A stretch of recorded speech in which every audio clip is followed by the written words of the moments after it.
The radio crackled one last time. Cities had fallen. No weapons worked against the monsters. Don't stare at the blood moon for more than 3 seconds. That was the only useful thing they ever told us. Then the broadcast ended forever. I squatted under a tower crane, chewing a stale biscuit. Not exactly a pleasant lunch, but I was alive, so that counted for something. I found a bottle of iced tea on the ground. Unopened, the real stuff. I know my iced tea. One sniff and I could tell it was safe. I drank it without hesitation.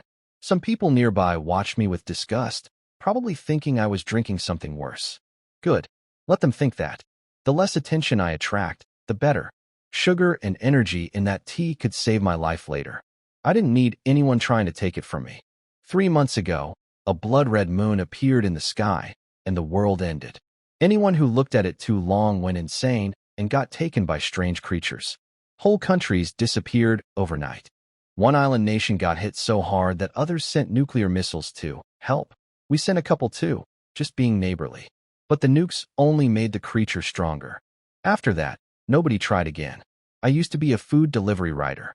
I had a nice electric scooter I called the Black Knight. Bright lights on the front, cute bobblehead dragons on the boxes, a little helicopter hat on my head. The competition between riders was intense. You had to look cool or people would laugh at you. I liked that life. I followed 328 streamers, browsed in private mode, and people recognized me online. Now the internet was dead and none of that mattered.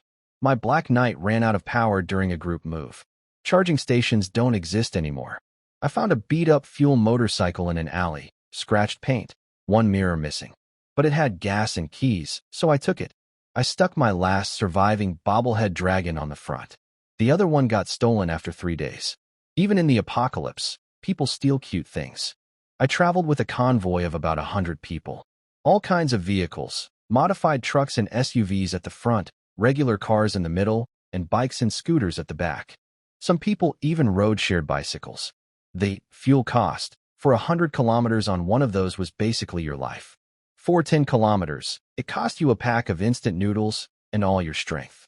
Nobody knew exactly where we were going. The leaders up front drove in strange patterns, sometimes fast, sometimes slow, sometimes zigzagging. But weird things rarely happened while we moved, so I figured they had some trick or special equipment. The convoy had 2 rules. First, don't fall behind. Ever. People who fell behind never came back. Second, find your own food and water. Nobody would carry you, no matter who you were. Young, old, it didn't matter. In this world, you survive on your own or you don't survive at all. I finished my biscuit, picked up my things, and walked back toward my tent next to the old motorcycle. My name would probably be ruined soon enough. But for now, I was still here. That was enough.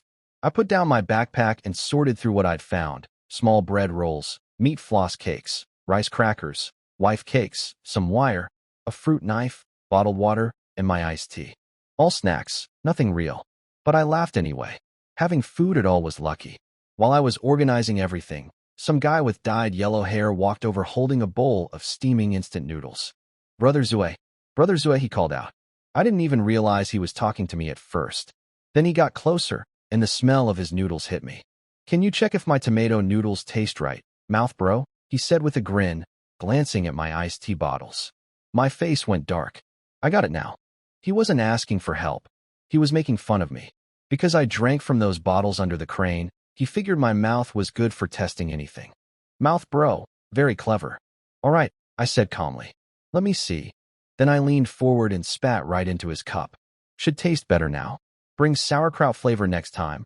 I can mix that one for you too. He froze. Then his face turned red with anger, and he swung his leg to kick me. I stepped back, pulled out my fruit knife, and slashed at his leg. The blade cut through his pants from calf to thigh, splitting them wide open. He stumbled backward and burned his hand on the hot noodles, but he still wouldn't let go of the bowl. I held the knife and stared at him. Get lost. He wanted to say something, but the knife changed his mind. You just wait, he yelled, then shuffled away looking ridiculous with his torn pants flapping. I shook my head. I'd seen more than I wanted to. Night came, and the blood-red moon hung overhead. The old moon was gone, replaced by this thing that had destroyed the world. Somewhere in the dark, people were crying, praying, breathing heavy with fear. Inside my tent, I set up a small pot and started cooking instant noodles. After all that, business, I figured I might as well enjoy a real bowl myself. I was making pickled beef flavor. My supply was getting low, so I had to be careful. Instant noodles were worth a lot now. You could trade them for medicine if you got sick, or help someone who needed it. I kept my fruit knife in my pocket and watched my surroundings. I wasn't scared of the dark. There were no ghosts out here. But people scared me. Some of them looked human on the outside, and that was the most dangerous part. When the water boiled, I threw in 2 packets of seaweed and a handful of wild grass I'd found earlier in a car trunk. It was amazing that anything could still grow in this ruined world. I watched the grass float in the bubbling water and thought, I have to be like that grass. No matter how bad things get, I keep living. The strong don't complain about where they are. And if I'm not strong yet, then I'll become strong.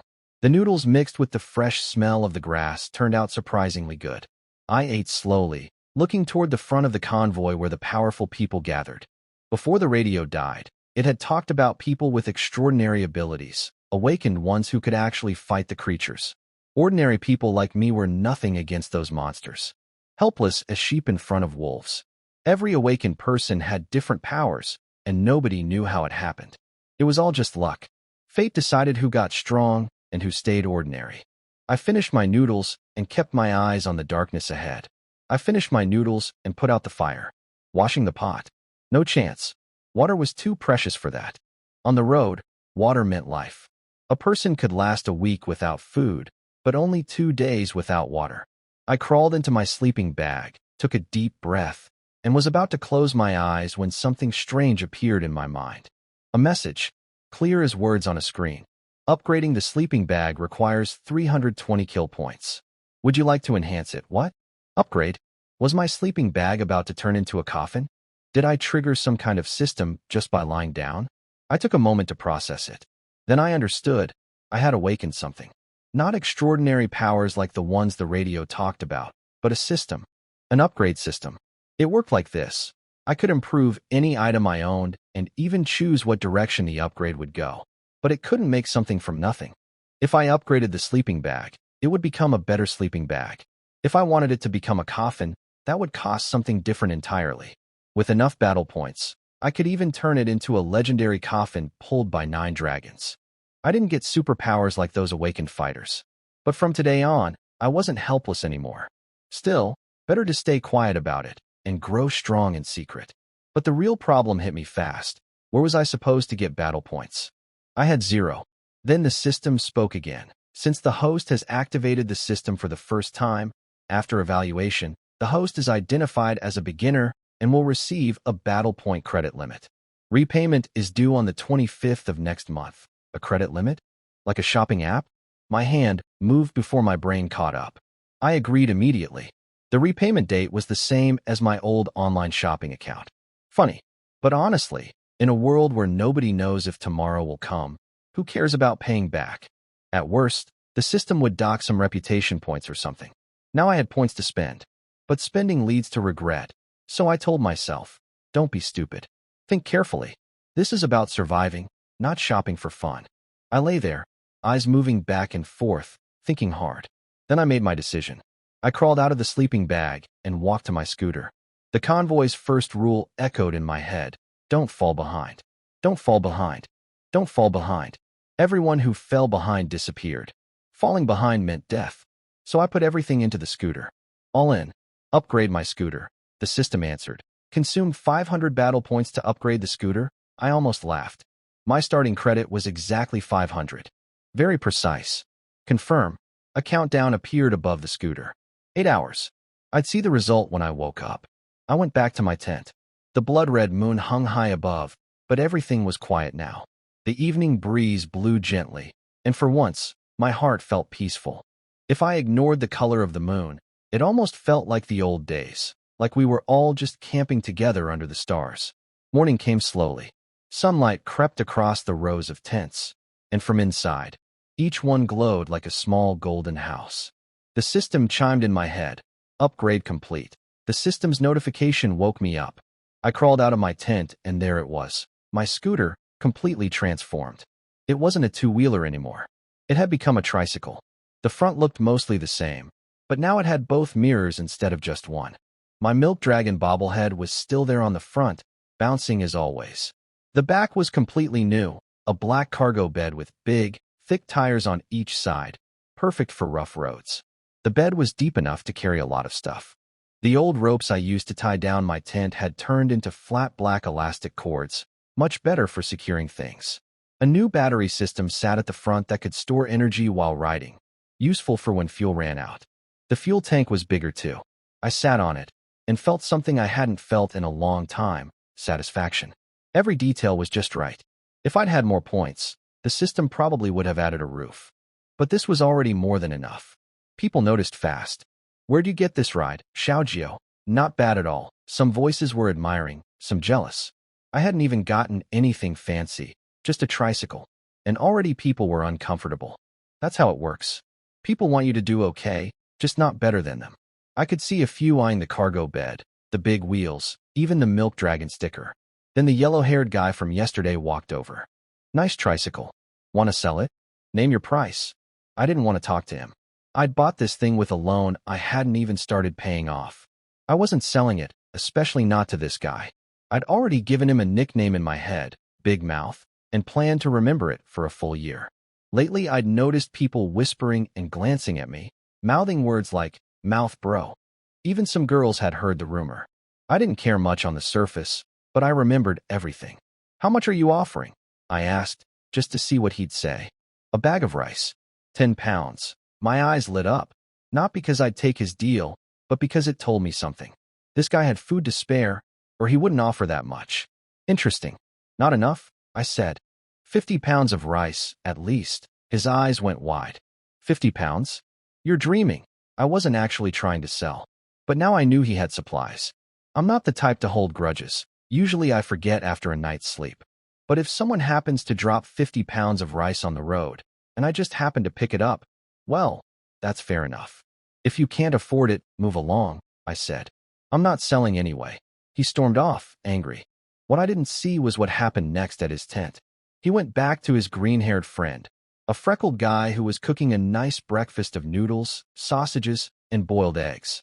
They talked about me. The green-haired one said I probably sneaked out at night and stole the tricycle.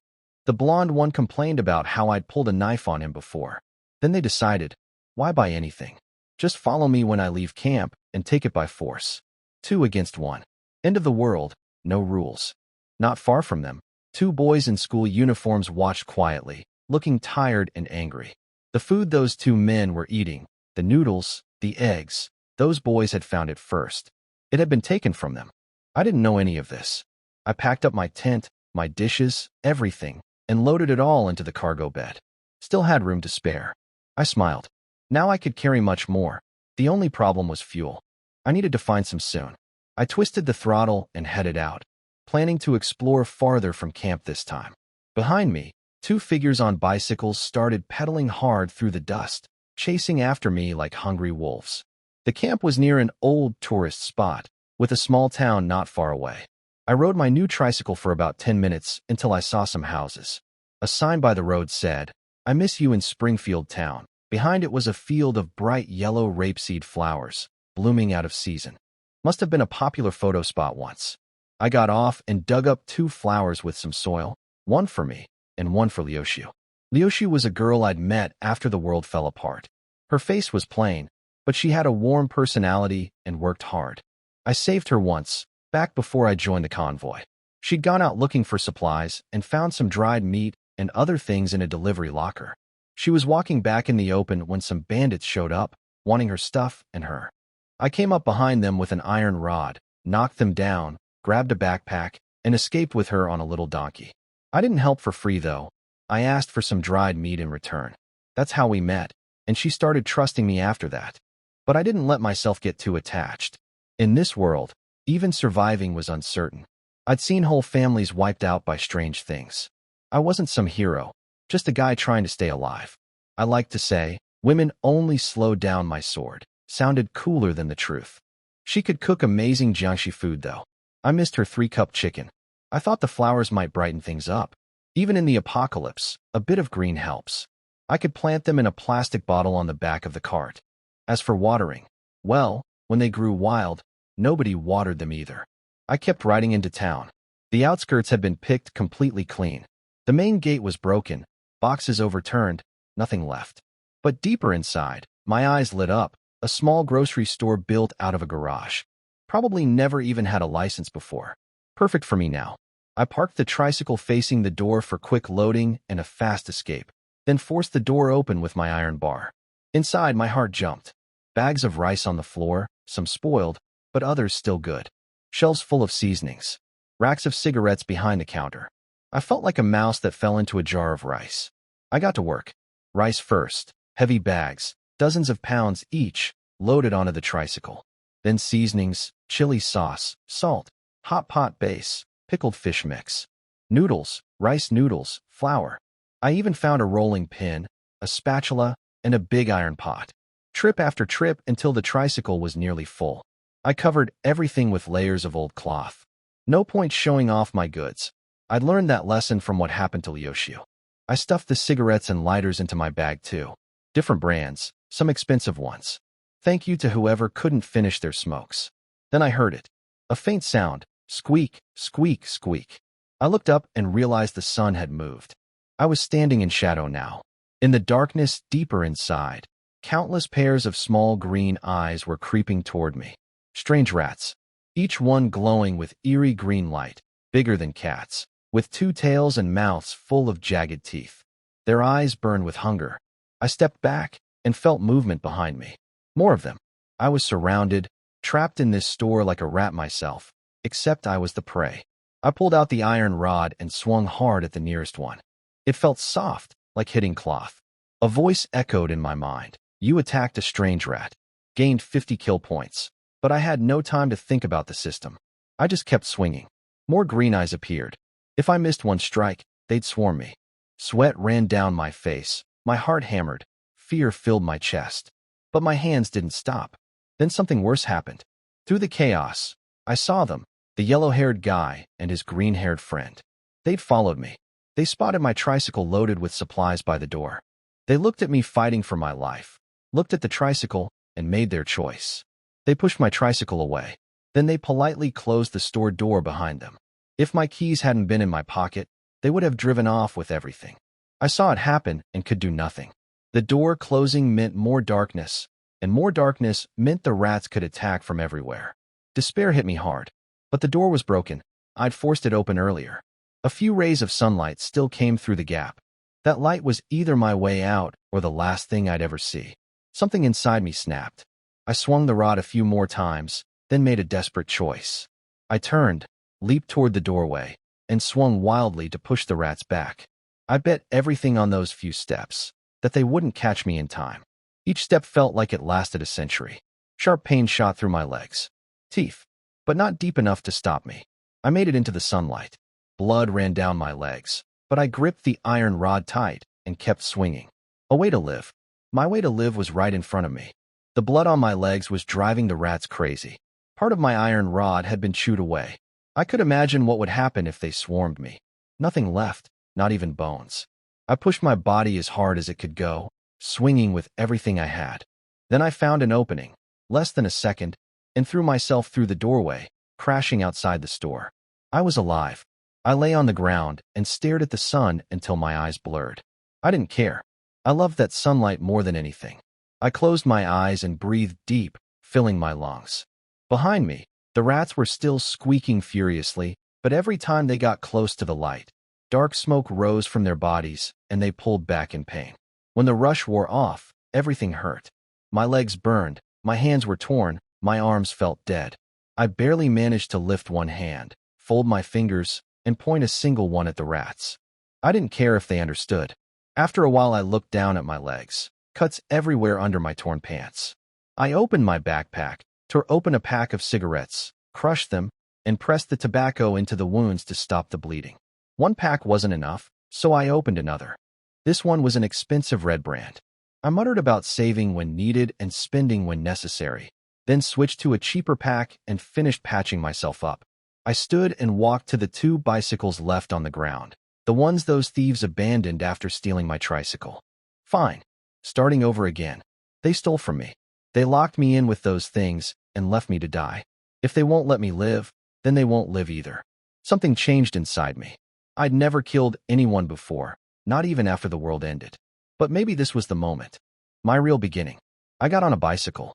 The pedaling opened my wounds again, blood running fresh. But I followed the tire tracks. Heavy tracks from a loaded tricycle aren't hard to follow. Near the exit of the town, I found them. Yellow hair and green hair, sitting on the stairs of an apartment building, laughing and resting. We hit the jackpot, brother. A whole tricycle of food. Told you, taking is faster than searching. That guy never stood a chance. I circled behind them quietly. My legs were covered in blood, and behind me the bicycle had left a trail of red on the road. I must have looked like a ghost crawling out from the underworld. I moved fast. My dagger went across Greenhair's neck before he could react. His face was still frozen in that smug grin with his stupid freckles. I didn't stop. I kept stabbing his chest again and again until there was nothing left to react. I looked at him quietly. He was done. The system chimed in my head. You have defeated an enemy. Gained 1,000 battle points. Then I turned to Yellow Hair. He was already backing away, terrified, eyes locked on me covered in blood. Even a fool could see I wasn't finished. He ran upstairs, thinking he could hide in one of the rooms or find a weapon. I heard him muttering, "My fate is mine to decide." I was about to chase him when I caught a flash of familiar green eyes in the shadows. I stopped immediately and stepped back to the stairway entrance. I looked up at the sun. It had already shifted. It would set soon. I looked down at my feet, standing in the last patch of sunlight, and smiled. Then I waited. It didn't take long. Yellow Hair came running back, screaming. Strange rats were crawling all over him, biting and scratching. He was covered in wounds, stumbling, barely able to move. When he saw me standing at the entrance, his survival instinct kicked in and he forgot everything. "Help me. Please, help me." I looked at him and felt something tighten in my chest. If I'd been a little slower back in that store, that would have been me. The feeling passed. I reached out my hand. "All right, come here." Hope lit up his face. He lunged for my hand, and I saw cruelty flash in his eyes, even now, even dying. He was going to try something. I kicked him hard, sending him back into the darkness. He screamed my name. "Songjio." I stood in the sunlight, looking down at him like a fighter who'd won the cage match. "Living is a wonderful thing," I said calmly. "But you couldn't hold on to it. Go join your green-haired friend." The screaming stopped. The rats finished and turned their green eyes toward me, squeaking like they wanted more. My skin crawled. That many small eyes staring at you is enough to terrify anyone. But the sun was still warm on my back. I took a deep breath, pulled out what was left of my iron rod, and threw it at the nearest rat. Direct hit. The others squeaked, but didn't dare come closer. I thought about everything that happened today. Monsters have weaknesses. When they're trapped and afraid, they fall fast. If you want to survive, you fight for every tiny chance. But the real danger isn't just the monsters, it's people. The darkness inside a human heart can push you into the abyss without a sound. The sun was shifting again. The rats crept forward. I decided not to push my luck. I climbed onto my tricycle, started the engine, and twisted the throttle. Before leaving, I honked twice, politely, like saying goodbye. Then I raised my hand and waved. Behind me, the rats squeaked their answer. The little milk dragon bobbled on the front of the tricycle as I rode back. My face was pale, but the bumps and the cool breeze kept me awake. I passed the rapeseed field again. The golden flowers glowed even brighter under the setting sun. The road was full of people heading back to camp. Motorcycles, cars, bicycles. Everyone pedaling hard, living with everything they had. When I reached the convoy, people stared. I looked like I'd crawled out of a pool of blood, dried stains all over me, some mine, most from green hair. A few people came over, and some seemed to actually care. "What happened to you, Songjio? You look terrible. I have bandages. Hold on, let me get them." Others just watched with blank faces. Some went back to whatever they were doing. The convoy was like that, all kinds of people mixed together. I stayed alert even though I was weak. Experience taught me that. I didn't know how many of them truly cared. I was sure some were more interested in the supplies piled on my tricycle. When someone's hurt and bleeding, it attracts predators. I took off my bloody clothes and cleaned myself with bottled water and a towel. People might think being covered in blood looks tough. It doesn't. It's just uncomfortable. I sat down on a sack of rice, stretched out my legs, and looked at the damage. The rat bites were covered with crushed tobacco. It looked awful. For a second I wondered, should I just give up on this leg? Then I shook my head. No way. Life goes on. A man walked over carrying a medical box. Dark skin, short messy hair, muscular arms gripping the box tight, like someone might steal it. He had the look of an honest worker. Firm steps, lined forehead, slightly hunched shoulders. He stopped in front of me, looked at my wounds, and let out a quiet gasp. Then he handed me the whole box. I was surprised. Medicine was worth more than food in this world. Earlier, someone had offered bandages. I thought it was just polite talk. But this man actually meant it. I don't really understand polite talk, so I took the box and said, "Thank you." Inside were bandages, gauze, disinfectant, cotton swabs, real emergency supplies. I looked at him and thought, he gave me the whole thing? What happens when he needs it later? He can't exactly ask for it back. I took out the disinfectant and some gauze, then handed the rest back. These are enough. Keep the rest for yourself. I'll remember your help today. He looked at my leg, nodded, and walked away with the box. Then the system spoke in my head. Do you want to spend 400 kill points to upgrade the disinfectant and remove the strange poison? My eyes went wide. Strange poison? The rat bites had lingering effects. Confirm. Confirm. I didn't hesitate for a second. I valued my life too much for that. The countdown started. 8 hours again. I couldn't sleep that night.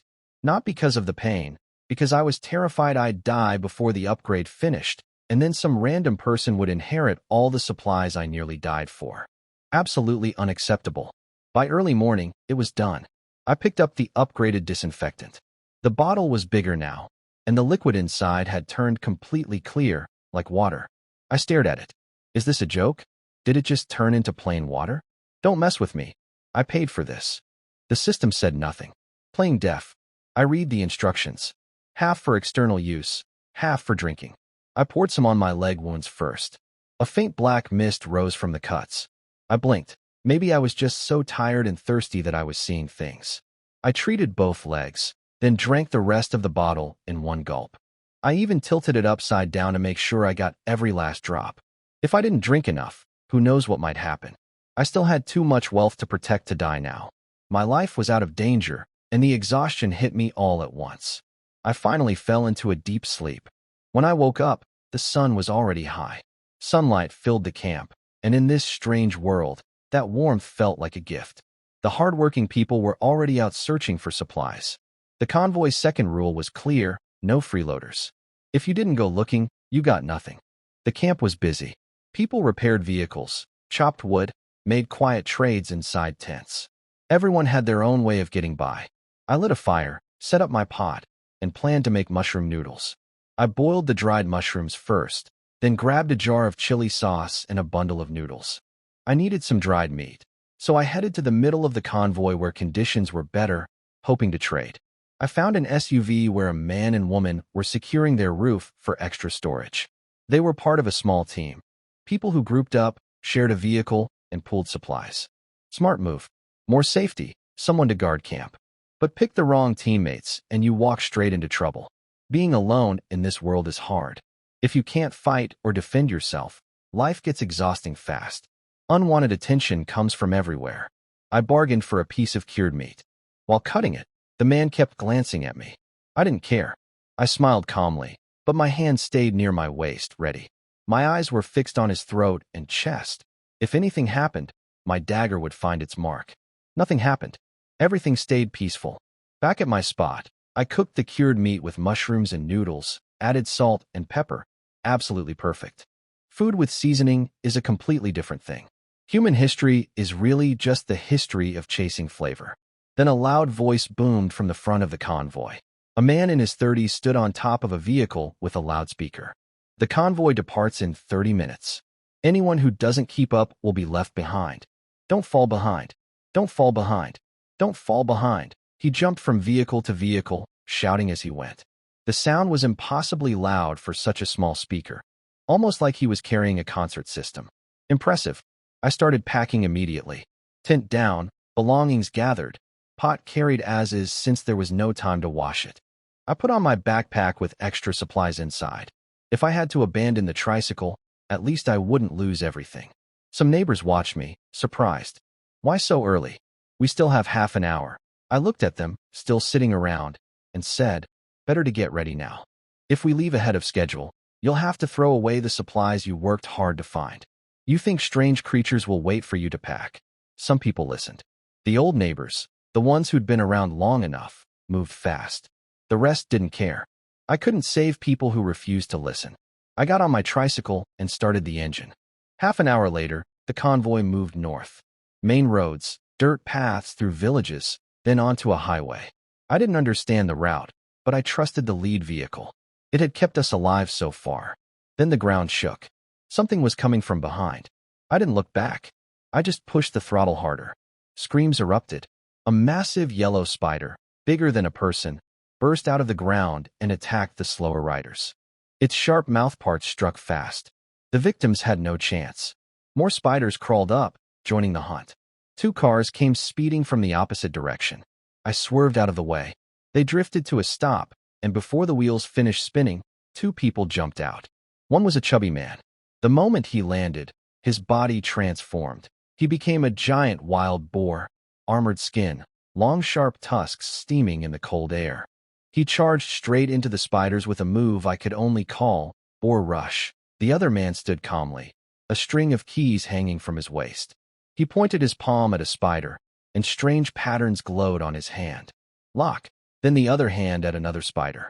Lock. Above each spider, 3 energy blocks dropped down and pinned them to the ground like shackles. Dark blood oozed out and turned to black mist. The boar finished them off, crushing the trapped spiders to pieces before turning to the rest. This was the power of sequence transcendence. Only people like them could destroy these creatures. Without that power, even a single rat was more than someone like me could handle. I watched with mixed feelings, shock, admiration, and the helplessness of being ordinary. I wondered if I could ever become like them. The key man shouted, "DOOMSDAY, that's enough. The convoy's far ahead. Let's go." The boar pierced a few more spiders, then charged forward. The key man grabbed a tusk and swung onto its back. They sped away together, fast as a car. Then the boar spotted me, still watching from my tricycle. "What are you staring at?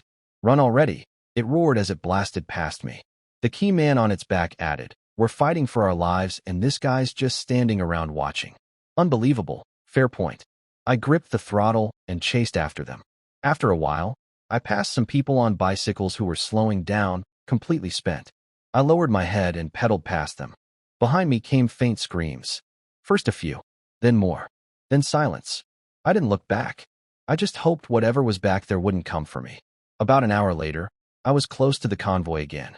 My heartbeat finally calmed down. I glanced back at the darkness behind me one last time. "So this is what it means to survive by letting go," I said quietly. I reached out and patted the little milk dragon bouncing on the front of the tricycle, rubbing its smooth head. "Sometimes you don't have to be the fastest," I muttered. "You just need to be faster than the others. The slower ones get left behind. Once the danger is satisfied, it stops chasing." I looked up at the blood-red moon. What a messed up world. I gave myself less than 3 seconds. Can't stare at it. Then looked forward and shouted into the dark. But I will survive. My tricycle hadn't fallen behind after all. I was back with the convoy. The night was heavy around us. Silent apartment buildings lined both sides of the road. In the distance, I could still see the outlines of office towers, leftovers of a city that used to be alive. People once worked their whole lives just to own one tiny light among thousands of windows. Now it was all ruins. The convoy rolled forward in formation, headlights glowing, wheels crunching over gravel. The line of vehicles stretched into the darkness like a glowing thread, the only spark left in the night. After about 20 minutes, we stopped in a wide park. Word came from the front. We could rest here for a day. Everyone got busy. Tents went up. People found places to sleep. Some just collapsed on blankets. A few stood at the edge of camp, eyes red, staring back the way we came, hoping to see someone they knew. Afraid it might not be them. I wasn't in the mood for any of that. I parked, set up my tent, crawled into my sleeping bag, and replayed everything I'd seen. The terrifying spiders, the giant boar, the strange locking power, and that angry shout. "What are you staring at?" I shivered once, then fell asleep. Morning came. I crouched beside my pot, stirring a mix of biscuits, instant noodles, mushrooms, and seaweed with broken chopsticks. Steam rose from the bowl, and I whispered, "It's great." I survived another day. So much had happened that I'd forgotten to check my points. I called up the system in my mind. Kill points, 3,632. Not bad. Each rat hit had given me dozens of points, and killing those two guys had added a lot more. Over 3,000 total. I quietly ignored the 500-point debt I still owed. Repayment wasn't until next month, and I wasn't even sure I'd live that long. Besides, if I borrowed it with skill, why should I pay it back? If the system didn't plan for bad debt, that's its problem. I didn't say that out loud, though. I slapped my own face lightly. A man's got to have some pride. While eating, I thought about what I'd seen yesterday. Those sequence transcendents. Only they could fight the creatures. Ordinary people like me were helpless. I asked the system, is there a way for me to become part of the extraordinary sequence? Information on advancing requires payment to view. Are you serious? You're coming after the little I have left? Spend 1,000 kill points to view? I gritted my teeth. Confirm, 1,000 points vanished. A loading screen appeared, and then the information showed up. 2 methods. First, natural awakening. Stronger abilities, but completely random. Can't be forced. Second, drinking a sequence potion, crafted by extraordinary individuals. The system could exchange one directly. First attempt had the best success rate. My heart raced. There really was a way for ordinary people to awaken. System, I want to exchange for a sequence potion. Insufficient kill points. Exchange requires 3,600 points. I stared at those words. Then it hit me. I'd had 3,632 points. The potion cost 3,600. I could have afforded it. But the system charged me 1,000 just to see the information first, and now I was short. Why didn't you just tell me I could exchange it? Why make me pay for the information first? The system said nothing. Playing dead. I'd been tricked. The system knew exactly what it was doing. It waited until I had enough, then drained a chunk before revealing the price. Like a merchant who shows you the premium product only after you've already spent your budget on the brochure.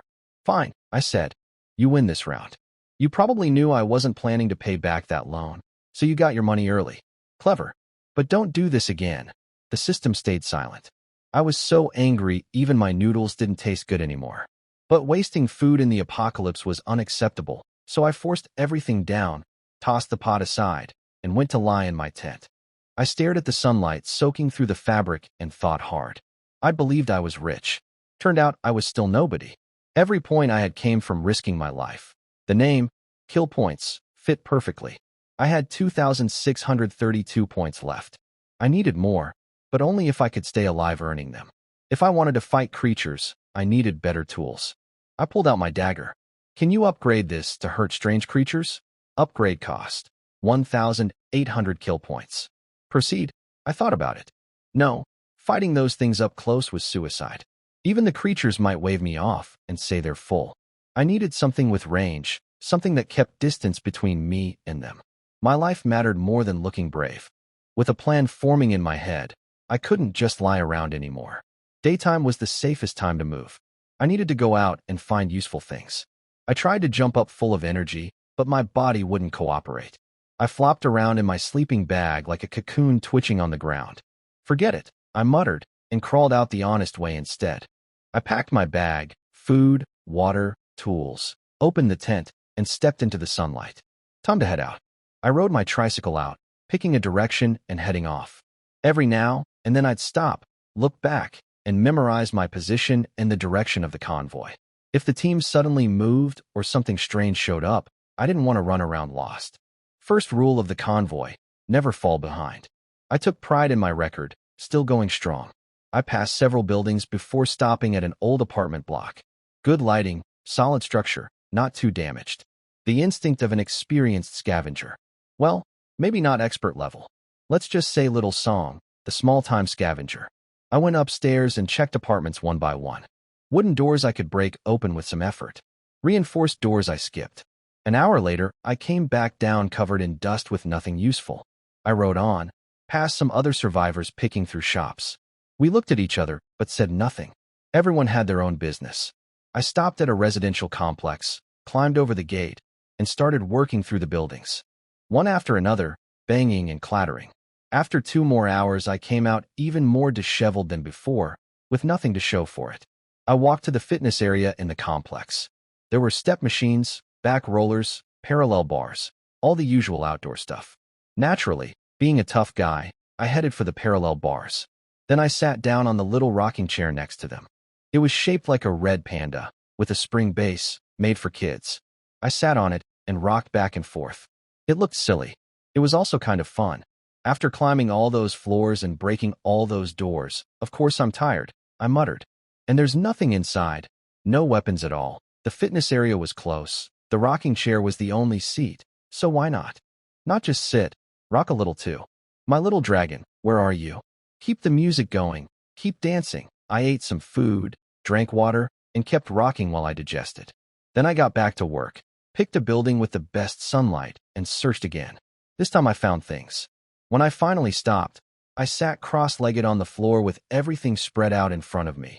Long steel pipes, rusty iron rods, bicycle spokes, scissors, a pile of nails, a slingshot, and a claw hammer. Different combinations ran through my head. A pipe and hammer could make a long hammer. An iron rod and slingshot could form a bow. Nails and a pipe could become a spiked club. I discovered something useful. Upgrading a single item cost way more kill points than upgrading a combination of items put together. A small trick, but it could save me a lot. I thought it through carefully. Long range over close combat, no question. But accuracy mattered too. If I fired something powerful and missed, it would be pointless. A longbow was out. I had 0 archery experience, and even after upgrading, I needed something I could use right away. Training took time I didn't have. But a crossbow, that was different. Even in ancient times, crossbows were controlled by the government because they were so effective. Easy to learn, powerful, and ordinary people could use them with just a little practice. I picked out some bicycle spokes and placed them next to the slingshot. I asked the system how much it would cost to upgrade them into a crossbow. Too expensive. I grabbed a pair of scissors, tied everything together, and asked again. Much cheaper. System, upgrade to a crossbow and bolts that can harm supernatural beings. Confirmed. Kill points minus 2,632. A countdown appeared. 9 hours. It was afternoon now, so it would finish around midnight. That was fine. I packed up the leftover items and got ready to head back. My goal for the day was done. On the way out, I stopped at the fitness area again. I stood in front of the red panda rocking chair and studied it from every angle, rubbing my chin.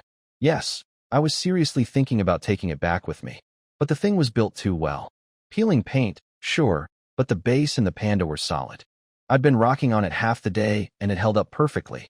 Everyone complains about cheap construction, I said, so why is this one so sturdy? I imagined putting it on the back of my tricycle. Rock it before eating, rock it after eating, rock it to lift my mood.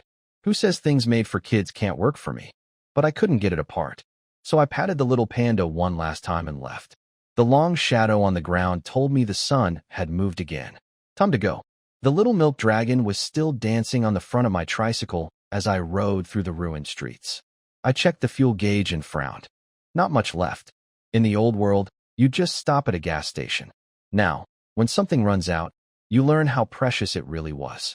I started checking every car I passed for fuel. Then I heard someone shouting behind me.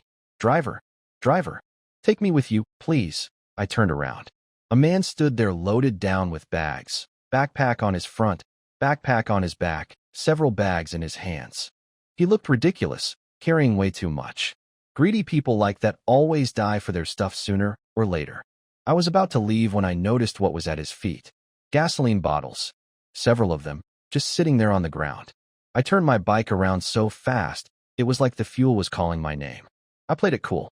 What's going on? He wanted a ride back to the convoy. Same direction we were both heading. I hinted that I needed more than just company. He offered me a bag of cookies. More cookies. I'd already eaten so many cookies I could open a bakery. But in the apocalypse, you don't refuse food. I caught the bag and tossed it onto the tricycle. Now they were officially mine. My hand drifted to the dagger at my waist out of habit, eyes on his neck. But that wasn't what I was after. The thing is, I said casually, I still need gasoline. My tank's almost empty. The sun's about to set. If you hold on tight, you might still make it back before dark. You agree, right? I glanced at the gas bottles on the ground. He twitched his mouth. He knew exactly what I was doing.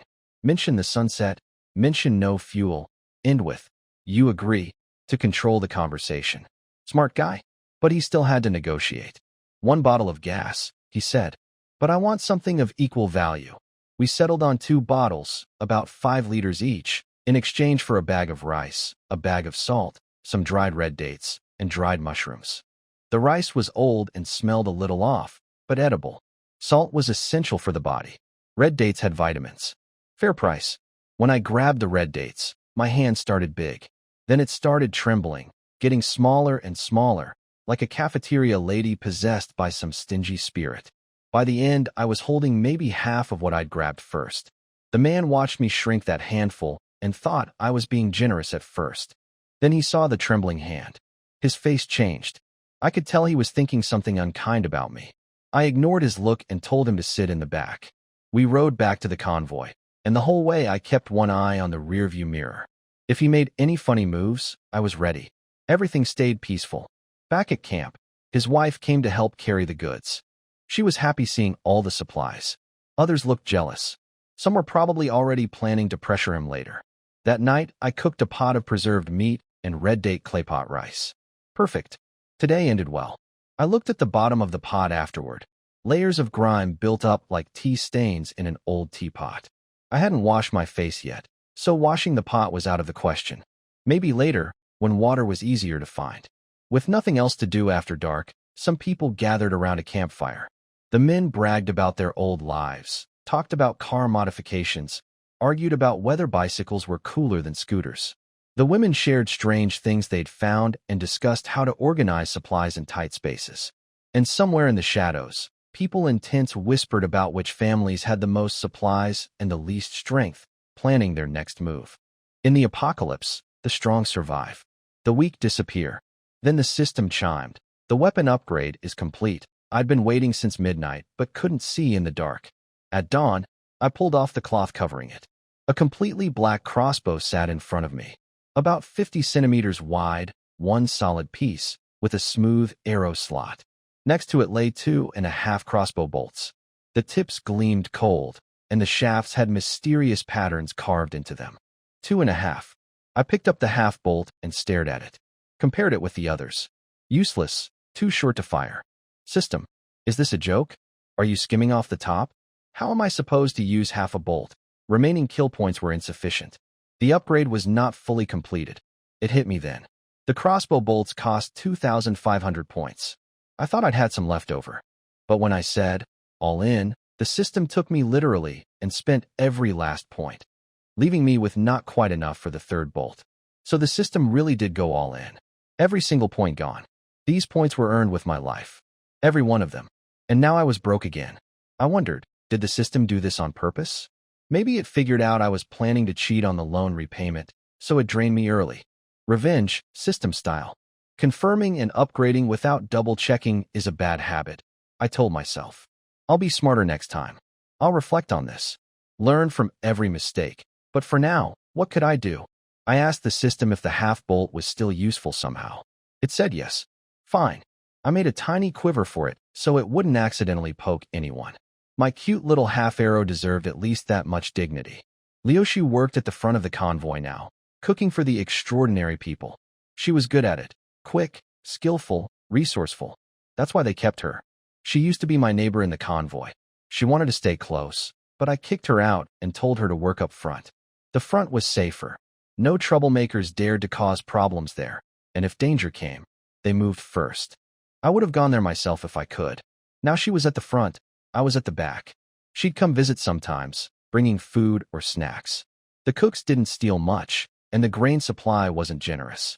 When I came back covered in blood that day, she heard about it. She wanted to come check on me, even asked the team leader for medicine. But the convoy was about to move, so she couldn't make it in time. I didn't mind people seeing my new crossbow. Sometimes showing strength is useful. It reminds others that messing with you has a cost. Without that, some reckless fool would always come looking for trouble. I could earn more kill points by hunting people at night, but I didn't want pointless killing. Kill too many, and the extraordinary people would either throw me out or put me down on the spot. The convoy was everything. Even those powerful fighters, the Boar Man, the lockman. They stayed with the convoy instead of going off on their own. Without the convoy, I wouldn't survive. The system could upgrade things, but it didn't make me invincible. Songjio, a familiar voice called.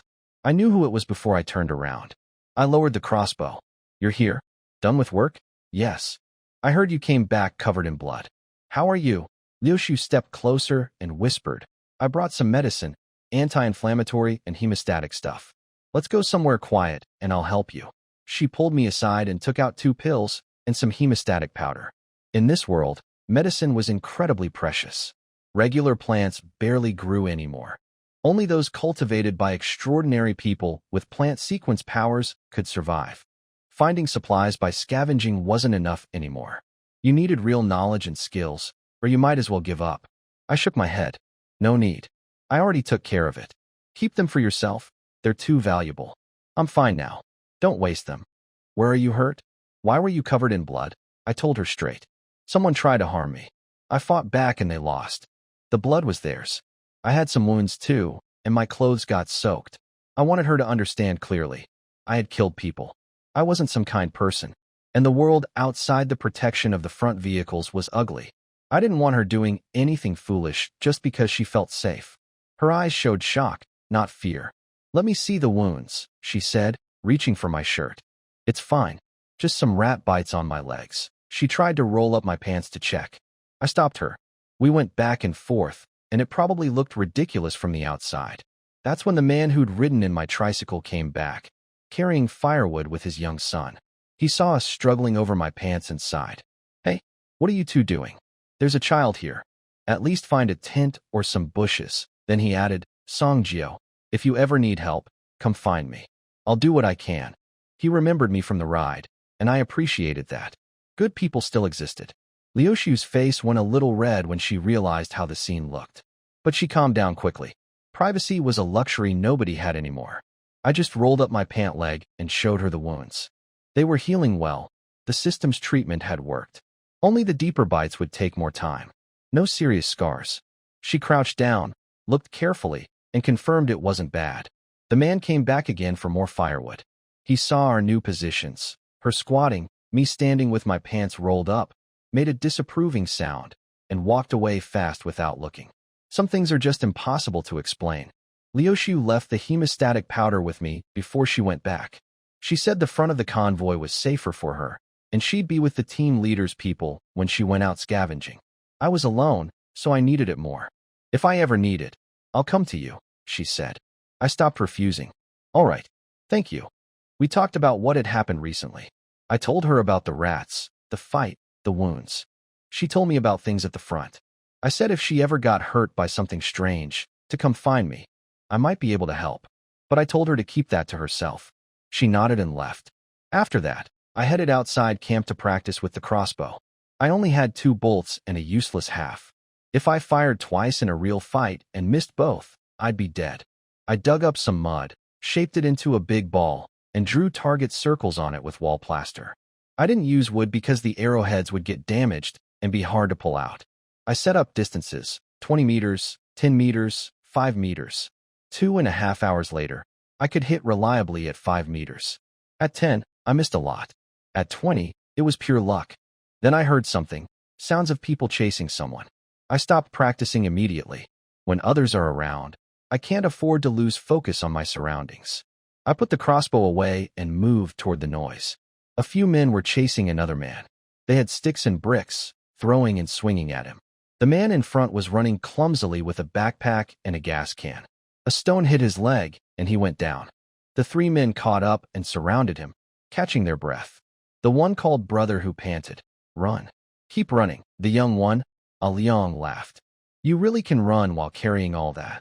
The last one, Liuxu, looked honest and shy, but his words were ice cold. "Don't worry, Taigo. We'll take good care of your wife and daughter. Your wife isn't pretty, but I don't mind.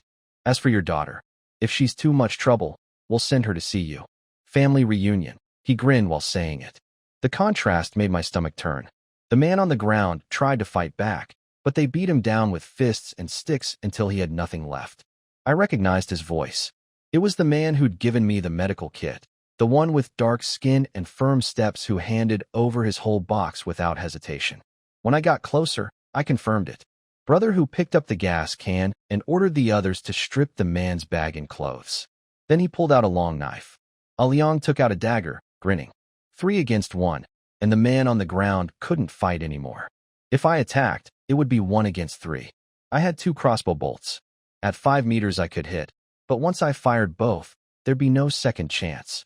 I couldn't let any of them escape either. If one got away, they could come back for me. I wasn't superhuman. I could be killed just like anyone else. I made my plan. I came up behind Brother who like a ghost. My dagger went across his neck, deep and decisive. I was afraid a light cut wouldn't be enough. I grabbed his knife hand, made a few more cuts, pushed him down, and stabbed his chest again and again until the system chimed. You have killed an enemy. Gained 1,000 kill points. I stood up, stepped back 5 meters, loaded my crossbow, and aimed at Liang's chest. Body shot, bigger target, harder to miss.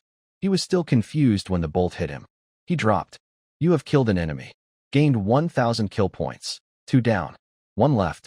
I had blood on my hands, stains on my clothes. I looked at Liuxu, the man with the honest face and the ugly words, and loaded my last bolt. Liuxu was stunned by what suddenly happened. Just moments ago, he still had the advantage and even wanted to shout, haha, but within seconds, only he was left alive. Now he was about to die. Liuxu was both shocked and scared. He knelt on the ground, tears and snot streaming down his face. Don't kill me, big brother. I was forced into this. He pointed at the bodies of Hu Gu and Liuxu. They are the ones who should die. I was just out gathering firewood and was caught. Please, big brother, don't kill me. Liuxu cried desperately, but Song Jiao remained unmoved. He continued to kneel and bow his head, knocking his forehead repeatedly. In truth, Liuxu's face was twisted with hatred, and his eyes were full of resentment. He was no good person. Today's revenge would be paid back someday. With a whoosh, a crossbow bolt shot into Liuxu's back. Song Jiao had taken a few steps forward, but still missed his target. There was no choice. Liuxu kept bowing his head, so the arrow only hit his back. Liuxu fell to the ground, crying out in pain. Song Jiao turned to face Liuxu, then stepped back to Liuxu's body, pulled out the arrow stuck in Liuxu, and began reloading his crossbow. He no longer planned to finish him off by getting close. He was quick and had the means for long-range attack, after all. Liuxu watched Song Jiao move forward again, arrow in hand, desperately shaking his head. No, please, let me go. I really don't want to die. I was just out gathering firewood. What did I do wrong? Why don't you believe me? Seeing Liuxu begging and looking miserable, anyone else might have felt pity. But Song Jiao didn't. He raised his crossbow again, aiming at Liuxu without hesitation. He had overheard the conversation among the 3 of them. Liuxu looked honest and simple, but he probably tricked many people. He was likely the type to approach vulnerable victims, deceive them, and then kill or betray their trust to take their inheritance and family. After using them, he would discard them. Unaware family members might still think the man died accidentally and continue to be fooled. Even if they didn't hear their conversation, once he made a move today, Song Jiao had no intention of letting him go. When Liuxu saw Song Jiao aiming at his head, he desperately dodged left and right. Song Jiao's arrow also moved side to side. This made Song Jiao frustrated. Hey, buddy, you're making it harder for me.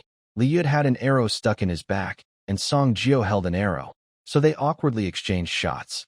Soon, Song Jiao lost patience. Villains die from talking too much or hesitating too long. Song Jiao isn't a villain, but the lessons from villains still apply. He shot an arrow directly, hitting Liuxu's head and then the ground. The arrow was shot empty. Both men felt relief, one happy to survive, the other disappointed, reflecting on his poor aim. Song Jiao didn't give up. He picked up a dagger from the ground, twirled it, and then threw it, stabbing Liuxu in the thigh. The thrown knife was aimed at the chest, but it missed by a lot. It seemed skill was important. Liuxu, still alive, was soon stabbed again, crying out in pain, "Don't. Just kill me already." Hearing this, Song Jiao spoke for the first time after attacking. You said that? Don't resist. He picked up a cleaver from the ground and walked toward Liuxu. As Song Jiao got closer, Liuxu realized he was a ruthless killer who wouldn't show mercy. He knew he wouldn't survive today. With a fierce resolve, Liu drew a knife from his waist and lunged at Song Jio. Liu shouted, "Let's die together," his eyes fierce with hatred. Song Jio threw down his belongings and shot a half-broken crossbow arrow at Liu's face. Liu instinctively closed his eyes, and his momentum was broken by the sudden attack. Then, Song Jio decisively swung his knife and cut toward Liu's neck. Blood flowed freely, the neck was cut open, and the body collapsed to the ground, dead beyond hope. "You have killed an enemy and gained 1,000 points for killing." Looking at Liu on the ground, Song Jio felt relieved. "Is that all? I thought you had some hidden tricks." Because Song Jio himself had a broken crossbow arrow, and these people carried knives, sticks, and daggers. Who knew what else they had? But now, only dead enemies are good enemies. Next, it was time to search the bodies and gather the loot. Song Jio picked up the iron stick, the machete, the dagger, and the crossbow arrow he shot out. He checked the bodies of these people. He found some wrinkled cigarettes, chocolates, candies, and other snacks. In their bags, he also discovered several cans of meat and vegetables, instant noodles, and even some women's underwear. Song Jio didn't mind and decided to keep them for now, especially a backpack that was full and contained quite a few items. Most importantly, there was a barrel of gasoline on the ground. It was simply wonderful. While Song Jio was happily smiling at the loot, an untimely voice suddenly appeared. "Ah!" He turned his head and saw the man he had rescued. Song Jio was holding the man's full backpack and the barrel of gasoline. He felt a bit awkward. "Haha, you're still here? Why didn't you make a sound?" "Well, here, this is your backpack. Take it. Take the gasoline too," he said, though he was slow and hesitant, clearly reluctant to part with it. The man didn't speak because he was mute. His name was Tai Chunsheng, born in spring, so his father named him that. His nickname was Tai too. Actually, Song Jio was quite familiar with him and his wife. It's not what you think. Song Jio is not a villain like Chao Zhe, nor is he the neighbor Lao Wang from next door. His wife's name is Zhang Xiaotsue. She's quite talkative and is a neighbor of Song Jio's in the convoy. She also rides a motorcycle, a jolling motorcycle, a three-person bike, like riding home for the spring festival. They also have a daughter, about 10 years old. Because Tai Tu's wife is talkative and they live nearby, they became quite familiar with each other. Talking about Tai Tu, he is mute and disabled, but he is lucky to have received help from kind-hearted people in society. He is very grateful. His family also feels thankful. Out of kindness, since someone once helped them, they believe they should help others when they see them in trouble. During difficult times, they also help many people. However, as the saying goes, in tough times, the kind-hearted are often misunderstood, or more bluntly, in hard times, the overly kind are often taken advantage of. You can be kind, but if you expect others to be the same, it might not work out. Using others' resources to show your kindness might not be appropriate. Their family's good deeds haven't brought them much good fortune. After being betrayed a few times, they have become more cautious. They believe that taking care of their own family is the most important thing. Still, they keep a kind heart. At that time, Liuxu hadn't yet started working at the front of the vehicle. Over time, she learned that Song Jio had helped Liuxu before. Although Song Jio is a bit aloof, he hasn't harmed them. In their view, Song Jio is someone worth trusting. Helping others without causing harm is proof of his good character. So, they are willing to risk and give him valuable medical supplies. Today, Tai Tu saw a different side of Song Jio, someone decisive, cold, and cautious. Seeing Song Jio finish a task, blood on his hands, and bloodstains on the oil bucket he handed over, with a calm but pained expression, Tai Tu felt amused. His fear of Song Jio also eased a lot. Tai Tu looked at the oil bucket and signaled that he could share some with Song Jio. But when Song Jio saw Tai Tu wave his hand, he quickly pulled the bucket back. "Don't want it? Well, if you don't want it, I'll reluctantly take it. I'm not wealthy at all. My family is starving, and even the tricycle is almost out of fuel. Thanks," Song Jio said with a grin. Now, Tai Tu couldn't smile anymore. His original idea was to share the oil with two people, but now it seemed he had lost everything. He still has a family to support.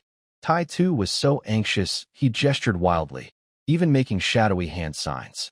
But Song Jio didn't understand sign language or gestures. He thought Tai Tu was expressing gratitude and was trying to save him.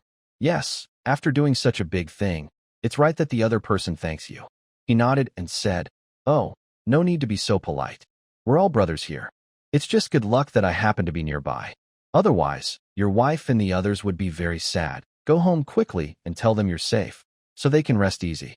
Your family is more important than anything." Song Jio was busy replying randomly, while Tai Tu was so anxious he almost cried. But Tai Tu didn't dare to act recklessly. The three bodies were still lying on the ground. Brother who had holes in his neck and chest. Being shot and stabbed to death was the best ending. Liuxu was in much worse shape, repeatedly hit with arrows and knives, which hurt him deeply mentally. His final counterattack was counted as a death, and the only comment he got was, "Is that all?" After finishing up, Song Jio packed his bags, carried some oil cans, and prepared to leave. Seeing his things about to be taken away, Tai Tu felt like everything was leaving him. But Song Jio had saved his life. When he took his things and left, could he really come back? His wife and children would just say, "Forget it. After all, he saved our family." Thinking of this, a strange feeling of sadness welled up inside him. He sat heavily on the ground, his eyes moist. When Song Jio heard a loud bang, he turned around and saw Tai Tu sitting on the ground, crying like a child. He was confused. Why was he suddenly crying? He's a tough man. What's going on? Song Jio was stunned and asked, "What's wrong? Did you get hurt? Why didn't you cry earlier?" "It's okay now. I already took care of those three. If you still feel upset, you can go back and punish the bodies. But I have a kind heart. I can't stand this. I'll avoid it," he said, and quickly tried to leave again. Tai Tu felt even more wronged. If he could speak, he would curse loudly. He pointed heavily at the oil can and stammered, "Ah, ah, ah, and ah." Now Song Jio understood. He was asking for oil, not to keep it all for himself. His mouth twitched. "Why didn't you say so earlier? Here, here, here, the oil is for you. Don't cry anymore. Don't cry." He hurriedly handed the oil can to Tai Tu and comforted him. "Stop crying. Why didn't you say so earlier?" "Sorry, it's my fault." Song Jio touched his nose awkwardly, feeling a bit embarrassed, as if soothing a child to calm down. After this little scene, the two of them carried their bags and headed back to the convoy. When the convoy members saw the two returning, their eyes lit up. Someone jokingly said, "Song Jio, where have you been? You had a big harvest. Do you need help? I have a lot of space, it's very roomy, and I can store things there." Someone took the lead, and more people joined in teasing. "Put it in mine. I have a modified fuel tank that can hold a lot. When you need it, just take it out. Come on, putting it in yours. You wouldn't even be able to bring it back. Everyone knows you're a troublemaker. It's safer to put it in mine. I'm at the front of the convoy, so it's safer there, and no one will cause trouble." Seeing their greedy faces, Song Jio smiled and said, "Nothing special. I was just out looking for supplies. What good stuff do you have? Let me see, so I can come by some next time." He smiled politely at everyone, but there was no real warmth in his eyes. He put down his things and reached into a bag. Inside were a machete, some crossbow arrows, and other weapons. He checked to see if anyone was being reckless. If so, he was ready to handle it, saving himself from changing clothes repeatedly. Everyone then noticed that Song Jio was covered in blood again, with blood on his hands and shoes. Earlier, the blood was hidden by his bag. If they had seen him like this, in good shape but covered in blood, they wouldn't have dared to provoke him. They all secretly regretted it.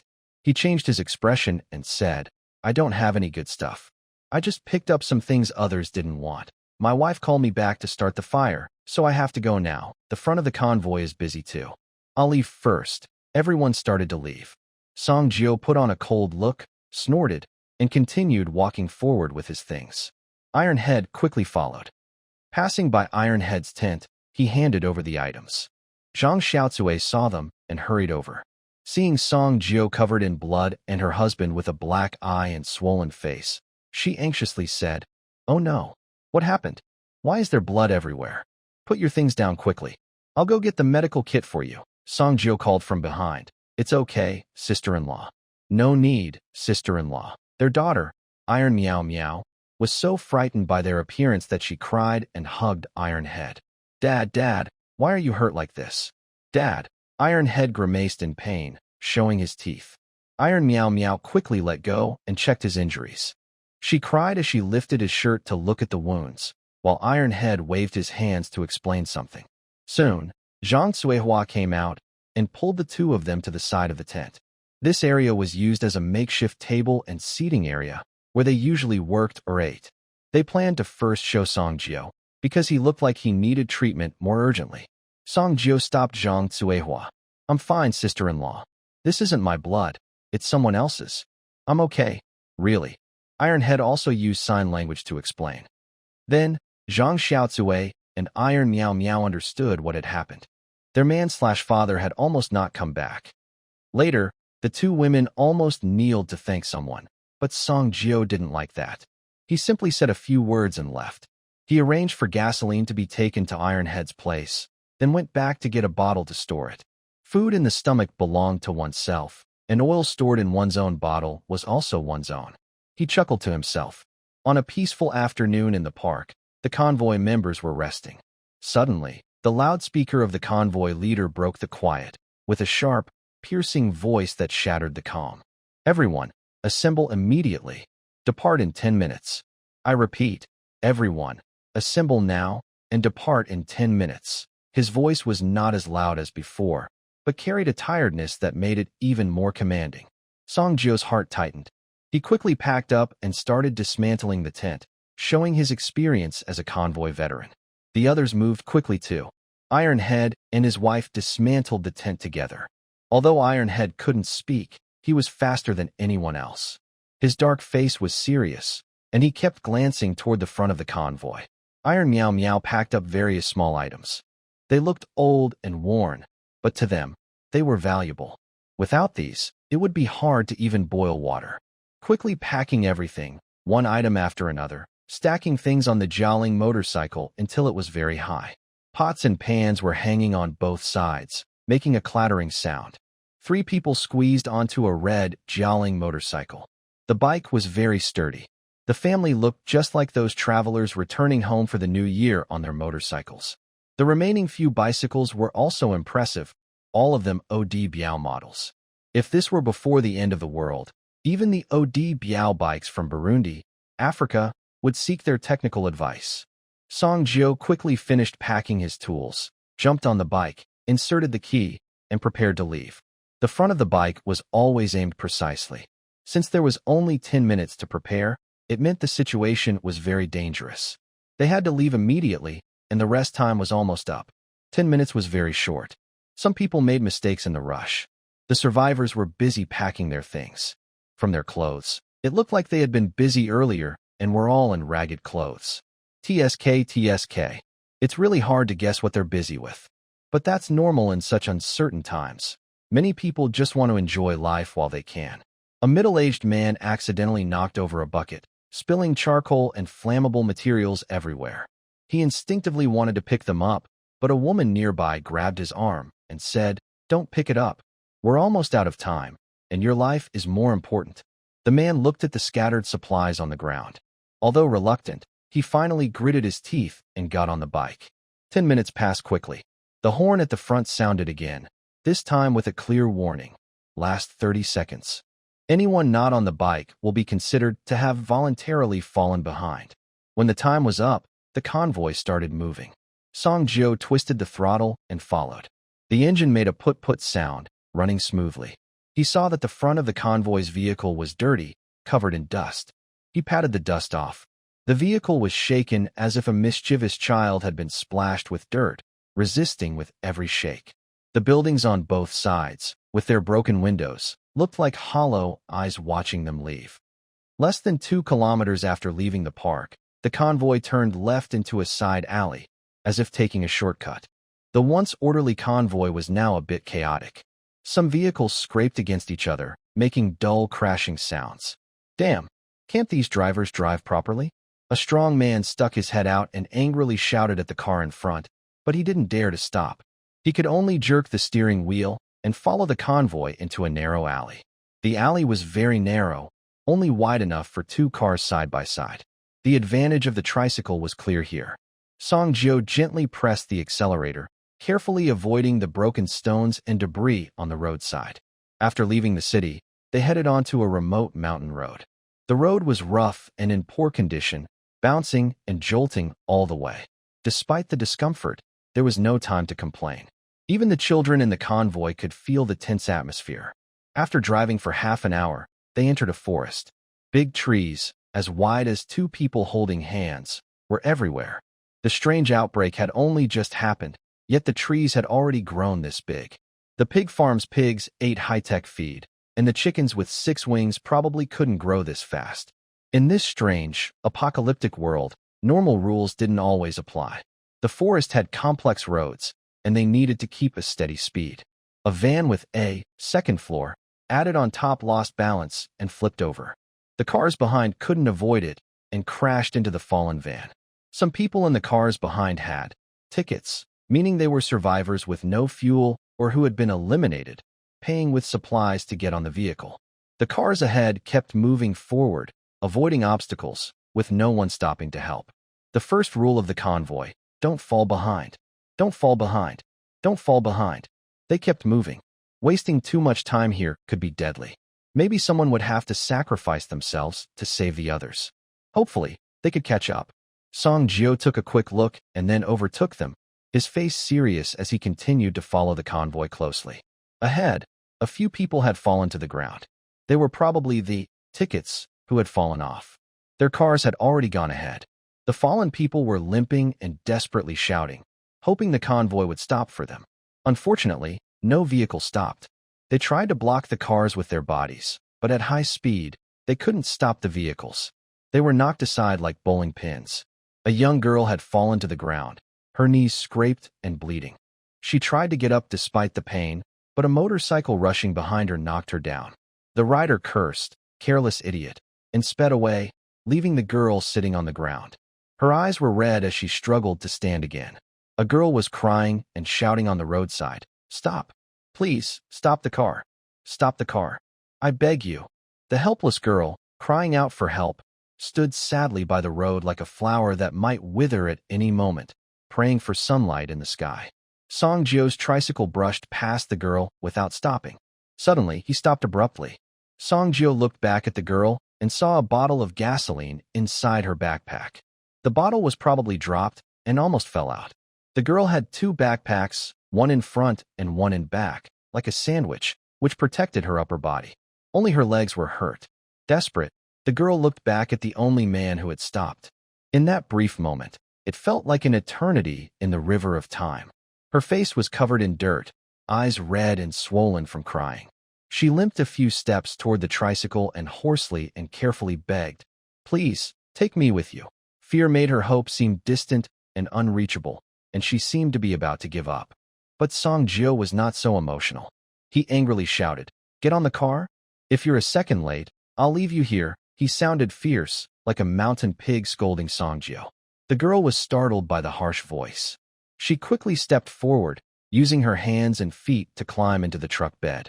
Just as she managed to grab the elastic cord, Song Jio suddenly pressed the accelerator and sped away.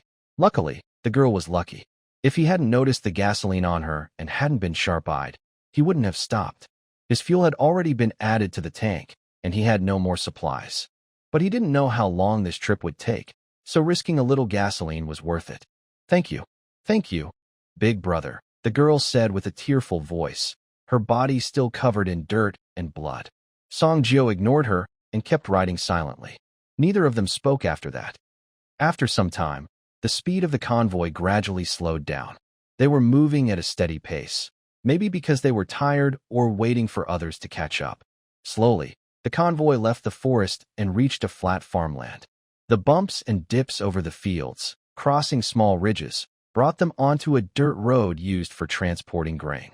The front of the vehicle did not choose to drive directly onto the dirt road. Instead, it stopped near the grain transport path. This was because it was easier to leave quickly when needed, just turn the steering and go, without having to turn around repeatedly. Right now, it was hard to decide which way to go. The team leader got out of the vehicle and stood on the roof. He held a small horn and shouted loudly to everyone who was parked behind. "Everyone rest here for 2 hours. After 2 hours, we will set off again. Listen everyone. Rest here for 2 hours. Then we leave." After speaking, he went back down from the roof. Song Jio followed the vehicle ahead. The front vehicle had pushed the path so that the tricycle could pass. It was a bit easier to ride now. He stopped the tricycle and, hearing the horn, relaxed and leaned against the truck bed. He reached into his small bag, feeling tired. His bottom was sore, and he felt a bit broken. All he wanted now was to drink water. Everyone who had stopped parked their vehicles and took this short break to rest, breathe, drink water, and chew on some dark, unknown dry food. Song-jo got off his tricycle and leaned on it. He unscrewed his water bag and took a few controlled sips, swallowing carefully. Out of the corner of his eye, he saw a girl inside the truck bed staring at his water bag. Her lips were cracked and moving slightly, but she dared not speak. After a moment of silence, the girl couldn't resist her burning throat anymore. She spoke softly, like a mosquito. "Big brother, I'll trade you some compressed biscuits for a sip of water, okay?" She instinctively clenched her bag, her fingertips turning white. Song-jo looked at her and said, "First, you should know that the gasoline on you is mine. I saved you for the gasoline. Now, even your biscuits are mine," he added. Lin Xiao looked sad and replied, He handed her a can of military-style compressed biscuits. Song-jo took the biscuits, checked the can to make sure it was sealed and not spoiled, then stood up and took his water bag toward the girl. "I'll feed you. Don't move. Open your mouth." The girl tilted her head back and opened her mouth. Song-jo poured a sip of water into her mouth, but as soon as he did, he quickly pulled back the water bag, feeling like he'd been scalded. "That's enough. That's all." He then put the can into his backpack and found a place to rest. The girl swallowed her water and lay down on the truck bed. On a wide open field, there were no rice plants, only various weeds. Small insects hid among the grass, and tiny bugs scurried away when stepped on, like grasshoppers. On the battered tricycle cart, the girl listened to the insects chirping, her eyes fixed on the twinkling stars above. The stars flickered like her tearful eyes. Maybe she was sad because another star in the sky had gone out. Not far away, the Zhang family was busy. Zhang Xiaozue was breaking a dry, hard piece of flatbread, slowly feeding it to Iron Meow Meow. After Iron Head got off the vehicle, he twisted his body randomly, then squatted down and stood up again. 3 people rode on a motorcycle, bouncing along the road. Only they knew how uncomfortable it was. Iron Head mostly sat on the fuel tank, never experiencing comfort, and had to endure the rough road and the pressure from the 2 people behind. He was getting older, no longer young. When he was young, he loved riding with his wife, playing with the brakes. Now, it was just painful.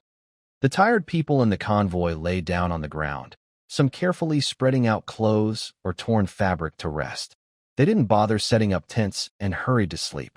Those with broken vehicles weren't so lucky. They had to drag their tired bodies to fix the cars, and the noise from repairing didn't bother the sleeping people at all. They were just too exhausted. A vehicle full of people slowly appeared behind the convoy. Luckily, they hadn't fallen behind. 2 of them were riding bicycles, helping the car that had rear-ended others to get free, then abandoned their bikes and paid the toll. Otherwise, with just their legs, they wouldn't have been able to pedal anymore, even if they smoked. It was a small way to keep the legacy of Odobio alive. 2 hours passed quickly, and the lead vehicle gave the order to leave. Everyone called out to wake each other up and get on the vehicle. A few people were so exhausted they had fallen into deep sleep right in front of Song-jo. Song-jo decisively got off the vehicle and walked over. He slapped each of the sleeping people with a big slap. Smack. Whoa. Smack. Whoa. Smack, smack, smack. Whoa x3. Then, without waiting to see their reactions, he returned to the vehicle. The few who had been slapped awake looked confused but saw everyone else getting on the vehicle, so they didn't dare delay and hurried to catch up. The girl on the truck bed saw this scene. Her heavy mood slightly brightened, but then she felt sad again, unsure of what lay ahead for them. Everyone immediately started moving, eager to climb onto their own vehicles. The convoy restarted and headed in one direction. The engine of the tricycle made a put-put sound, as if protesting this endless escape. Song-jo kept his eyes on the vehicles ahead, not daring to relax. The girl in the truck bed held tightly to the elastic cord, her face pressed against the edge of the truck bed. Guided by the leader, the convoy traveled for a while. The sky gradually brightened, and the sun slowly rose, shining with a golden glow. People often call it hope. The scenery along the road changed. It was no longer endless forests and fields, but a city that showed signs of human technology and civilization. Tall buildings could be seen from afar. The front of the vehicle started looking for a good way into the city. The convoy stopped at a place similar to an economic development zone. After parking, the leader appeared, still holding a small green horn. It seemed, perhaps just an illusion, that the leader's hair looked thinner than before, almost revealing a shiny scalp. The leader shouted, "Everyone, stop and wait. Do not move around. Act on your own and bear the consequences." Soon after, a huge wild boar suddenly ran out, with a person riding on its back. The two of them, riding the boar, went to explore the development zone. After a while, the sounds of wild boars squealing and the loud crashes of buildings falling could be heard, along with some dust rising into the air. Song Jiu tightly gripped the steering wheel, frowning as he looked toward the sounds. He felt helpless inside. In this end-of-the-world situation, ordinary people have no right to control their own fate. Just like now, there's nothing they can do. The only thing they can do is obediently follow orders. But I want to control my own fate. I want to have the power to shape my destiny. I want to survive well in this world. I have enough respect for this apocalyptic world, along with effort and talent, plus a tiny, insignificant system. I believe that the future is full of hope. Song Jiu felt more confident again. The girl behind him sensed his change in mood, but didn't know what had happened. Maybe in this end-of-the-world situation, everyone is a bit mentally unstable. If one day he becomes a fool, I would still be willing to share my food with him, the girl thought. The pig's squealing stopped. Then, two people riding pigs appeared. The wild boar's fur was a bit ruffled, but it wasn't a big problem, just a little ugly. It would grow back quickly. The huge wild boar was not yet here, but its voice was already heard. "We can't fight them. There are too many. Let's find another place." The vehicle at the front immediately started moving. The cars behind quickly followed. The two pig riders ran toward the lead group. The man on the vehicle jumped onto an SUV, while the wild boar leapt onto a tour bus. As it landed, it transformed back into a chubby person, who then landed steadily on the roof of the bus. The convoy continued moving forward. After what felt like a long time, they finally stopped at a large parking lot. The convoy leader's voice came again. "It's safe here. Everyone, get out of the vehicles. We can stay here for about 2 days. After that, we will set off again. Everyone, do not stray too far from the convoy, or you are on your own." Everyone felt relieved upon hearing this. Finally, there was a safe place to rest. One by one, the vehicles found suitable spots to park. People inside, on the roofs, and hanging from the vehicles appeared in the open space of the parking lot. They began to survey the area, each finding a spot to claim as their territory for the next 2 days. This was a single-story open-air parking lot filled with many cars. The vehicles were partly covered by vines, some tires flat or deflated, and the bodies covered with strange scratch marks. Evidently, monsters had once lurked here. Dust covered the ground, mixed with dry weeds and dark red stains. When stepped on, it made a soft, squeak sound. A faint smell of decay drifted in the air, barely noticeable. Everyone dispersed. The convoy leader, with the chubby man, headed toward a corner of the parking lot. He signaled to open an exit in that direction. The chubby man transformed back into a huge wild boar and charged headfirst into the wall. The brick and concrete wall couldn't withstand much. It was broken open by the pig's head. At the same time, it pushed aside the blocking cars one by one. Then, using the same old tricks, they created passages in 3 other directions. This made it easier for everyone to enter and exit, and also prepared them to escape quickly if needed. This shows that the team leader is calm and reliable. Various vehicles shut off their engines, and everyone checked their condition. They tightened loose screws and fixed damaged tires. Every important part needed careful attention. If you neglect your vehicle, it will neglect you in return. No one dares to be so irresponsible unless there's no other choice. Also, this place has many useful car parts. If something is broken, they fix it. If not, they prepare spare parts just in case.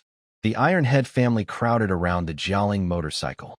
Zhang Xiaozue took out a bottle of water from her bag and poured a little into her palm to gently wipe her daughter Tianmiao's face. She also used a clean cloth to bandage her daughter's minor burn on the knee carefully. Ironhead squatted under the motorcycle, checking the chain and brakes. He held a dirty cloth he found and wiped dust off the chain repeatedly. Sometimes, he pressed the pedal with his foot to check if the transmission was smooth. Tiamiao sat quietly beside an abandoned car, frowning slightly. It's best to find a working vehicle here. If not, the Jialing motorcycle is still their family's backup escape route.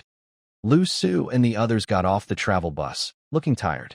Traveling was uncomfortable, and now they finally felt free. The team manager organized everyone to work in order. They cleared a living area, set up tents, and moved some personal belongings down. Then, he sent a few people out to search for supplies. This was a necessary task whenever they arrived somewhere. Others made their own arrangements. Families acted according to their habits, and teams divided tasks among themselves. The silent parking lot started to become lively. Song Jio waited until the entire convoy was stable before slowly turning off the engine of his tricycle. The put sound stopped abruptly, replaced by the busy sounds of people working. He stepped down from his vehicle. As his feet touched the ground, he felt his legs stiffen. His wrists and arms were sore too. After holding the same position and twisting the throttle for a long time, his muscles were stretched to the limit. His butt didn't feel like his butt, and his legs didn't feel like his legs. However, the broken tricycle in front of him made him even more worried. He had been fleeing all the way, and the vehicle was in very poor condition. If he didn't find a way soon, he might be caught, or worse. Thinking about how he looked hanging onto the bike, he remembered the phrase, "The future is promising," which now felt a bit embarrassing. He squatted down and poked the crack on the outer tire with his finger. The rubber was curling, exposing the inner tube. The bumpy road had made the crack larger. The tire wall was covered with small stones and dark mud stains. Pressing on it, he could feel a slight leak of air. He shook the handlebar, and the front of the bike wobbled noticeably. The axle made a dry, squeaking sound when it moved side to side, and if he wasn't careful, he might lose control while riding. The fuel tank under the seat was leaking a tiny amount of oil. The fuel gauge showed almost empty. The engine was hot to the touch. He quickly pulled his hand back after touching it. There was a tiny crack on the engine casing, which didn't affect the bike's operation for now, but it was like a ticking time bomb. Anytime it could break down completely.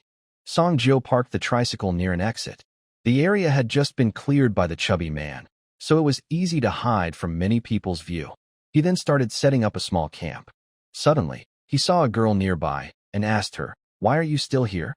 "Listen, I only charged you for a short ride. No more. It's safe now, so you can choose whichever vehicle you want. I need to get going. Oh, and give me the oil." The girl was caught off guard by Song Jio's sudden change of attitude. She took the oil from her bag and handed it over, then thought to herself, "When you become a fool, I'll see who will still care about you," she said aloud. "My leg doesn't hurt anymore. I can help out. I also have some useful things in my bag. I have food too, so I won't cause you any trouble. I learned how to fix bikes from my dad. He owns a repair shop. If you find a vehicle here, I can help too." The girl, looking dirty and tired, looked at Song Jio and tried to show her worth. After some time together, the girl could tell that he was a tough man. If she couldn't do something useful to impress him, she would probably be sent away. Song Jio looked at the girl in front of him. He reached out and gently tapped her dirty face, which was stained from falling and getting mud on it. The mud had already dried. As his finger moved away, the cracked mud on her face flaked off. He said, "Why are you so thick-skinned?" He added, still trying to make promises. "Stay where you are. Go wherever you want." The girl got upset and said, "I'm serious. I really have something useful. Look at my bag. There are things inside. Check for yourself." Song Jio reached over and looked. There were some clothes, which he didn't mind. Inside, he found some dry food and ate treasure porridge. Those usually last a long time, so they should still be good. There was also some ham sausage, which was okay, and some spoons, a blackened bowl, and other small items. No wonder she brought them. After looking, he threw the bag onto the car. "What's yours?" "This is clearly mine. You have nothing." Then he took some glass noodles from the car and handed them to the girl. "Here, I feel sorry for you. Take some noodles to eat. Don't go hungry. You look so thin." He was about to send her away. The girl suddenly panicked. "This is for you. If you take my things, you can't kick me out. Where else can I go? I have nothing left. I really have nothing left. My mom fell off the car to protect me. These are the last things we have." Sob sob, she cried on the ground. "I won't leave." Hearing this, Song Jio didn't know what to say. He just thought she was acting out of frustration. This was the second person crying in front of him. Another was sitting on the ground crying. He stood there for a moment. Then he tried to comfort the girl. He returned her bag, but she still refused to take it. She said, "Since you took my things, you can't kick me out. I already gave you everything." Song Jio didn't want to carry a burden. He was busy with his own plans, a bright future, and starting a business. He felt a bit annoyed. He said, "If you can do one thing for me, I might consider it. Otherwise, you should leave. I'll give your things back." The girl looked up at Song Jio and asked, "What thing? Tell me." Song Jio sneered. "Call me Dad." This sudden request made the girl stop crying. She opened her mouth, but didn't know what to say. Song Jio finally felt he had taken control of a city, so he threw the bag back to the girl, clapped his hands, and prepared to leave happily. A faint, unclear voice came out, but it was hard to understand. Song Jio turned around. "Huh? What did you say, Dad?" The girl shouted out loud, even with her eyes closed. This really confused Xiaosong. Wasn't this trick pretty good? Why does it seem a bit outdated? He hadn't thought about what to do next. Xiaosong looked at her blankly. The girl also gave up trying to hide her feelings, shouting and staring straight at him. Song Jio really wanted to change his mind. Maybe you should get up first. I can hold off on kicking you out for now, but if you really have the value you claim, I have no place for a broken vase like you. Later, I might try to recommend you to the front team. If you keep causing trouble, I won't care anymore. I mean what I say. Crying won't help." After saying that, he stood up and went to do his own things. The girl on the ground wiped her tears and got up. She thought to herself, "Let's leave it at that for now. As long as he doesn't kick me out, that's fine. Later, I'll think about it." Song Jio didn't bother with anything else. He looked at the large parking lot and felt he had great potential. Since he had this opportunity, he decided to upgrade to a better car. Song Jio walked while paying attention, sweeping across the entire parking lot. He looked at the old, broken vehicles. They all looked a bit useless, but some parts in the bodies could still be used. Cars shouldn't become completely useless in less than half a year. Moreover, he didn't need perfect cars. As long as he had some, he could upgrade. The only difference was the cost of killing points, which was very high. But there was a big problem. He didn't have enough killing points. All his previous points had been used up in a big gamble. It was exciting at first, but then it turned into a disaster. After killing Brother Hu and a few others, he gained 3,000 killing points. But that's nothing for upgrading a big thing like a car. It's just a drop in the bucket. A skilled person can't cook without rice. This won't do. Song Jio stood next to a junk car, worried and thinking of a solution. I remembered that I initially had no killing points, and the system saw I was a beginner, so it gave me a limit of 500 killing points. Now, I wonder if I can request an increase. I decided to try communicating with the system. "System, can you increase my limit again? As you can see, my tricycle is already struggling, and the future seems even more dangerous. Now, it's hard to find a parking lot with so many cars. I want to upgrade and get a car here. If I miss this chance, I don't know if this place will still have such opportunities. Ridiculous. Everywhere in the human world is full of cars, but if this keeps going, I don't know how we'll survive." After waiting a while, the system finally responded. "Your credit score does not meet the requirements for an increase. Come on, can't you be more flexible? I'm not refusing to pay back. Besides, my ability to earn killing points is decent. Wasn't it over 3,000 last time? That was definitely a good investment. Blah, blah, blah." Song Jio's mind was full of complaints, but the system remained unmoved. He finally understood how he had felt at that moment. It's really annoying. Song Jio slumped on an old car, feeling like a chicken whose credit card or loan application was rejected. He was extremely disappointed. The amount of collateral depends on the importance and health of the organs. His discouraged eyes lit up, and he suddenly felt energized again. He started asking questions. The highest score was given by the heart, 100,000 points. The kidneys scored 60,000 points, and the lungs 36,520 points. They even asked how many killing points 2 small balls could be worth. The reply was 40,000 points. Curious, I asked about the estimated range. The kidneys range from 35,000 to 65,000 points, and the testicles from 16,000 to 50,000 points. This made me feel pretty good. My abilities are quite strong. That damn desire to win. It's a pity, though. I don't smoke or drink. I just play games and wash my feet. Why do my lungs have issues? Looks like I've inhaled a lot of secondhand smoke before. Smoking really harms people. Since I have a small system that can increase my points, I have nothing to worry about. Next, I need to find parts and upgrade. So I started looking around. Just 2 steps out, I suddenly heard footsteps behind me. I, Songjio, felt a bit nervous. I turned around expressionless and looked at the person behind me. It was a girl following me. Since when have you been here? She replied, I've been here all along. What did you hear? She said, I didn't hear anything.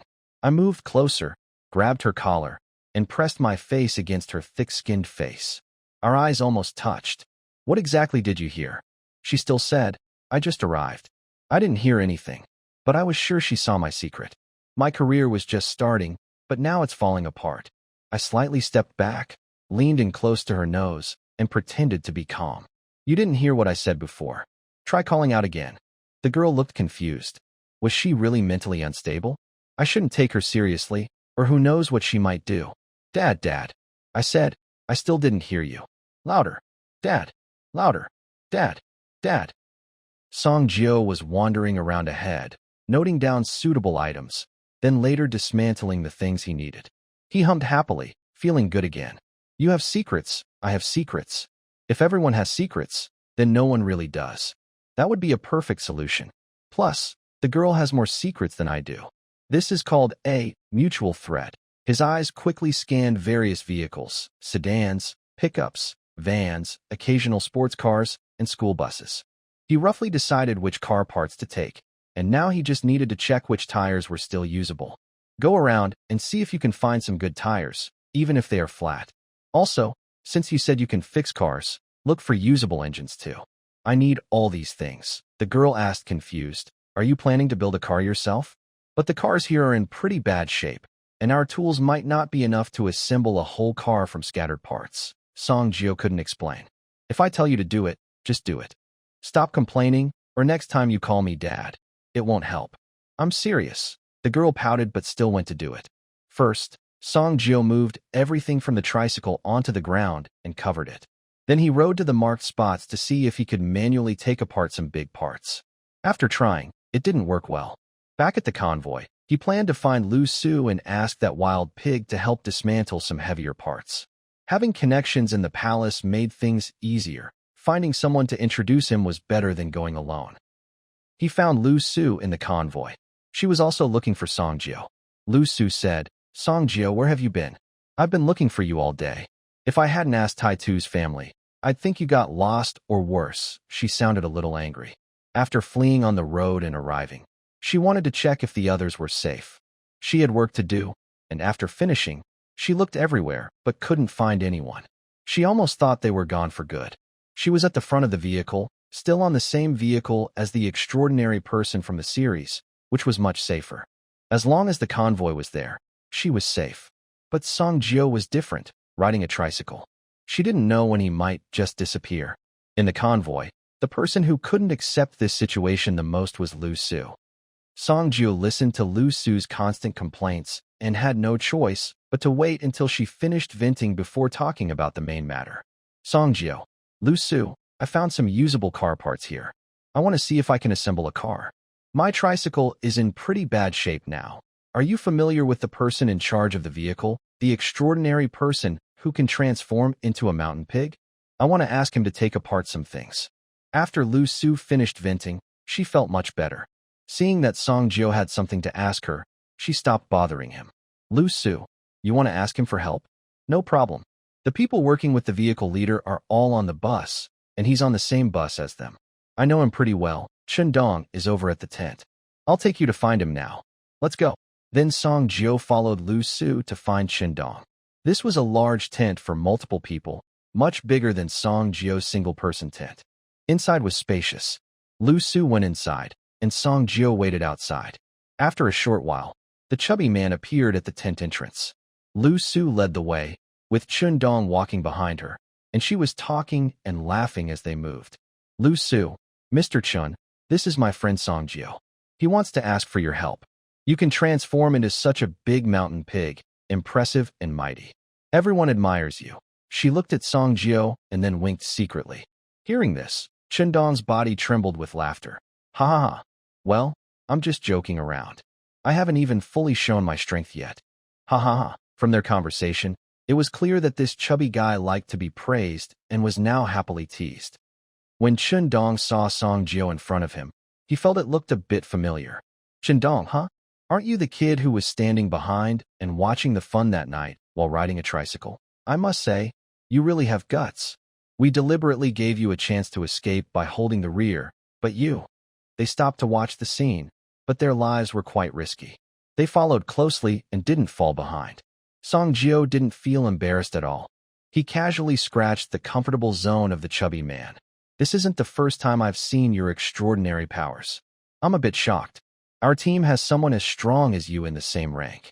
It makes us feel very safe.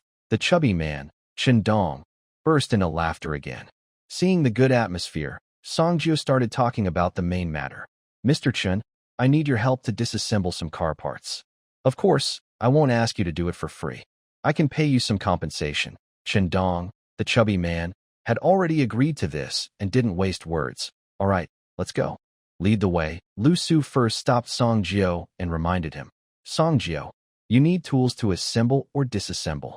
Right now, everyone is busy with repairs and upgrades, so tools might be scarce. But I'll go ask around. Wait a moment. As expected, girls are more attentive. The two waited for a little while. Liuxu returned holding a small, greasy bag that was hard to tell the original color. Liuxu said, let's go. The three of them headed toward the parking lot. Looking at the collapsed roof of the car in front, with only one intact door, the honest Dong said, I'm not good at delicate work. If I try to disassemble it, I might break it. Songju took out some tools from his bag and said, no problem. Just help me forcibly remove the front part of the car. I can handle the connections myself. Dong listened and didn't waste time. All right. He transformed into a wild boar and quickly took off the car door. From then on, he kept his transformation, swaggering through the wreckage like a boss, walking among the cars. Song Jio followed behind, watching the big boar's rear, its wagging tail, and thinking idly, if this were made into ham or something, it would probably be top quality. Very fragrant and rich in flavor, shiny and bright, with clear fat, and dripping with oil, he disassembled a truck bed, for tires, a car front, and 3 more car doors. A little girl with a mission returned, seeing a clearly visible wild boar in the parking lot. She realized someone had called a special expert for help. Of course, it's impossible for one person to move engines and heavy equipment alone. That's not realistic. She checked her own engine and then ran toward the wild boar. Her short legs hurriedly ran to Song Jio and said, Song Jio, I found a usable engine. It's from a camper van, and I took a few solar panels and batteries from it. I was worried someone else would take them, so I took them first. The girl looked at the big wild boar, and Dong also turned his head to look at her. It was the first time he saw a wild boar so close. He couldn't help but comment, what a fat pig. Hearing this, Song Jio felt happy and praised the girl, not bad. I didn't expect you to be somewhat useful.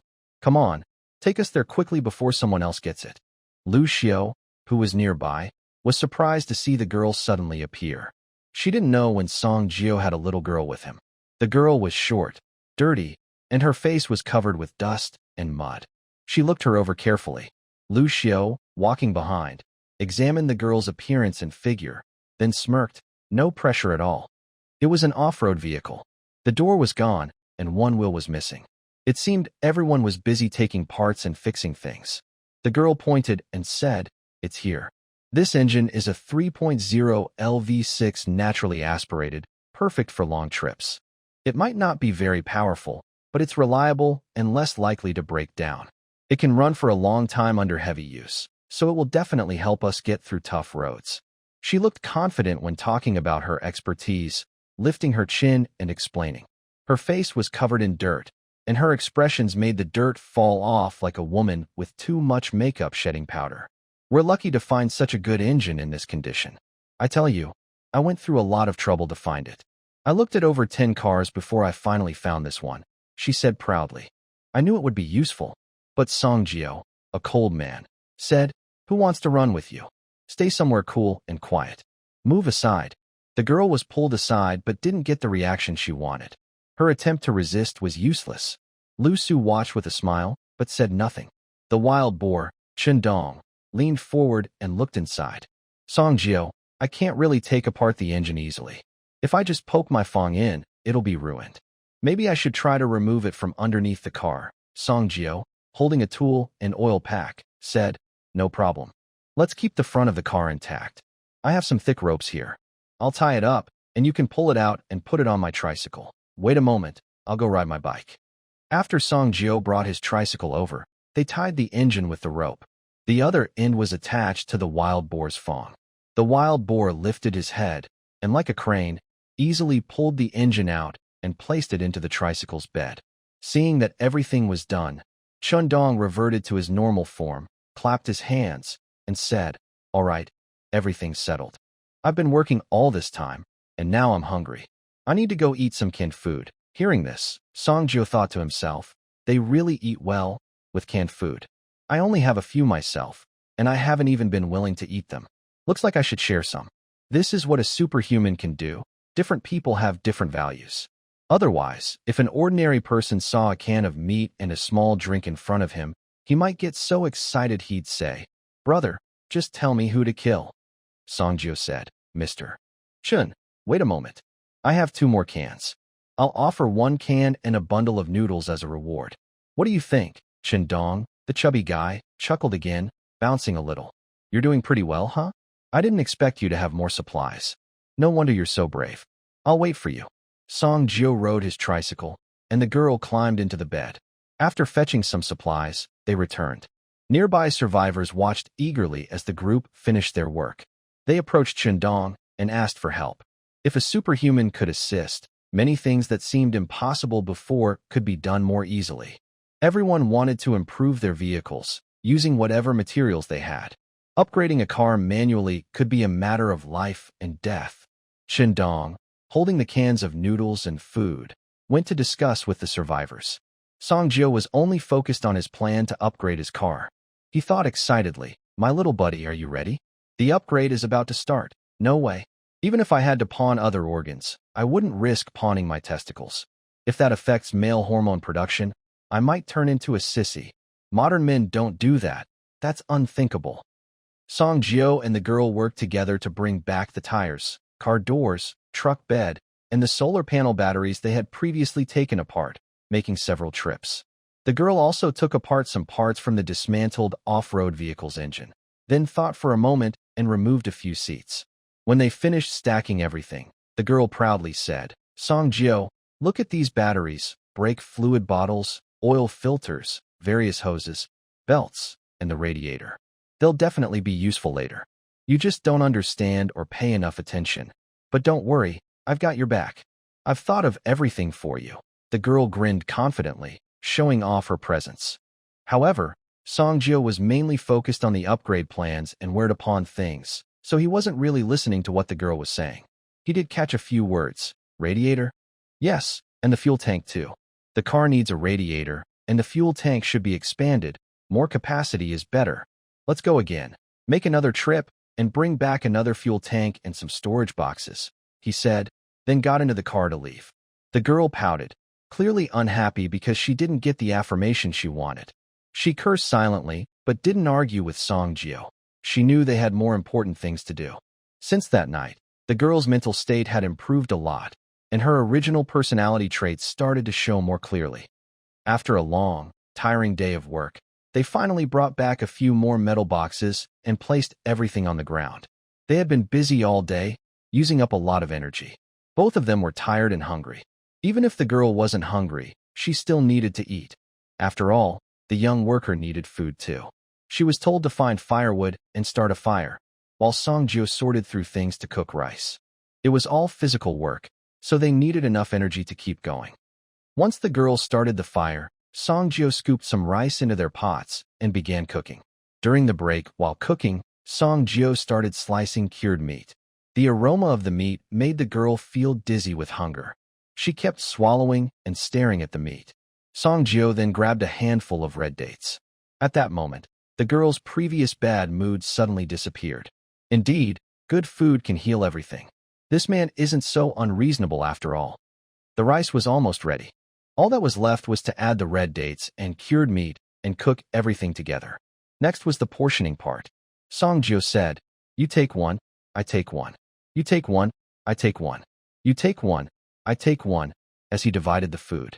But in the girl's lunchbox, there was only one piece of cured meat and one red date from start to finish. Because Songjio gave one to the girl, then one to himself, and then took the remaining piece from the girl's box to put into his pot, counting it as his own. This cycle repeated, filling Songjio's pot completely, while the girl's box only had a lonely red date, cured meat, and rice. TSK, TSK, TSK. Learned a lesson. The girl looked at her lunchbox in disbelief, then glanced at Songjio's pot. She couldn't hold back anymore. "Songjio, how can you do this? That's too much. You cut so much and only put it in your own pot. What about me? I've done quite a bit too. Doesn't your conscience hurt?" She shouted loudly. Songjio, acting shamelessly, said, "What is conscience?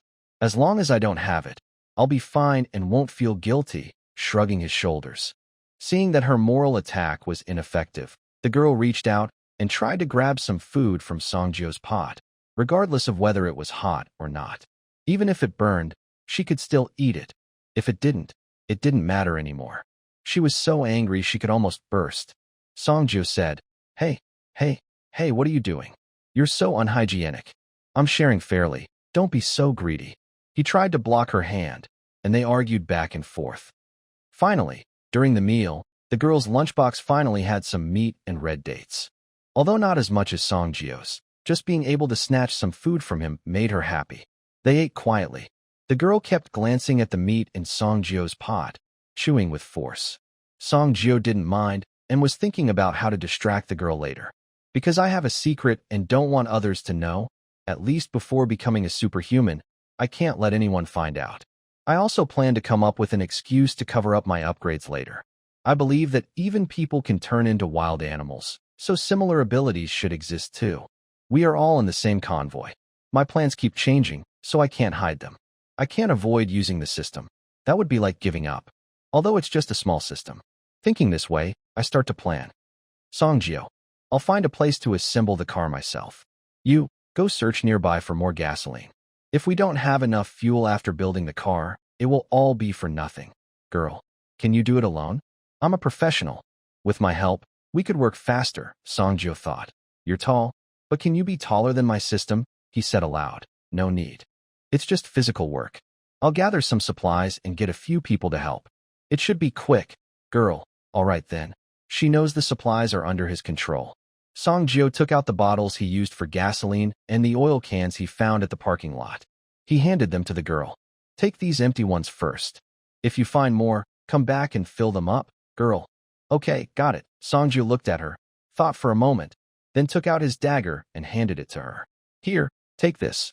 Keep it for self-defense. When I carry this knife, I don't hesitate to kill.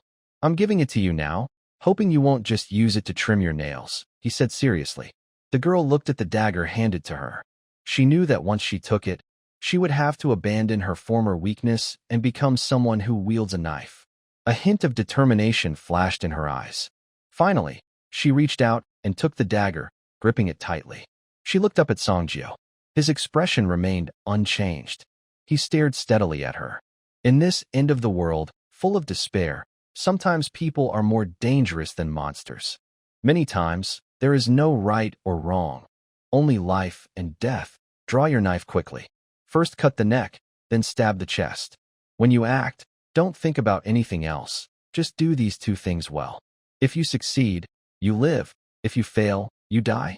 It's that simple. Do you understand? The girl answered seriously, "I understand." After that, Songjio was no longer so serious. He just wanted to send the girl away, not really to let her fight others.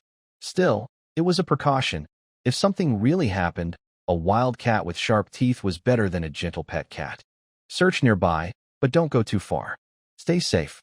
If you find someone, look for them. If not, I know people at the front of the vehicle.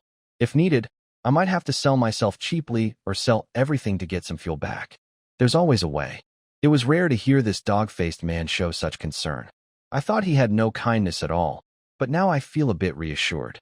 The girl said, "I've remembered everything. I'll go now. Song Jio waved his hand, eager for her to leave. The girl changed her mind and said, "He really is a dog-faced type. So unpredictable." She turned and walked away. The troublemaker finally left. Time to get started. Song Jio drove the tricycle to another spot nearby. It was at a corner, which blocked the view well, and the area around was already torn up and worthless. No one would come here, so it was quite hidden. Someone moved several times, transferring the remaining items to the new place, busy and sweating heavily. After catching his breath, he looked at the pile of scrap metal in front of him and called out to the system. "System, I want to mortgage my organs to get points."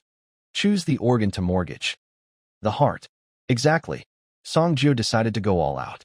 He also planned to exchange for a sequence magic potion that could awaken a sequence, upgrading his car and achieving transcendence in one step.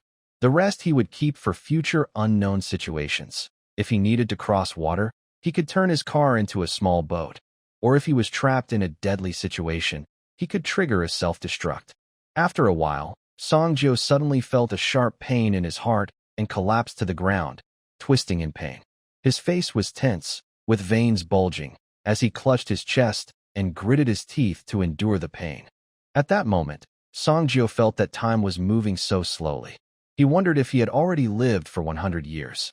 The system prompt sounded. "The ownership of the heart has been pledged. 100,000 killing points have been credited.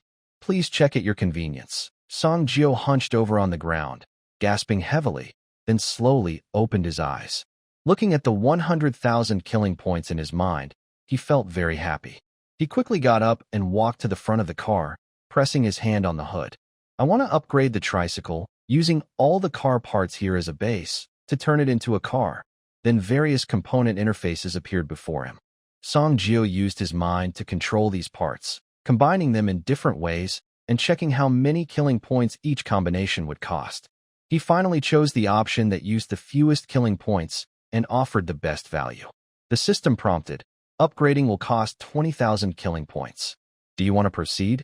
"Yes." The countdown began, 17 hours 59 minutes and 59 seconds. There were 18 hours in total, meaning he could complete the upgrade before the convoy left. Song Jio was very satisfied. Next, there was another very important task. "System, I want to exchange for the Extraordinary Awakening Potion." The system responded, "Exchanging for the Extraordinary Awakening Potion will cost 3,000 killing points. Do you want to proceed?" "Yes." After a few seconds, a delivery icon appeared on the screen. After about 10 seconds, Song Jio felt something in his hand. He opened his palm and saw a small capsule about the size of a finger. The capsule had a gradient-colored shell. He held it up to observe. From different angles, the capsule showed different colors. He stared obsessively at the item in his hand. "Is this the potion that can awaken a superpower?" "I finally got it." Without hesitation, he put it in his mouth and swallowed it. After taking it, he felt nothing special, just like swallowing a capsule. Song Jio wasn't sure if his reaction was correct, so he asked the system. "Awakening in progress. How long will it take?" "About 2 days, but it varies from person to person." He decided to wait patiently and see what kind of power he could awaken. It was very exciting. All his plans were finished, so now he just had to wait. Song Jio's eyes shone brightly, and a slight smile appeared on his face. He was happy for a moment. Then he composed himself, pretending nothing had happened, and left quietly. During this time, the girl came back a few times, but found nothing. The other survivors had already searched the nearby area thoroughly, cleaner than a dog's lick, so there was nothing left for these two. That was normal. Song Jio didn't mind. The girl also asked where they had taken the supplies and the tricycle. He casually gave a few vague answers. An hour or so passed quickly. Song Jio even pretended to go out a few times, claiming he needed to move the vehicle elsewhere for assembly. Suddenly, a system notification sounded. "Vehicle upgrade complete." Song Jio had been waiting here all along. In front of him was a pile of parts and the tricycle. Suddenly, everything blurred and distorted as if an invisible hand was kneading it all. Finally, it stabilized and took the shape of a vehicle. The entire vehicle has lost its paint, revealing only the metal base color. The front wide-body wheel arches extend outward, with large areas of rust and worn patches scattered across the front and back. It is fitted with large all-terrain tires suitable for muddy ground. The step surfaces are covered with anti-slip patterns and show signs of wear. The vehicle's lines are sharp and sturdy. Above the front seats, there is a row of old off-road vehicle lights, and behind the lights, the roof is covered with solar panels. Below the panels, there is a foldable single-person tent. Under the tent is a truck bed that has been extended, providing a spacious interior. Inside the truck bed, there are large water tanks on both sides and storage boxes. The fuel tank has been expanded, and the vehicle is also equipped with batteries. The vehicle is a hybrid of gasoline and electric power. However, the car doors are two different colors. The front two are white, and the rear two are yellow-gray. Inside, the seats are also different. The back row matches, but the front seats are different. One is a burgundy leather massage seat, and the other is a black sedan-style seat. Now, look at the four wheels. Although all four are the same size, each wheel hub is different, taken from different vehicles. Some are from sports cars, others from off-road vehicles. The styles vary greatly. There are battle axe hubs, large sword hubs, pedal-shaped hubs, and even a floating hub. All of these have been forcibly unified to the same size by the system. It's like a perfect patchwork vehicle, a true Frankenstein car. Is the system doing this? No, someone is tinkering with it. But Song Jio watches without any disgust, only admiration and excitement. He knew it was like this during the upgrade, but seeing the real thing still makes him thrilled, finally touching the real vehicle. He opens the door and gets in. The interior is minimalistic and looks battle-worn. The most modern features are just a few seats that have been slightly adapted. There's no central control system, no air conditioning, no armrest box, and no gear shift. The roof is exposed, showing rusty metal. But it has seat belts. Saving lives is important. In front of the driver's seat, there's a speedometer, an electric meter, and a water tank gauge. Nearby are switches for the vehicle lights. The lights are essential. How can you drive at night in the dark? Should we wait for the strange creatures to pass? Or chase them tomorrow?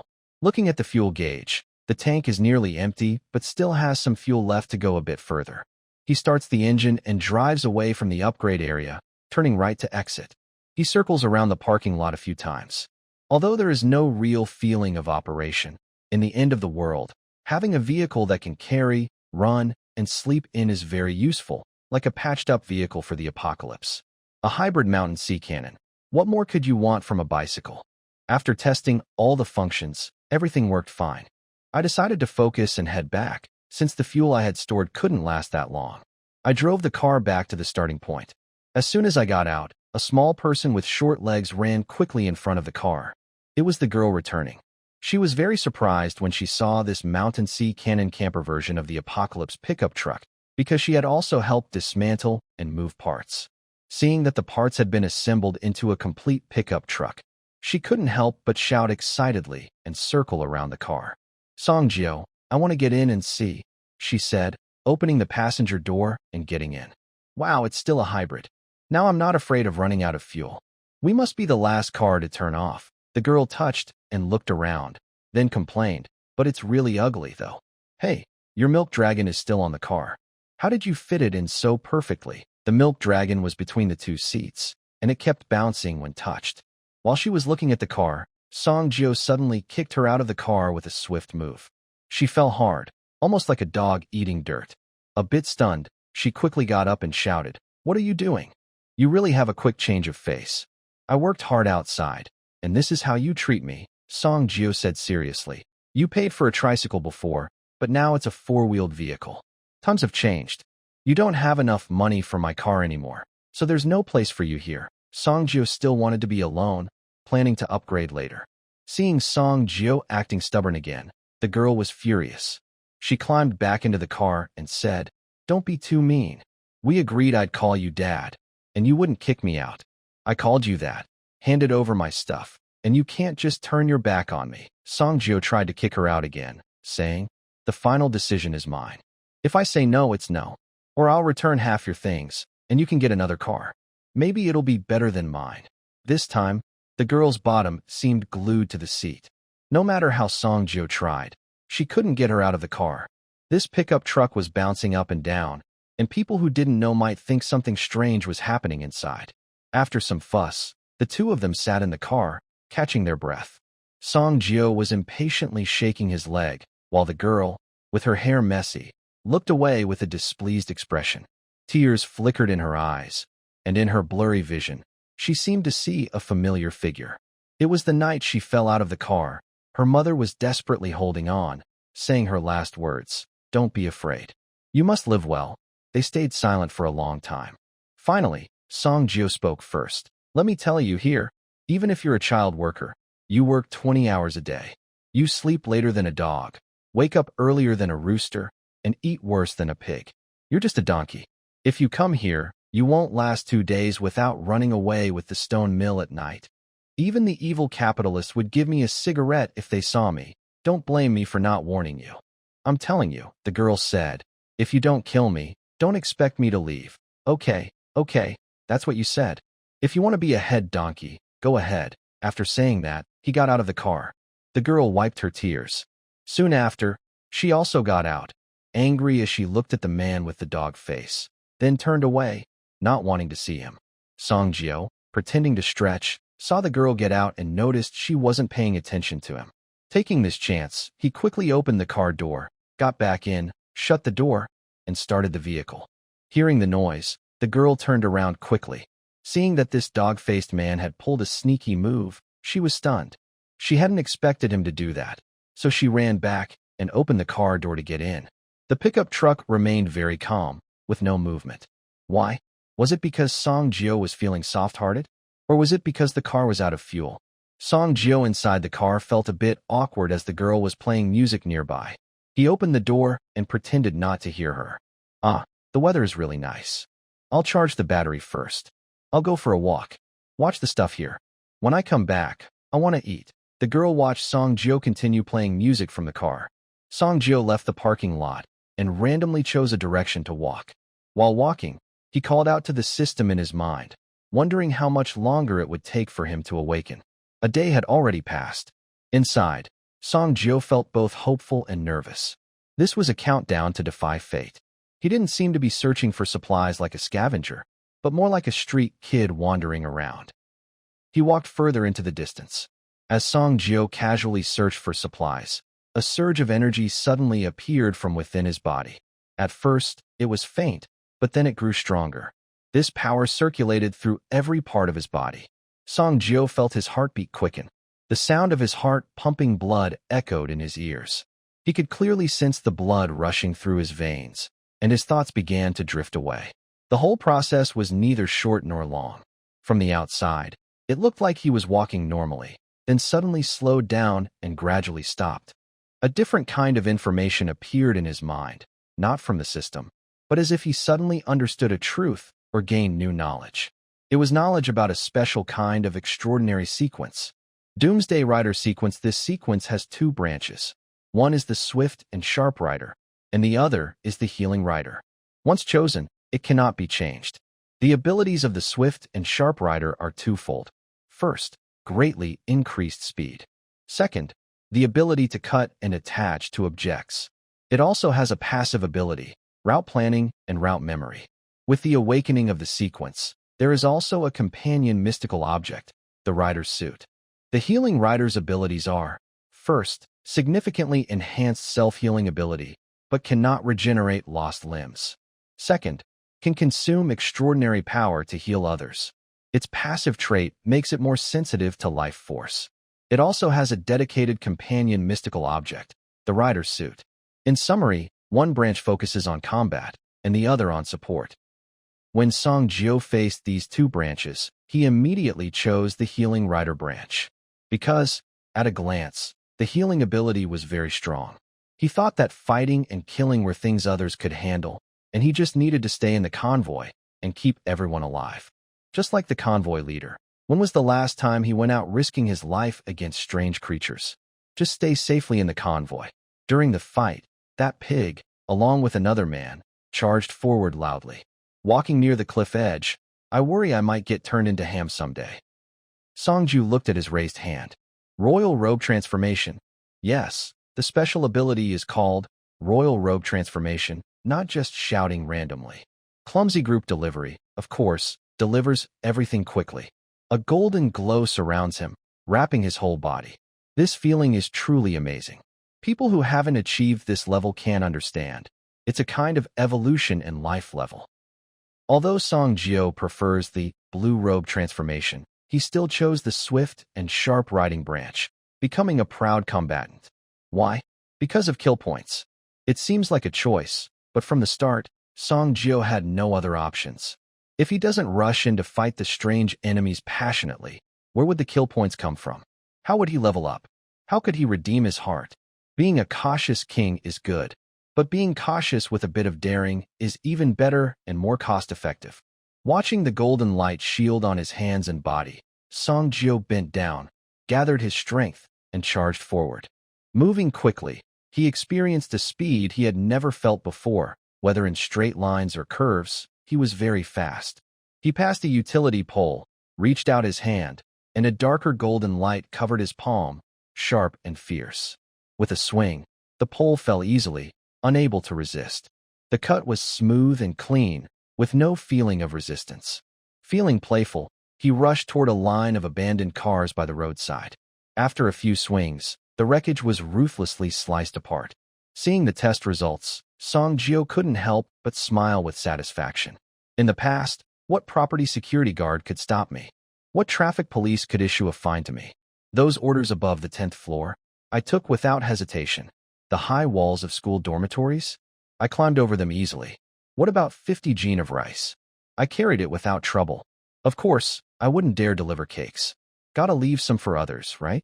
Sorry, I, Song Jio, am kind-hearted. Let other brave warriors handle those. But from now on, I am now the man with the special armor. I have also become a super being, finally gaining some power to control my own fate. In the end of the world, even if I have to run into the future, who can run faster than me then? Just ask. Who else? Song Jio, in a good mood, turns and walks away. He leaves behind a woman by the roadside, holding some parts, looking messy in the wind. That line of cars was supposed to be dismantled for parts, but now they are cut into pieces by a human-shaped cutting machine, no longer recognizable as cars. But that's okay. Maybe it can be taken apart even better now. The woman walks forward and starts searching. While looking through the wreckage, she suddenly stops. It hits her. Another super being has joined her convoy. Song Jio returns to the convoy and heads straight toward the front of the line. As he gets close, he sees Liuxu working and goes over to greet her. Song Jio. Liuxu, you're busy. Liuxu is sitting on a dismantled car seat, screwing in a bolt. The convoy always makes use of whatever is available at each place. Now she's fixing parts to use for the convoy's vehicles. Liuxu looks happy to see Song Jio. Song Jio, haha, what brings you here? How's your vehicle? Still moving things? If you need help, I can call someone. Liuxu stops her work, ready to help. Song Jio pulls her aside. No, I just came to check on the team leader and a few others. Do you need help? I can assist you. Liuxu says, I'm almost done. Soon I can move the parts into the storage below the vehicle. Song Jio looks down at some boxes of parts stacked on the ground. He steps in to help. Let me carry some for you. It's clear Song Jio is in a very good mood today, unusually eager to help. Liuxu doesn't want him to overexert himself. No need, really. It takes at least 2 people to lift these. Song Jio simply picks up a box with one hand and starts moving it into the bus's storage. Liuxu is surprised. When did you get so strong? Are you okay? Song Jio doesn't explain. He picks up a steel bar from the ground and extends his hand. Golden light wrapped around the hand, activating just beyond the palm's edge. With a quick hand slash, the hand moved and the steel bar dropped. The cut was clean. Liuxu stared in shock, and others remained silent. Performing a miracle in front of everyone. Nothing special. Song Jio. Hey, I did it on purpose. After the silence, a burst of noise erupted. The handsome young man appeared calm on the outside, but was secretly very happy inside. The team leader, Wild Boar Dong, and another extraordinary member of the team, attracted by the noise outside, came over. The chubby man pushed through the crowd, making a path with a single shove. Behind him were the team leader and the lock man. Dong reached the center of the crowd and asked, What's going on? Why are you all gathered here? Seeing that the visitors were several extraordinary members of the team, the crowd started talking excitedly about what had just happened. Inside a tent belonging to the team, 4 people sat around. They were the team leader, Wild Boar Chindong, Lockman, and the newly awakened sequence Extraordinary Songjio. Wild Boar Chindong spoke first. Songjio, you were just an ordinary person yesterday. It's only been a day, and you've already awakened as a sequence extraordinary. Our team is really getting more talented. We might have to make room soon. He chuckled. Lockman replied silently. That's called a gathering of talented people. Wild Boar Chindong. Same thing, same thing. Team leader Hai Tianqing said. Haha, let's introduce ourselves first. I am Hai Tianqing, the guide sequence, and also the team leader, Wild Boar Chindong. I'm Chindong, the first one you met. I am in the beast sequence, Lockman. My name is Feng Yi, the mystic seal master sequence. Feng Yi then politely smiled at Songjio. Songjio also introduced himself. My name is Songjio, the end times rider sequence. I just awakened today. I have many questions and wanted to come find you all, he responded politely. Hai Tianqing is a man in his 30s, with sparse hair on his head. He is neither fat nor thin and is barefoot. Hai Tianqing said, if you have questions, just ask. We don't know everything, but since we are the first to awaken as sequence extraordinary, we know a bit more. He seemed approachable. On the table in front of the 4 people, there was tea, some dried fruits, canned fruits, and small snacks. The hospitality was quite thoughtful, even in the end times. Songjio thought for a moment. He wanted to know how the convoy planned to move, learn about the extraordinary abilities of the sequence, and find a good excuse to hide his own upgrade ability. Songjio spoke. I want to know more about the extraordinary sequences, and also, where are we headed with the convoy? Heishanqing replied, got it. Actually, everyone who awakens wants to know these things. The extraordinary sequences are usually divided into combat sequences, support sequences, mysterious sequences, supernatural sequences, and some unknown types. An example of a combat sequence is Chindong. We call him Dongzi. He belongs to the combat sequence. An example of a support sequence is Feng Yi. There are also sequences mainly focused on production, like the plant master sequence, the mechanical craftsman sequence, and the engineer sequence. They have the ability to grow adaptable crops suitable for the end times, repair and modify various machines, or even build a house alone. Each sequence has incredible abilities, beyond what we could have imagined before. When Songjio heard about the mechanical craftsman sequence, his eyes lit up. He casually asked about the specific abilities of these sequences. The answer confirmed his suspicion. This must be a good cover for system upgrades. Just this piece of information made his trip worthwhile today. Heishanqing continued explaining, I am a guide sequence. The ability of a guide is to sense strange locations within a certain range. That's why I can lead the convoy away from areas with anomalies. But because I am only a level 1 sequence, my sensing range is limited, and since anomalies can move, the convoy has to keep changing direction based on the situation. So, when you ask me where we're headed in the future, I don't know. All I know is that this is the only way to survive. Heishanqing paused for a moment to let Songjio digest this information. Zhang Zhu, Chindong, the chubby pig, was holding a canned fruit in his fat hand. Come on, Songjio, try some of my stock. What's the point of just chatting? That's too boring. Let me help you swallow some saliva. Songjio quickly took it and opened a can with a loud snap. It's open now, and there's no turning back. Heishanqing watched Songjio eat the canned food, while in front of her was dried fruit. She said unhappily, what about me? Dongzi, I think I talk the most, right? I don't want to do this. Mountain Pig Chindong replied. Isn't there dried plum? People are so focused on the plum, they don't feel thirsty. Luonan Feng Yi was speechless. That's called stopping thirst by looking at the plum. Chindong couldn't say anything either because he was also eating. Looking at these 3 people, Songjio formed a rough idea of them. Heishanqing, steady, reliable, calm temper. Chindong, simple-minded, loves to eat, likes to praise.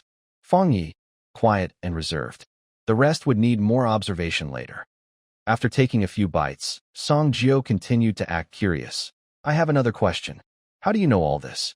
Did you learn it from other extraordinary people in different sequences? Heishanqing. Haha. When I awakened as a guide of the sequence, the knowledge naturally appeared in my mind. When I unexpectedly awakened as a guide, I gained not only the abilities of the sequence, but also some basic knowledge about other extraordinary sequences. So I know these things, which helps us understand the current world better.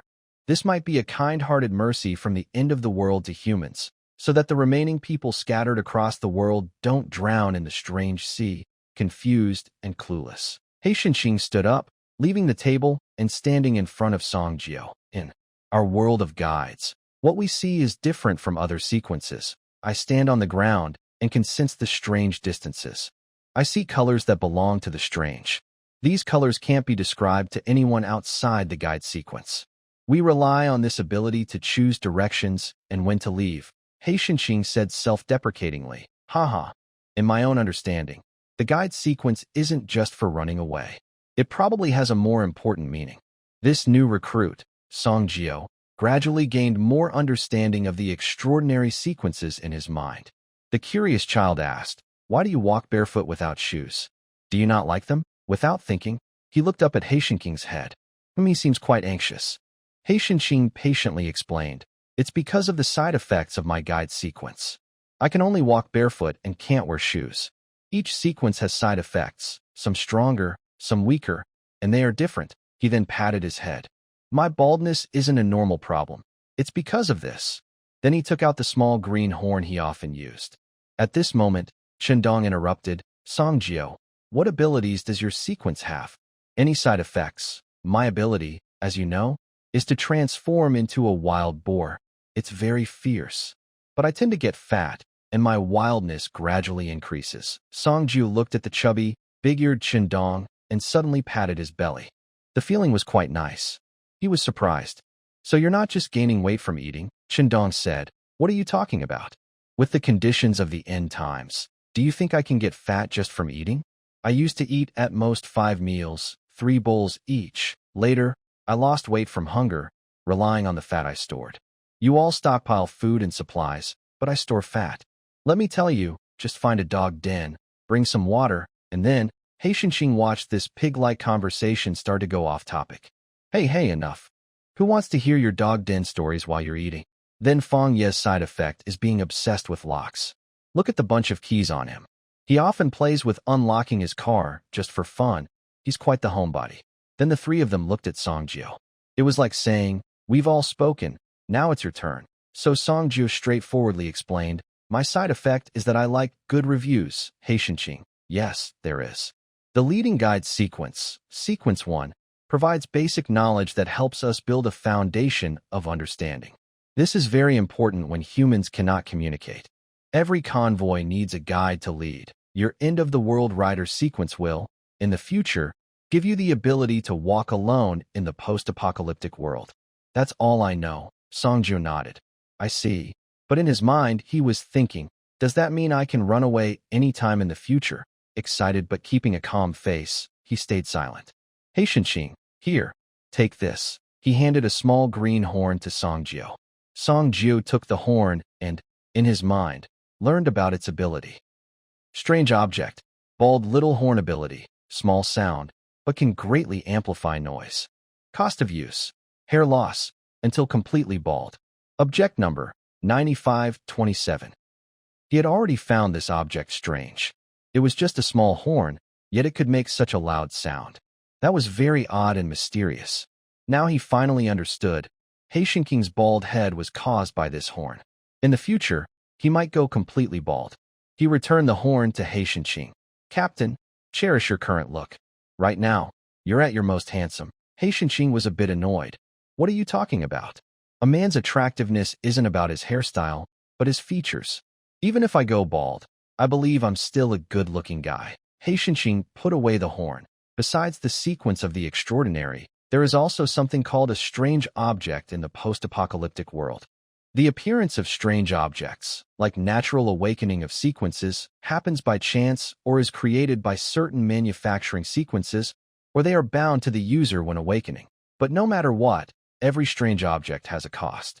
The stronger the object, the higher its rank, and the greater the cost to use. You all know that the strange object in our convoy is quite useful. It's the only one we have right now. I hope our convoy will find stronger strange objects in the future, so we can better protect ourselves against strange threats. This time, Songjio achieved most of his goals. He showed his strength in front of others and gained a lot of information, so he felt very satisfied. However, he remembered that his newly upgraded vehicle had run out of fuel. This was a problem that needed to be solved immediately. Jinai thought that since he was now a top-tier expert, maybe he could ask for a little more. He smiled confidently and asked, "Captain Hai, does our team have a tradition of giving gifts to new members? I just awakened as a top-tier expert, and our team's strength is even better now. It's a good thing for our safety," he added, "but I feel a bit embarrassed because, as a top-tier expert, I can't even fill my tank. It's like I'm not showing my full strength. Could this affect our team's image?" Hai Tianqing looked at Song Jio suddenly making this request and felt a bit nervous. He replied, "No, we all went through the same thing in the past. In the apocalypse, asking for extra supplies was considered very rude. Everyone had limited resources, and taking more than your share could threaten your family's safety, not benefit them." Song Jio interrupted, "Now is the time. Dongzi, you're so thoughtful. What do you think?" Shindong said. "Hey, I think it's fine. Since Song Jio is asking, I'll give a gift too. Let's boost the team spirit. Wait for me. I'll go get it." The silly fat guy left. Fang Yi looked at the fat guy and then at Hai Tianqing. After thinking for a moment, he also stood up and said to Song Jio, "I'll go get something too." Then he left. Song Jio successfully persuaded everyone. He turned to the bald man remaining and put more pressure on him. "Hey, Captain Hai, if it's inconvenient for you, that's okay. I'm a big-hearted person. I'll always be loyal to the team. It's good for all of us." Hai Tianqing watched the two people leave and heard Song Jio's words. He thought, this kid is probably very petty. He might forget who gave him gifts, but he would definitely remember who didn't. He forced a smile and looked around. "Then I'll give you some gasoline as a gift. You're out of fuel too, right? We've almost searched all the nearby gas stations." He walked over to where several barrels of gasoline were stored and reached out his hand toward them. But someone's hand moved faster than Hai Tianqing's. It was glowing yellow and easily grabbed a 30-liter gasoline can. Just now, Song Jio, who was behind, saw Hai Tianqing go to get a can. He initially planned to take a 10-liter can, thinking it was for himself, but then noticed there were also 20-liter and 30-liter cans nearby. How could Song Jio let that go? He directly used his special ability to help his teammate. Song Jio happily carried the 30-liter can and said, "Thanks, Captain Hai. That's really generous. I'll treat you to some noodles later." Hai Tianqing smiled a little awkwardly, feeling a bit upset inside. "No problem." Shindong brought a pack of sausages, some tissues, and smoked meat. Fang Yi handed over a box of toothpaste and a few candles. The chubby guy spoke up. "Come on, Song Jio. These sausages are..." Fang Yi handed over a box of toothpaste and a few candles. The chubby guy spoke up. "Come on, Song Jio. These sausages are really tasty. And with the tissues, you don't need to use leaves anymore when you go to the bathroom." When I was in the doghouse before he finished, Fang Yi pushed Shindong aside. "Song Jio, this is my gift." He didn't say much, but his kindness was clear. Seeing everyone packed up their things, thanking each other. Hai Tianqing finally said, "Now that you're also a superhuman in the sequence, drive your car to the front of the team. If anything comes up, it's easier for us to discuss. Also, there's something very important. The team has an agreement on how to share the supplies we find. Because everyone has different skills and strengths, all the supplies we gather are pooled together and divided proportionally. I'm not good at fighting and can't go out to search, but I can watch for strange movements and find safe routes. I get 20%, and the rest is split among you. If there's something everyone needs, then you can bid for it, and the highest bidder gets it. The remaining supplies are shared among those who paid. If we need anything from each other, we'll trade based on value, using items instead of money." He looked at Song Jio. "You better not try to cheat or take advantage of others again." Song Jio thought about it and decided this distribution plan was fair. With rules in place, things can last a long time.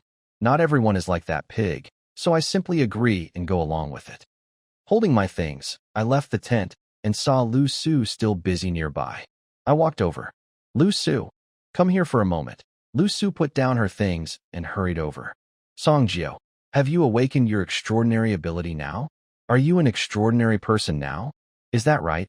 Liuxu looked at me with hopeful certainty. She was just confirming, wanting to hear me admit it herself. "Yes, that's right. I am now an extraordinary person. I awakened as a dusk rider. I can cut through steel bars, and I'm very fast," I said with a smile. I looked at Liuxu, who had dirt on her face from fixing screws. I thought for a moment, took out a pack of tissues, and also took out a few pieces of sausage, handing them to her. Maybe I was feeling a bit emotional, so I took one back. That was my last stubbornness.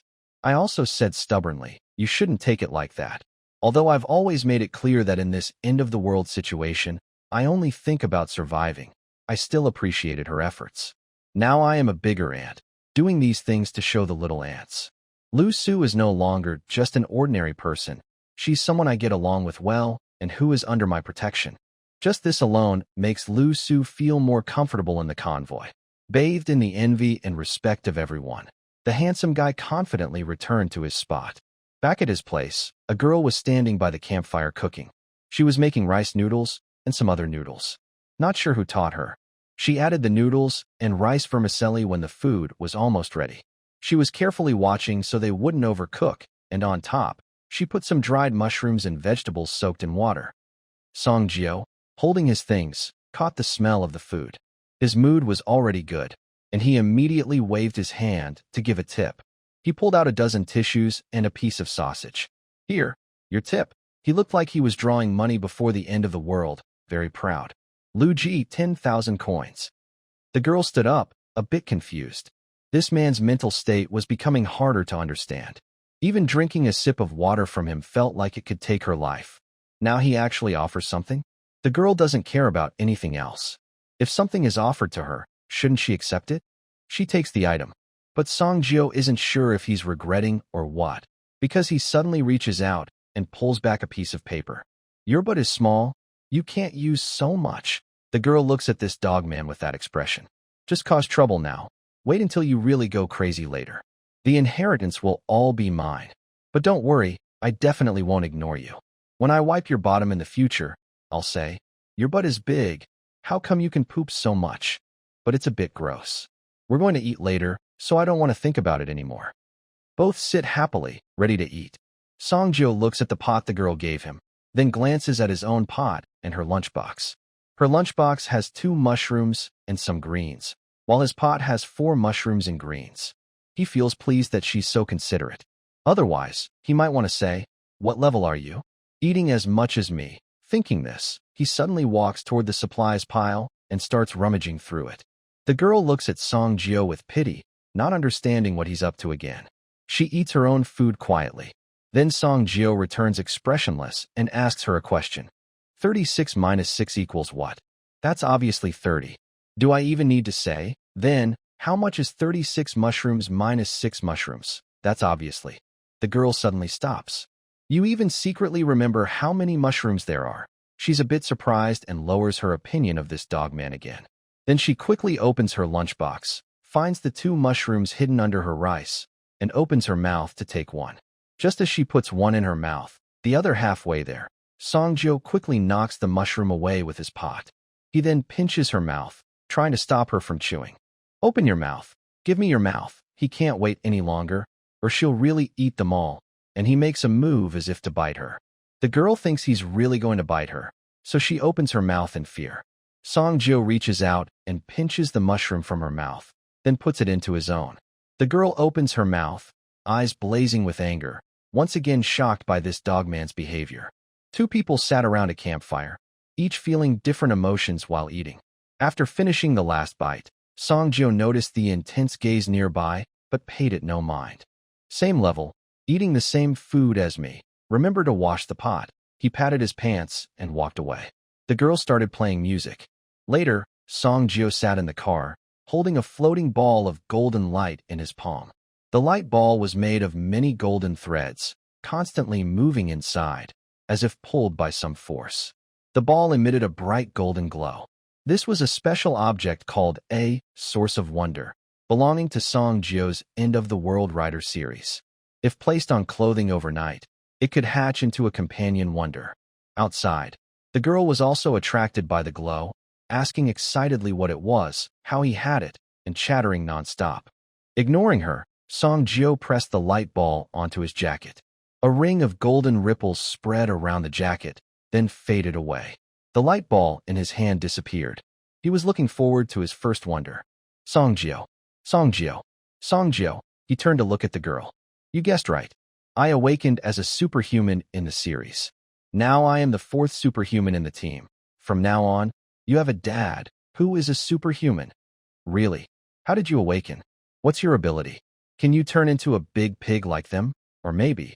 The excited girl didn't mind Song Jio's teasing, feeling proud yet a little disappointed, but also excited. After all, she was afraid of her brother's strength and their luxury cars. A living example was right in front of her. Once, everyone was just an ordinary person. Why did you suddenly start glowing? But no matter what, it's better to hold on tighter. What ability? I can deliver food faster. Pretty impressive, huh? Song Jio casually replied, swatting at imaginary flies. The next morning arrived in the blink of an eye. It was still dawn, and the sun hadn't risen yet. The members of the convoy were already busy. Today was the 2nd day at the parking lot, and according to plan, it was almost time to leave. Everyone was busy starting fires, cooking, packing their belongings, and doing final vehicle checks. Song Jio was already waiting in the car for his special magical item to appear. His heart was excited, and his hands trembled. Maybe that was a bit too much, but he was really looking forward to it. He quickly slipped off his jacket, and his companion magical item appeared. It was a yellow and black outdoor jacket, neat and sharp, with clean lines and a fitted shape. It looked like a warrior's armor. Magical item, rider's suit. Ability, increases rider's abilities by 15%, reduces presence in the eyes of strange beings. When damaged, it can be repaired with extraordinary power. It has different styles for spring, summer, autumn, and winter. Cost, leg hair becomes thicker. Magical item number, 2535, a separate ranking for this magical item, not included in the global magical item ranking. Song Jio got out of the car and looked at his new outfit in the rearview mirror. It was very new and interesting. He had changed into several styles. Finally, he switched back to the rider's suit, which was more suitable for the current season. As for the cost, it wasn't a problem. After all, who knew what was inside his pants? 2 flying legs, perhaps? At least he wouldn't lose hair like Captain High's bald head horn. Captain High's voice came over the horn. Everyone, attention. The convoy will depart in 15 minutes. Everyone, attention. The convoy will leave in 15 minutes. Song Jio, come down to the front. We're ready to go. They had already packed most of their things into the vehicle yesterday. The truck bed was extended, offering plenty of space. On both sides of the bottom of the truck bed were water tanks. Near the back, there were 2 pull-out hidden stoves, one for cooking rice, the other for stir-frying. Below were compartments for firewood, which could be used for cooking and water collection. The roof had a fold-up tent. It was large enough for one person to sleep comfortably, and they could roll around freely. The tailgate was lowered, serving as a workbench. Inside the truck bed were various supplies collected earlier. However, the supplies weren't used much lately, and the truck bed wasn't even half full. In the future, I need to search harder for more resources. As I thought about this, I looked at the girl sitting in the passenger seat nearby. Keep working hard. I'll try to find you a better sister-in-law someday. Get a better vehicle. The girl rolled her eyes, looking a bit confused. Looking at the other members of the convoy, most of the vehicles had been modified. Some had roof rails to carry supplies. They weren't very tall, since past accidents still served as lessons. Some replaced their tires with more off-road capable ones. They even assembled a few broken-down cars. These cars had no major issues and were pieced together from scrap parts in the parking lot. Others had foldable panels added outside the cars to serve as seats. Has ticketing also been upgraded? Do they even have seat belts now? Even Ironhead's family had an old van. It had no glass around, and the tailgate was tied shut, but it ran smoothly. It was probably a Liuxu brand. It used to be a Jialing motorcycle, now a Liuxu van, built tough and reliable. Finally, Ironhead's family no longer had to squeeze onto a motorcycle. Ironhead's backside could sit on a soft seat instead of a hard fuel tank. Now, the entire convoy no longer had two-wheelers. All were various types of cars. Motorcycles and tricycles had been phased out. They drove to the front of the convoy. The lead team was ready to go, leaving a space in 4th position for Song Jio. Song Jio parked his vehicle, and Hey Tonking came over. Song Jio got out of the car.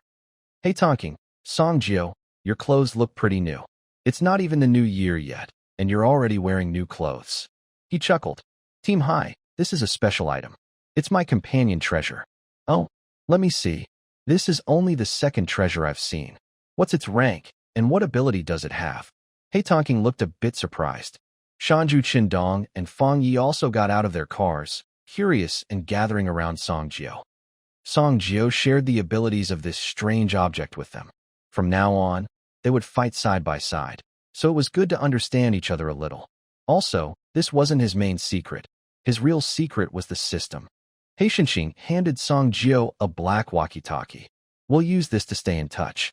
If it runs out of power, I have a small generator you can use to recharge. It's about time. Let's go. The lead car's engine hummed smoothly, kicking up a thin layer of dust. Two faint black marks spread quietly on the gray ground. The engine sound behind the car merged into a deep, steady hum. The tires rolled over broken stones and glass, making soft, rhythmic noises. The convoy slowly sped up in an abandoned parking lot, heading outward, like a silent iron snake, unsure where it was going or where it would stop. The wind blew from all directions, stirring up sand and debris, drifting lightly behind the convoy. Dust left long gray streaks behind the cars, like countless invisible hands gently supporting and guiding them until they disappeared into the silent earth. The long line of the convoy moved quickly but orderly through the city, first through a main street, then onto the central overpass. When obstacles blocked the way, Zhuangzhu, the wild boar, transformed into a giant boar, pushing aside vehicles and barriers to clear a path for the convoy. He was the one opening the way, making holes, and leading the group. He was constantly working hard. Song Jiao drove the car, in the fourth position at the front. His feelings now were very different from before. The wind on the road was gentler, the road clearer, and the engine sounds more lively. He had upgraded to a new car, awakened a superpower, and obtained his first strange object. The co-pilot was. Who was this person sitting in the co-pilot seat? A girl sat in the co-pilot seat, recalling that night of helplessness and despair, and today's. Foolish donkey. What's your name? Before the girl could finish her sigh, she was interrupted by an untimely voice. I'm not called Foolish Donkey. My name is Sally Lily. Sally Lily? Foolish Donkey. Isn't it almost the same? Silly donkey. Don't forget, it was you who wanted to be my servant, even my head donkey. I couldn't drive you away at first. Anyway, don't think about driving me away, or else you'll have to deal with me. Turning to look out the car window, I continue my earlier thoughts. Today is so annoying. I don't know what I was thinking before, but Sally is feeling the same now. Song Jiao never planned to take Sally in, so he never even asked her name. If everyone was leaving anyway, what difference would it make to know her name? That night, around the campfire, many people were chatting. Now, how many are still here? People you just got to know, the next day, they might be gone. Most of the time, the faces around me keep changing. Only those who survive truly become friends. Song Jiao, that night my mom died, the girl said softly. Her voice trembled, trying to stay calm, but failing. She leaned her head on the seat back, staring blankly, letting the light outside flicker on her face. No one answered her. Song Jiao wasn't good at dealing with this kind of thing. He just kept driving in silence. Sally didn't care if anyone responded. On her young face, there was a quiet sadness that only grown-ups usually have. There was a strange feeling of being broken inside. That night, my mom and I sat on the roof of the van. It was shaking a lot, and the only thing I could hold on to was my mom. My mom grabbed the edge of the roof's railing. The car was going very fast. People on the roof shouted and yelled from time to time. I knew someone was going to fall. I was very scared, afraid that the next one would fall, or maybe it would be me. My mom was also very scared. I held on to her, and she held me. I could feel her trembling all over, but she kept saying, "Don't be afraid, Lily. Mom will protect you." Tears silently rolled down her face, and her voice choked with emotion, but she still tried to finish her story. Mom is still here. Don't be afraid. We've been through so much hardship and difficulty. Nothing can defeat us in the future. Mom put her bag on me, but she couldn't hold on and fell. It seemed like she knew she was going to fall, and she told me, "Lily, don't be afraid. You must keep living. Mom loves you." Sally took out a tissue from Song Jiao, sniffed her nose, and wiped her tears. She was trembling all over. I am a high school student. My mom and dad are divorced. When the end came, my mom and I faced a lot of bullying. We had things stolen from us and were tricked many times. My mom cares a lot about keeping her dignity. She even fought with someone over a bag of instant noodles. I also tried to help her fight, but there were too many people. We just managed to grab the noodles, but someone took them away again. Later, my mom was forced to do things she didn't want to do to get food. But she never let me feel like I wasn't a person.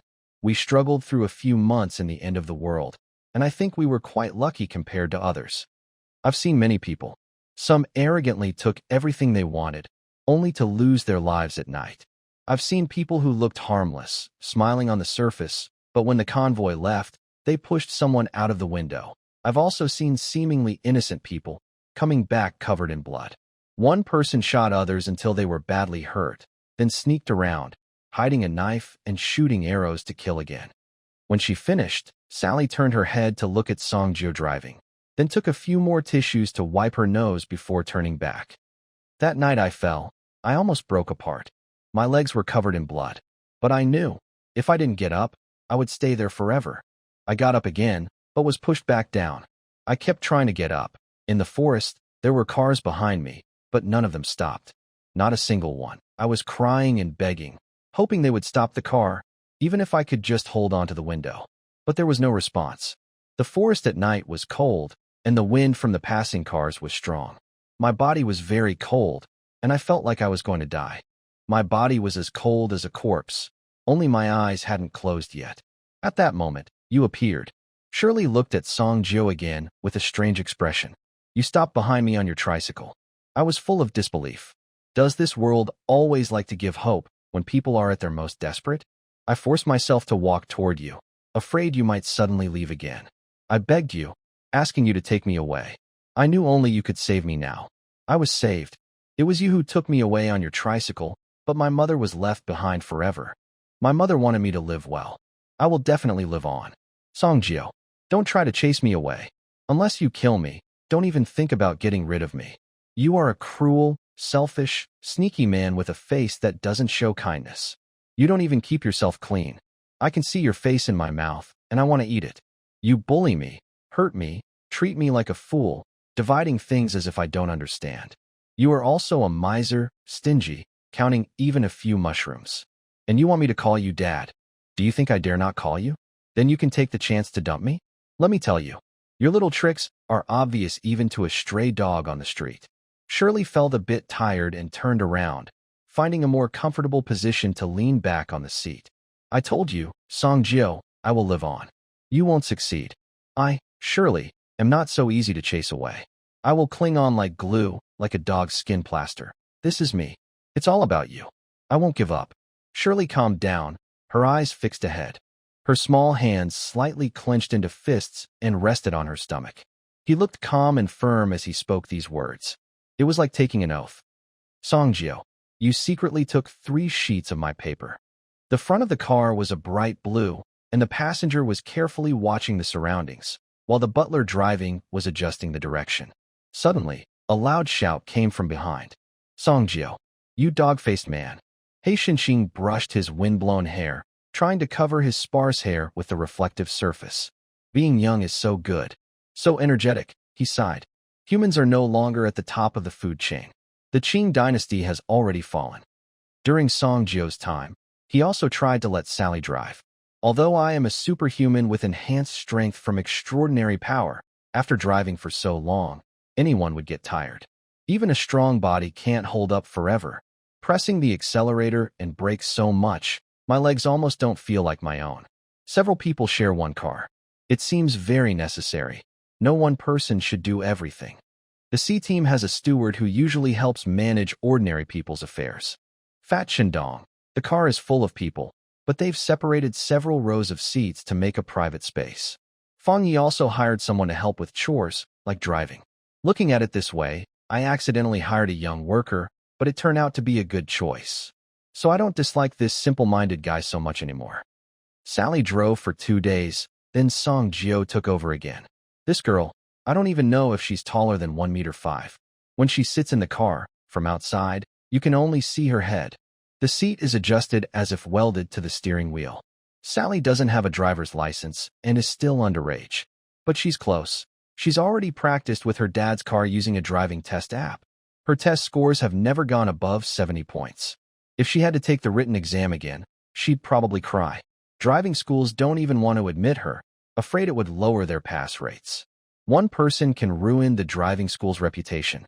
One of the few benefits of the apocalypse is that you can overload the car, urinate, or defecate anywhere, and anyone can drive without makeup. No one calls you a country bumpkin because everyone is a country bumpkin. Sally kept massaging her neck in the front seat. Driving with her head stretched out was pretty tiring for her neck. C-Team, when can we find a place to rest? Are we fleeing or being punished? Like a dull knife, tearing flesh. Song Jio picked up the walkie-talkie for what must be the 10th time. We are getting close. We have already moved away from the strange area.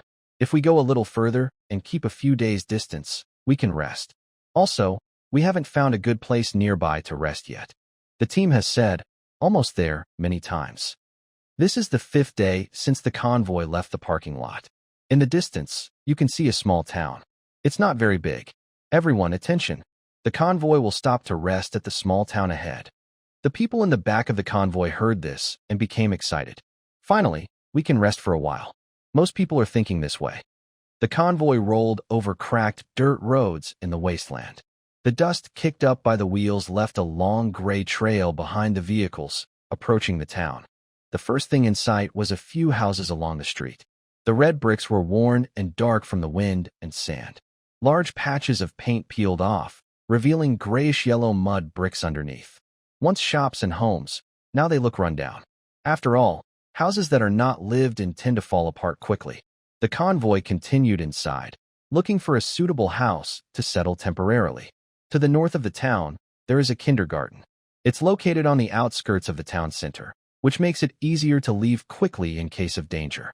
It's a red brick kindergarten, one of the few relatively intact buildings in the town. There's a wall around it that can be used as a barrier.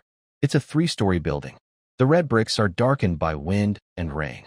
The big characters on the roof that say Little Sun Kindergarten are barely visible now, with the paint peeling off, revealing grayish cement underneath. As the approaching vehicle's engine roared, it disturbed the people inside. A few heads appeared over the wall of the kindergarten, watching the convoy approach. They held various homemade weapons in their hands. On both sides of the gate, there were groups of people. On the left, led by a man in his 40s with a medium build and broad shoulders, there were several others. One man in his 30s, wearing old work clothes, silent and reserved, holding a sharpened firewood knife and a steel spear, stood at the front. A young man in his 20s, with a cautious look in his eyes, and a middle-aged woman with a pale face. On the right side was a man around 30, slim and with a fierce look, a bald head, seemingly sizing up the prey. Next to them are a few people with dyed and faded hair, greasy and messy, holding iron bars and machetes, standing casually. A young man with a tattoo on his neck, eyes full of greed, watches the approaching convoy.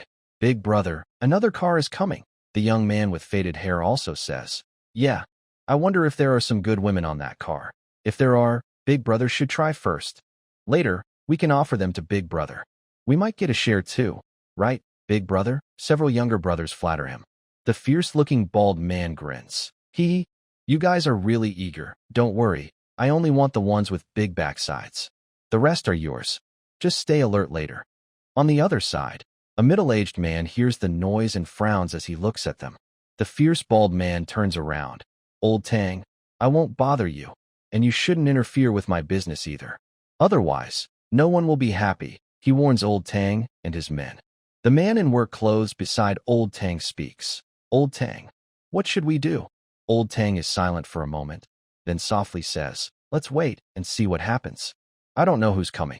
The convoy stops at a spacious area in the yard, which is the parking lot inside the compound. Several cars are parked, but they look unused, covered in dust.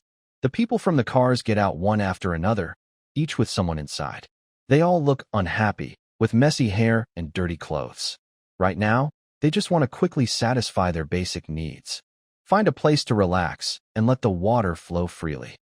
The bald man notices many people and first signals his men to call more people, then glances at Old Tang with a warning in his eyes. He then leads his men forward. The bald man said. Welcome everyone to our little son kindergarten. I see you've all traveled a long way. Haha, you've worked hard. We have some empty dormitories that should be enough for you, though you might have to share a bit. We also have water, but you'll need to boil it before drinking. These are tough times, and surviving isn't easy. If you can help each other, please do. The bald man was very friendly, but his eyes kept scanning the group like he was inspecting goods. A young man with a tattoo on his neck suddenly stepped forward excitedly. Big brother, look at that woman. Her hips are big and curvy, her chest is firm. She looks like a real beauty, but her face is so plain. Still, covering her face makes her more mysterious, which can be more attractive. Of course, if you're not happy with her, I don't mind sharing. The young man with the neck tattoo looked like he was willing to accept some loss. The bald man looked in the direction his younger brother pointed, his eyes brightening for a moment before scolding. I'm not dead yet. And you're already thinking about taking her. Get lost. Ha ha. Tonight I plan to stay up all night. The young man with the neck tattoo said. I wouldn't compete with you for women, big brother. I've already set my eyes on that round-faced girl. She's got more charm as she gets older. I think that little girl is my type, lowly or whatever. You wouldn't understand. The others looked like they were drooling over her, showing obvious interest. Since the people in their building were already tired of their usual activities, they all eagerly looked forward to this new opportunity. The people mentioned earlier are Liuxu, his wife Tai Tu, and Sally Lee. Because Song Jio had awakened an extraordinary ability, everyone knew they were close, and with Song Jio's protection, no one dared to have inappropriate thoughts. Among the convoy, those with extraordinary abilities are the top tier. Next are the butler and others close to the extraordinary individuals. Liuxu no longer needed to hide her skin color or wear loose clothes like before. After all, who doesn't want to look good? Although the conditions are not as good as before, people still have a sense of comparison, which can make them seem different from others. As for Ironhead's wife, I can only say that this guy is serious about not being picky. Shirley is no longer looking dull and dirty. Her face is fresh and youthful, and she has a small figure. She could be seen as a pure, innocent girl in a post-apocalyptic setting. The bald man walks straight toward Liuxu. His cold eyes are filled with a strong desire to possess the woman in front of him, almost without hiding it. He pretends to be friendly and shows a bad-looking smile. Hello, I am the boss of this dormitory building. I have some people under my command, managing quite a lot of supplies. If you're willing to join me, I promise you'll have good food and comfort. As long as you take good care of me, you'll be better off than following those others. So, what do you say? Are you willing to come with me? The bald man confidently waits for the woman to submit to his dominance, expecting her to kneel before him, then change his attitude later in the evening. Liuxu gets out of the car to stretch her body and looks around her new place. But her relaxed moment is noticed by some perverted men. Actually, the men in the convoy are also secretly watching, but they only dare to look. Liuxu feels uncomfortable and very annoyed when she sees the lecherous gaze of the bald man in front of her. She wants to refuse directly, but considering she just arrived and is unfamiliar with the situation, she doesn't want to cause trouble right away. Though her face shows displeasure, she restrains herself and says, Sorry, I think I'm fine with the convoy now. I have no other intentions. Thinking she is easily convinced, the bald man is surprised when Liuxu actually refuses him. He gets annoyed too. Are you sure about this? Once you leave this place, there won't be another chance. When that happens, I won't be offering the same deal. Liuxu simply walks away. You damn woman, refusing a toast only to be forced to accept a punishment. When I catch you, you'll have no choice but to serve many men. The bald man is furious and angry. Song Jio gets out of the pickup truck, stretching his sore body. He twists his ankles to ease the pain and walk more steadily, feeling his legs are a bit uneven. A bald man with a few followers behind him stood in front of Liuxu, saying something with a sinister smile. His eyes kept scanning her up and down as if he wanted to see through her clothes. I immediately understood what was happening. Song Jio walked toward them. The convoy on the road cleared the way for him. She doesn't drink any alcohol. What do you want? Song Jio asked directly. The bald man saw a rough-looking man with a beard and a limp walk over, and he was so arrogant right from the start. It made him so angry he almost laughed. The bald man's eyes looked cruel, planning to teach this young man a lesson first. A young man with a neck tattoo nearby didn't like what he saw. "Who are you, you little punk? Talking to my big brother like that," he said, but he only got halfway through. Then he raised his hand to slap Song Jio. He also pulled out a knife, planning to hit him and then switch from a clean cut to a more brutal one. Song Jio dodged the neck-tattooed man's hand and broke it. He grabbed the man's knife hand, twisted it hard, and heard the bones crack. The knife was forced out of his hand. The young man with the neck tattoo shouted in pain. "Ah!" Song Jio took the fallen knife, aimed at the young man's chest, and quickly stabbed him repeatedly. With each thrust, blood splattered everywhere. Finally, he delivered a heavy slash across the young man's neck. The young man's scream stopped abruptly. His carotid artery was cut, and one arm was bent at an odd angle. The young man collapsed silently. Blood gushed out onto the ground, marking his last moments. "Phew, not bad. My moves weren't clumsy. See? First stabbed the chest, then cut the neck. Of course, sometimes it depends on the situation. You can't just blindly stab the chest if the opponent is heavily armed. The order isn't always important. What matters is killing quickly." Song Jio gave Sally a quick lesson right there. This scene of violence, where people were killed instantly, made everyone step back in fear. Song Jio stood in front of Liuxu and continued speaking to the bald man. "Do you want to drink the punishment wine, or not?" The bald man was also startled by this sudden scene. Then, reacting quickly, the bald man, facing Song Jio's challenge, felt a surge of murderous intent. He pulled out a stick from behind him and pointed it at Song Jio. "Go to hell." Seeing it was just a stick, Song Jio felt a bit speechless. "Your little brother at least has a knife, and you only have a stick? This boss is really lacking." But then, Song Jio noticed the bald man pointing the stick at him, and the way he was moving his fingers suggested he was trying to threaten him. It wasn't just a stick. He wanted to treat everyone equally. He instinctively wanted to dodge. But behind him was Liuxu. If he dodged now, Liuxu would likely get hit, and it would be very dangerous. Feeling the threat from the stick, but realizing it wasn't deadly, Song Jio made a quick decision to face it head-on. He raised his hands in front of his face to protect his head. Suddenly, a golden glow surrounded him, wrapping him up. He kept his hands over his head, leaving a small gap to see through, with fierce eyes shining through, then charged forward at the bald man. Bang! Bang! 2 gunshots rang out. One shot hit directly. The other shot, following Song Jio's movement, aimed at the others in the convoy. Just as Song Jio charged forward, Chen Dong, making a quick transformation, turned into a huge wild boar and stood in front of the others. The big body protected everyone from the bullets. Song Jio felt the pain from the gunfire, and his murderous intent grew even stronger. He swung his sword and cut off the hands of the bald man holding the shotgun. Then, he threw away the sword and used his hand. His hand was wrapped in a darker yellow glow, which was another ability of the Swift Rider, Sharpness. It gave him the power to cut. He directly inserted his hand into the bald man's body.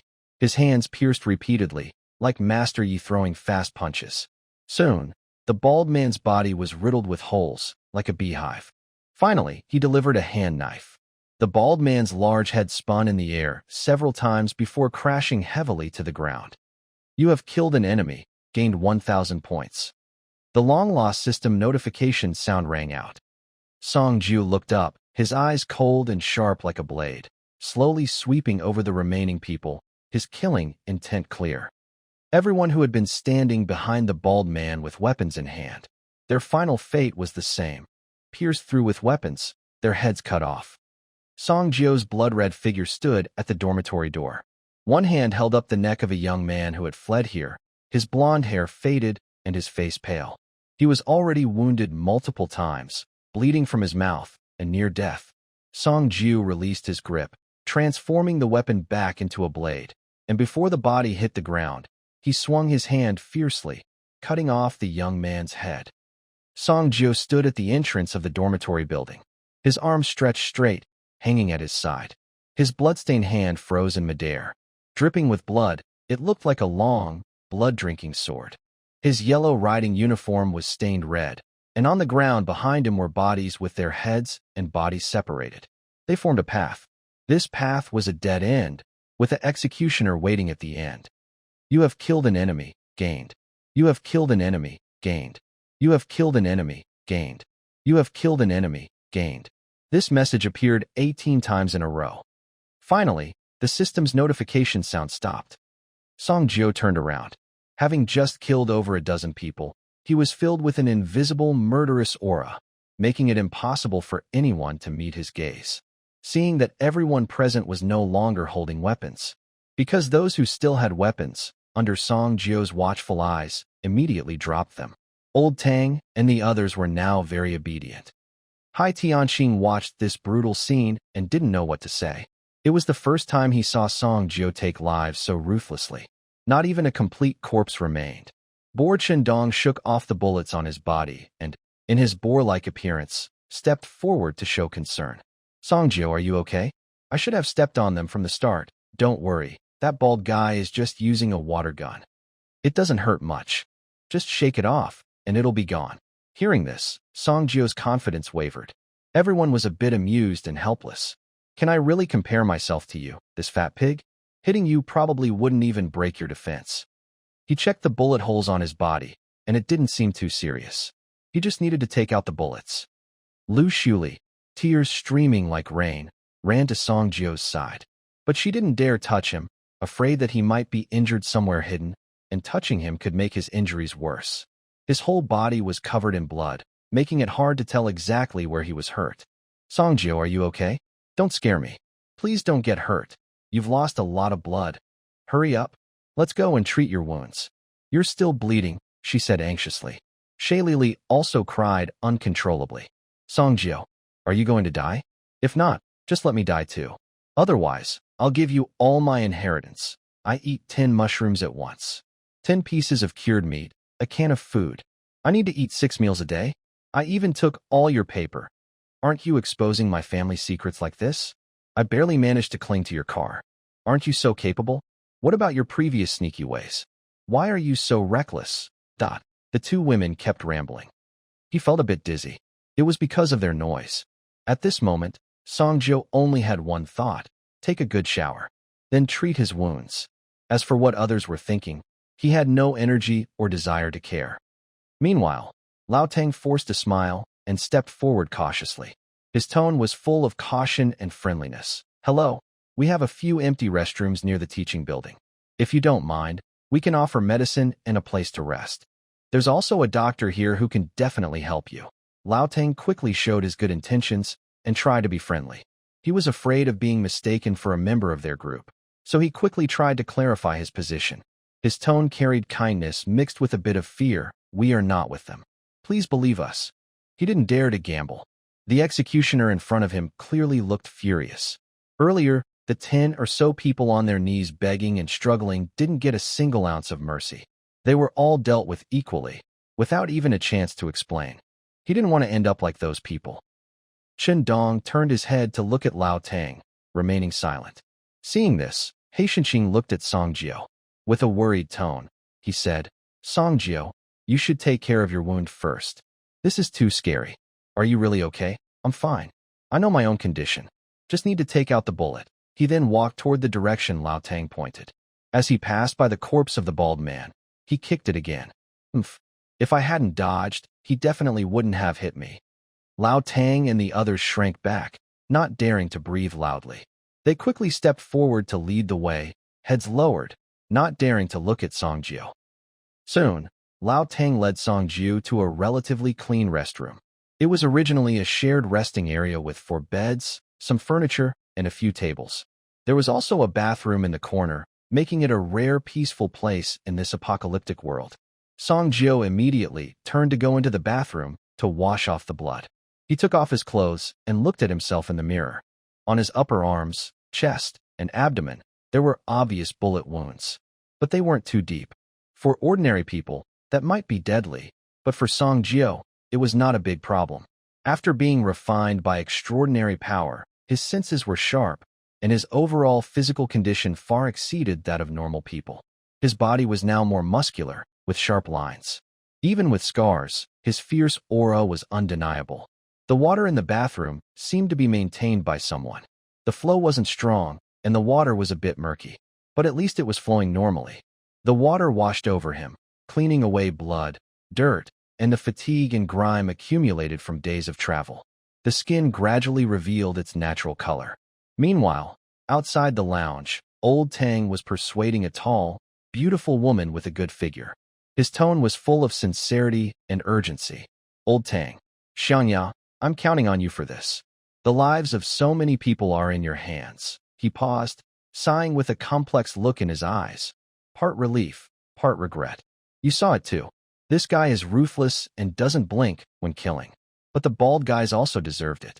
They usually rely on guns to do whatever they want. They take what they want, and their hands are just as bloody as today's. And your brother? Oh. At this point, Old Tang's tone grew heavier, a hint of satisfaction flashing in his eyes. The bald guys today didn't survive, and they got what they deserved. Xiangya took a deep breath, her fingertips tightening slightly, her eyes filled with sadness and panic. I understand, Uncle Tang. He also avenged my brother. I'm just a little scared now. All I keep seeing are the images of him killing with his bare hands. I need some time to calm down. After a while, Song Jio came out of the bathroom wearing only underwear. He glanced at the 4 beds in the room, randomly chose the tittiest one, and sat down, unconsciously rubbing his wound with a calm expression. Suddenly, there was a knock on the door. Song Jio looked up and said calmly, "Come in." A woman entered, holding a medical kit and tools. She was quite attractive, tall and well-proportioned, but her face showed some fear and hesitation. "I'm here to help you treat your wounds." "I don't dare look directly at Song Jio," she said softly, with a hint of nervousness. "Then get to work," he replied. The woman felt a bit embarrassed seeing Song Jio only in his underwear. However, her professional training helped her quickly control her emotions and focus on her task, opening the medical kit to prepare to treat his injuries. She carefully examined Song Jio's wound, her brow furrowing tightly. "Your wound hasn't been treated with anti-inflammatory medicine, so bathing could cause infection." Song Jio didn't plan to use their medicine to heal it. He intended to upgrade his own supplies later, which would help him recover faster and leave fewer scars. "You don't need to worry about that. Just do what you should." Song Jio didn't want to explain further and waved his hand lightly.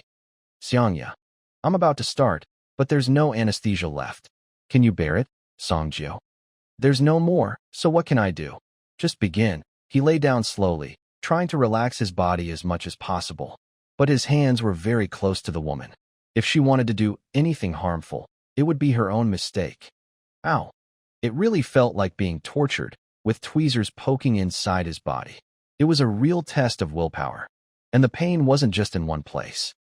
Song Jio's face twisted slightly from the pain, cold sweat forming on his forehead. He clenched his fists, his fingertips turning white. Xiangya was focused, her hands steady and precise, carefully working. On the tray, small bullets made crisp ringing sounds as they dropped. Half an hour later, Xiangya finished treating all the wounds, carefully wrapping them with gauze in layers. They were close, and occasionally their bodies touched. The air was filled with a faint smell of blood and disinfectant, mixed with a strange sense of intimacy. The atmosphere gradually grew warmer and more tender. Song Jio, full of youthful energy, hadn't eaten meat in a long time during the apocalypse. He was feeling a bit restless and distracted. "Doctor, I still feel some pain in the wound. Do you have any good solutions?" Song Jio grabbed Xiangya's arm, his eyes full of assertiveness. Xiangya felt his strong breath. Her cheeks grew redder, and a hint of nervousness flashed in her eyes, but she didn't show clear rejection. Instead, she appeared slightly shy and hesitant. Perhaps it was the lack of a sense of security in the end times, or maybe it was gratitude that the other person had avenged her. Or maybe it was the ambiguous atmosphere at this moment that made it hard for her to refuse or speak up. It could also be that the situation had reached this point. "Xiangya, but you can't do intense exercise now, or the wound might open again." "Doctor, do you have any solutions? I'm already in a lot of pain now," Song Jio kept insisting. Xiangya bit her lip, her cheeks flushing with embarrassment, her voice soft and shy. I can help you feel better. Just lie down and don't move." "Oh, don't hurt me more." Xiangya's face turned red, and she paused her work. "I'm not experienced, so I don't do this often. Maybe you can teach me. First, tie your hair up." Half an hour later, perhaps from nervousness, she coughed slightly, as if she had choked. Xianyao rinsed her mouth with water at the sink. Then she went to Lao Tang's place and got a set of work clothes for Song Jio to change into. She turned and left the lounge first, her cheeks still slightly red. Song Jio looked calm and refreshed as he left the lounge and headed toward the convoy. The body at the entrance of the dormitory had already been cleaned up. Everyone in the convoy was resting in their designated spots inside the dorm building. He asked a few members of the convoy where the other team was, then went to find them. Their eyes showed fear and caution. They were more careful and respectful than usual. Nothing was more shocking than witnessing a warning with a show of force. Although he didn't intend to do that, it had the same effect. He arrived at the C-team's location. He led people to count the supplies of the bald gang. The supplies were stored in the dormitory's warehouse. The warehouse was on the first floor of the dormitory building, with several rooms at the entrance. Inside, some younger members were guarding the supplies. When the C-team arrived, they immediately surrendered. As Song Jio entered the warehouse, he saw neatly stacked rice, flour, and dried noodles. There were also boxes of instant noodles, canned luncheon meat, fish, and fruit. The cans were stacked against a wall. There was sugar, salt, and cooking oil. There were also sausages, marinated eggs, and vacuum-packed cooked foods. All of it was very good stuff. There was toilet paper, soap, laundry detergent, batteries, flashlights, tape, waterproof cloth, screwdrivers, pliers, wrenches, and kitchenware. Seeing all this, Song Jio's eyes lit up, and he was breathing quickly. There was no choice. This hardship had lasted too long. Being single for so long, he looked at everyone with admiration. After enduring so much hardship, seeing this pile of supplies, he couldn't help but feel excited. Heishanqing also looked very happy. Haha, Song Jio, you're here. How are you? Are you okay? Our harvest this time is a big success. What do you mean, our harvest? These are clearly all the things I fought for. I'm telling you, Haitian team, even brothers need to settle accounts. We shouldn't suffer alone. Everyone should share the benefits. I don't agree with that. Song Jio suddenly became very protective of his stuff, feeling possessive. He was very annoyed. Why should they share his things? Heishanqing saw that Song Jio looked like he didn't want to share at all, and he also felt a bit headache. If he really insisted, it would be quite difficult to handle. Then he started to speak seriously and patiently explained to Song Jio. Song Jio, look, our team has so many people. We've been fleeing for so many days. We've run out of food and water. Finally, we arrived in this small town, but the supplies there have been completely looted by the survivors. We can't just watch them starve to death. Who knows how many people are still alive in this world? Even our team has lost many people along the way. So far, there are fewer than 100 left.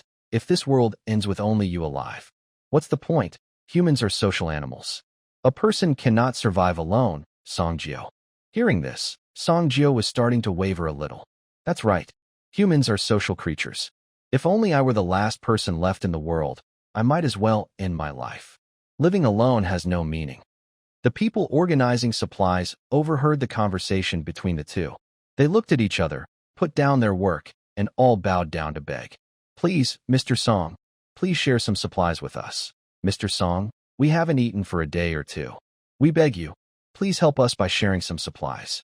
Seeing their pale faces and thin cheeks, they earnestly begged. Song Jio spoke. All right. I will share the supplies with you. How to divide them? I don't care. You can go to the rescue team, but I want to choose first. Then he looked at the rescue team and said, Rescue team, I won't take much. Just enough for me to feel safe behind me. Is that okay? Ha ha ha. Song Jio, I knew you'd understand the bigger picture. Thank you, Mr. Song. Thank you, Mr. Song. Their voices of gratitude kept coming. Sigh, just take what you need. Anyway, I can't carry everything myself. Song Jio muttered to himself. Hai Tianqing then spoke in a more serious tone, lowering his voice. We found several women locked up on the second floor. Most of them are barely clothed, some are tied to beds, and are being assaulted at any time. Some are simply locked on the ground and treated like dogs. Next to them are some rooms with men. These men are beaten and abused daily. Some men are even assaulted by other men. From what they said, the most disturbing thing is that couples or lovers are tied together and made to perform acts in front of others to satisfy twisted pleasures. These are still alive. Those who resist or can't bear the abuse are left as corpses on the other side of the town. Listening to Hai Tianqing describe these acts, Song Jiu's expression changed slightly, but not much. There are fewer than 20 of these people. Even with a shotgun, they can't kill everyone. Ultimately, people, no matter when, need to know how to save themselves. These victims are pitiful, but they may have had choices. If it were Song Jiu himself, he would never accept such persecution. He would look for ways to fight back. Great leaders have said, fight hard now, so you won't have to fight harder later. Weakness only encourages oppression. Right now, this kindergarten probably has about 100 people. We can't take all of them with us, or they will just starve. Why didn't we starve before we came? We endured silently, living under the control of these scum who took our women and supplies, living without dignity. What? Do I look so easy to bully? The bald gang didn't dare resist when they were alive. Now that they're gone, they come back to demand my things? If I kill the bald gang, does that make me look kind and gentle? Song Jiu sneered, full of anger at their cowardice. The others working nearby heard this and kept working hard. Some say these people staying here are just waiting to die. There are so many of them, and none of them are extraordinary. It's strange that they stay so peacefully here. Heishanxing said, speaking of which, this is really odd. But I haven't sensed anything strange. Anyway, when we leave, those willing to go can follow us. Those who don't want to leave are on their own. Song Jiu decided to leave, and he was ready for a fight. He just came to argue a bit. He hadn't rested properly, and even extraordinary people get tired. Where is my spot? Heishanxing pointed in a direction, and Song Jiu left. They arrived at a dormitory. It's a 4-person room, but a bit bigger. On the bed, there's a dress that looks like it belongs to a woman, found somewhere. The bathroom has running water sounds. Did I enter the wrong room? Who's there? A female voice came from inside. Song Jiu immediately understood who it was. He pursed his lips, truly haunted by the person. I am your father. Then he lay down on another bed. Why don't you stay in your own room? Do you have to be with me? Don't be so narcissistic. It's because there aren't enough rooms. How can everyone have their own? Only those with extraordinary abilities get that treatment. I didn't want to squeeze in with them, so I came to you. And whose clothes are on that other bed? That's Sister Liuxu's. She also came over. She was going to move to another room, but when she saw I was here, she insisted on coming too. What's going on? Right now, Song Jiu just wants to sleep. He takes out a bottle of alcohol from his pocket. System, I want to upgrade items that can heal my injuries. Upgrading medicine costs 1,000 points of killing value. Do you want to upgrade? Wow? 1 life for 1 bottle of medicine. So today, I will get 18 bottles. Confirm. 05:59:59. 05:59:58. Not bad. I can use it in 6 hours. I'll take a quick nap first. At this moment, Liuxu returned. Her hair was tied into a bun, wrapped with a triangular scarf. She wore an apron, which showed off her curvy figure. Her sleeves were rolled up neatly, revealing her forearms. Although the skin tone wasn't perfect, it was clear her original skin was quite fair. She wore sturdy jeans, faded from wear, with small rips. Her ankles were exposed, and also quite fair. Liuxu walked in. Seeing Song Jiu sitting safely on his neatly made bed, her eyes brightened with joy, and there was a hint of moisture. Song Jiu, have you finished treating your wounds? It's all my fault. If it weren't for me, you wouldn't have gotten hurt. I should have gone out instead. Liuxu started to feel guilty, tears beginning to well up. All right, enough. Liuxu, I'm fine now. That water gun. I was just careless and didn't dodge. Otherwise, it wouldn't have hit me. And I can shake off the bullets easily. Don't be like that. I'm not used to it. Liuxu looked at Song Jiu, who was stubborn and understood in her heart. He could have dodged, but suddenly he didn't. She saw clearly from behind him at the time. It must have been for her safety. Seeing that Song Jiu didn't want to be overly sentimental, she didn't say much and kept it in her heart. She wiped her eyes, then brought a small table to Song Jiu's bed. Song Jiu, I cooked some red date rice porridge for you, and stir-fried some wood ear mushrooms with cured meat, plus steamed dried fish. I also added a little chili sauce to the dried fish. Because of limited conditions now, the wood ear mushrooms are soaked, and the dried fish is easy to store. This is all I can make. You should eat first. Someone who's hurt needs good nourishment. She said this with a firm tone. She carried a round bucket, taking things out one by one. The aroma quickly filled the whole room. Songju looked at her, wearing jeans, bending over with a stunning figure. Full hips, a slim waist without fat, and although her chest was covered by an apron, it made her look even more mysterious. No wonder this bald man looked so eager and excited. But it also shows that a sharp mind is needed to handle such temptations. Now Songjio was in a wise man's state, just admiring her, but he was quickly drawn to the food in front of him. He picked up his bowl and started eating quickly, the sound of chopsticks hitting the bowl ringing out. Liuxu, it's really you. What have I been eating all this way? It's just wild boar food. As long as I'm alive, Liuxu watched Songjio eat so eagerly, her eyes smiling happily. Eat slowly. It's all yours. Sally, who was taking a shower, smelled the aroma in the bathroom and lost interest in washing. She quickly finished up and came out. Sally's hair was wet with water droplets, and she was wearing a men's long-sleeved shirt and pants, also men's. In this post-apocalyptic world, having any clothes is already good. Often, they have to strip clothes from the dead to wear. Songjio, are you eating so well secretly? You're so unfair. I want some too. Sally knew that Songjio was injured and didn't cause trouble, but she kept staring at Songjio eating, even swallowing her saliva openly. Would Songjio feel uncomfortable being watched like that? Of course not. She just enjoyed her meal even more. She deliberately slowed down her eating, occasionally smacking her lips, and happily drank her porridge.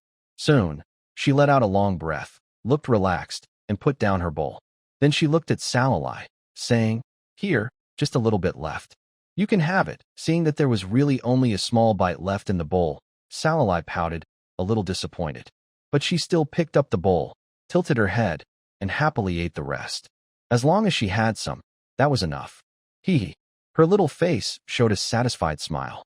Next to her, Liuxu watched the two drinking from the same bowl of porridge, her eyes flickering as she secretly observed them. Then she found a towel at the bottom of her bag, still warm, keeping well insulated. Songjio, wipe your face. Songjio took it and gently wiped her face, feeling the warmth spread quickly, making her reluctant to take it away because she was a bit sleepy. I'll go to sleep first, Liuxu. I'm a little tired, she mumbled. As soon as she finished speaking, she lay down on the bed and soon fell asleep. Liuxu looked at the towel in her hand. This is my towel. A faint smile appeared on her face.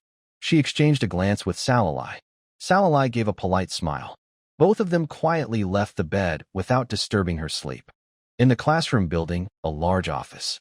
The original desks and chairs had been moved away, leaving only a desk and a boss chair.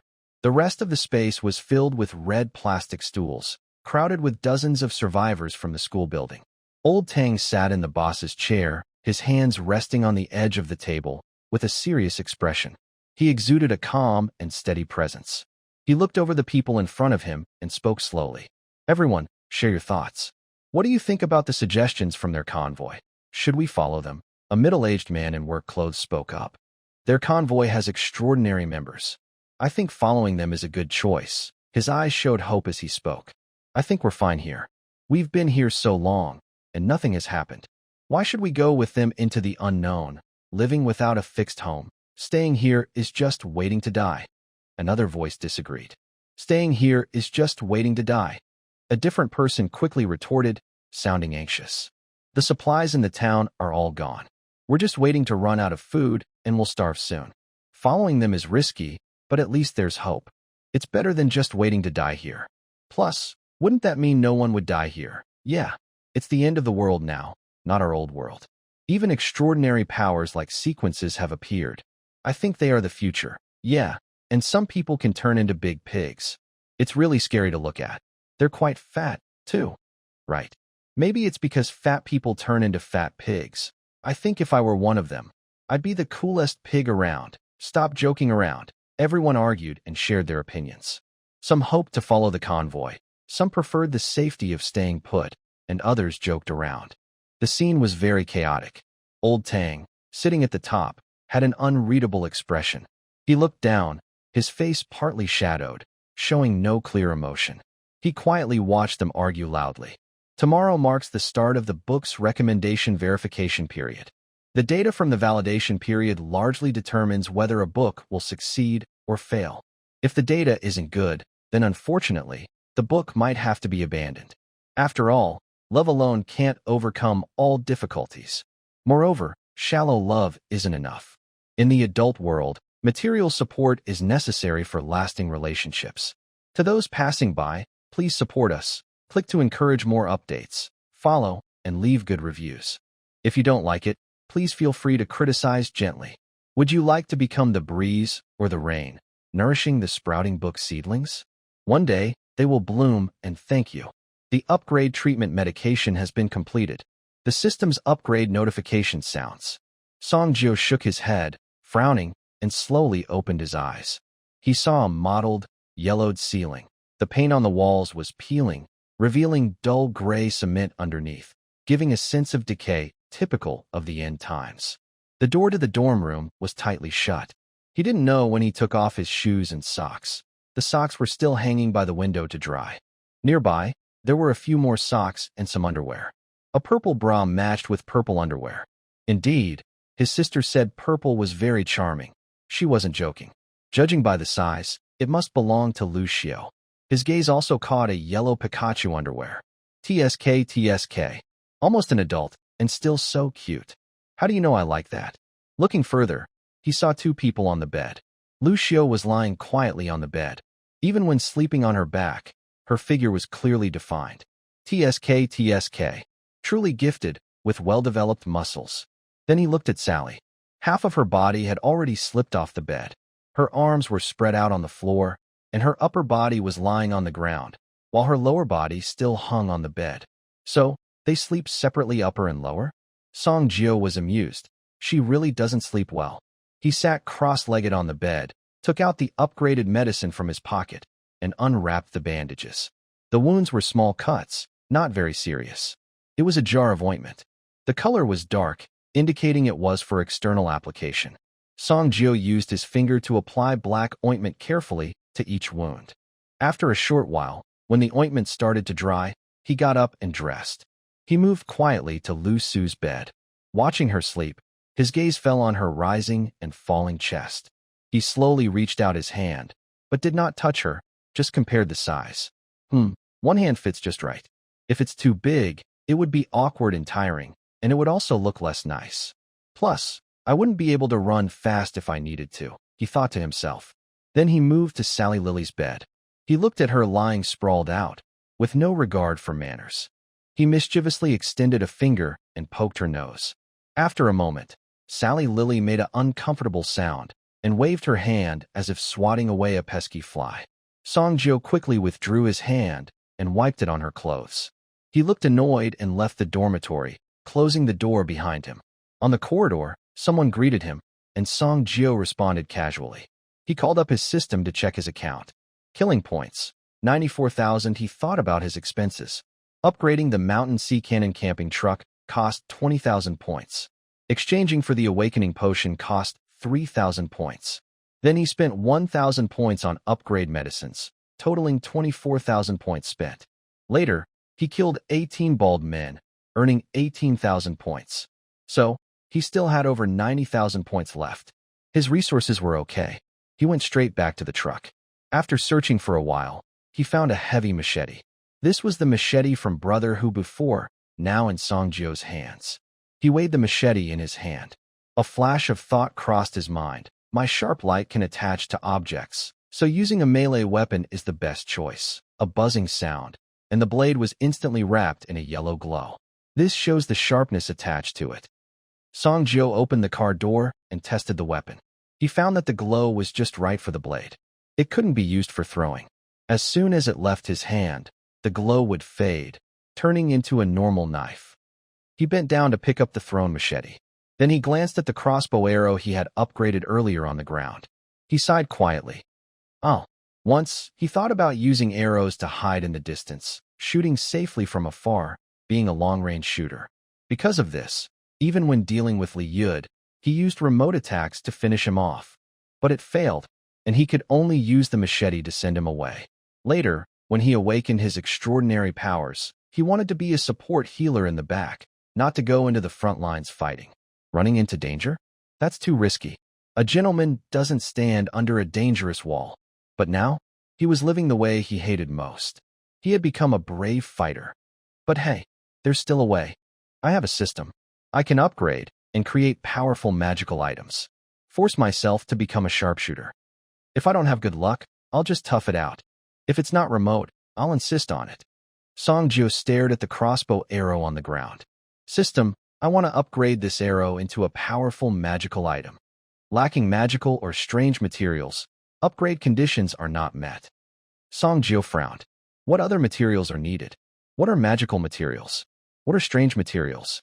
Magical materials are rare items that can be used to craft magical objects, usually produced through forging sequences.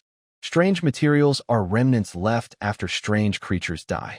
So it's all about luck. One has to kill strange creatures? Well, if that's the case, upgrading rare items can only be done when there's a chance to do so in the future. The system can upgrade any item, but it cannot create things out of nothing. Songjio thought for a moment. He placed the machete and some usable materials together. System, please upgrade this knife to be able to harm strange creatures. Upgrading to make the machete capable of harming strange creatures requires 2,800 kill points. Do you want to upgrade? Confirm upgrade.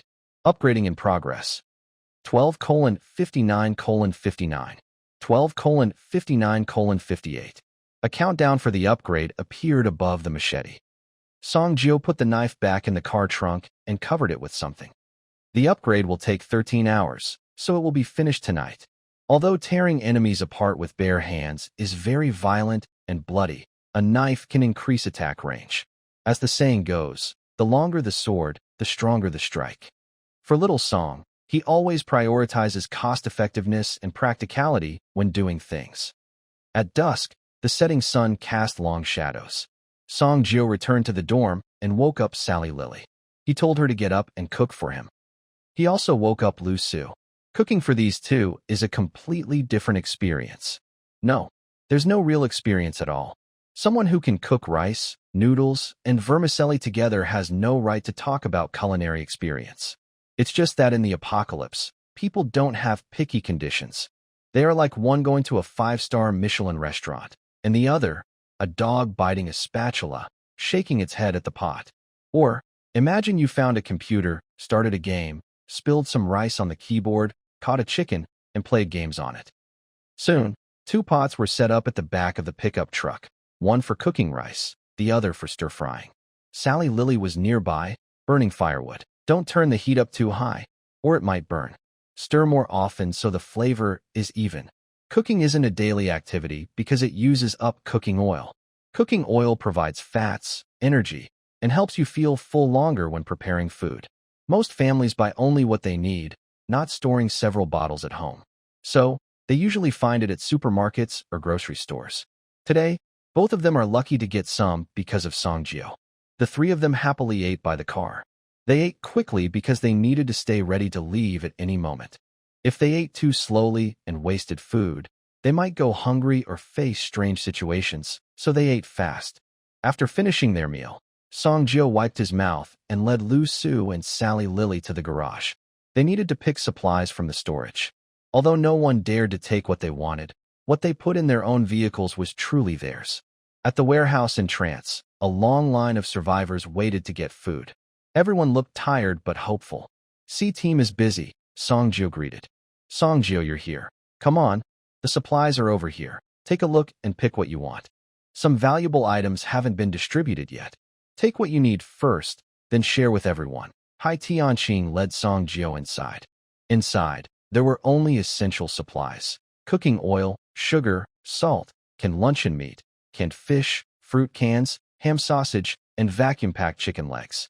There were also tissues, laundry detergent, soap, and flashlights. Each item is especially precious in the end times. Songjio silently nodded.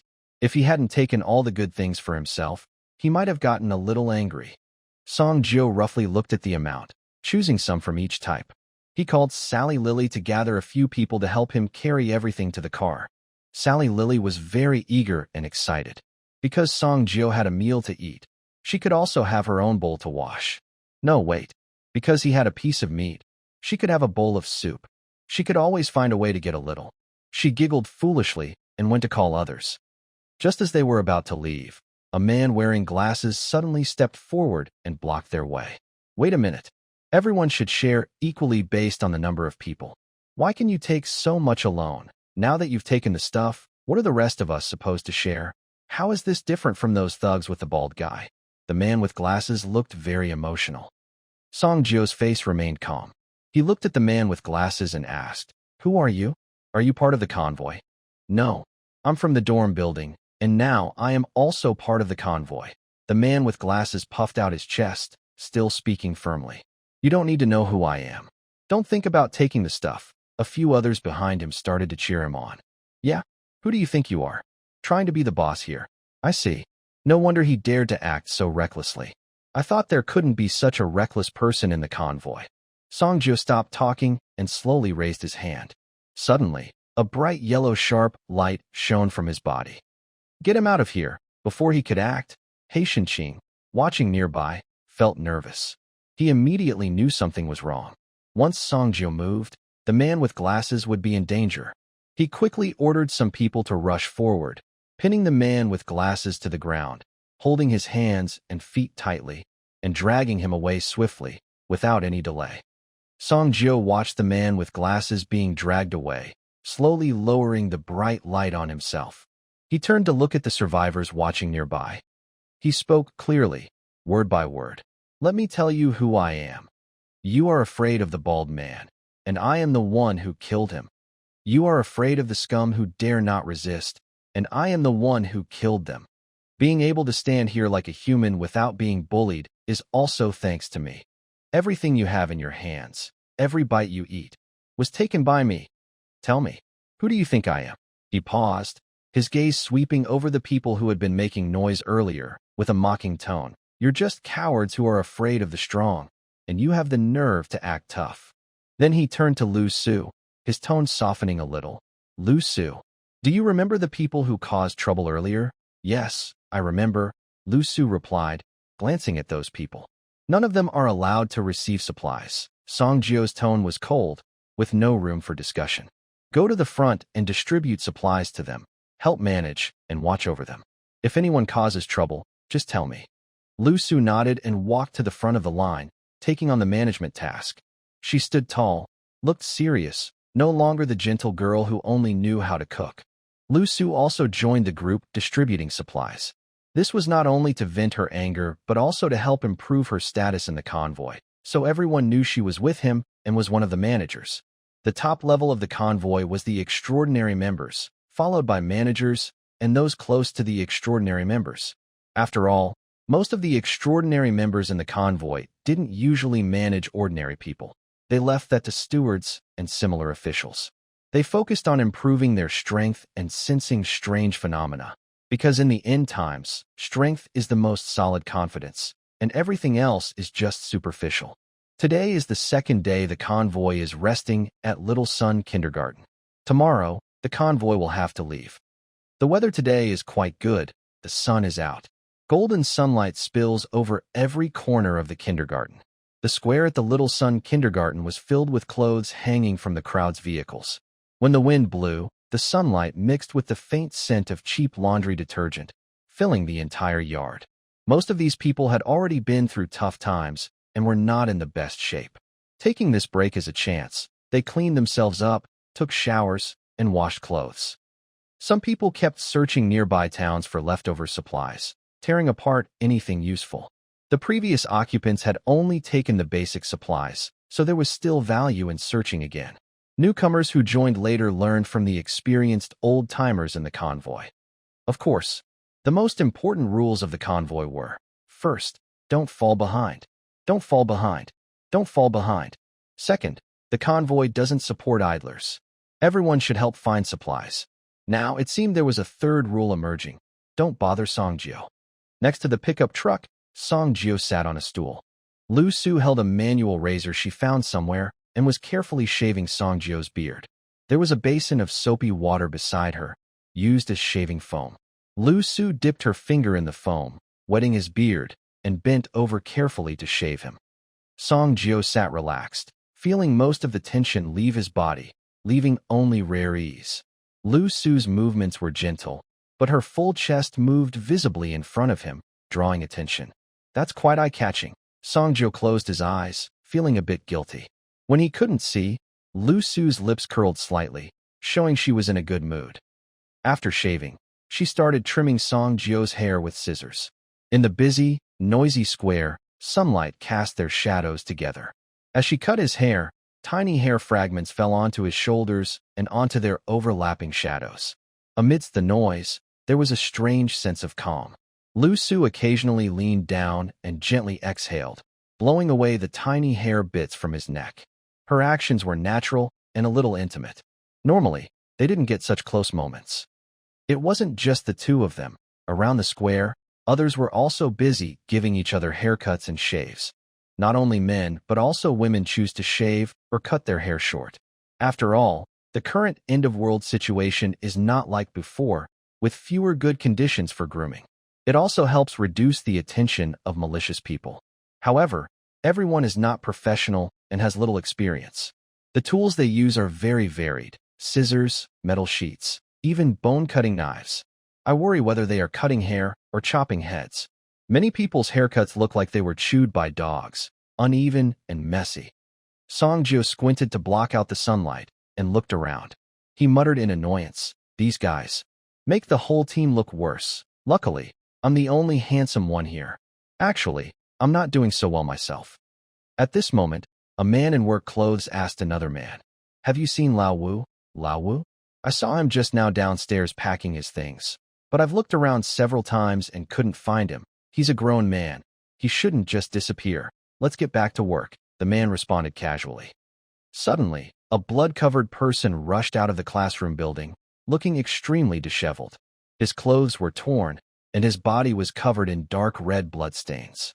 He ran wildly toward the busy crowd in the square, eyes wide with extreme fear, pupils filled with terror, as if some man-eating monster was chasing him. He charged toward the crowd. "Help! Help! Save me! He's eating people! Lao Tang is eating people!" But this person seemed unaware that his internal organs and intestines were dragging on the ground, leaving a twisted trail of blood. The more he ran, the slower he got, until he collapsed in front of everyone. He kept saying, "Help me! Help!" Finally, his terrified eyes dimmed completely. The noise in the square suddenly stopped, and everyone froze in place. At the entrance of the classroom building, a person slowly stepped out of the shadows. His steps were steady, each footfall making a sticky, blood-like sound of drip, drip as he walked. It was Lao Tang. He was holding a bloody, unidentified piece of meat. One hand was also covered in blood. He slowly stopped beside the man's body. Old Tang raised his hand to his hair, tidying up his hairstyle. Now with blood-red hair slicked back, Old Tang had a very strange and sinister look. His eyes showed the cruelty and coldness of a predator. He was no longer the gentle, calm person he used to be.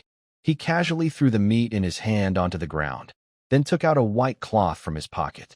He slowly wiped his hands, moving gracefully as if he had just finished a fancy meal, not something gruesome. "Everyone's here," Old Tang spoke. "I told you, staying here isn't a bad idea. Why don't you listen? Have I not taken good care of you all? Every day, I only eat 2 people. I protect you and gather supplies, even give you water. Aren't humans supposed to fight among themselves? I've also given you entertainment. Now what? Still not satisfied?" Old Tang's tone was like chatting with an old friend. He talked about farm animals, how some suddenly got sick, stopped eating, and a few ran away. Hai Tianqing's senses went into overdrive, feeling cold all over, scalp tingling. A strange, overwhelming aura surrounded him like a tide, making him unwilling to listen to this thing, chat about home. "Everyone get in the car now. Leave this place immediately. Dongzi, Songjio, Fangyi. This is a strange symbiosis. We must kill it now. We can't let it keep eating people. Otherwise, we'll just have to hope some of us can run away." Hai Dongqing shouted into a small loudspeaker. The people in the square were already stunned by the bloody scene before them, their faces pale and blank. When they heard these warnings, the elders in the convoy moved first. No matter what they were doing, they all suddenly dropped what they had, some with blades in their hair, others in underwear, and women and men covered in dirt and oil, crawling out from under the vehicles, all rushing toward the cars in a frenzy. The scene was shocking, but no one cared anymore. Every second of delay could mean death. Those survivors who decided to join the convoy after, originally staying at Little Sun Kindergarten, became very panicked. They ran in all directions, causing chaos. Some followed the elderly members of the convoy blindly, accidentally getting on the vehicle. The previously parked, ticket-hanging seats outside the vehicle suddenly became useful.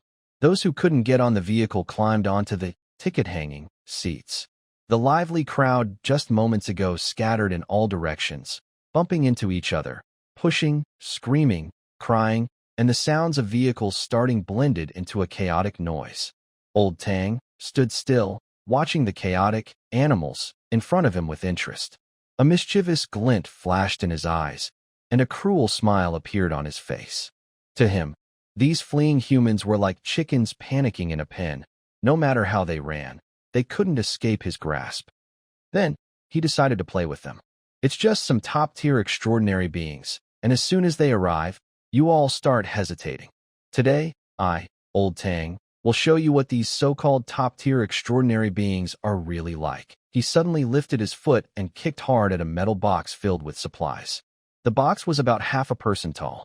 His powerful kick sent the box flying like a cannonball, straight toward the entrance of Little Sun Kindergarten. Right there, a jeep was just about to leave through the gate. The fleeing crowd gradually dispersed, leaving only Song Jiao, Chen Dong, and Fang Yi on the square. Dongzi, Hai Tianqing sat in the car, watching the flying metal box with red eyes, desperately shouting for help. This was his car. Chen Dong suddenly roared like a pig. His body instantly grew larger, with two tusks, covered in dense black fur over his armor-like skin. His limbs turned into thick pig hooves, transforming quickly into a beast and rushing toward the box, smashing it to stop it. A loud bang echoed, supplies scattered everywhere, falling to the ground. When Song Jiao saw Old Tang, his eyes darted around nervously. His unease grew stronger, and he immediately pulled Liuxu and kept retreating. He retreated behind the crowd, protecting everyone in front of him. Seizing the opportunity, Liuxu threw the key to Liuxu and told her to drive her pickup truck and Sally's car away first. However, Dongzi rushed out, exposing Old Tang's line of sight completely. Then he quickly moved to behind Fang Yi. He looked serious and said, "Fang Yi, I will protect you." At this moment, Fang Yi couldn't think too much. Sweat beaded on his forehead as he stared tightly at the distant Old Tang. The pressure from Old Tang was very intense. Song Jiao also looked serious. Seeing the situation now, it seemed they had no choice but to fight. Dongzi, test his ability. Song Jiao spoke from behind Fang Yi. Dongzi, without hesitation, stepped forward with all four hooves and charged at Old Tang aggressively. Old Tang stood still. Suddenly, his neck shot forward, his head was pressed against it, and he suddenly lunged out. His normally normal human neck instantly transformed into a long, bony spine, with a bloody head still attached at the end. He twisted his body, and the long spine with the head whipped toward Chen Dong like a whip. Bang! A muffled sound. The mountain pig Chen Dong was struck and flung back by Old Tang. Chen Dong was hit hard, landing on the ground with a crack. Fang Yi, restrict his movement. Dongzi, come again. Chen Dong, the mountain pig, let out a roar and charged again. Old Tang continued to whip. At this moment, Fang Yi suddenly raised his hand, his eyes sharp, and shouted, "Lock!" Several black rectangular chains fell from the sky, precisely pinning Old Tang's neck to the ground, forming a shackle that restrained his neck. Taking this chance, Chen Dong also rushed in front of Old Tang. He aimed to strike him hard, but Old Tang suddenly exerted force, breaking the shackles first. His long spine swung again, hitting Chen Dong with a heavy whip, knocking the mountain pig away. However, because the force and speed of the next swing were not enough this time, he didn't fly too far. At this moment, a golden light moved behind Old Tang. Song Jiao's eyes were sharp, and he held a long sword, aiming it fiercely at Lao Tang's neck and swinging it down hard. Clang! The strike made Song Jiao's arm go numb and his hand hurt. Suddenly, a cracking sound was heard, but it didn't come from Lao Tang's neck. It was from Song Jiao's newly upgraded sword. Song Jio's eyes widened in shock, unable to believe it. In that moment of distraction, Lao Tang reacted quickly and turned around suddenly. He delivered a sharp elbow strike, hitting Song Jio's head hard. Song Jio was knocked back like a broken kite, crashing into the building behind him. With a loud crash, he broke through a brick wall, dust and debris falling around him, burying him underneath. Without stopping, Lao Tang's long spine suddenly jerked, and with his bloody head, he forcefully swung it toward Fang Yi. Seeing that Lao Tang's target was himself, Fang Yi instinctively dodged to the side. But Lao Tang's strike was very powerful. When his head hit the ground, there was a loud bang, and the hard cement was dented into a big hole. Stones and debris flew like bullets, hitting Fang Yi in the chest. Ugh! Fang Yi groaned, blood spilling from his mouth. His body involuntarily fell backward, crashing to the ground with a heavy thud, unable to get up for a while. The fight had only lasted a few minutes. The 3 first-level extraordinary fighters were already badly beaten. Song Jio was buried under the brick wall, his life uncertain. Fang Yi was injured in the chest and couldn't stand. Chen Dong still had some fight left, but it was hard for him to threaten Lao Tang alone. The fleeing convoy had already left, driving desperately to escape. They could hear continuous explosions, crashes, and roars behind them. They only wished their broken car had a V8 turbo engine. Liuxu was driving an off-road vehicle, her hands turning white from gripping tightly. Her face was no longer cheerful, but full of panic. She followed closely behind the C-team, with no time to look back at what was behind. The car was moving very fast now. Sally, sitting in the passenger seat, turned around and leaned over the seat, trying different angles to see through the gap between the vehicles behind, hoping to catch a glimpse of the kindergarten. After some time, car number 1 suddenly braked sharply and stopped at a certain spot. The cars behind couldn't react in time and all braked hard. The tires screeched loudly on the road. Some cars failed to stop and crashed into the car in front, while others quickly turned the steering wheel to avoid the obstacle, causing chaos again. This spot is where Hai Tianqing can sense a strange, extreme location. Hai Tianqing pushed open the door and quickly got out. Old Wong, don't turn off the engine. Be ready to go at any moment. Got it. Old Wong, sweating heavily, responded while gripping the steering wheel tightly. Liuxu also got out of the car, looking worried as she ran toward Hai Tianqing. Team Hai, what should we do now? Are they in danger? Is there anything we can do? Team Hai, what is that thing? Is it very dangerous? Sally Lee also asked. That thing is very dangerous. We can't do anything right now. We can only rely on them, Hai Tianqing said seriously, with a heavy expression. Then he looked toward the direction of the kindergarten. This is the furthest I can sense the strange, extreme location. We'll wait here. If the strange aura disappears, we'll go back. If not, we'll run immediately. Liuxu was anxious. So we just leave them? Yeah. Isn't that like giving up on them? Sally Lee glared at Hai Tianqing. Hai Tianqing looked at both of them with a blank expression. Then he glanced at the convoy behind.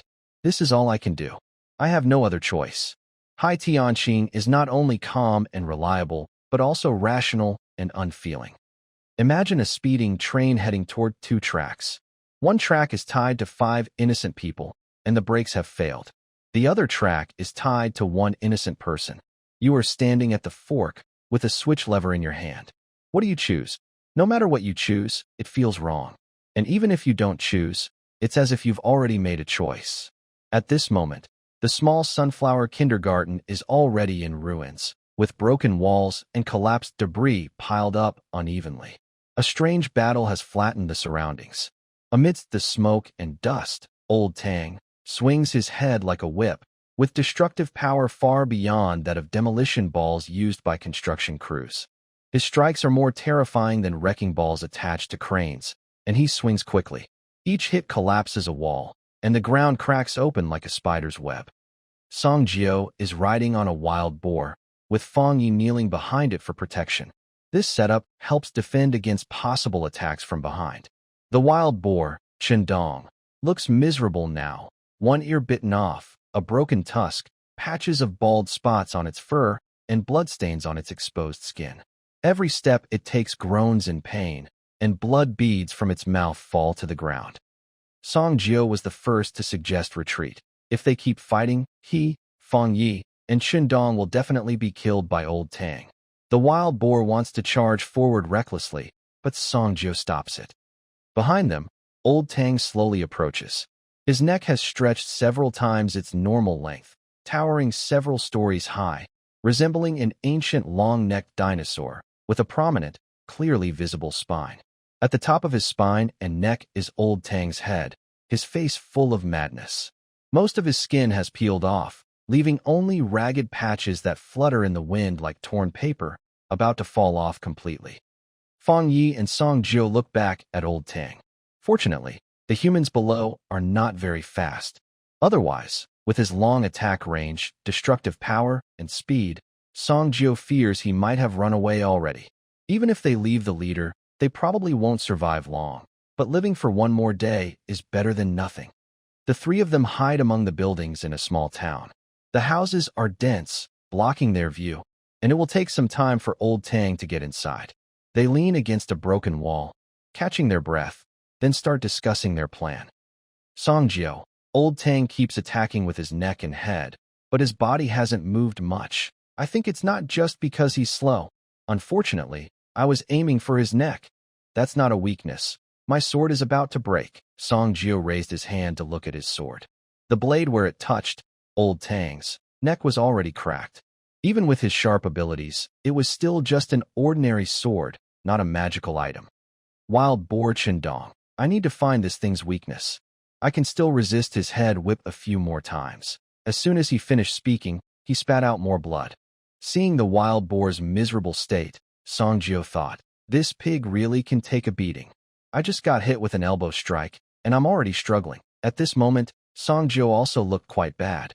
Blood was streaming from his head, one eye was bloodshot, and the corner of his eye was torn. He couldn't see clearly, so he had to close one eye. Several of his bones were broken. Feng Yi panted heavily. His strength is too great. I can't control him well. Song Jiao gritted his teeth. This won't do. Besides Dongzi, no one can withstand Old Tang's head whip. We must find a way to control his head whip. Only then can I get close to him. As long as I can get near him, the area around his body will be a blind spot for attack, and he won't be able to swing his head whip. I'll try to attack his vital points and take him down. With one eye open, Song Jiao looked fierce. He had suffered such a big loss. He was determined to finish off this beast. Feng Yi panted and was silent for a moment before saying, I'll do my best to control him for a little while, but after that, I'll have no fighting ability left. He looked serious as he spoke to the two of them. This wasn't just about the fight in front of them. It was about risking their lives, handing their fate to others. Although he couldn't defeat Old Tang himself, this was a desperate gamble. After this, they might be sitting ducks. Song Jiao had no time to worry about anything else. If he could do it, he would do it. As for what might happen afterward, if the situation collapsed, he couldn't say whether he would escape alone. Old Tang tracked the living scent, approaching steadily. He destroyed the obstructing buildings with a flick of his head. His head whip knocked down a small building, collapsing it. With his strength alone, he was like a demolition team. Smoke and dust billowed around him, making his long neck more noticeable. His wild screams pierced through the ruins. Suddenly, a miserable-looking wild boar charged out of the dust. Shouting loudly, he charged at the old man with fierce determination. Old Tang quickly swung his whip to defend himself. The mountain boar was struck again and flew into the air, blood spilling from its mouth. It landed hard, crashing into a building and leaving a trail of destruction. Soon after, the more battered mountain boar emerged from the dust and continued rushing toward Old Tang. Ha! Come on, my little chick. Old Tang's head swung wildly as he swung his whip again, this time aiming straight down. A heavy thud sounded as he forcefully hit the ground. After the dust settled, there was no sound. Whether he was alive or not was uncertain. Just as Old Tang was about to lift his whip for a final blow on this little chick, a hoarse roar suddenly rang out. Lock. Feng Yi raised both hands, revealing mysterious symbols in his palms, aiming at Old Tang's long neck. Several black rectangular chains fell from the sky, smashing onto Old Tang's head and neck. Some of the chains pierced into the ground, forming thick shackles that pinned his head and whipped to the earth. Starting from Old Tang's head and extending down his neck, the chains formed several black manacles, some deeply embedded in the ground, tightly binding him. Old Tang staggered forward, leaning and bending at the waist. Long-awaited Song Jiao appeared behind Old Tang, glowing with golden light, holding a cleaver. He lunged the blade toward Old Tang's back, aiming at his heart. The knife pierced in, but with a ding, the blade was blocked by the ribs. The crack in the blade, already present, widened further. Song Jiao didn't hesitate. He pulled out the knife and continued slashing at his torso, aiming to cut him in half. Again, with a ding, the blade was stopped by the spine. The wound on Old Tang's body was not fatal. This time, the blade snapped in half, leaving only the handle in Song Jiao's hand. Old Tang finally reacted, swinging his hand wildly behind him. A gust of wind carried by his palm struck towards Song Jiao. Song Jiao quickly retreated, avoiding the deadly attack. Seeing Old Tang raise a hand to strike his head, he clenched his half-broken knife to block, hoping to at least cut off one of his opponent's hands. There was another ding sound, and the broken sword shattered again, leaving only a short piece. Now Song Jiao understood. Old Tang's entire body was as hard as iron, and he couldn't be cut through easily. But if that's the case, how could he kill him? Song Jiao felt hopeless. He was thinking about running away. He looked toward the wild boar Qindong. He still hadn't moved. Then he looked at Feng Yi. Feng Yi had already coughed up blood and fainted on the ground. If people from before the apocalypse saw this, they would probably say, "Are you kidding? 3 against 1, and you got counterattacked by 2. Do you even know how to play?" Song Jiao didn't care about being criticized. He was more worried about dying. Old Tang's shackles on his head were breaking apart, cracks spreading everywhere. He was about to be free. At this moment, Old Tang's skin on his head had already peeled off completely, leaving only a pale skull. The skull kept making crazy sounds, no longer resembling a person at all. Song Jiao's eyes flickered, and he stepped back. "Brothers, I think I have to run now. When I turn around, I might have to make a tomb for you too."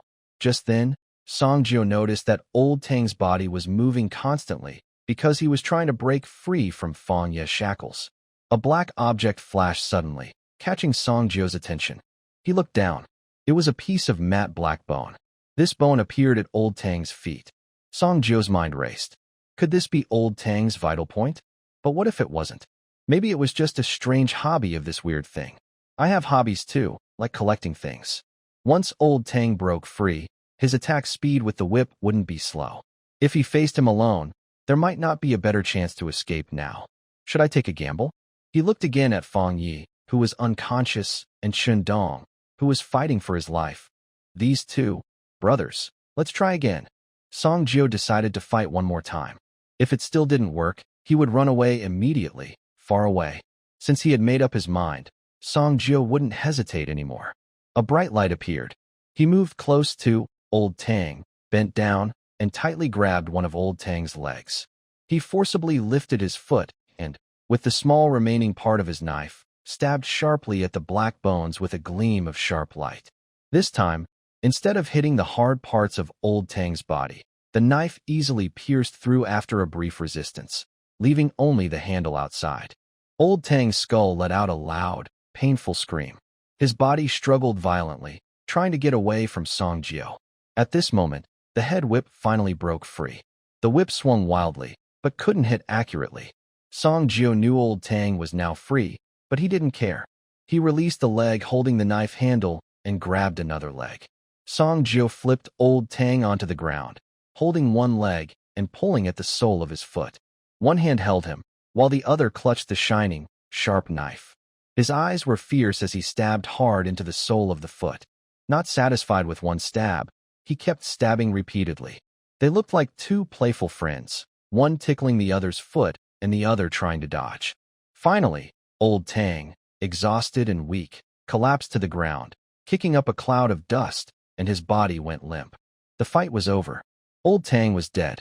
Song Jiao stopped his tickling and collapsed onto the ground, gasping for air, grateful to be alive after the ordeal. Doesn't wash his feet. Somewhere outside the small town, the convoy that had escaped earlier was parked there. The vehicles were lined up crookedly, with many rear-end collisions. Some people got out of the vehicles and hurried to repair them. Others are not allowed to get off the vehicle to avoid wasting time when escaping at any moment. On a small hill not far from the convoy, the view here is wide, and the observation conditions are good. Captain Hai Tianqing's sparse hair on top of his head was blown by the wind, fluttering with the breeze. He wore a small greenhorn badge on his waist and stood barefoot on the hill, alert like a cautious groundhog, staring fixedly toward the town. He frowned, looking serious and heavy-hearted. Buildings around him collapsed loudly, and his gaze kept moving along with the chaos. His lips were also tightly pressed, showing a serious expression. The people in the vehicle leaned out to look at that figure. Their gazes turned into threads, woven into a rope that floated toward him. Each person's rope was tightly wrapped around the team leader. This invisible rope, each one, carried the weight of a life. Some were men, some women, some young, some children. Captain Hai seemed to sense something. He looked back, seeing over 100 heavy eyes staring at him. Then he dared not look again, feeling overwhelmed and a bit breathless. Liuxu and Lily were on the pickup truck. They looked at each other, both seeing the helplessness in each other's eyes. At a certain moment, Hai Tianqing's observation suddenly froze. There was no movement in the town. Is it over? Did someone die? Is it strange? Or, Hai Tianqing's mind was in chaos, feeling very uneasy. If the convoy lost all its extraordinary members, it would be an unbearable pain. The road ahead would be very difficult. If they encountered something strange again, escaping would be better. But if they couldn't escape, the convoy would be shattered at the first contact, turning into a strange creature's feast. Next moment, his pupils shrank suddenly, eyes wide open. The strange aura disappeared. He instinctively took a few more steps forward. Suddenly, he slipped, staggering down the hill. Hai Tianqing quickly got up without caring, sensing again. Finally, he confirmed that the strange aura was gone. "Ha! Everyone get on the vehicle. Let's go back quickly. Doctor, everyone who can be saved is ready. The strange phenomenon has disappeared. Let's go back now." Then they rushed toward the front vehicle, brushing off dust and weeds from their clothes as they ran.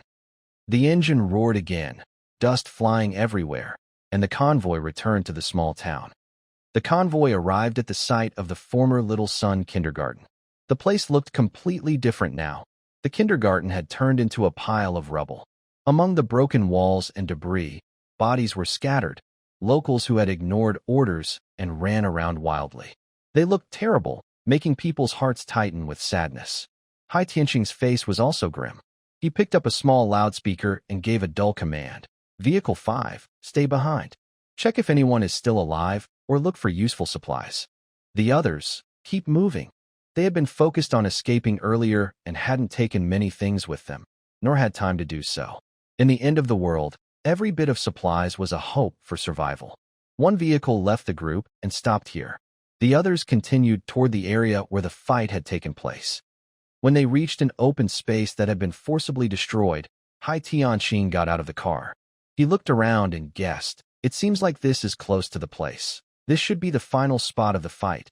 Then he took out a small, bald loudspeaker. "Everyone, get out of the cars. Find them. If they are alive, see them in person. If they are dead, see their bodies. Dig up the ground if you have to, but find them."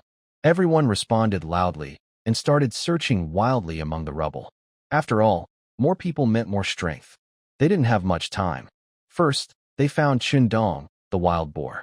They found him in a cellar. He was missing one ear, with multiple injuries and collapsed areas on his body. Blood was coming from his nose and mouth, and his breath was weak. What was a bit funny was that, even like this, he was still clutching two large ham legs, bigger than a person's leg, that he didn't know where they came from. A chubby hand held onto one ham leg tightly, refusing to let go. When they looked closer, they saw it was Iberian black pig ham, vacuum-packed. It is said that this ham, he got sidetracked. This is a hidden cellar. Qindong happened to fall here. There are a few hams and some smoked meat stored inside. This was a lucky surprise. Everyone's eyes lit up. About 10 people carried Qindong and the hams out of the cellar. Later, Fang Yu was also found nearby. He was lying in a pile of broken stones, badly injured in the chest, looking very pale but still breathing. Everyone quickly helped him onto the vehicle and took him away. Song Jio was lying on the ground, unconscious. Near his feet was the place where old Tang's body used to be. Now, the body was gone, leaving only a long bone, much longer than a human spine, and some black ash on the ground. Liuxu and Lily were the first to find him. Liuxu helped Lily carry Song Jio on her back and headed toward the convoy, refusing help from others. Lily was carrying the long bone behind them. After some time, Song Jio opened his eyes. What he saw first was the roof of the pickup truck. The vehicle was swaying, and he could hear the engine. It was Liuxu driving. In the back seat, Lily was holding Song Jio. He was wrapped in bandages, with one arm hanging, and his head and eyes also bandaged. He looked like he had failed in a big accident. Water. Bring me a bottle of water. His voice was hoarse and weak. You're awake. Song Jio, wait, I'll get you some water. Seeing him awake, Lily's eyes filled with tears. She quickly reached for the water beside her. Song Jio, you're awake. Liuxu happily turned around and said. She was momentarily distracted, causing the vehicle to shake a bit. Liuxu immediately steadied the steering wheel and focused on driving. After drinking water, Song Jio finally felt alive again. He was in pain in several places, and his arm hurt badly. He guessed he had multiple fractures, especially in his hand, which felt more painful than catching a ball with his fingers during basketball. Soon, Song Jio became sleepy and drifted off to sleep again. After traveling for more than 10 hours, the convoy finally stopped in a hidden valley. It had a wide view and was easy to defend, making it a good place to set up camp. Haishanqing immediately checked on Song Jio, Shendong, and Fang Yi. Seeing that the three were stable and not in danger, he finally relaxed. He quickly arranged for several team members to take care of their food and daily needs. When Song Jio woke up again, it was already evening. He ate some food made by Liuxu and felt a bit stronger. Liuxu fed him the food. He couldn't eat by himself yet.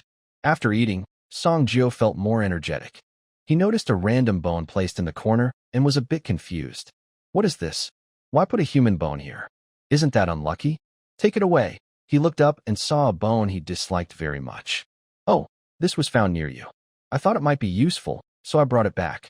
It's quite long, different from a human spine, Shailili explained, and was about to throw it away.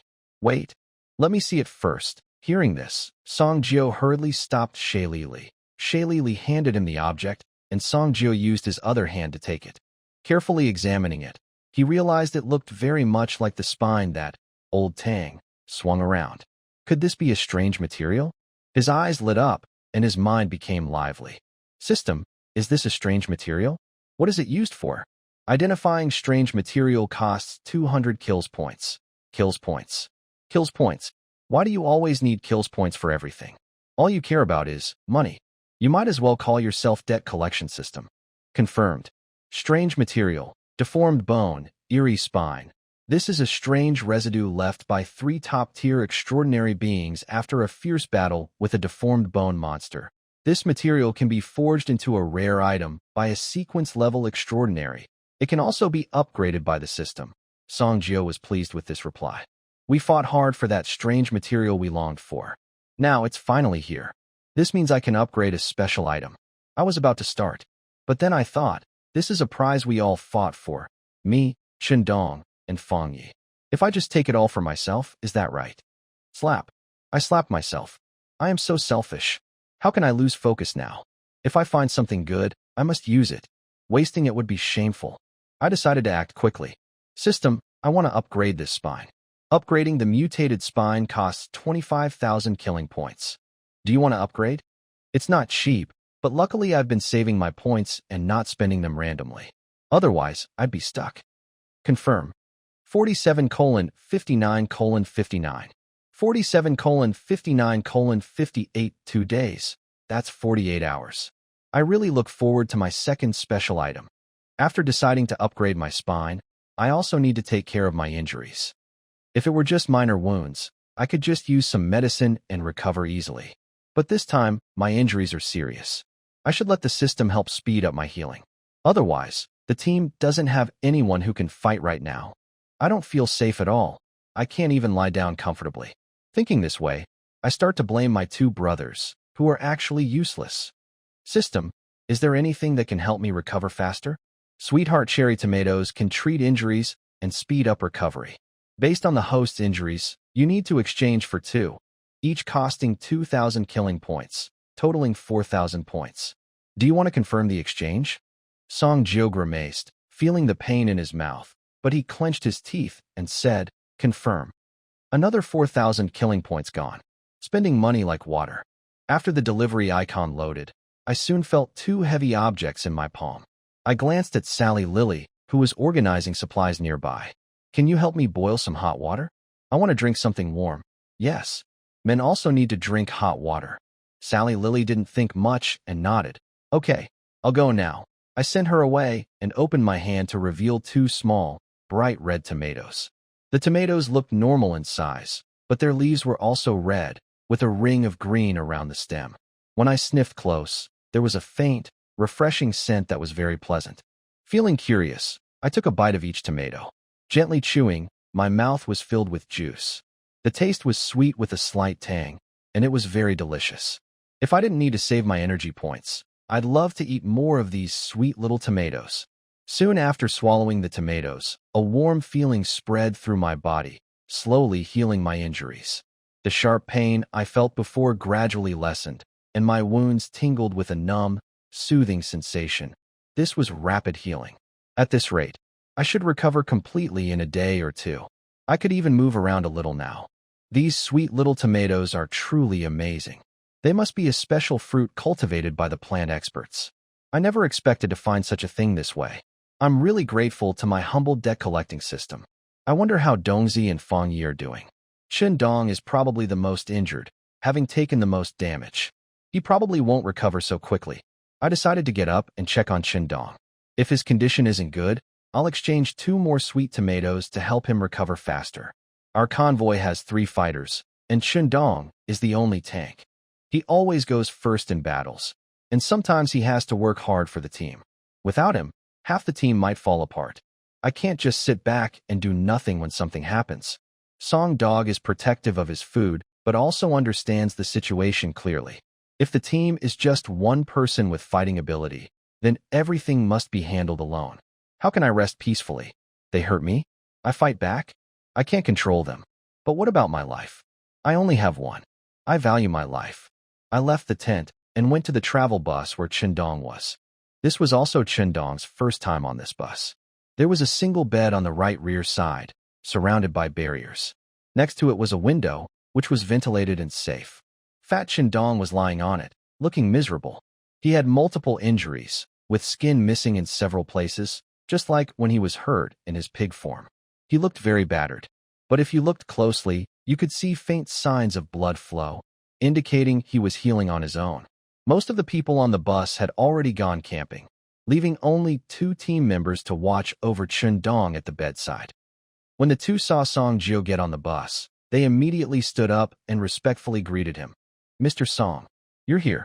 Mr. Song. How is Chen Dong now? According to the C team and the doctor, as long as Brother Chen rests well, he will recover on his own after a while. Oh, so he recovers so quickly? This guy was the most seriously injured, yet just resting is enough to heal him. But I still plan to check personally, just to be safe. Both of you go outside first. Okay, Mr. Song. The 2 didn't dare ask more and obediently moved to the door to guard. Song Jio walked to the bed, placed his hand on Chen Dong's large belly. There was no choice. It felt the best there. Other places were oily and rough. System, how many sweet cherry tomatoes does he need to recover? The system evaluated for a moment. The normal recovery time for this man is about a week. Consuming 6 sweet cherry tomatoes can speed up recovery. Hearing this, Song Jio immediately turned and left. What a joke. It would cost me over 10,000 slaughter points. I only dare to spend 4,000 points myself. If I eat one more myself, maybe I'll be fine by tomorrow. Let's see. Just let him sleep well. After all, no one is watching, and it will be fine in a few days. This ability is still quite impressive. As Song Jio was about to reach the door, he stopped again. His face was full of hesitation. Sigh, it's all your fault, you pig. You didn't get any of the credit, and I still owe you money.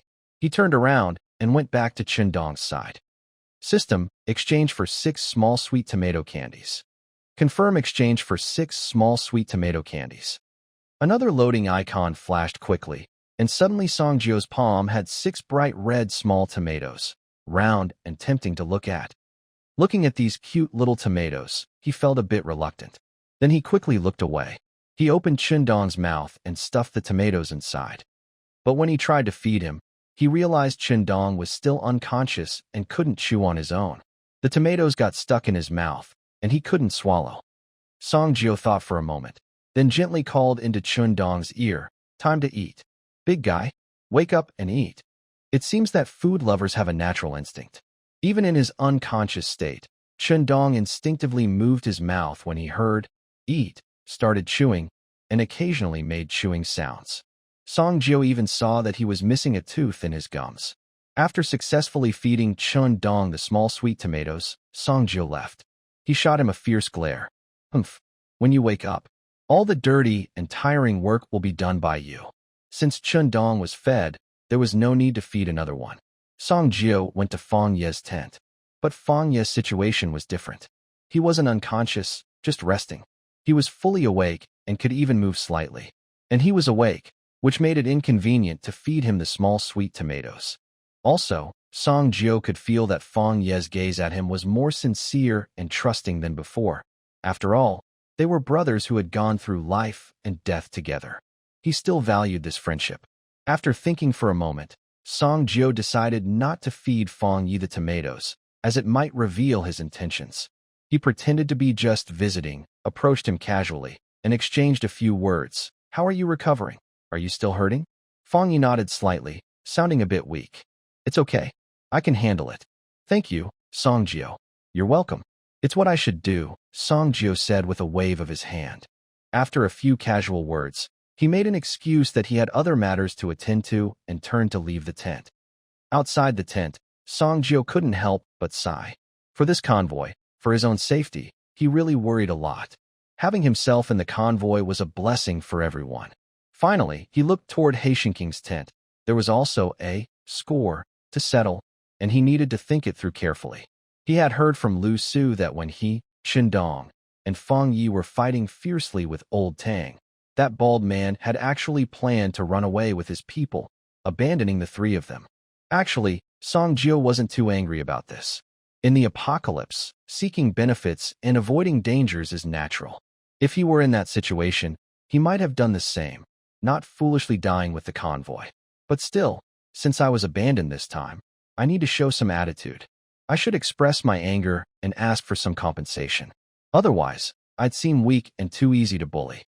Heishinking was discussing matters with Lao Wang, the convoy steward. At that moment, Songjio entered. Seeing that Songjio was now able to walk freely, Heishinking's worried face lit up with a smile again. This was the most vulnerable time for the convoy. He was really afraid something might happen, and they wouldn't be able to handle it. "Songjio, you're awake. Why not rest a bit longer?" "Haha, but seeing you like this, I feel much better. Come sit here. I'll make some tea for you." Songjio also smiled politely and sat down. "Haha, hi Tao.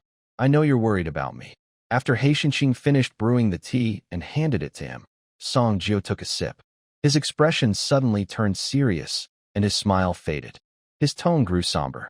"Hi Tao, honestly, this combat sequence is really tough. Not only do we have to fight fiercely at the front, but if we're careless, we might lose everything, even our families. Don't you think we 3 are a bit too unlucky?" After saying that, his face darkened completely, and he looked serious and stern, staring directly at Hai Tianqing as if he were questioning and blaming him.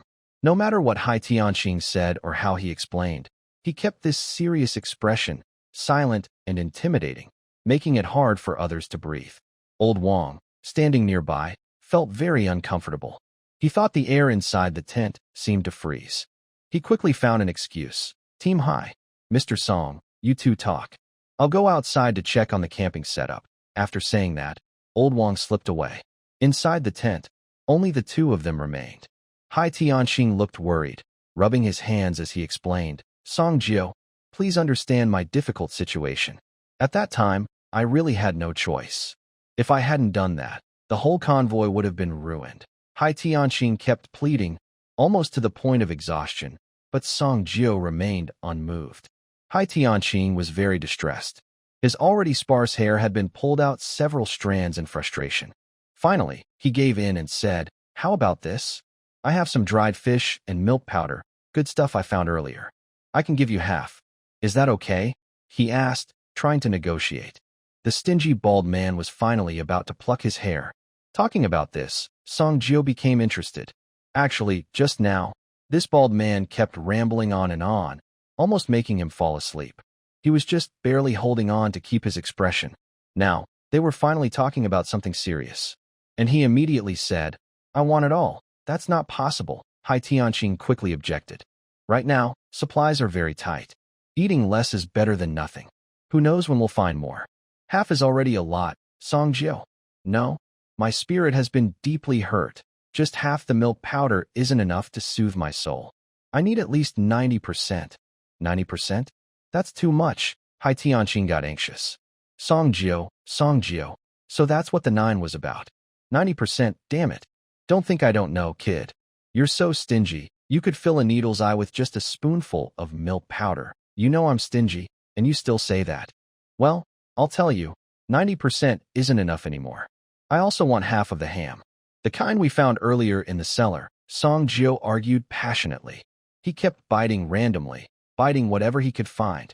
Hai Tianqing was momentarily stunned, then quickly reacted, pointing at him and laughing while scolding. "So you were waiting for me here? You're eyeing Iberian black pig ham, huh?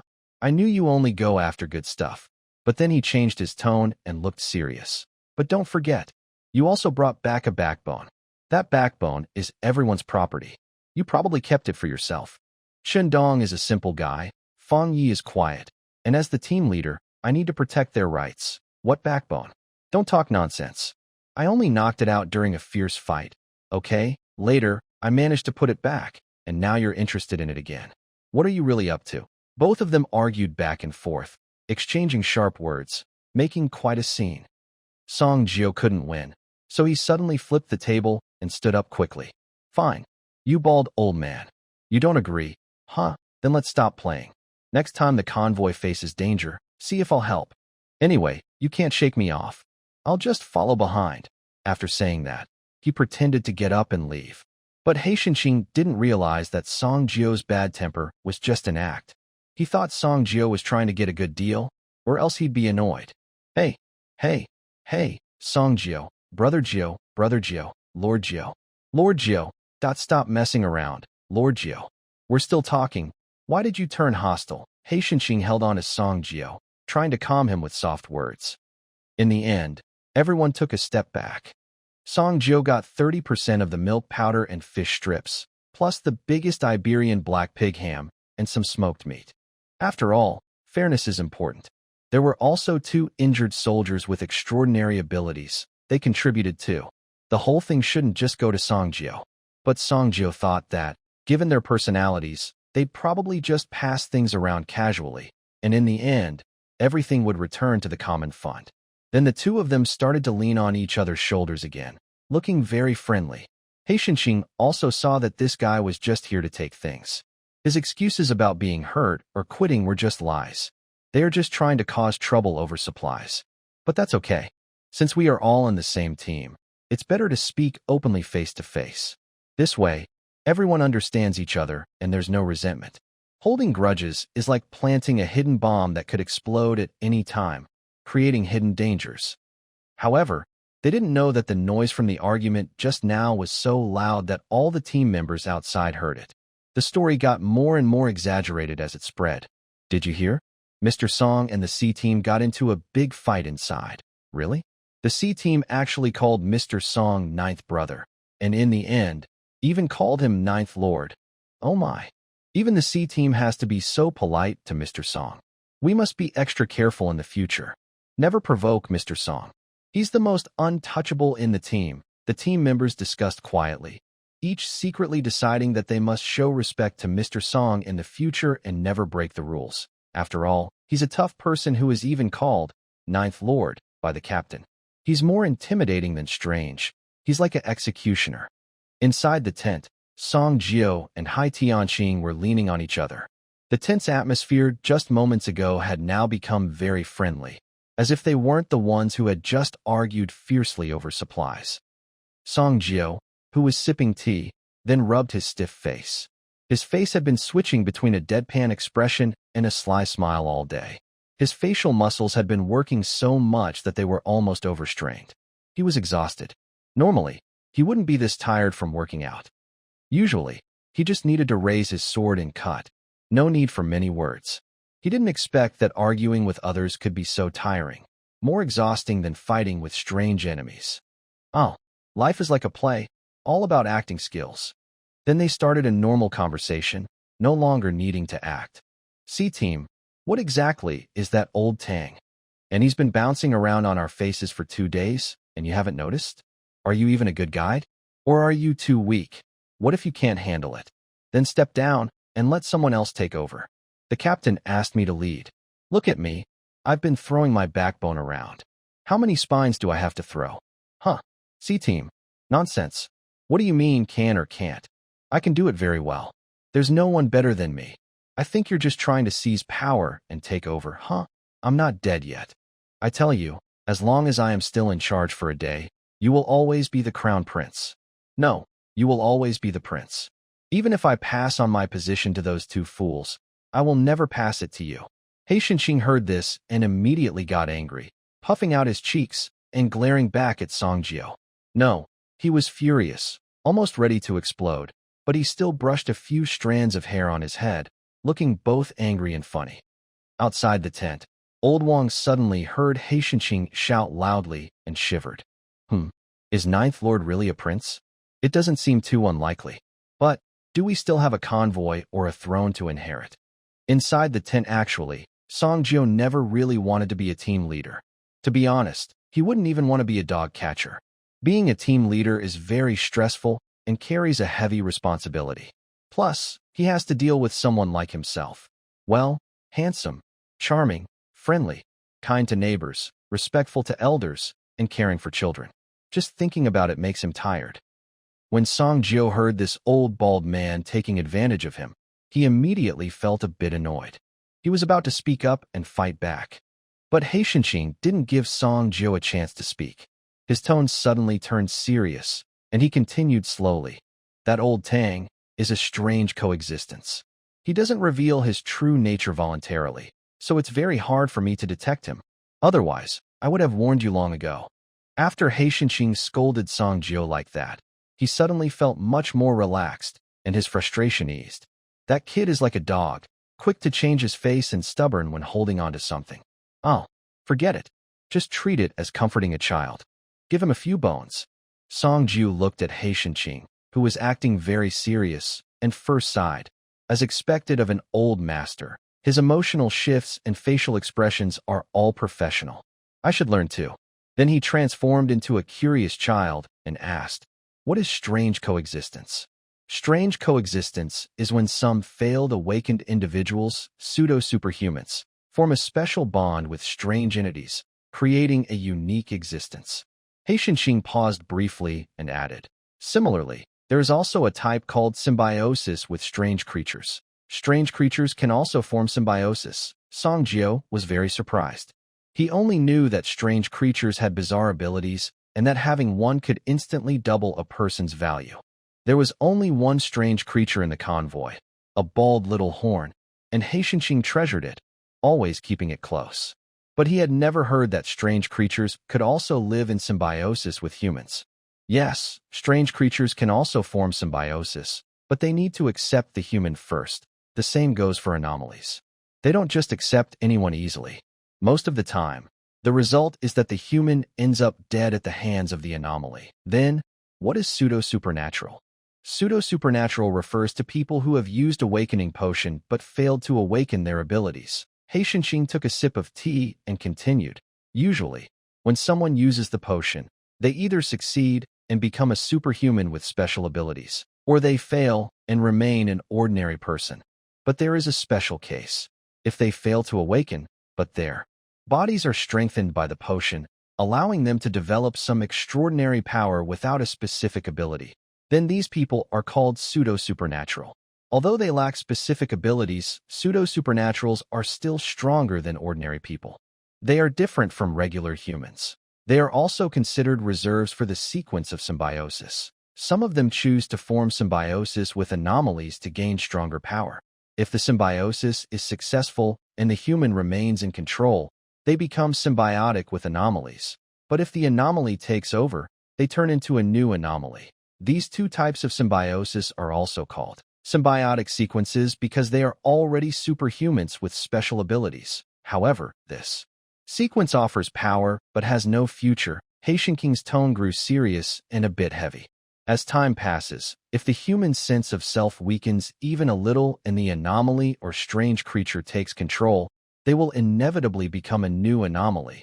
Without exception, the abilities of symbiosis with strange creatures and anomalies are very strange and unpredictable. You must be very careful when dealing with them. Songju rolled his eyes. You're too late to warn me now. Haishinqing touched his sparse hair, a hint of embarrassment flashing across his face. He quickly picked up the teapot, poured another cup of tea for both of them, and changed the subject. Hey, Lord Jiu, come on, have some tea. Songju took a sip of tea.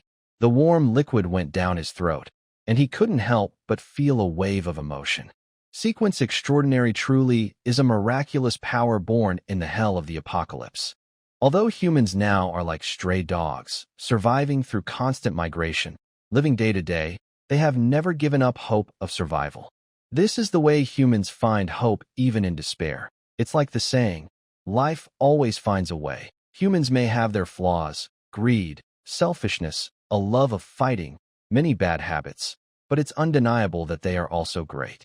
They can create miracles in the worst times, tearing open a way to survive even in the strange chaos of the end of the world. Meanwhile, Haishinqing had been talking for so long that his mouth was dry. He no longer cared about savoring the tea. He just drank it quickly to quench his thirst. After finishing, he wiped his mouth and said to Songjiu, Songjiu, do you have any other questions?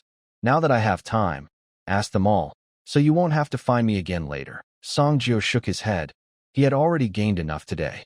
Not only did he successfully get compensation for the betrayal, but he also learned more about the strange coexistence and pseudo-extraordinary sequences. He could now end this lively bargaining game. I don't have anything else to ask. Captain Hai, if I have more questions in the future, I'll come to ask you. All right. By the way, what do you think about assigning Liuxu to vehicle number 6 as the driver? He changed the subject casually, seeming to ask without much thought. Haishinqing considered that Songjiu might want Liuxu to get a promotion. He decided to do a favor and put her in charge of a vehicle. This way, he could strengthen the bond between Songjiu and the convoy through Liuxu. Otherwise, if this kid loses his temper one day and just runs off or watches coldly, that wouldn't be good. Now that your teammate is on vehicle number 6, if something unexpected happens, you should help your teammate, right? If you go to help, and there are many others on the vehicle, shouldn't everyone help together? Since everyone is helping, shouldn't they work together through the tough times? Songjiu had no objections to this plan. His own pickup truck only needed 2 people. After all, I sleep on a tent on top of my car. When I want to sleep, I just lift it up, which is much faster and more comfortable than setting up a tent. It also has enough space, so I can roll around freely by myself. Shalili is sleeping in the back of the pickup truck. She is not tall, so she can lie down comfortably there. Right now, that spot is her little dog's den. It's easy to fall out, but that's okay. Just tying her safety belt solves the problem. I plan to install an electric lift-up tent on the back for better living quality. I also want to get a foldable seat for the silly donkey. I will upgrade the second row of seats into a fold-out mattress. This way, the sleeping area will be half as small, and she won't have to worry about falling out. It can be set up anywhere, so we can rest while parked without needing a tent. When we need to leave quickly, we can drive away fast. Liuxu is in Vehicle 6, acting as the team leader, which is also a good choice. Okay, I have no objections. Songjiu nodded in agreement. He added, but you need to give her a good spot. Don't let her squeeze with others, and she should have her own supplies. Ha ha ha, don't worry. Haishinqing laughed loudly and quickly responded. The team leader gets special treatment on the vehicle. I won't let Liuxu be uncomfortable. Songjiu nodded happily and stood up to leave. All right, Haishin, I'll go back to rest now. I'm not very strong, and after all this fuss, I need to recover. He deliberately hunched his back, with a tired look on his face, showing a lazy and exhausted expression. His tone was full of lazy indifference. Haitian, don't call me for small things in the future. I need to heal. If something big happens, I probably can't handle it either. Don't call me then. Dongzi and Fong Yi are recovering well, and they're pretty capable. If you need help, call them instead of bothering me. All right, I'll go now, Haitian. While speaking, Song Jio's hand casually rested on the table edge. During Haitian King's moment of distraction, he gently moved his wrist, reaching for the delicate little tea box on the table. His movements were natural and discreet. He pinched the box and slipped it into his inner pocket of his riding jacket, pressing it lightly to confirm it was secure. Then he casually grabbed it. Haitian was busy organizing supplies and didn't notice at all. Haitian looked at Song Jio's back, his mouth twitching constantly. He could clearly tell that Song Jio was clearly trying to relax. Don't bother him with big problems, and don't bother him with small ones either. If there's trouble, don't bother him. If there's no trouble, even less so. He rolled his eyes silently, pretending not to hear. In the end-of-the-world convoy, wanting to relax? That's impossible. The only way to truly relax is to die peacefully, and then you can rest easy. He smiled as he saw Song Jio walk away from the tent entrance, then turned around to pour himself a couple of cups of tea to relax his tense nerves after days of stress. But just as he picked up the teapot and reached out, his face suddenly changed. The tea leaves box on the table was gone. Haitian froze for a moment, then looked down and searched the table, even digging around under the table and in the corner of the tent. Confirming the tea leaves were really gone. He remembered how long he had kept them and was reluctant to drink them. His face darkened like a pot bottom, and his teeth clenched with a grinding sound. It was obvious in his mind. It must have been that little guy Song Jio. He gritted his teeth in anger and roared outside the tent. Song Jio. Outside the tent, Song Jio, who had already walked far away, heard the angry shout. A triumphant smile appeared at the corner of his mouth. He turned back and shouted loudly, "Don't send me off. Hi, team. I'm almost home." After saying that, he carefully tucked the tea leaves box into his riding jacket pocket, walking lightly, feeling very pleased inside. He had tricked the supplies, stolen the tea leaves, and chatted about useful stuff. Today's haul was simply a big win. Back at his own tent, Salalai was squatting by the campfire, playing with stones. When she saw him return, she immediately stood up and handed Song Jio a cup of hot water. The cup was wrapped with a clean cloth to prevent scalding. This was already the third cup of hot water she had handed him today. She had been pouring a cup every time he went to see Haitian, worried that the temperature wouldn't be right. But Song Jio had already drunk enough. His stomach was almost full. He couldn't drink any more and directly waved to refuse. "No, you drink it yourself." Salalai was a bit confused by his unpredictable attitude. He had said he wanted hot water earlier, but when he returned, he changed his mind again. His attitude was faster than flipping a book. She pouted her little mouth, feeling a bit stubborn. If he wanted to drink, she would just drink. Seeing her pouting and blowing hot air with her cheeks puffed out, her face full, he gently took a sip. The hot water burned his tongue, and he stuck out his tongue, with a little water shining on it, looking especially lively. In my mind, I kept thinking about Dr. Xiangya's comforting way of easing my pain. I quickly shook my head, trying to push away these messy thoughts. It seems this old bald man's tea really does have some fire in it, or else why would I keep having such wild ideas?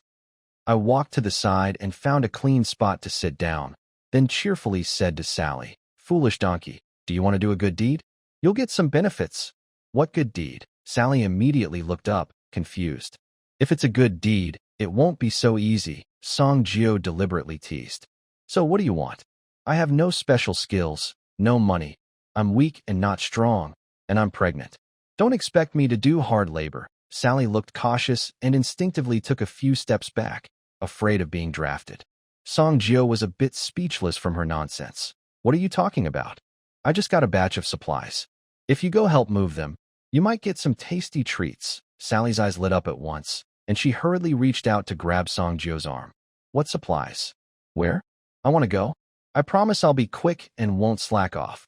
There's baby formula, fish fillets, smoked meat, and Iberian black pig ham bigger than a person's leg. Wow, you got it. Baby formula too? So much meat. You're amazing, Songjio. Sally was instantly excited. Do you want to go? Only those who work get a share. Otherwise, I might just have someone bring everything here. I can do it. I want to go. Sally immediately raised her hand to sign up. You want to? Well, that's fine. Sally was so excited. She thought about the big ham, smoked meat, and fragrant milk powder. She also thought about how long she might have to wait if she missed this chance. And finally, she gave in. Anyway, she had called him before. This guy always had a lot of tricky ideas. She looked around carefully, making sure no one was paying attention, then slowly leaned close to Songjio's ear and whispered 2 words, Dad. Then he immediately pretended nothing was wrong, his face slightly blushing. All right. Hurry up. Where are the supplies? Songjio scratched his itchy ear, looking pleased with himself, then told her the amount and location of the supplies he had negotiated with Haitianqing. Shalali listened and immediately jumped and ran toward Haitianqing. When she returned, she was carrying a large ham almost as big as a person, with smoked meat strapped to her back, and she was holding milk powder and fish strips. She came back fully loaded. She attracted many admiring looks as she strutted with her chin up and a happy smile, looking like the most beautiful girl in the convoy. People passing by couldn't help but glance at her, their eyes full of envy. Some whispered that she was lucky to follow Songjio and get such good supplies. In this end-of-the-world situation, getting so many valuable supplies at once was like celebrating the new year. Songjio watched her excitedly organizing the supplies and couldn't help but smile. He asked, Silly donkey, have you ever opened a bottle cap before? Of course I have. What nonsense are you talking about? Shalali replied without turning her head. Songjio, the afternoon at the convoy camp was supposed to be rare peace. People either sat by their vehicles repairing and sorting supplies or leaned against their tents resting, cherishing this quiet moment without strange pursuers. The only sounds were the wind rustling through the tents and the distant clinking of tools from the repair area, creating a rare sense of calm in the apocalypse. But this peace was eventually shattered by long-standing hatred. Suddenly, a conflict filled with blood and resentment erupted unexpectedly in the corner of the camp's west side.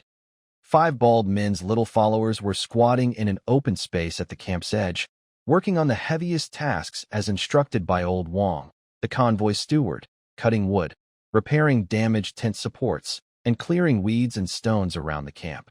They kept their heads down, working quickly, not daring to look up. Their faces showed no arrogance like when they used to bully others with the bald leader. Since the bald leader and his gang were all killed by Songjio, the survivors who had surrendered now behaved meekly. They thought that as long as they obeyed and behaved well, they might slowly be accepted by the convoy. But they forgot that this was just their own arrogant and presumptuous idea as the perpetrators. Some wounds, once inflicted, are like scars carved into the bones and blood, never healing. Some hatred, once planted, is like a dormant beast waiting for the right moment to pounce, tearing everything apart. It's them. It's these bastards, a middle-aged man with a face full of fierce scars and an empty left sleeve fluttering in the wind. He leans on a shiny steel bar, standing straight, with bloodshot eyes filled with anger and hatred, pointing fiercely at the 5 young men working hard, trembling violently from intense rage. His left arm was cut off when the gang of bald men tortured him, and his face was injured during his escape at that time. As he roars, more than a dozen figures rush in from all directions, each with fierce expressions, eyes blazing with the fire of revenge. These are survivors who were persecuted by the gang of bald men. Some had all their belongings stolen, tied up and forced to watch the elderly and children starve to death in front of them, helpless. Some were tortured until covered in wounds, with broken limbs leading to lifelong disabilities, struggling just to survive. There was also a young woman with a fierce scar running from her forehead to her chin, destroying her once delicate face, crying every day. You murderers! When you followed them to do evil, did you ever think about today? My brother was beaten to death by you. I want to avenge him. Stop talking nonsense. These scum deserve a terrible end. Today we make them pay with blood. Angry curses and cries mix together, and the hatred surges like a tide, completely overwhelming the 5 young men. They are surrounded by the crowd, trembling with fear, quickly dropping their tools and begging for mercy. Sorry, we were wrong. We won't dare again. Please let us go. Let you go? The middle-aged man with the broken arm trembles, not out of fear, but from the pain of hatred and grief, his body shaking with endless resentment. When you tortured us, did you ever think about letting us go? I am sorry, but I can't assist with that request. The conflict happened very suddenly. Everyone around was stunned, and no one dared to step forward to stop it, afraid of being hurt by those who had lost their temper. On one side was the victim driven mad by hatred, and on the other was a suffering worker who had done many wrongs and was now begging for mercy as he faced death. People felt stuck and unsure what to do. It wasn't until someone saw the bodies on the ground that they finally reacted. They ran wildly toward Old Wong's tent, shouting loudly as they ran. Manager Wong, something terrible has happened. Someone has died. The little bald guys were beaten to death by those victims. Old Wong, who was inside the camp checking the supplies and vehicle parts, heard the shout. His heart sank, and he forgot about his paperwork. He quickly moved toward the person who was calling out, his clothes fluttering in the wind. When he arrived, he pushed through the crowd and saw blood everywhere. 3 bodies were lying stiffly on the ground, and 2 other workers looked badly hurt. His face turned pale, and he shouted loudly, "Stop! Everyone stop right now!" The victims, with tears in their eyes and gasping for breath, stared fiercely at the people on the ground, clutching their weapons tightly. When they heard Manager Wong speak, the crowd around them quickly moved back. Someone tell me what's going on. How dare they kill people so recklessly? Are you trying to ruin everything? If you don't want to stay in the team, then get out. I don't know how you plan to survive in this end of the world. You've gone too far. Manager Wong's shout echoed through the camp, and the atmosphere instantly became tense. The people around stepped back, making space for the group causing trouble, their eyes filled with fear and unease. The victims looked at each other. One man, who was the first to act, clenched his teeth and forced himself to step forward. Manager Wong, we did this. We are all victims from the dormitory building. Mr. Song killed those scoundrels with the bald heads. The team rescued us and took us away from the kindergarten, so we don't have to live under that strange control anymore. We are very grateful, but seeing these surrendering scum still alive, we just can't accept it. Every time we see them, it reminds us of the painful memories. Our loved ones who died appear in our nightmares, and our wounds keep hurting. Today, we just couldn't take it anymore, so we killed them. The man lowered his head, his voice hoarse and trembling with tears. His face was twisted with pain, but by the end, he became very determined. He clenched his fists and struck his chest hard. Manager Wong, no matter what the consequences, I accept the punishment. I am willing to do the hardest, most tiring work. Just please let the others stay in the convoy. After speaking, he bowed deeply with a sincere attitude. The middle-aged man with a broken arm also stepped forward and bowed. I am willing to accept the punishment too. After acting impulsively, they were filled with deep fear and confusion. They couldn't survive alone in this apocalyptic world, and they were afraid of being abandoned by the convoy. On this wasteland, everyone depended on the convoy led by powerful, extraordinary people to survive. The surrounding crowd also grew restless, worried that mishandling this would cause bigger chaos. Manager Wong looked at them expressionlessly. After a moment of silence, he spoke coldly. What's this? Do you want to use moral pressure? Are you trying to make me feel guilty? The victims quickly shook their heads and hurriedly explained they didn't mean that. Whether true or not, Old Wong had to show a firm attitude to keep control of the situation. Everyone stay here and wait. He quickly arranged for 2 strong team members to guard the scene and prevent more trouble. Then he hurried to find Hai Tianqing. At this moment, Hai Tianqing was sitting at a table, massaging his thinning hair. He was sipping tea made from freshly brewed leaves, trying to calm his exhaustion from the past days. The convoy had faced many troubles along the way. As the leader, he had never truly relaxed. Old Wong hurried in with a serious look, quickly explaining what had happened at the camp. The people harmed by the bald man fought with 5 surrendered laborers. 3 have already died, and the other 2 are close to it. Hai Tianqing's relaxed expression instantly disappeared. His brows furrowed tightly, and his face darkened. He lightly tapped his fingers on the table. He wasn't protecting those laborers, but such group fights were too damaging. Even if the victims were on the side of justice, encouraging this kind of behavior would cause chaos in the convoy. In the past, the convoy had high turnover, with only 2 strict rules, basically letting things go. Now, with Song Jio, a powerful extraordinary, joining the team, the number of members increased. The convoy had to become more organized. He Shinxing has always valued ordinary people and carefully managed his convoy. He secretly planned routes and studied maps, which helped him and his team survive until now. He paused for a moment and made a quick decision. Old Wang, I'll go now. You go call Song Jio over. Got it. I'll invite Mr. Song. Taking Song Jio with him was also a way to use his influence. Everyone had seen him as a fierce protector. People respected his authority more than words. Standing next to him was more effective than any speech. It was time to set new rules for the convoy. He Shinxing arrived at the scene. He looked at the dead body on the ground and then at a group of nervous people. He understood what had happened. Are you all satisfied now? He asked coldly. Do you still want to keep fighting? Do you want to hurt the last two too? The place was silent. No one dared to speak. The people who had fought looked scared and unsure of He Shinxing's attitude. I understand if you've suffered and want revenge, He Shinxing said louder. But this is the convoy. Such bad behavior is not allowed. We help you, not to let you vent your anger. Everyone who kills casually or causes trouble like this, do you think you can just do whatever you want in the future? Everyone felt a chill. Their sympathy turned into fear. In front of real strength, emotions didn't matter. At that moment, Song Jio arrived. He had a bandage wrapped around his head, one eye covered, and one arm hanging. He looked hurt. He wanted to rest, but he was pulled back into action. The cows and horses that didn't have to work during the power outage suddenly got power again. The teacher who never delayed classes suddenly came back to give a 10-minute break. Song Jio was very annoyed and a little angry. With his mood, Song Jio appeared at the scene and instantly became very quiet. Everyone held their breath. The people who fought were so scared they trembled all over, afraid of ending up like the bald men. He Shinxing nodded at Song Jio, very pleased with the effect. Look at that reputation. Old Wang had already explained everything to Song Jio on the way here. Song Jio, what do you think about this matter? Song Jio remains expressionless and speaks calmly. Hi team, just handle this as you see fit. I have no objections.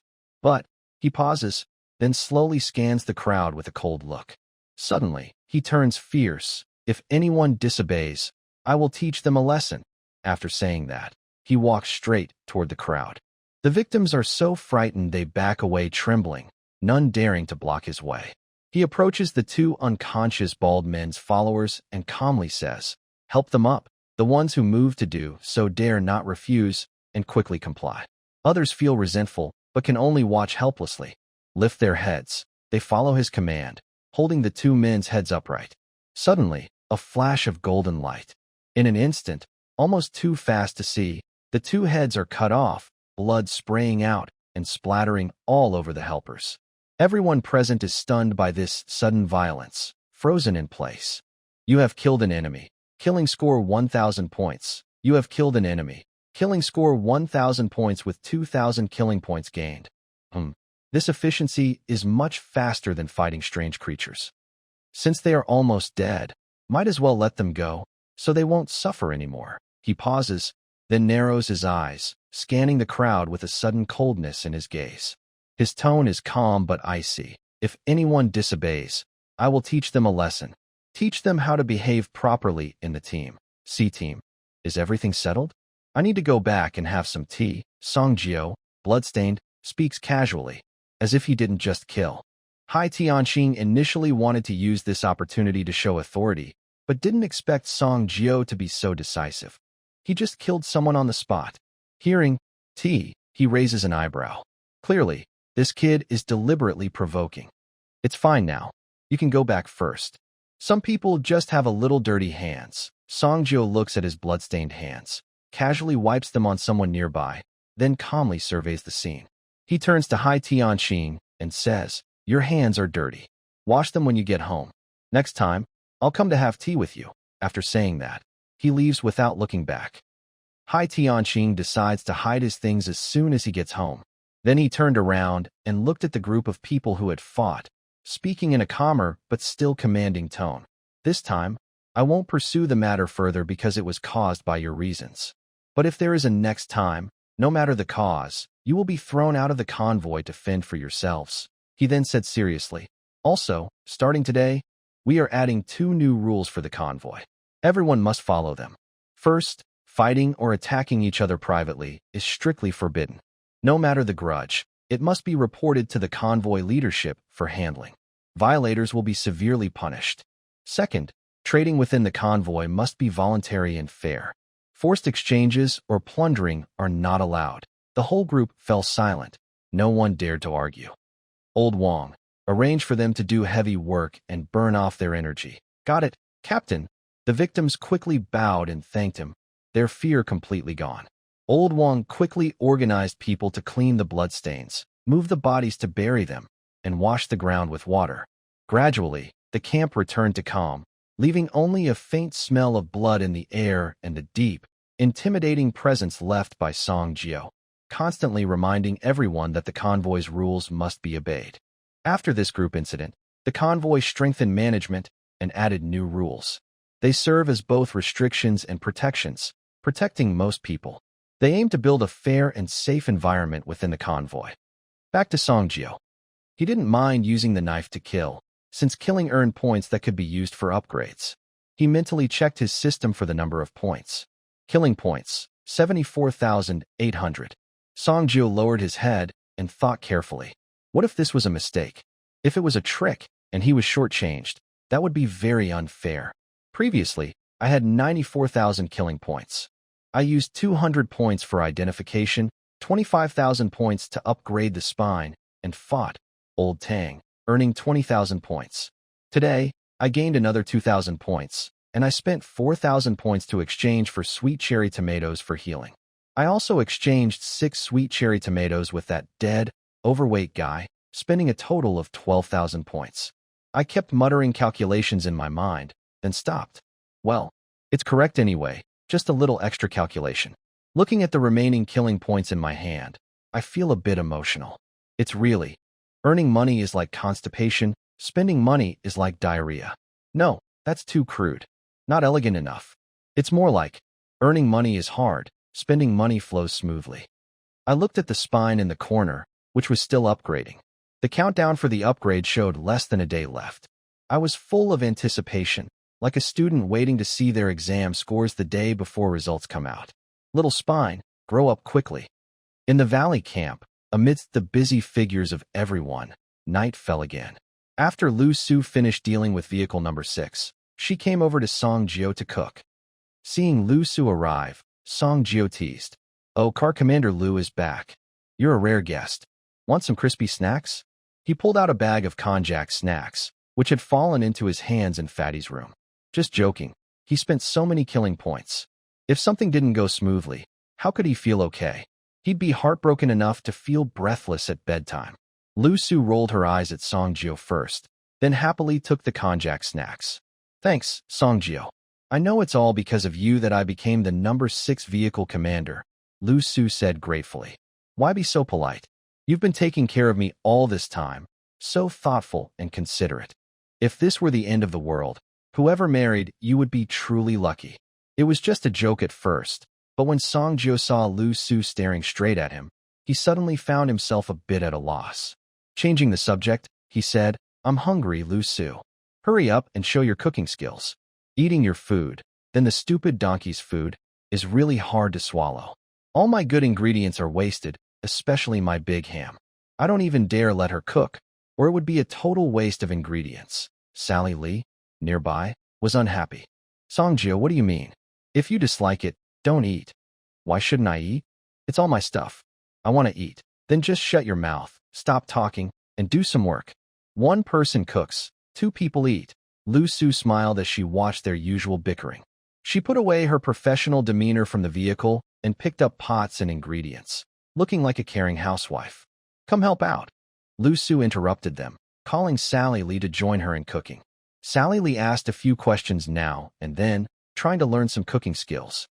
At night, in the mountain valley, the camp was filled with glowing fires. These fires looked like flowers blooming in the valley, swaying in the wind and spreading the delicious smell of food, filling the whole valley. Everyone sat around their own fires, eating their food. The fires of the elite vehicle teams emitted a tempting aroma, making people turn their heads. So delicious. Some ordinary survivors ate their own food, smelling the aroma from the vehicle team's fires, and eagerly started eating more. Songjio, Liuxu, and Sally Lee sat around a fire. In the pot was ham and shredded fish. Ham is a top-quality ingredient. Even without much processing, it tastes very tempting.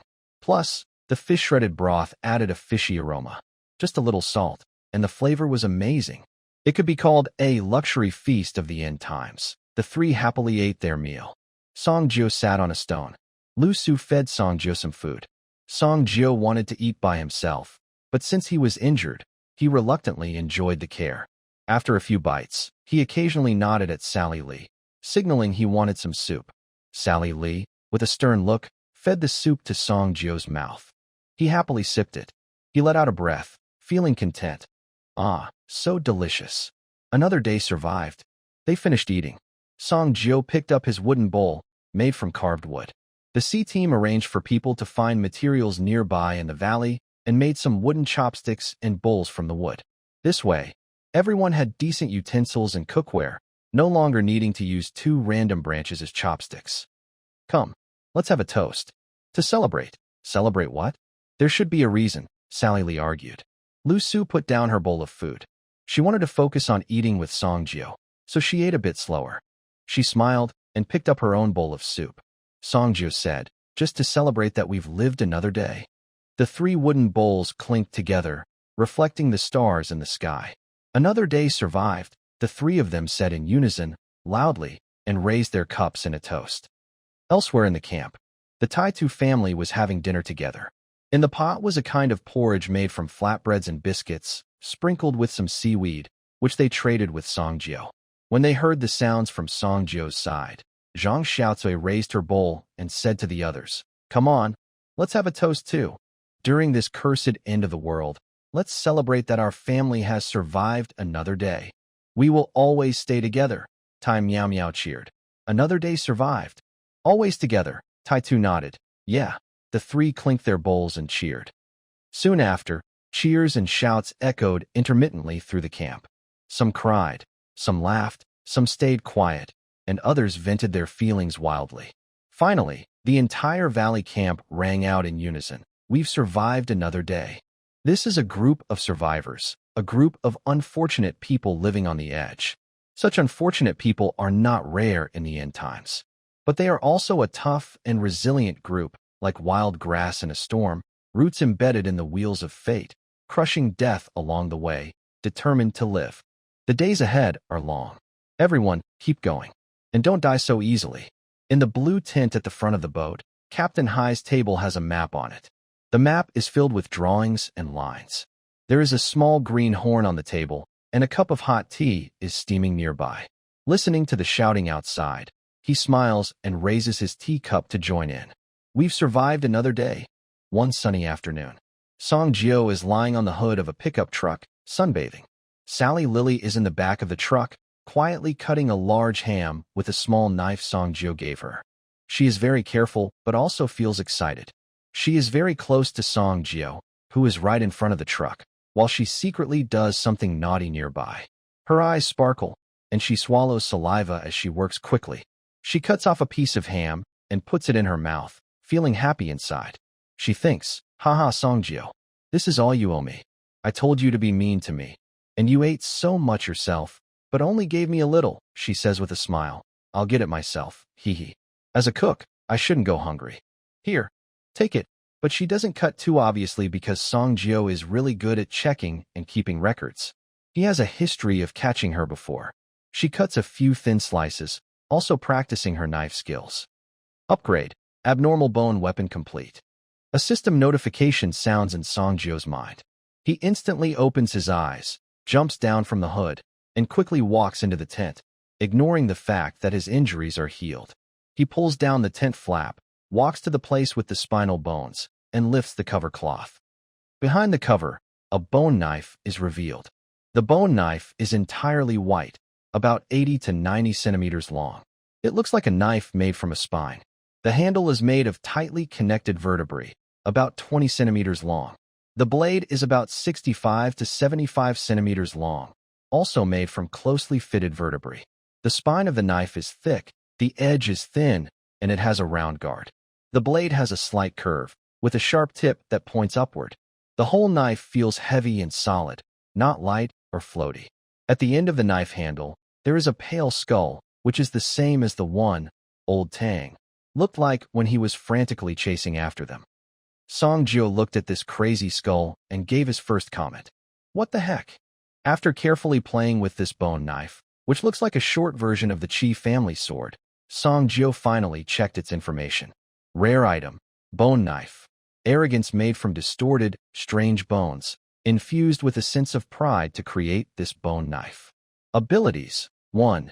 Arrogant hardness. The strength of the bone knife is greatly increased, and it can dissolve into the body. It does not allow anything in this world to be harder than itself. If something is, it will absorb the owner's bones to strengthen itself, then clash until one breaks or until the other becomes soft. 2. Can extend or retract to a certain length freely. Cost. Permanently takes over a bone, and the bone will ache terribly after some time. Item number 7329. If you are Song Jiao, you do not need to pay the cost. Song Jiao's eyes lit up as he tightly gripped the bone knife, feeling excited. Every time he thought about fighting Old Tang, his previous knife was useless, breaking at the slightest touch, which was frustrating. Now, he had made a knife from Old Tang's spine. If he couldn't win, he would join in. In the future, he could also let others experience the feeling of a knife that breaks at a touch. After checking the bone knife's information, Song Jiao held the knife horizontally in front of him with his left hand. He reached out with his right hand, slowly bringing the tip of the knife toward his right palm.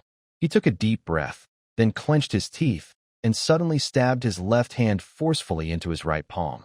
The palm was cut open, reaching down to the bone. The cut palm bled, but no blood dripped. Instead, it was slowly absorbed by the knife, as if alive. Then, with continued force, he pushed the knife into his palm.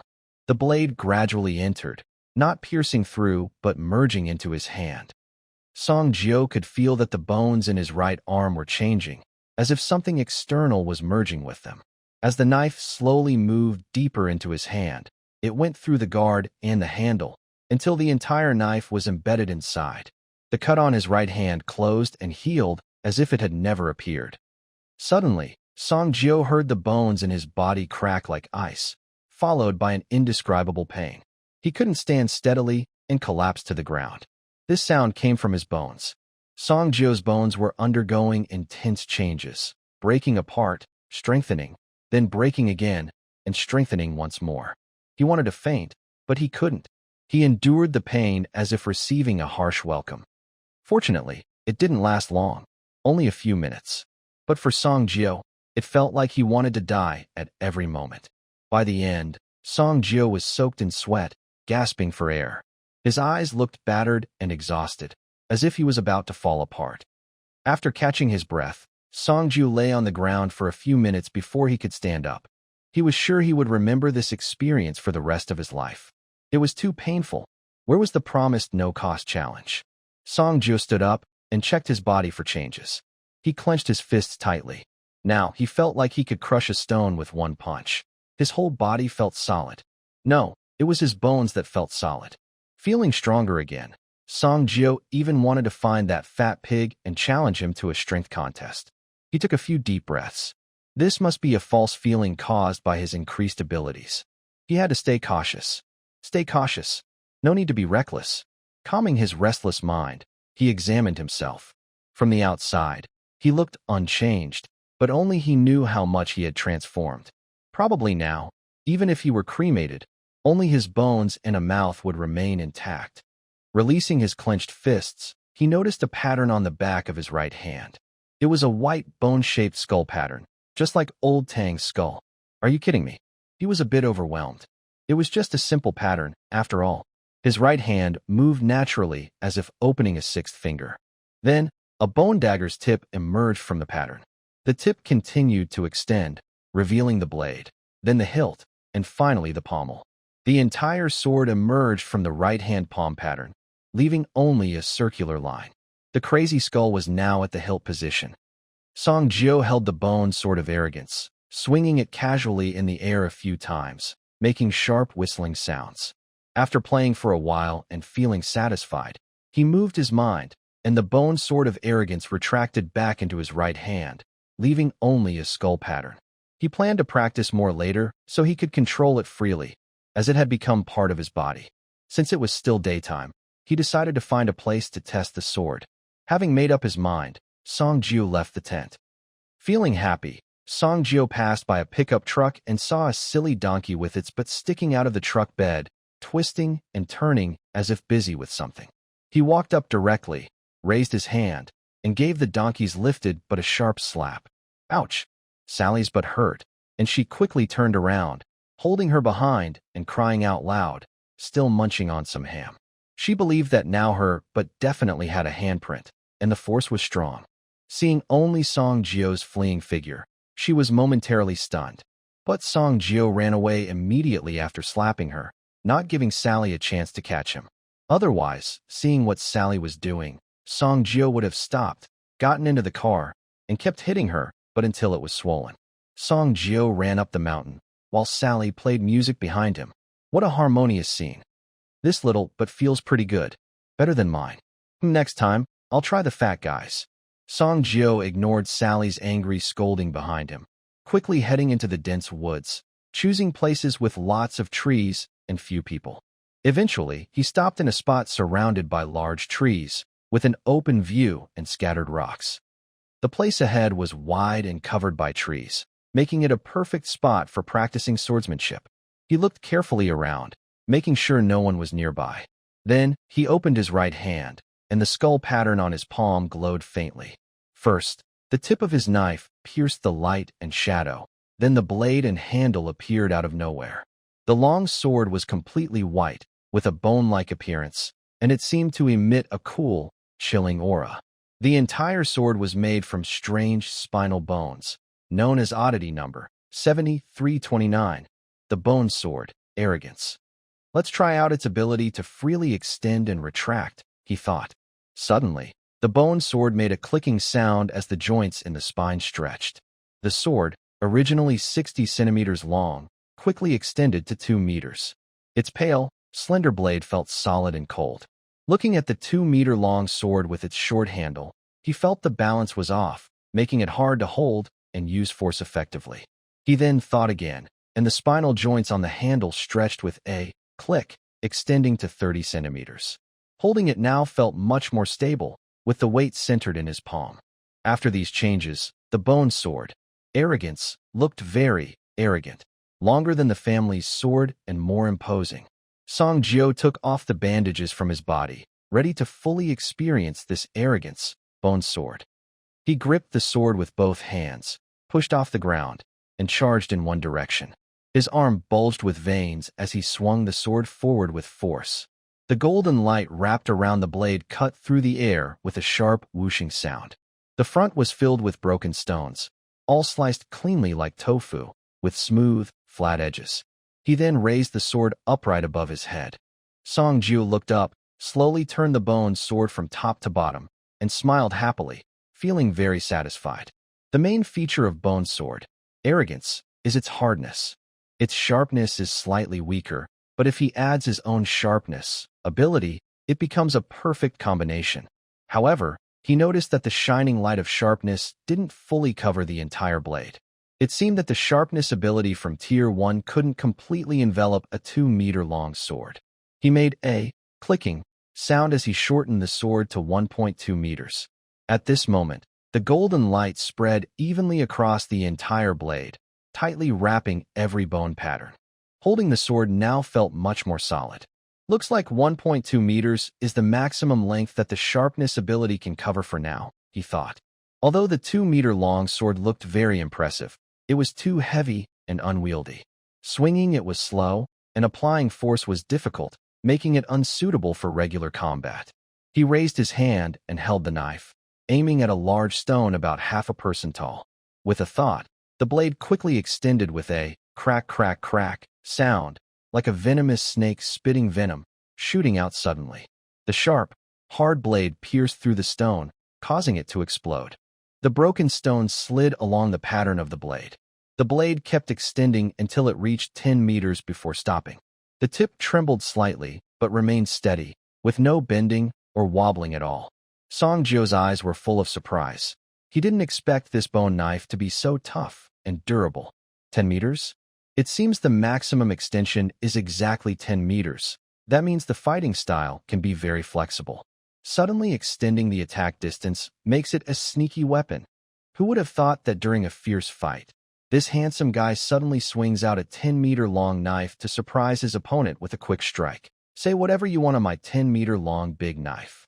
He gently stroked the blade of the bone knife, his fingertips gliding over the smooth bone pattern. He smiled and said, "You may be called arrogant, but I am not arrogant at all. I always use what is practical." Song Jio was very satisfied. Now he finally had a good knife to use. And it was a rare treasure ranked over 7,000.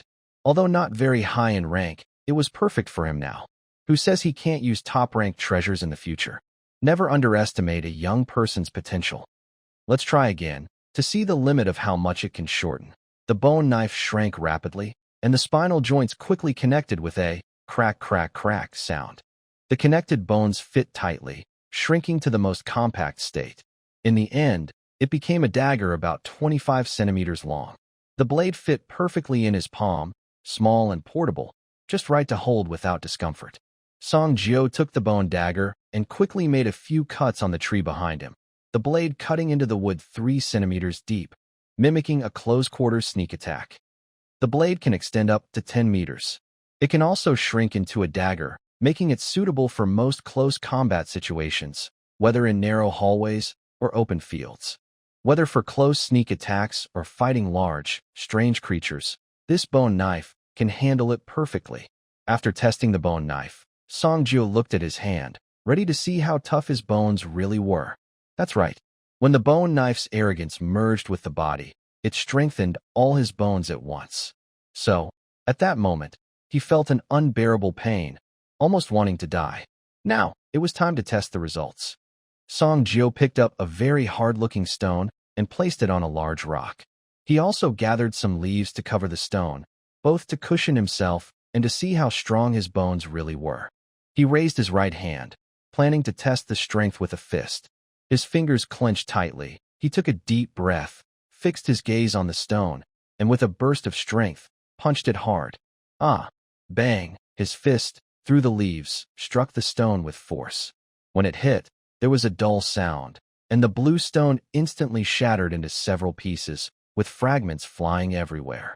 He held his fist close to his face and saw that the skin around his joints was torn by the fragments, bleeding slightly and turning red. But his bones felt no pain at all, no swelling or redness. The bones strengthened by the bone knife were much harder than he imagined. Wow, so strong. Song Jio was very excited. He decided to try smashing his head with a big stone to see how tough his skull was. He didn't hesitate. He brought over a larger, thicker piece of blue stone, carefully covered it with leaves, and leaned his head back. His neck muscles tensed as he gathered strength, then shouted, "Ah!" to boost his courage, and forcefully hit the stone with his head. A deep, dull bang echoed through the forest, making the leaves fall from the trees. The stone shattered, and the fragments scattered on the ground. But Song Jio's vision blurred, and he saw stars everywhere. He shook his head, staggered back a few steps, and, looking confused, supported himself on a nearby tree. I was careless. Song Jio was a bit stunned because he had only strengthened his bones, not his brain. It was his sudden loss of sense that led him to test like this. After a while, he finally regained his composure. But the results still made him happy. Now he was a man with tough bones, no longer fragile and easily hurt. He envied Chun Dong's tough body, taking the hardest hits and still surviving like a cockroach. Now he also had a set of strong bones. His survival ability was even better. During the following time, Song Jio practiced various familiar attack moves repeatedly. He practiced bouncing a bone dagger from his palm, quickly changing the length of the blade. Sometimes he adjusted the blade to 1.2 meters, surrounding himself with a golden glow, swinging and stabbing, feeling the sharpness and hardness combined. At other times, he shrank the dagger into a small knife for close combat. Sometimes he extended it to 10 meters to simulate a long-distance sneak attack. He gradually adapted to the weight of the bone dagger, its stretching rhythm, and the power of the golden glow, making his swings more smooth and precise. As the sun slowly set and dusk fell, the light in the forest grew darker. Song Jio's training session was coming to an end. He picked up the bandage from the ground, casually wrapped it around his head and hands, deliberately loosening it. He even pulled the bandage on his forehead down a bit to cover one eye, pretending his injury hadn't healed yet. He didn't want to end this carefree time of not having to worry about responsibilities, not rushing to the front, and being cared for by others. Pretending to be injured was his top priority right now. After tidying up, he slowly headed toward the camp with the convoy. He felt relaxed and satisfied, with a sense of achievement. The skull pattern on his palm still pressed against his skin, and he could still feel the cool touch of the bone dagger. Later, when he returned to the camp, it was already getting dark. Along the way, the team members saw him and either respectfully called out Mr. Song or tried to flatter him with Lord Jio. Song Jio responded casually without stopping, walking straight to his tent. From afar, he could smell a faint aroma of porridge. Next to his tent, Liuxu was busy around a simple campfire stove. A cast-iron pot was placed on the fire, cooking a porridge made with red dates, smoked meat, rice, and a bit of chopped ham sausage. The aroma drifted out warmly. She wore an apron, moving quickly and skillfully. She kept stirring the porridge while turning to gently remind Sally, who was clumsy and holding a small piece of firewood. Lily, add the firewood slowly, with small sticks. Don't make the fire too big, or the porridge will burn. If it burns at the bottom, you'll be the only one eating it. Sally pouted, holding a tiny piece of firewood, squatting by the fire to add more. Her face was smudged with black ash, looking like a little kitten. She kept her eyes glued to the iron pot, staring without blinking. Sometimes she leaned closer, sniffed the aroma, and sadly asked, "Is it almost ready? I think I can taste a little now. Just a small bite. I won't steal any." "Sister Liuxu, you don't know what kind of days I've been having." Shaylily looked down, her voice full of frustration. "I wake up before the chickens, go to bed after the dogs, eat worse than pigs, and work harder than donkeys. Now's the time. Song Jio isn't back yet. Let me have a few bites now, or else. When he returns, I won't get another chance. Even though he doesn't work, he knows everything about the car. He can even count the mushrooms. Sister Liuxu, please let me eat just a small bowl first." Shaylily was begging and acting cute. Song Jio, with a bright red bump on his forehead, heard the silly donkey behind him teasing him and frowned. "Stupid donkey. You said you'd be my helper, stay on my truck, and not leave. Now that things are better, you've already gotten on the truck and started talking behind my back, criticizing me and spreading rumors about me being kind and caring to neighbors. I think you're just stubborn." "Shaylily, are you feeling mischievous?" Song Jio went over to give Shaylily a gentle, loving pat. But remembering he's currently injured, he didn't want to move too much. So he changed to a pinch, grabbing her little face. While pinching, he said, "Aren't you thick-skinned? Aren't you stubborn? Come on. Show off a little more." Shalili's face was squished, her mouth stretched into a grin, unable to speak properly. She quickly raised her hand to soften his grip, saying, No, I'm your person in life and your ghost in death. My bones are soft. I'm known as a gentle girl. Where do I have any rebellious streaks? Oh, stop pinching me. It hurts. I won't be able to open my mouth later, and I still need to eat. And I haven't settled the score with you about hitting my butt. My butt's red, you dog man." They were playfully fighting, and Liuxu, watching nearby, couldn't stand it anymore and quickly separated them. Then she became concerned about the bump on Song Jio's head, as he was still injured now, and it was adding injury to injury. She put down her spoon quickly and stepped forward, her eyes fixed on the red mark on his forehead and the loose bandage. Her eyebrows slightly furrowed, and her tone was full of care. "Did you bump your head again? Even though you're extraordinary, it's better not to run around like this now. At least wait until you're fully healed." Liuxu looked at him with concern, gently raising her hand to touch the red mark on Song Jio's head. The warmth from her fingertips passed through his thin skin. Then she dabbed some of her saliva and applied it to the red mark, gently massaging it as she did. When they were kids, if they fell or got hurt, adults would just put saliva on it and rub it, and it would get better. Just like animals licking their wounds, human saliva has antibacterial and anti-inflammatory properties, which can help heal wounds, but only if the mouth is healthy. Song Jio didn't avoid it. He let Liuxu massage his head bandage. While Liuxu was tending to Song Jio's injury, Sally casually pinched her own face, which was sore from being squeezed. Her black eyes darted around, and when she saw that the two weren't paying attention to her, she quickly picked up her bowl, scooping rice porridge with her spoon, especially from the parts with lots of meat and dates. As soon as she filled her small bowl halfway, the hot steam hit her face, and she kept exhaling, trying to eat as much as possible before they finished. Sally was burned and stuck out her tongue, grimacing but determined to eat. After taking a few sips, she caught sight of Liuxu almost finished massaging the wound, so she slowed down, pretending to pick up Song Jio's and Liuxu's empty bowls, scooping porridge into them, filling both bowls, and filling her own as well, acting like a good girl. Then she sat on the stool with them, ready to drink the porridge. The stool was made from nearby wood, collected from an abandoned parking lot, nailed together with collected nails. It was simple and rough, but very sturdy, showing how resourceful people are in the end times. It also proved the saying, as long as your mind stays sharp, you'll always find ways to overcome difficulties. The three of them started a happy dinner together. There were no unnecessary words at the scene, only the sounds of porridge slurping and the crackling of the campfire. The firelight illuminated the faces of the three people, casting a warm yellow glow that made the cold end of the world feel a little more cozy. Liuxu still habitually picked up the spoon, wanting to feed Song Jio some porridge. But Song Jio found it too difficult to eat such small bites, so he simply raised his injured hand, which was pretending to be unable to move. Both hands worked together to hold the bowl and drink the porridge, moving quickly and smoothly, looking nothing like someone hurt. Seeing that Song Jio's hand could move, Liuxu's eyes flashed with a smile. She guessed that he was feeling much better, or he wouldn't have gone out alone. She stopped paying attention to him and started drinking her own porridge. The flickering firelight cast long shadows of the three, and the warmth of the fire chased away the chill of dusk. The aroma of porridge mixed with the smell of smoke, spreading through the corner of the camp. In this end-of-the-world forest, there was no life-or-death danger or strange pursuits, only a warm bowl of porridge and caring people. This simple warmth became the rarest comfort in the apocalypse, gentle and healing.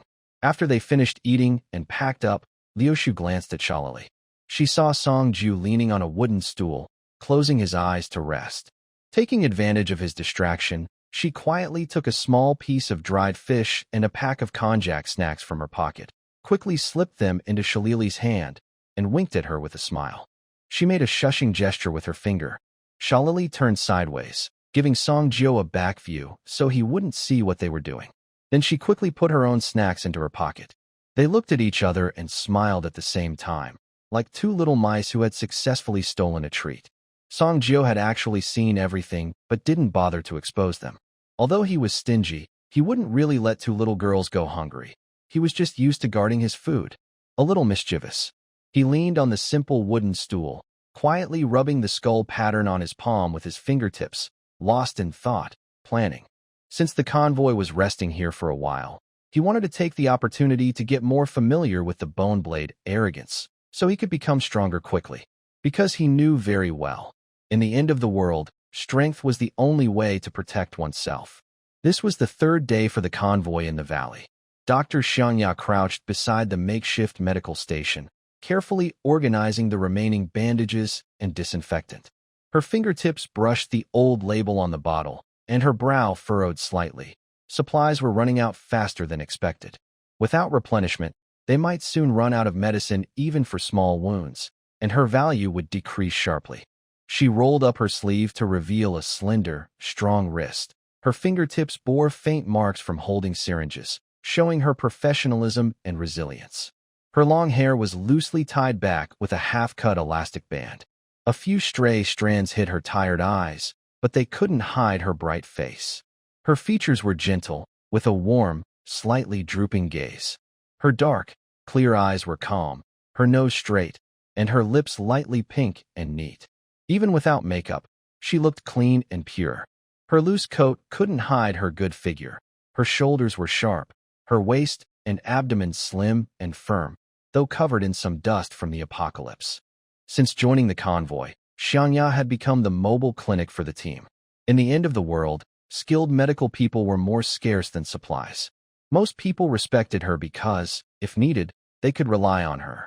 But some older members of the convoy, feeling entitled because of their experience and seeing her always alone, started to look at her with greed and possessiveness. Her gaze became more intrusive, mixed with greed and desire, showing the roughness unique to the end times. They often teased her, getting too close on purpose, which was her biggest trouble now. "Dr. Xiangya, are you busy?" A shy voice came from behind. Xiangya turned around and saw 3 pale, tired-looking men, with a plain-dressed woman standing nearby. They looked awkward and uncomfortable. Leading them was Uncle Zhou, the logistics man from the former Little Sun kindergarten. The others included a man with sharp eyes who had questioned Songjio in the warehouse before. After the kindergarten was destroyed, they joined the convoy's escape. But because they had previously offended Songjio, the convoy members now kept their distance, worried that being too close might make them seem involved with him. As a result, life was difficult for them. Xiangya stood up, brushed the dust off her clothes, and spoke gently. "Uncle Zhou, what's wrong? Is someone feeling unwell?" Old Zhou quickly shook his head, took a few steps forward, and instinctively glanced around, especially at the few people nearby who were watching this place. He lowered his voice further, filled with embarrassment and pleading, and also a bit of fear. "It's not that we are uncomfortable, but our supplies are really running out. We are asking for your help." Xiangya was stunned for a moment and signaled him to continue. Old Zhou bit his cracked lips and slowly explained. When they received supplies before, a few of the men were confused and followed the man with glasses to cause trouble, which offended Mr. Song. Later, when supplies were distributed, they were excluded. Fortunately, when the convoy returned to help and clean up the battlefield, they quickly found some supplies. Otherwise, things would have been worse. But now, they are also being pushed aside, barely holding on to life, not to mention medicine and daily necessities. The man with glasses also looked up, his eyes full of guilt and helplessness. He added, "It's all my fault.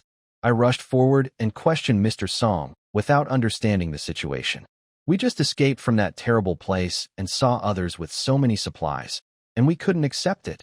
It was a moment of impulse, and now we are paying the price. We tried to find the C team, but they said they could only help us after some time. Otherwise, it would be like insulting Mr. Song, and we dare not go to him. Mr. Song is very dangerous. We don't know the others in his team, and they all push us away." As he spoke, the man with glasses choked up, and the woman beside him welled up with tears, silently wiping her eyes. Their emotions were low. "I heard you treated Mr. Song's wounds and can talk to him. Could you help us speak to Mr. Song?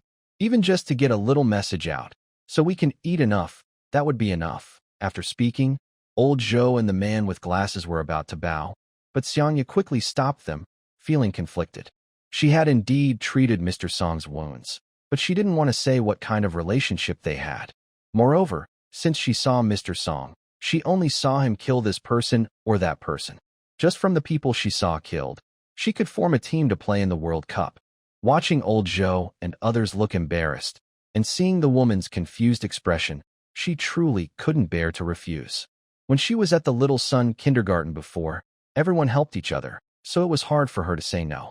"Uncle Zhou, don't worry too much for now," Xiangya said sincerely, holding his arm. "As for Mr. Song, I might have a chance to speak with him, but I can't promise I can convince him. I'll try, but you shouldn't get your hopes up too high. I'm just a newcomer to the team." Hearing this, Old Zhou and the others showed hopeful expressions and kept thanking her. "Thank you, Dr. Xiangya. We are willing to wait as long as there's a chance." The bespectacled man and the 2 other men nodded quickly, full of gratitude. Even the silent woman softly said, "Thank you for your trouble." Xiangya smiled and comforted them, telling them to go back and wait for news.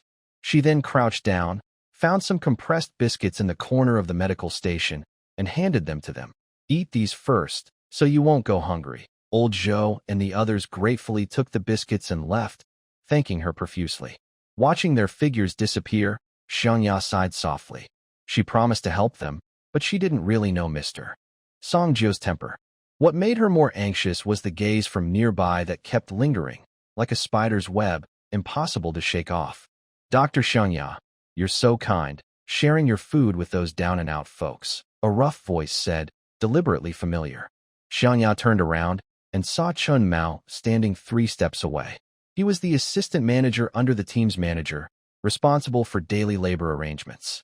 He was in his early 30s, wearing an old work uniform, always smiling, speaking slowly and carefully. But every time he got close, Xiangya felt the air grow heavier. She replied briefly, continuing to organize her medical kit.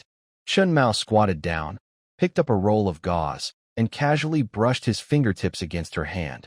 Xiangya was prepared and sidestepped quickly. Seeing her move, a flash of displeasure crossed Chun Mao's eyes. He changed his tone and moved a bit closer again. He casually said, "Today, the team has 3 groups working, the chopping group in the east, the camp repair group, and the charcoal making group. Dr. Xiangya, which group do you want to join?" Xiangya was momentarily stunned. Although doctors also need to gather supplies, they usually don't participate in chopping wood or repairs because they specialize in medicine. Instead, they stay at the camp to handle emergencies. But since there are no urgent medical issues now, it's reasonable to assign her some tasks. "I'll stay at the camp," she said, still not wanting to join any of his groups because she suspected he had other intentions. "Stay at the camp?" Chun Mao smiled. But this morning, the team said everyone must help with work, including doctors.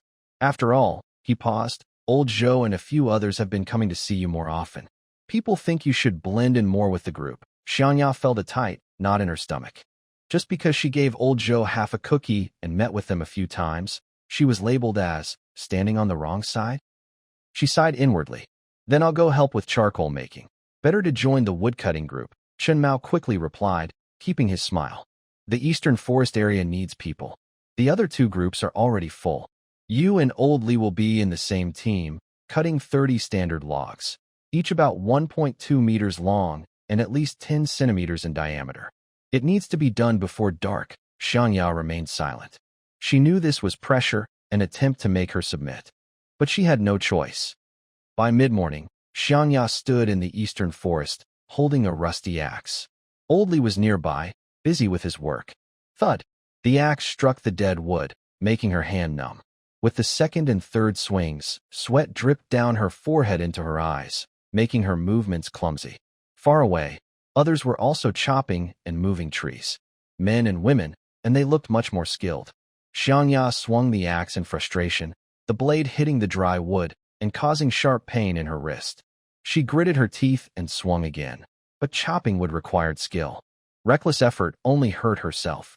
By noon, her hands were red and sore from the axe, her palms raw, trembling. She looked at the few logs she had chopped. She had only managed a few. She had never done this kind of work before. She knew medical skills, but in the end, in this apocalypse, there was no gender, only survival. Other women, even teenage girls, need to do their work. A faint glimmer of tears appeared in Xiangya's eyes. She quickly stopped, using her professional skills as a doctor to tell herself that if she kept cutting, her hand would be ruined. At this moment, Chun Mao, who had been watching Dr. Xiangya, saw an opportunity. He put down his work and hurried over, pretending to care. "Dr. Xiangya, how are you doing?" He reached out to help her. Xiangya quickly backed away. "Don't come near me," Chun Mao said. "Dr. Xiangya, why are you so hostile to me? I just want to help you. It looks like your hand is already hurt." His eyes showed a smug look, as if he had succeeded. He sighed, pretending to feel sorry for her. "You should stop now, or your hand will be ruined. But if that happens, your work might be impossible to finish," he then suggested. "Maybe I can find someone to change your job so you won't have to suffer like this." He smiled and moved a few steps closer. "As long as you agree to follow me, what do you think, Dr. Xiangya? Don't come near me. If you do, I will go to the team leader. I will say you are abusing your power, using your authority to force me. I am the team's doctor. If you act so unfairly, do you believe the team leader will support me?" Xiangya warned Chun Mao sternly, though she was trembling inside. When Chun Mao heard she was going to see the team leader, he hesitated. After a recent group incident, The team had new rules. No one was allowed to cause trouble, or they would be expelled. That was something Chun Mao couldn't accept.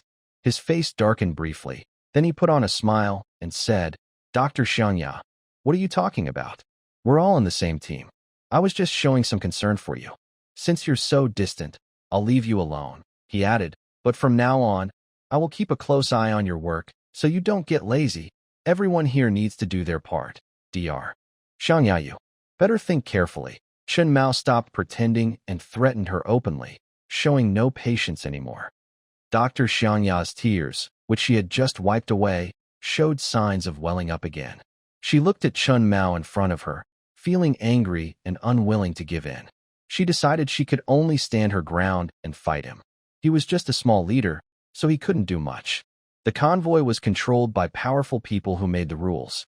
But life in the future wouldn't be easy either. Xiangya held her injured wrist, leaning against a scarred tree. The axe used to cut the tree was on the ground, and Chun Mao was closing in on her step by step. She was sweating on her forehead and thinking of a plan. Seeing her silence, Chun Mao's eyes flashed with pride. He reached out again to grab her wrist.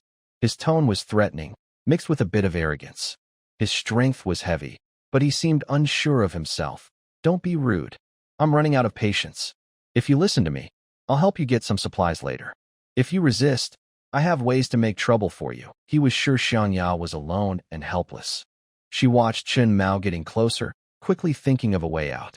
She forced herself to stay calm and spoke, her voice trembling a little. Don't come any closer. I have a connection with Songjio.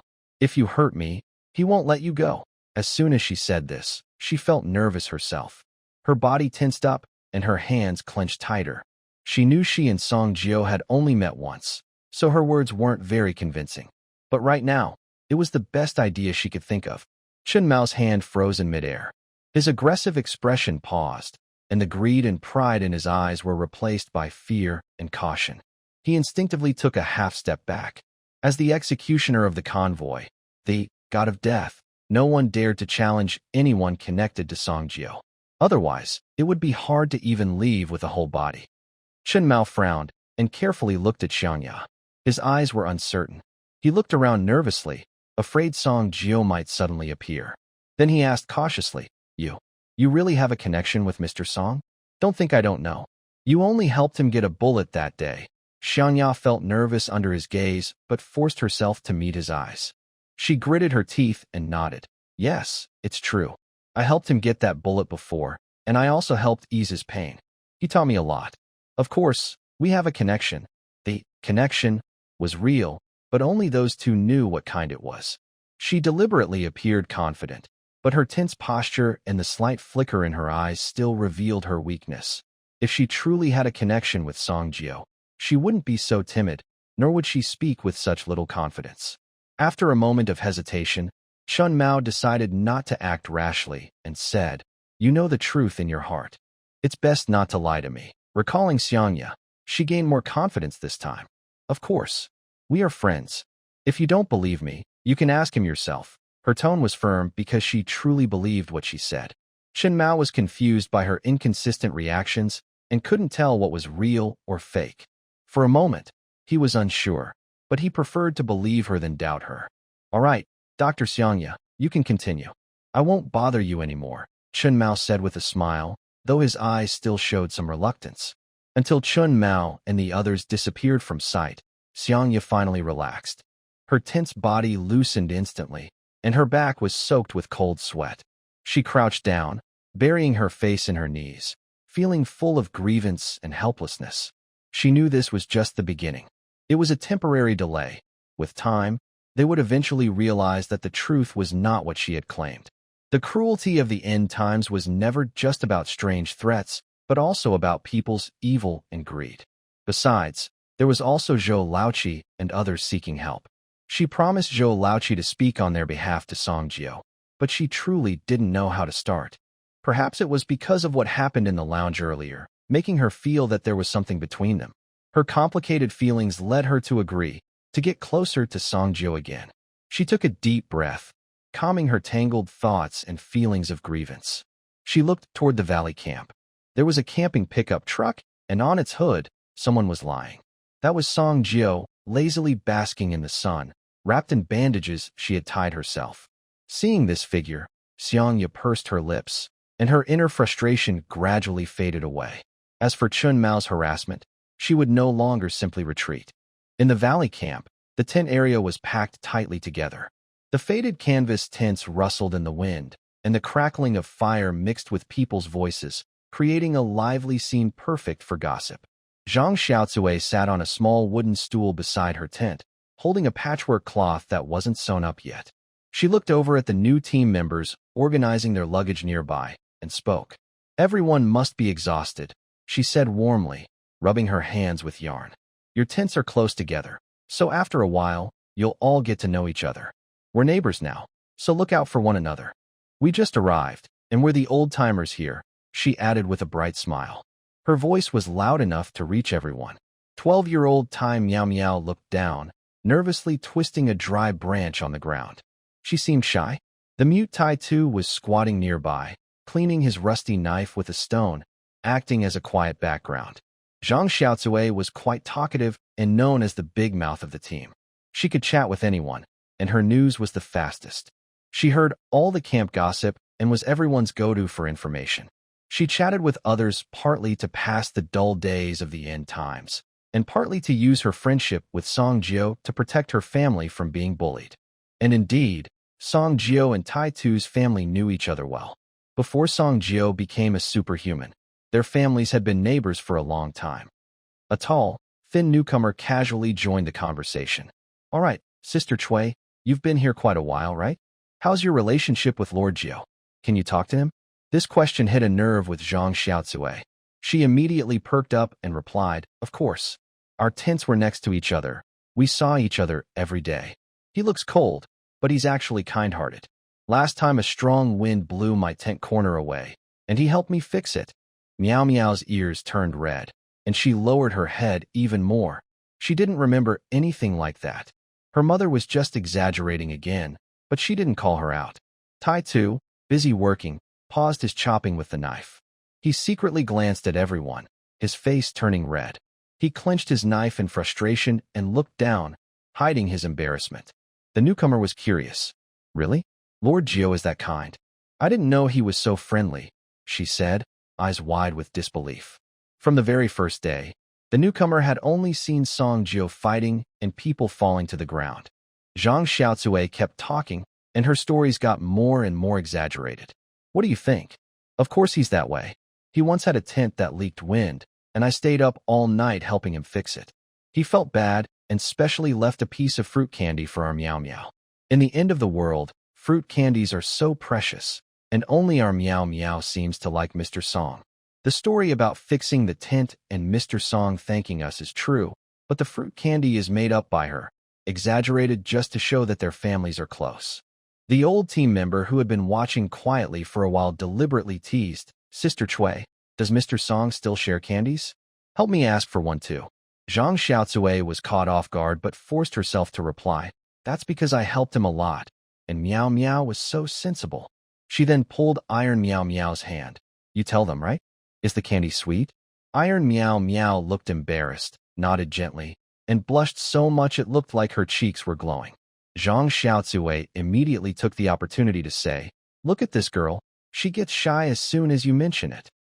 Zhang Xiaocui carried a wooden stool and sat among the crowd, chatting happily and talking more and more freely. Her voice was loud enough to drown out the crackling fire, and she slapped her needle and thread onto her leg as she spoke, making her stories more exaggerated. Once, Mr. Song came back covered in blood. We all got scared, but no one really helped except us. I told our Iron Head to hurry home and bring a medical kit to treat Mr. Song. Our family only has one medical kit, but we didn't hesitate to take it out, and I personally applied medicine and bandaged Mr. Song. If not, even if he recovered, he might have left some health problems. It was really dangerous." She only handed over the medical kit, but she made it sound like she was the only one taking care of him. Zhang Xiaocui told her story vividly, talking with flying saliva, and the crowd listened eagerly. Our Iron Head even fought side by side with Mr. Song, bravely fighting bandits. Someone who liked to hear lively stories immediately joined in. "Really? Sister Chui, tell us more about that. Zhang Xiaocui was so happy she couldn't stop smiling. She was about to add some artistic details, but suddenly she saw that he was still holding a small handful of sunflower seeds, and she hesitated, pulling her words back. Oh, I've said so much. My mouth feels a bit dry and tasteless, she said regretfully, as if she wanted to speak, but was held back by her own words. People who enjoy lively events, like when I was watching TikTok and eating melon seeds, suddenly saw a strange word and an unfamiliar story. I felt uncomfortable, so I searched online to find out the background of the word and the story behind it, trying to understand what was happening. That person looked down at the melon seeds in their hand, which had gotten a bit damp. They gently split 6 seeds and gave them to Zhang Xiaocui. Someone kindly handed them a cup of hot water. Zhang Xiaocui held the seeds and drank the hot water, continuing to eat the seeds. That time was really dangerous. When Mr. Song and my strong friend went out to find supplies, they suddenly encountered 7 or 8 bandits with knives, their faces full of anger, blocking the road. These bandits claimed the road was theirs, the trees were theirs, and demanded they leave a barrel of oil. At first, my strong friend saw there were many of them and thought it was better not to fight. He decided to give the oil to the bandits and avoid a fight. But Mr. Song is very brave. Even before he awakened his special powers, he was still very daring and ready to fight. He immediately put down his backpack and supplies, pulled out a big crossbow, and shot the most arrogant bandit in the head with the first arrow. Then he shot and killed a few more. When he ran out of arrows, the bandits still outnumbered them and charged forward with their knives. Mr. Song stayed calm in the face of danger. He also drew a knife and fought back fiercely. To be honest, my strong friend was actually scared when he saw how brave Mr. Song was. It was terrifying. But when he saw Mr. Song charging ahead, he couldn't just run away. He grabbed his knife and fought with them too. The two of them fought back to back. Mr. Song fought head-on, while my strong friend flanked and distracted the enemies, blocking their attacks. In the end, Mr. Song alone killed 6 bandits, and my strong friend managed to take down 2. Later, they came back covered in blood, carrying a lot of things. It was so shocking to me. Many people in the convoy saw it. He even shed a few tears, half real, half fake, because he was really scared at the time. My strong friend and Mr. Song are very close friends. Actually, the story is different. Mr. Song secretly killed 3 bandits to save my strong friend, who was about to be beaten to death. The part about fighting side by side is made up, just a story he told with some embellishments. The end. Iron Head squatted nearby, anxiously waving his hands and turning red in the face. He forgot to wipe the machete in his hand, showing a look of helplessness. He kept gesturing, saying, "It was Mr. Song who saved me. I'm not that strong." But no one understood as he sweat nervously, pointing towards Song Jio. Little Meow Meow lowered her head and muttered softly, "Mom, wasn't it Brother Song who saved my dad?" When Zhang Xiaocui shot her a sharp look, she immediately shut up. Everyone exclaimed, "That was so exciting and thrilling." Mr. Song was already so impressive even before he was an ordinary person. More and more people gathered around, and rumors spread wildly. Some said they were sworn brothers. Others claimed Song Jio was her distant cousin, and some even said Song Jio wanted to adopt little Meow Meow as his honorary daughter. Zhang Xiaocui overheard others talking about her family's close relationship with Song Jio. She didn't argue but secretly felt pleased. Now no one dared to bully her family. She still kept up with the latest camp news, adding details to spread around, becoming the main gossip and chatter among the convoy. The funniest part was that the usually difficult old veteran even brought a few compressed biscuits to flatter her, constantly apologizing for past offenses. Zhang Xiaocui pretended to be serious, then turned to Iron Head proudly and said, "See, my gossiping has paid off. No one will dare to bully us now." Iron Head stopped his work, frowned, and shook his head hard, pointing towards Song Jio's tent with a gesture that said, "Don't spread rumors," looking anxious. Iron Head was honest. Zhang Xiaocui shot him a glance. "I didn't make things up. Their rumors are just too exaggerated. As long as they protect our family, that's enough." Iron Head could only sigh and pick up his machete again. Soon, the rumor changed to, Zhang Xiaocui can call on Song Jio to deliver supplies. Many people came to ask her for help. Frustrated, Zhang Xiaochui looked for an excuse to slip away, then turned to little Meow Meow and said annoyed, "Ah, I got carried away and can't stop now."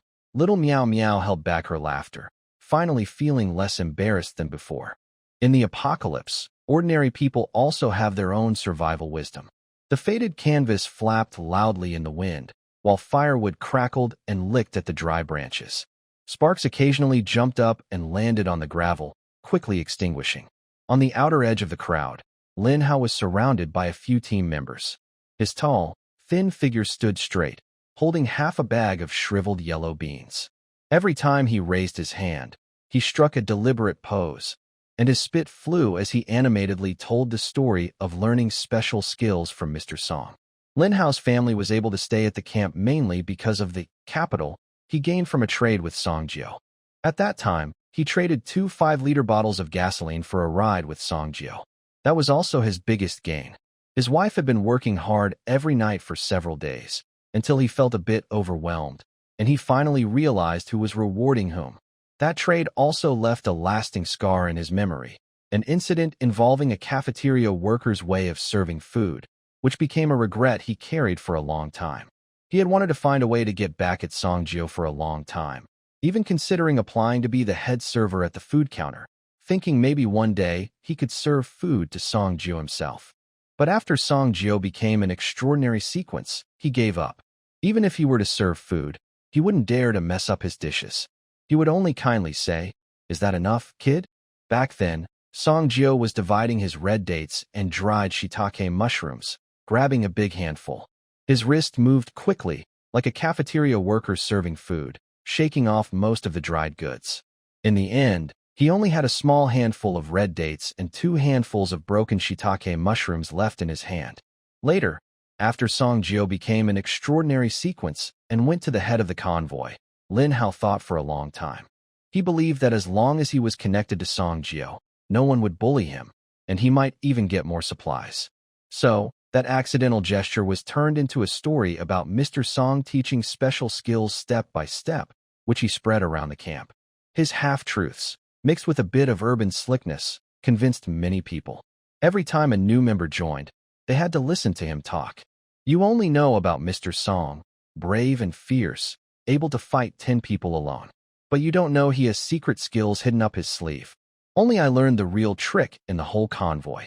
Lin Hao cleared his throat, deliberately raising his voice. The yellow beans in his hand clenched tighter, and his gaze swept over the watching team members, pretending to be mysterious. The young newcomer with a round face at the front immediately stepped forward, eyes full of admiration. "Brother Hao, what's the secret skill? Did Ninth Master really teach you? That's so cool." Lin Hao straightened his back, slowed his speech, and deliberately teased, precise control of the shaking hand technique. "Back then, I traded gasoline for his dried goods. Mr. Song saw I was clever and immediately took my hand to teach me.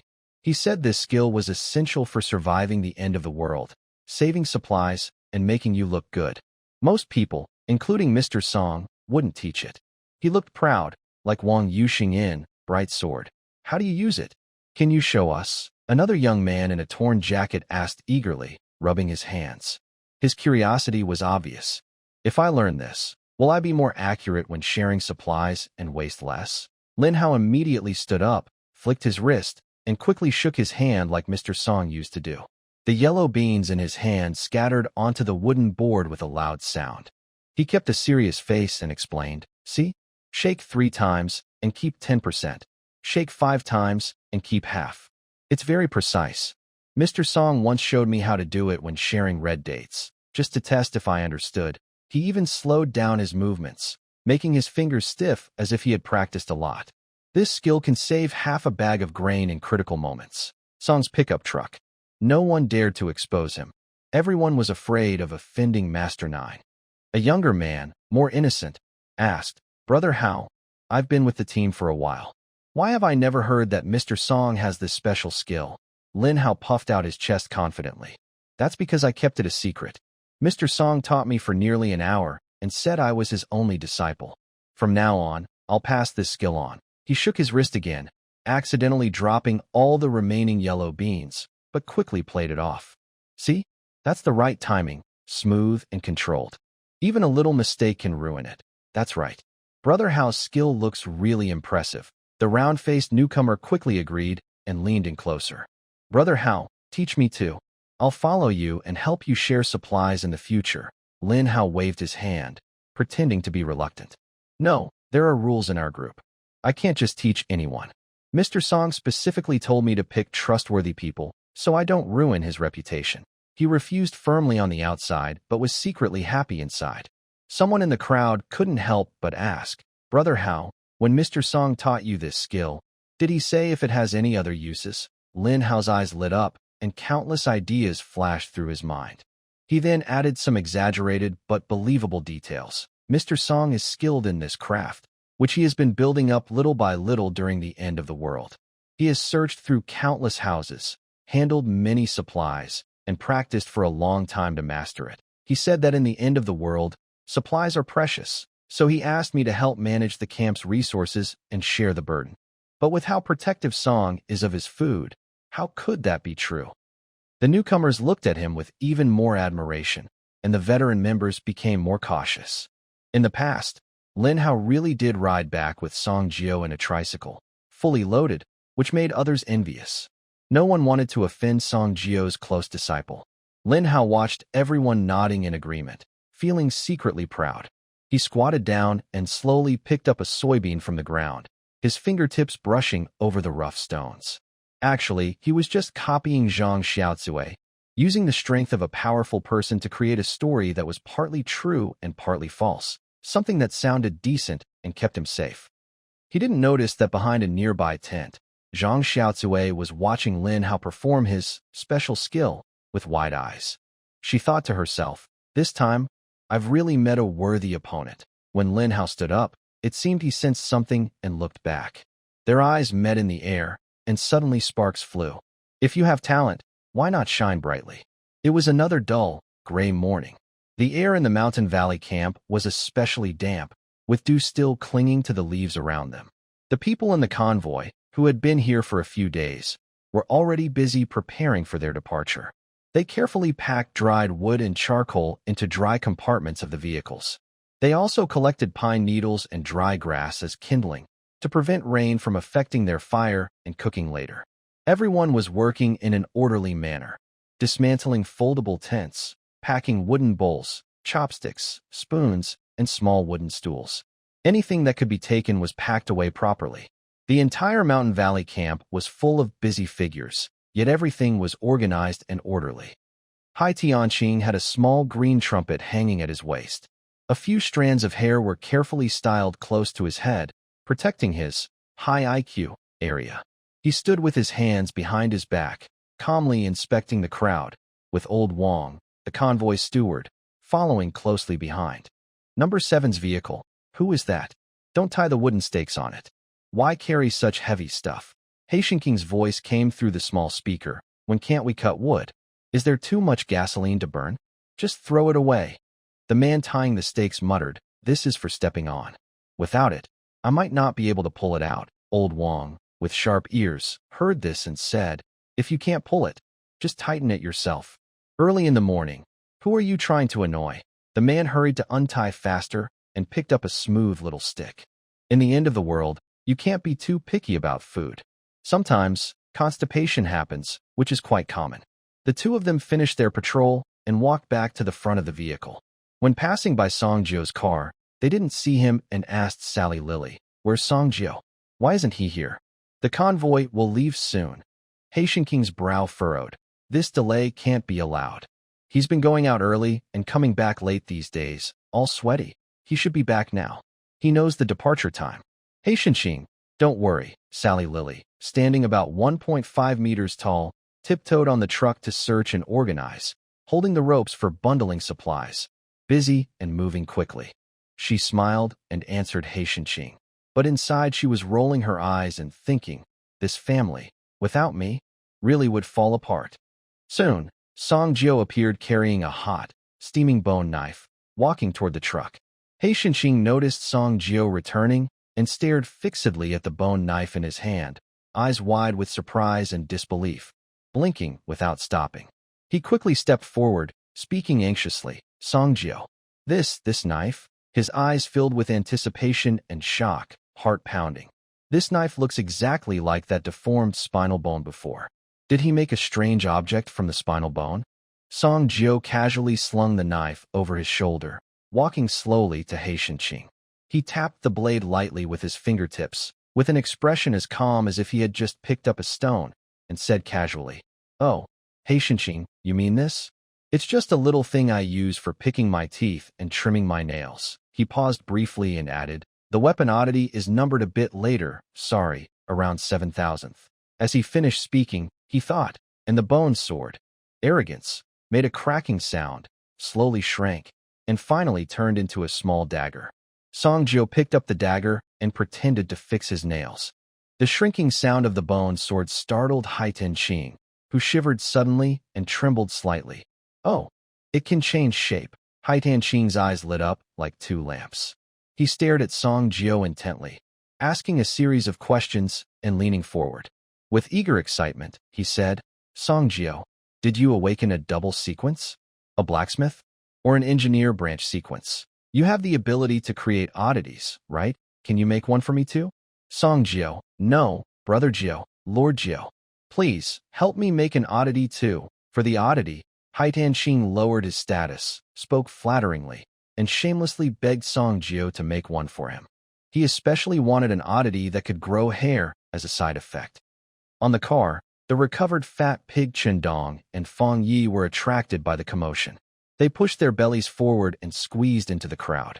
Chendong looked eager. Song Jiao, and me. We're the kind of animals who can die together." He hurriedly took a pack of konjac snacks from his pocket and handed it to Song Jiao. "Here, a snack, Song Jiao." Fong Yi also came over. He searched his pocket for a while, but only found a bag of dried radish. Then he elbowed Chendong hard, pushing him aside, and pushed him back, saying sternly, "That's called risking your life together. Stop messing around and embarrassing yourself." With a big pull, he dragged Chendong behind him and held him down. Fong Yi said, "Lord Jiao, I, little Fong, also really want an oddity. We've been through life and death together. From now on, if anything happens, just hide behind me. I'll protect you." Fong Yi had a long speech, but it was understandable given his loyalty. Song Jiao quickly caught the konjac snack handed over by the chubby Chendong, pocketed it swiftly, and then took the dried radish from Fong Yi without hesitation. He then put on a troubled look, frowned, and said, "Oh, Fong, I have someone in my car. This bag of snacks isn't enough for everyone, so it's a bit difficult for me." Haitian immediately understood and reached into Chendong's pocket. He took out snacks like konjac snacks and spicy little treats all at once, mostly giving them to Song Jiao. He secretly kept a bag of spicy treats for himself. Chendong instinctively reached out to stop him, but Haitian glared at him, so his hand retracted. He mumbled softly, "I haven't even opened that spicy treat bag yet. Just for Song Jiao is fine, but why you two?" "What's Song Jiao?" "Call him Lord Jiao." "Dong, watch your words," Haitian corrected Chendong seriously. Yes, Lord Jiao." "Dong is so rude." Song Jiao pretended to decline politely. No, this is too much trouble." But he honestly opened his pocket to let them put things in. "Hey, why are you all so enthusiastic? We're just a few buddies. Next time, no more of this, okay?" Surrounded by everyone, Song Jiao's face was bright, and he felt proud inside. He finally understood how important it was to have the ability to create special items. This was the treatment of the production team. From now on, he probably wouldn't want to go to the front lines to fight anymore. Haitian rubbed his hands and approached with a flattering smile. "Lord Jiao, our special items. Look." Song Jiao cleared his throat and pretended to ponder. "I'll note this down first. Maybe there will be a chance in the future. Let's start planning." Chendong chuckled foolishly. Ha ha. "Song Jiao, have you awakened another sequence?" Haitian looked displeased and glared at Chendong. "It's Lord Jiao's business. You guys stay out of it. Right, Lord Jiao?" He then turned to smile at Song Jiao sincerely. "Don't worry, everyone has secrets. If you don't want to say, we won't ask. Anyway, the meat is all in the pot, and if the team is strong, we all benefit." He secretly gave Chendong and Fong a look, signaling them not to speak more. Song Jiao looked at the bald man with admiration. He didn't expect Haitianqing to have such a loyal side. TSK, truly capable of bending and stretching. Song Jiao confidently revealed his bone knife, showing arrogance and admitting he can create strange objects. These actions were well thought out. These two things can't be hidden forever. Eventually, we will need to use the knife and upgrade the strange objects. It's better to be honest today, so everyone can realize they have awakened to a double sequence. Then, with Dongzi leading the charge as a chubby pig, Fang Yi controlling from behind, and myself hiding in the middle, I can run while Shanghai Tianqing, the bald guide, leads the way. It will be very secure. We are the end of the world sandwich team. On a camping pickup truck, Song Jiao was focused on driving. Next to him, Sally Lee kept turning her head to look at Song Jiao, looking very restless. Finally, after 10 more minutes of driving, Song Jiao couldn't take it anymore. You're crazy. Stupid donkey. Why do you keep looking at me? If you look again, I'll throw you out. Sally Lee wasn't angry about being scolded because she was very curious about one thing.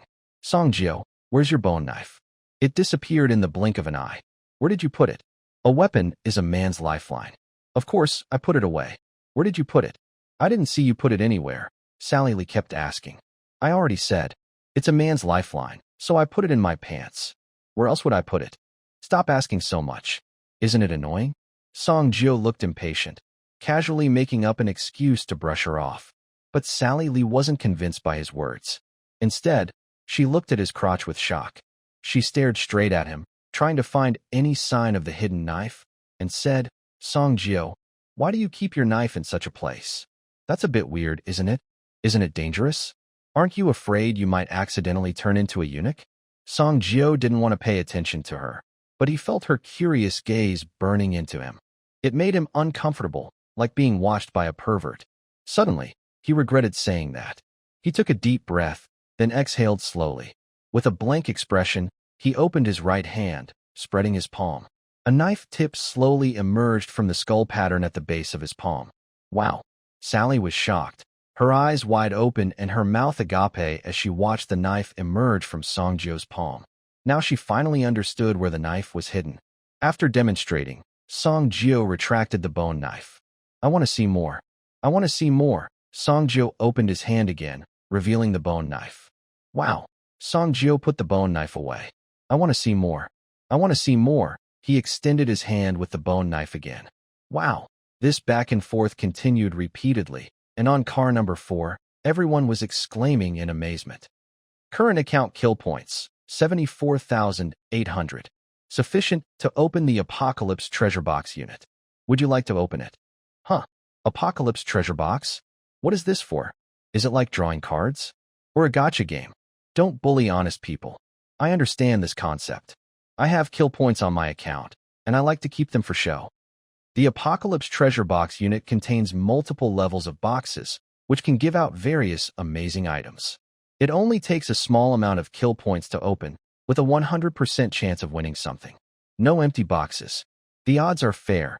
Currently, there is a free first-time opening benefit. Would you like to open the Apocalypse Treasure Box? Don't think I won't notice if you shrink the words probability and chance at the back. Isn't this just a free first recharge, trying to trick me into spending my kill points? Seeing that I haven't exchanged my 500 kill points yet, are they trying to lure me with sweet talk and tricks? Humph. So naive. Open. Who can refuse something free? Anyway, Song Jiao can't, and it's very tempting to get something for nothing. Just take it and go. No lingering. A flash of red smoke flickered in my mind, followed by rows of various boxes sliding from left to right, each with a question mark.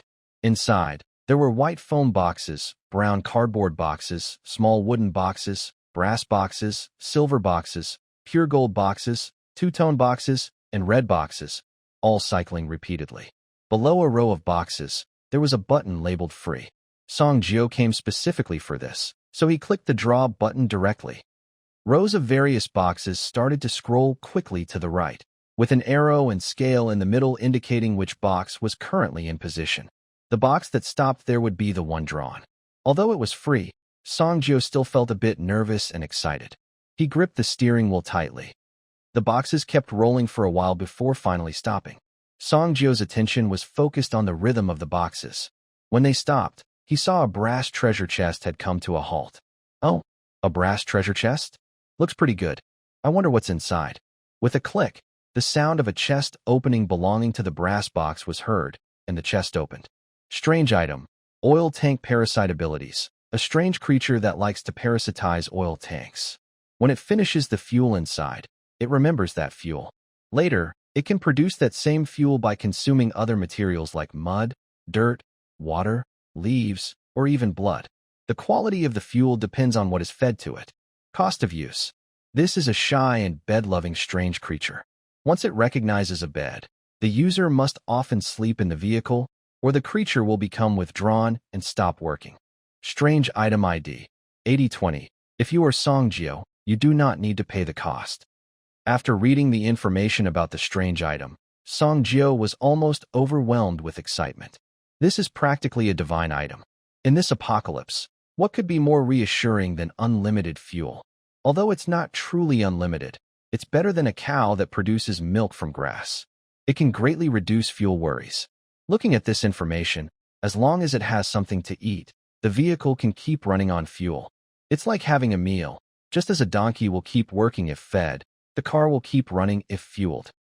Songjio's excited expression was almost uncontrollable. Suddenly, he felt a strange movement in his pocket.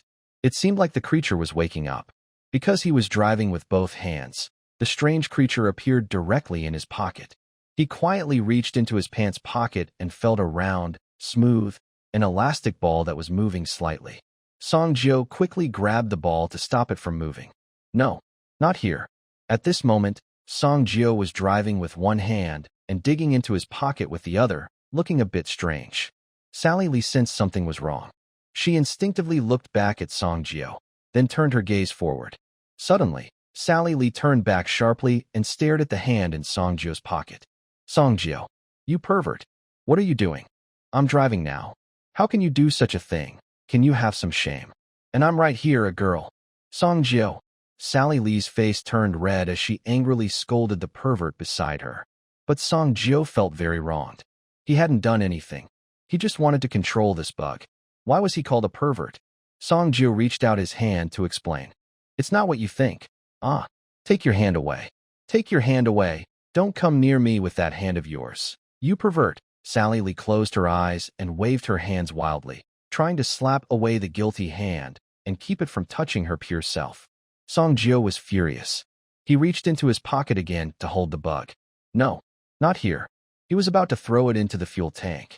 Sally Lee finally opened one eye and saw Songjio starting his naughty actions again. She quickly slapped at him, shouting as she did. Songjio was trying to drive with one hand and dig into his pocket with the other, while also being hit. Car number 4 swerved like it was drunk, weaving in an S shape, making the cars behind nervous.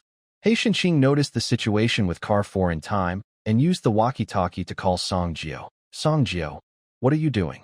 Drive properly. No response. Then Feng Yi from car number 3 took the lead. Hi team. They both seem very busy. They probably don't have time to pay attention to us. We just need to wait about 10 minutes. Qindong replied. Is it just a few minutes? And they look like they're boiling tea with fire, so it probably won't be over that quickly. Feng Yi looked speechless. It's really lively, Dongzi. He Shinxing cursed. Nonsense. When you reach my age, you'll understand what a real 5-second man is. Several cars burst into laughter. Young people are really great. So energetic. After the fuss, the parasitic worms in the fuel tank gradually quieted down. Songjio finally didn't have to be seen as a pervert, constantly sneaking into his pants. But Sally Lily occasionally cast disdainful looks at him. Songjio drove honestly, pretending not to notice. The convoy kept a steady speed, moving smoothly along the forest trail, then onto a rural road, and back onto the main road. Driving on the main road was smooth, with a clear view, and everyone's mood gradually relaxed a bit. Here, Songjio experienced something new and was quite excited. He thought about trying to open another box, completely forgetting his previous idea of just grabbing and leaving. System, do it again. Free trial attempts are used up. To draw again, 2,000 killing points are required. Confirm, 10 consecutive draws can earn you 1 free draw. Is a 10 draw bonus available? Great. But Song Jio didn't want to be seen as a pervert again. He couldn't fit all the items from 10 draws into his pocket. He was really looking forward to the next rest stop, so he could wash his hands and face before trying again. After another 6 or 7 hours of driving, the vehicle slowly stopped at a fork in an abandoned village. Everyone stop. The convoy will rest here for 20 minutes. After 20 minutes, we leave immediately. Check the vehicles, fix any issues, and those needing supplies. Hurry up. We don't know when the next stop will be, so don't stray too far from the convoy. Haishenqing stood on top of the car with a green, bald-headed megaphone, loudly shouting to everyone. Song Jio couldn't wait any longer. He parked the car, opened the door, and headed straight for the truck bed. He opened the water outlet, carefully washed his face, quickly washed his hands, then climbed into the truck bed and closed the door. Now, only he was inside this space. System, I want a 10-time draw. Confirm 10-time treasure chest draw. The treasure chest spun quickly, and Song Jio kept his eyes fixed on it. Only those who have pulled cards or spun a prize will before can understand this feeling. Killing points 500 by 3, cola times 2, 1 gene of coal, 2 bottles of mineral water, 1 nail clipper, rare item. Repair air pump times 1, 5 liters of gasoline times 1. After a flash of special effects, 11 items appeared before Song Jio. The other 9 items were easy to recognize, just common objects. But if you were to draw once with 2,000 killing points, you'd be losing a lot. Song Jio decided to see what this rare item was first. Rare item, car repair air pump. Ability, this is a pump that can repair vehicles. Just insert the tire and pump air to fix the vehicle. Cost to use, requires enthusiasm and encouragement after each use. Item ID, 8364. If you are Song Jio, you don't need to pay the cost. This is a good item. In theory, as long as there is a tire to pump, this rare item can repair it. Whether it's a car, motorcycle, or bicycle, just connect the pump and inflate to repair. Song Jio picked up this larger-than-usual car repair pump, and he liked it more and more. Then he opened a bottle of cola to celebrate. The fizzy drink stimulating his taste buds and flowing into his stomach felt wonderful. Especially after so long in the apocalypse without drinking it, he missed all kinds of junk food, delicious fried chicken, barbecue that blocks the way, and his favorite soda. It's just a pity it's not cold. The flavor would be half as good. He wondered if he could draw a rare item for a refrigerator someday. 20 minutes passed quickly. The loudspeaker called everyone back to the cars. Song Jio returned to the driver's seat and drove away. Unintentionally, he burped from drinking cola too quickly, which made Sally Lily look at him with some disdain. This man is becoming less careful about his image in front of himself. From now on, he should just go along with his own way. But soon, she noticed something was wrong. She sniffed repeatedly. Song Jio, have you been drinking something? Drinking what? Don't talk nonsense. I just have a bit of bad breath. Shaylily looked suspicious and confused. No, something's off. Something's really wrong. Maybe because she hadn't had soda in a long time. She didn't recognize it at first. Come here, just come here again. Foolish donkey, are you weird? Stay far away. Don't bother me while I drive. Song Jio knew he shouldn't give Shaylily too much face, or she would keep bothering him. So he ignored her. The convoy kept moving for several more hours and finally stopped at an abandoned factory. It was sunset now, and it was getting dark. Tonight, everyone would rest at this abandoned factory. The convoy will stay here for one night. Tomorrow morning, we will continue our journey. Everyone, get out of the cars and stretch your legs. Don't go too far from the convoy. Otherwise, you'll be responsible for the consequences. Haishenqing was still acting like a caring leader, constantly reminding everyone. The people in the cars looked tired as they got out, like ants moving their belongings. They set up tents, cooking gear, and chairs to settle in. Song Jio got out of the car. Foolish donkey, go to the trunk and bring a bucket of water. Shaylily didn't know what Song Jio was planning, but she followed his instructions. Okay, she said, then went to the trunk, took a bucket, and poured water from the tank inside the trunk. Song Jio walked to the side of the camping pickup truck's fuel tank. He opened the tank cap, then took out a small spherical object about the size of a tennis ball from his pocket. It was a white sphere with a few lines on it. The surface was smooth and slightly fleshy-looking, like a curled-up insect. He opened the fuel tank cap and compared the sphere to the opening. How do I use this? It's too big, it probably won't fit. He held the sphere and measured it against the tank opening. He wondered if the size was wrong. Just as Song Jio was about to force it in with great effort, the strange insect-like object moved. It slowly stretched out its body, with the head-like part slipping into the fuel tank opening. Then, the entire body gradually moved inside. This way, the parasitic creature successfully entered the camping pickup truck's fuel tank. Song Jio felt it happily feasting inside, drinking gasoline loudly. Soon, it grew several times bigger and settled at the fuel outlet, connecting its other end to the outlet. Strange creature. Fuel tank parasite successfully attached. At this moment, Sally Lee also came over carrying a bucket of water. Song Jio returned to the truck bed, took out the empty soda bottle he had used, and cut off the bottom with a bone knife to make a funnel. He aimed the soda bottle at the fuel tank opening and pressed it in. Foolish donkey, hold this steady. Sally Lee was truly confused now, a bit anxious, and tried to persuade him. Song Jio, you can't pour water into the fuel tank. Water will get into the engine, and the car won't start. It will just ruin the vehicle. The stubborn donkey almost jumped with impatience. But since the car belonged to Song Jio, no one could stop him if he really did it. All right, hold it steady first. After Sally Lee held the funnel, he explained while pouring. From now on, my car's tank won't just hold fuel. It can hold water, mud, leaves, anything. Anyway, from now on, we won't worry about fuel anymore. We can drive however we want. Song Jio smiled, looking very relaxed. Sally Lee exclaimed, wow? Song Jio, really? So, we won't have to struggle to find gas stations anymore. Ha ha. I told you. I saw right away that you and this car were perfect. Now, it's basically my home. Ha! Sally Lee wanted to puff out her chest and look proud, but her hands were busy. Song Jio looked down at her, standing only 1.5 meters tall, and didn't want her to get too cocky. Don't get too confident. If you don't work hard and show your value, I might kick you out of the car. Many people would love to climb into your little nest. Not long after, Sally Lee's pride was deflated again. All right. I've been working hard, okay? Don't look at my small size, but I tell you, there's no donkey in the team who can do more than me. Song Jio, you definitely won't lose out, he said, then raised his small face with a look of someone who has made a big profit. In the abandoned factory camp, everyone lit bonfires. A blood-red moon rose in the sky, matching the starry night. But no one dared to look up at the red moon because anyone who stared at it for more than 3 seconds would go insane and die.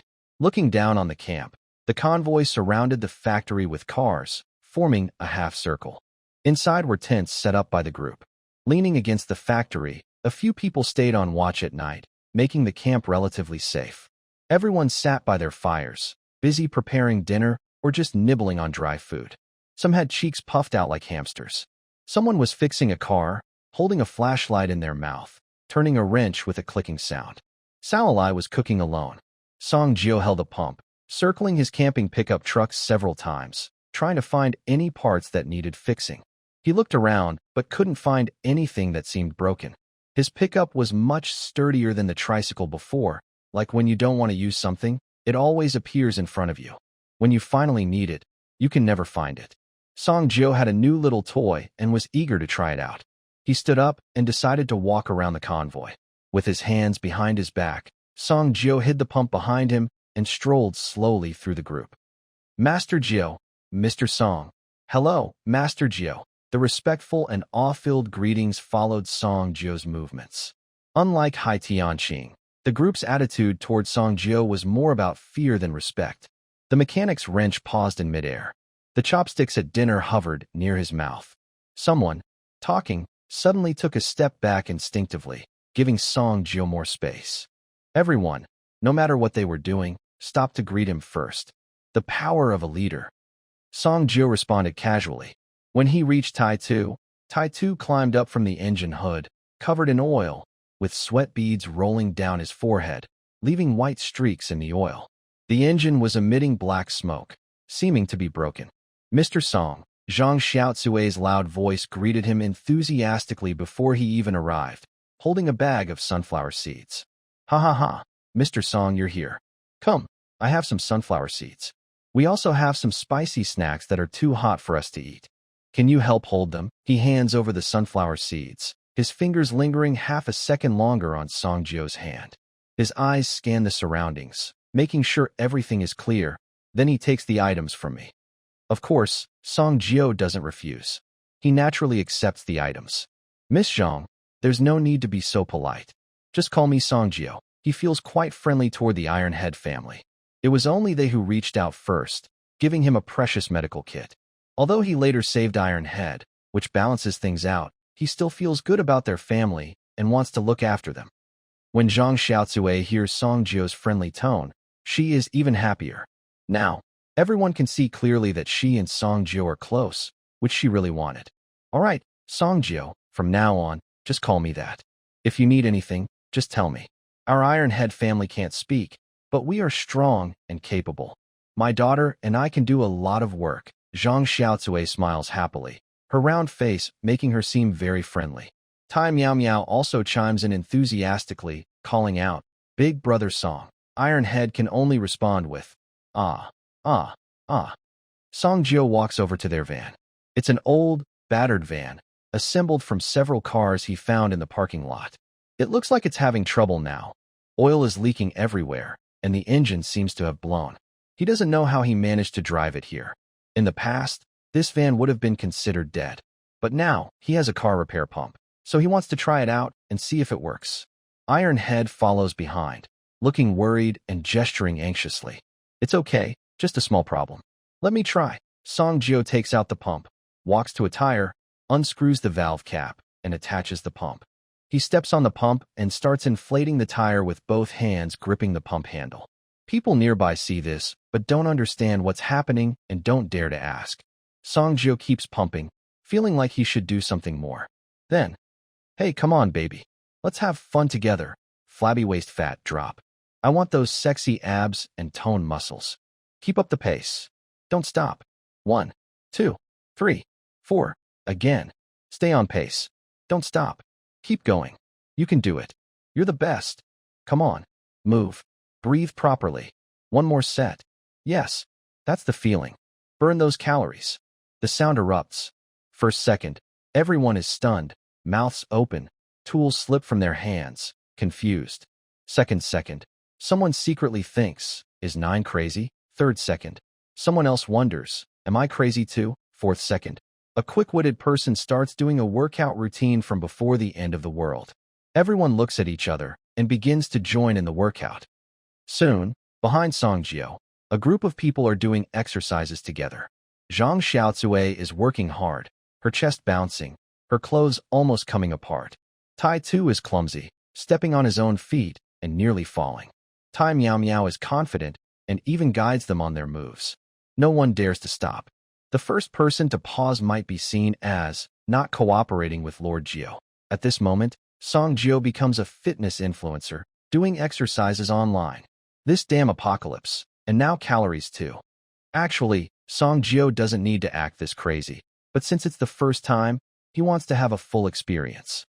He Shenqing and a few others, holding wooden bowls, are attracted by the noise of the workout. They eat while watching, confused. He Shenqing, what's wrong with Song Jio? Working out after eating? And why does he need to pump up the tires? Qindong, you don't get it. Song Jio is a master of time management. Doing 2 things at once, both are effective. Fengyi, that's called killing 2 birds with 1 stone. They all look at each other and keep eating, watching the scene. As more and more people join Song Jio's workout, he becomes even more energetic and encouraging everyone. Come on, baby, let me feel your strength. Come on, baby. The iron-headed van began to visibly heal. The dented fender popped back into place with a bang. The deformed bumper slowly straightened, and the metal creaked with a groan. Inside the engine compartment, the cracked cylinder gap sealed itself, oil stains automatically peeled away, and even the car looked like it had been renewed. Song Jio wiped away an imaginary sweat, walked to the engine, and nodded with satisfaction. Fixing the car like this doesn't require any special tools. It's like a tool for the end of the world, perfect for home use. Seeing the transformation of this battered van, He Shenqing's eyes widened. He stopped eating, threw his bowl to the butler Lao Wang, and hurried over to Song Jio. Looking at the previous damage on the engine, He Shenqing realized what Song Jio was doing. It was definitely another magical item, and a very useful strategic tool for their team. Master Geo, is this a magical item? It can repair cars like this. Master Geo. Before Haishinshin could finish speaking, he was pushed aside by a big belly. Brother Geo, we're animals that can die together. You promised me last time you'd get me a magical item. I think this one is pretty good. Fong Yi, holding a small packet of dried fish, squeezed in. Song Jio's attention was immediately caught by Fong Yi. The broad-shouldered, big-eyed Fong Yi didn't expect to be so clever, quickly grabbing Song Jio's weakness. I have one too. One for Master Geo to enjoy. Chen Dong also reacted. The bald man was stepped on a few times and lost one shoe. Hey, don't you understand what respecting the elderly and loving the young means? The few extraordinary team members showed different sides of themselves, chaos breaking out. The Ironhead family was the biggest beneficiary. They no longer needed to buy ticket passes. The whole family secretly celebrated. Behind them, the group doing aerobics in the convoy was panting and catching their breath, excitedly discussing with bright eyes. The campfire crackled, casting hope on each face. The atmosphere of the entire convoy became more lively, and their survival chances increased.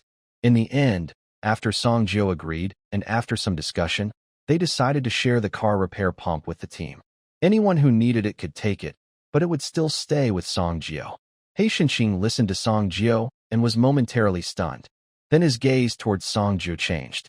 That look he gave, Song Jio had seen it before. When he scored perfectly in exams as a child, his mother looked at him the same way, proud, satisfied, with a hint of, my child finally understands. Song Jio. Haishinshin patted his shoulder seriously. You are a true gentleman. Song Jio glanced at him, but said nothing. A true gentleman? He looked down at his hands, then at the people nearby studying the air pump. Chun Dong squatted on the ground, his chubby hand touching the air pump hose, muttering, can this thing withstand my weight? Fong Yi stood beside him, a string of keys hanging from his belt. He rarely unlocked anything, but today he stared intently at the air pump. As he watched, his legs trembled slightly, as if he had entered a fitness influencer state. Even Lao Wang, who usually spoke the least, came over, squatting next to Chen Dong and touching the hose of the pump. Song Ju looked away. Rare items could only be used by extraordinary individuals. The items were still with him. Sharing with the team, what's the harm? None. He was at the top of the team hierarchy. If the team was doing well, he was doing well. When possible, he would arrange suitable rare items for them, making the tanks tougher, the control stronger. He was in the middle, safer. Suddenly, he smiled. In the future, I will be your adoptive father. Chen Dong looked up and met his gaze, surprised. Song Jio, why are you looking at me like that? Song Jio didn't reply, only deepened his smile. His eyes were full of gentle affection. Xiangya slowly approached Song Jio's tent. She had tidied herself up today. Her clothes were washed, dried, and folded neatly. She wore them without a wrinkle. Her long hair was tied up, with stray strands tucked behind her ears. Her face was carefully cleaned, no longer covered in the usual dull dust. Among the dusty team, she looked especially fresh, like a bright flower blooming in the apocalypse. The closer she got to the tent, the faster her heart beat. It wasn't fear. It was a different kind of nervousness. She put her right hand into her pocket, feeling the lip balm she carried. Finding such a thing in the apocalypse wasn't easy, so she had been saving it. Tonight, she applied a little, just enough to make her lips look less dry. Next to the pickup truck, Liuxu and Sally Lee are busy preparing dinner. Liuxu is cooking behind the truck stove. The flames flicker in the wind. She wears an apron, with her sleeves rolled up, revealing a small, fair arm. She looks ordinary but has a curvy figure, and her silhouette under the apron is striking. The firelight reflects on her face as she looks down at the pot, focused. Beside her is Sally Lee. The young girl is short, wearing an old work jacket. Her features are clean and fresh, showing a lively youth. She has a few smudges of dirt on her face, like a playful cat, but her bright energy is clear. One is tall, the other short. They stand outside the tent. Shanya watches quietly. She glances down at her carefully tidied clothes, feeling a slight pang in her heart. She thinks she's not bad either. Her figure isn't as perfect as Liuxu's, but she's well-shaped and attractive. No wonder Song Jio asked her to tie up her hair that day. But she's still an outsider. She suppresses her feelings, softens her posture, and walks over to the two. May I ask if Mr. Song is here? She asks politely. I want to see how he's recovering. Liuxu's movements slow down. She steadies the fire in the stove before slowly raising her eyes. Her gaze falls on Shanya, from head to toe, from her hair to her shoes. Shanya doesn't hide, allowing her to look her over. After a few seconds, Liuxu nods gently toward the tent. In the next moment, Songjio's voice comes from inside. Come in. Shanya takes a deep breath, lifts the curtain, and bends down to enter. Inside the tent, Songjio sits on a stool. On the table are tea, bought from Heishanqing, snacks, collected from Chundong, small dried fish, sent by Feng Yi, and a small lock, also from Feng Yi. It's a lock toy, which Songjio uses as a decoration. Thanks to everyone for the crowdfunding. Songjio looks up, his gaze first on her face. Then he unconsciously glances at her lips. Her lips are soft, like flower petals. They are very inviting, soothing pain effectively. The thought flashes quickly, but is suppressed. He looks calm and says, What's wrong, Dr. Shanya? I'm already recovering well. Seeing that he's no longer threatening, she feels a bit more relaxed. She spoke softly, with a gentle tone, not like a doctor talking to a patient, but like a woman speaking to a man. The convoy is bumpy all the way, so even if the wound heals, it might reopen. I just want to take a quick look. Songjio looked at her. He didn't refuse again. He gently raised his left arm. He agreed silently. Xiangya stepped closer and lifted Songjio's shirt. The wound she had treated before was almost healed, barely visible. Only a faint scar remained, like a pencil mark lightly erased. She was surprised. Is this the healing ability of a superhuman? Other places? She asked softly. On my back. A few more, he replied. Let me see. Songjio didn't speak. He took off his shirt directly, decisively, without hesitation. The tent was dimly lit, with only the firelight seeping through the curtain. The light cast a slanting glow on his body, outlining his muscles clearly. They weren't exaggerated like in a gym, but tough and sharp from fighting in the apocalypse and being strengthened by extraordinary power. Xiangya focused on her task, appearing very attentive. She slowly moved behind him and squatted down. A few soft strands of hair slipped down her face. She reached up and tucked her hair behind her ear, her movements natural and graceful. Her fingertips touched his body, pausing slightly. Songjio's gaze fell on her falling hair. Her hair was fine, with a faint brown sheen in the dim light. When she tucked her hair, her fingers brushed her ear, small and rounded, slightly red at the tips. They were very close. Close enough to smell each other's scent. Close enough to feel each other's warm breath, hot, carrying body heat and the scent of lip balm. They looked into each other's eyes, neither speaking. The tent was so quiet they could hear each other's breathing. Xiangya's quick and light, Songjio's steady and calm. The atmosphere was a little tense. It was like something was quietly growing in the darkness, needing no sunlight, just this distance and warmth. Xiangya helped him put his clothes back on. Her movements were slow, as if she was delaying. She smoothed the fabric on his back, adjusted the front, and buttoned each button from bottom to top, her fingers occasionally touching his chest. After hesitating for a long time, she finally spoke softly. Her voice was so gentle it was almost inaudible, cautious and tentative. Mr. Song, I want to ask you, what do you think of me? She clenched her fists, her eyes serious. I did that for the first time before. She looked at her toes. Before I was alone. Song Jiuming understood. She wasn't here for a checkup. She was here to ask her heart. He looked at Xiangya. Her eyes, like those of Liuxu long ago. Nervous, yet wanting to confirm something. You are also the first woman I've met after the end of the world, Songjio said. Xiangya looked up. No, half a woman. Because I didn't follow the right path. Xiangya was stunned. Her eyes widened slightly. Her lips parted as if she wanted to say something, but couldn't. A faint blush on her face deepened quickly, spreading from her cheeks to her neck, even her ears turning red. Songjio's expression was serious and careful, like he was discussing an important academic topic. She didn't know what to say. Should she be angry? Or laugh? Both angry and amused? Songjio thought for a moment, then spoke again with a steady, sincere tone, neither dismissive nor crossing boundaries. Dr. Xiangya, these are the end times. I'm living my way too. No one knows what the future holds. Just follow the convoy and rest assured.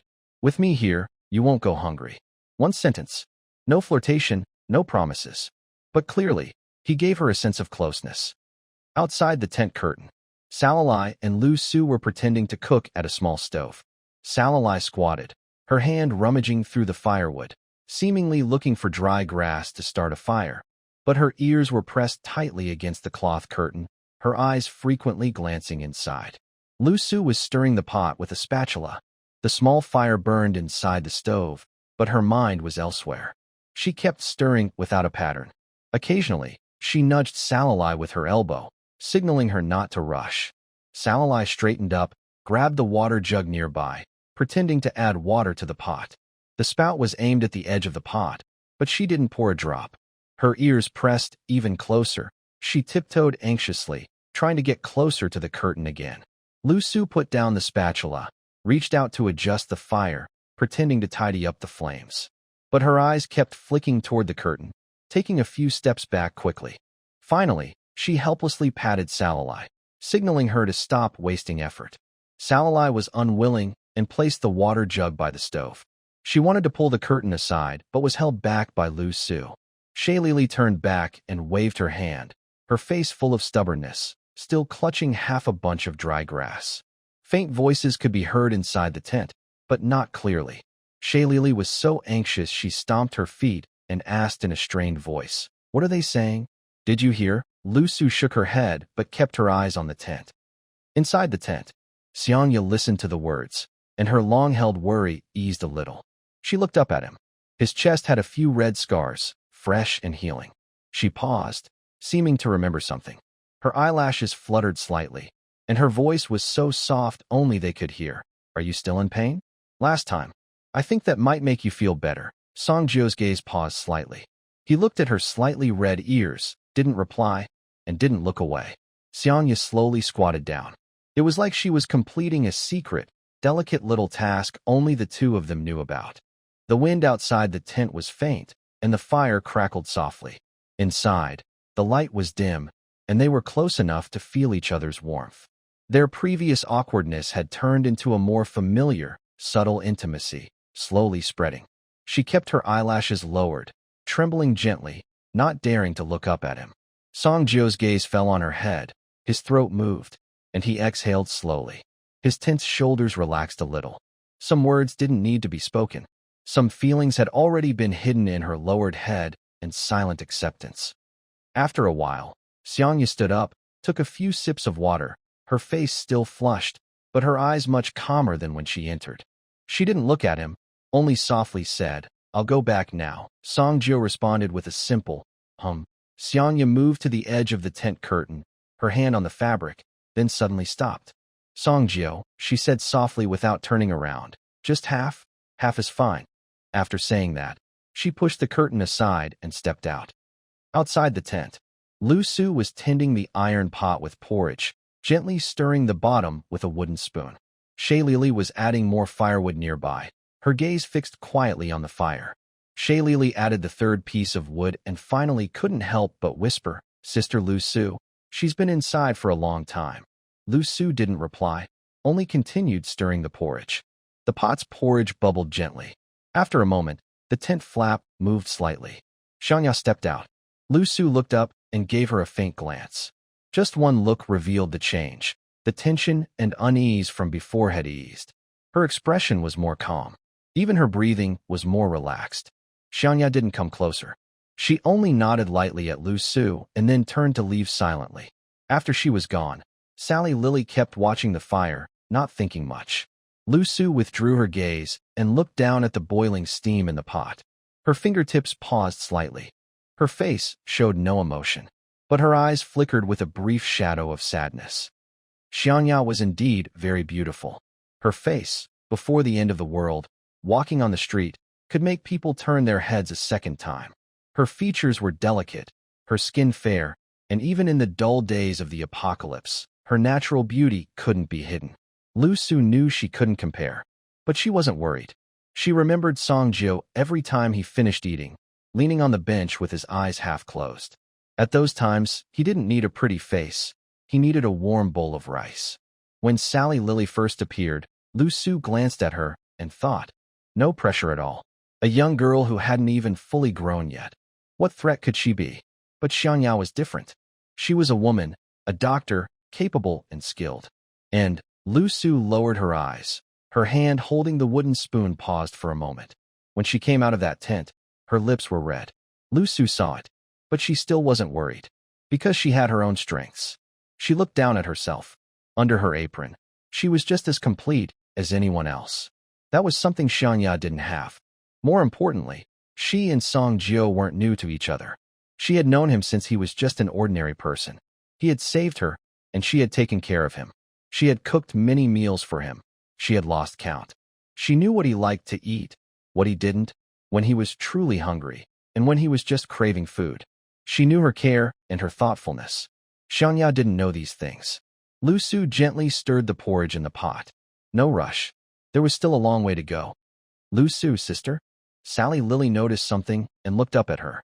Liuxu didn't answer. She just kept stirring the porridge. The spoon hit the bottom of the pot with a ding, sounding a bit heavier than usual. Sally hesitated and didn't dare ask further. After a while, the tent flap was lifted and Song Jiao came out. He sat by the fire, waiting to eat. Liuxu handed him a bowl. He took it and took a sip. Then he paused. He looked down at the porridge in the bowl, then at Liuxu. Liuxu didn't look at him. She just held the wooden spoon and stared at the remaining porridge in the pot. Song Jiao took another sip. Liuxu, is this porridge salty? Sally was surprised and quickly picked up her own bowl to taste. Her face immediately scrunched up. Big sister Liuxu, how much salt did you put in this porridge? Liuxu didn't answer. Song Jiao looked at her. She still didn't look at him. Instead, she reached for a small salt packet beside her, lifted it up, and looked at it. It's empty, she said. Sally leaned in to check. The packet was almost empty, just the bottom left. She opened her mouth to say something, but then swallowed it back. Song Jiao looked down at the porridge in his bowl, silent for 2 seconds. Then he continued drinking. He couldn't waste it. 1 sip, 2 sips, 3 sips. Sally watched him finish and couldn't help asking, don't you think it's salty? Song Jiao put down the empty bowl. You're so lazy. Even the team's donkey wouldn't be this idle. Silly donkey, go gather firewood tomorrow, he said. Liuxu looked up and glanced at him. Just one look, then she lowered her eyes again. Song Jiao stood up and walked toward the tent. After taking a few steps, he stopped, without turning around. Less salt tomorrow. After saying that, he pushed the flap open and went inside. Sally stood there in shock, looking at Song Jiao's tent and then at Liuxu. Liuxu was still sitting by the fire, holding an empty bowl, staring at the remaining porridge in the pot. The firelight flickered on her face. Sally pursed her lips. Liuxu, you saw, right? This is the kind of life I'm living. Go to sleep. Liuxu interrupted her, setting down the bowl and standing up. Sally muttered and looked a bit dissatisfied. Liuxu returned to her tent and pushed the flap open. The flap fell, hiding her figure. Sally stood alone by the fire, scratching her head. This porridge, she looked down at the half bowl left in her own, is really salty. The night gradually deepened. Willow Fluff lay inside the tent, wide awake. Outside, she could occasionally hear the guards talking and the crackling of firewood. She remembered Xiangya's face when she came out, truly a beautiful face. Then she thought about Song Jiao eating that bowl of porridge. He ate it bite by bite, without stopping, even though it was very salty. She turned over and gently smiled at the corner of her mouth. Maybe she should use less salt tomorrow. The convoy traveled for 2 more days. The road was badly damaged. The concrete had long cracked, with dry yellow grass sprouting from the cracks, scraping the chassis and making crackling sounds. On both sides were abandoned fields, some weeds taller than people. When the wind blew, they rustled together into a loud, swaying mass. The convoy moved in a line, dull and muddy, covered with dirt and scratches. No one spoke. Only the sound of tires crunching over the cracks echoed. Crunch, crunch, crunch. In the afternoon, the sun started to set. The lights softened, casting a faint golden glow over the wasteland. The voice of Hai Tianxin crackled from the walkie-talkie. There's a forest ahead. Let's camp here for the night. The lead off-road vehicle turned off the main road and drove over a patch of wild grass.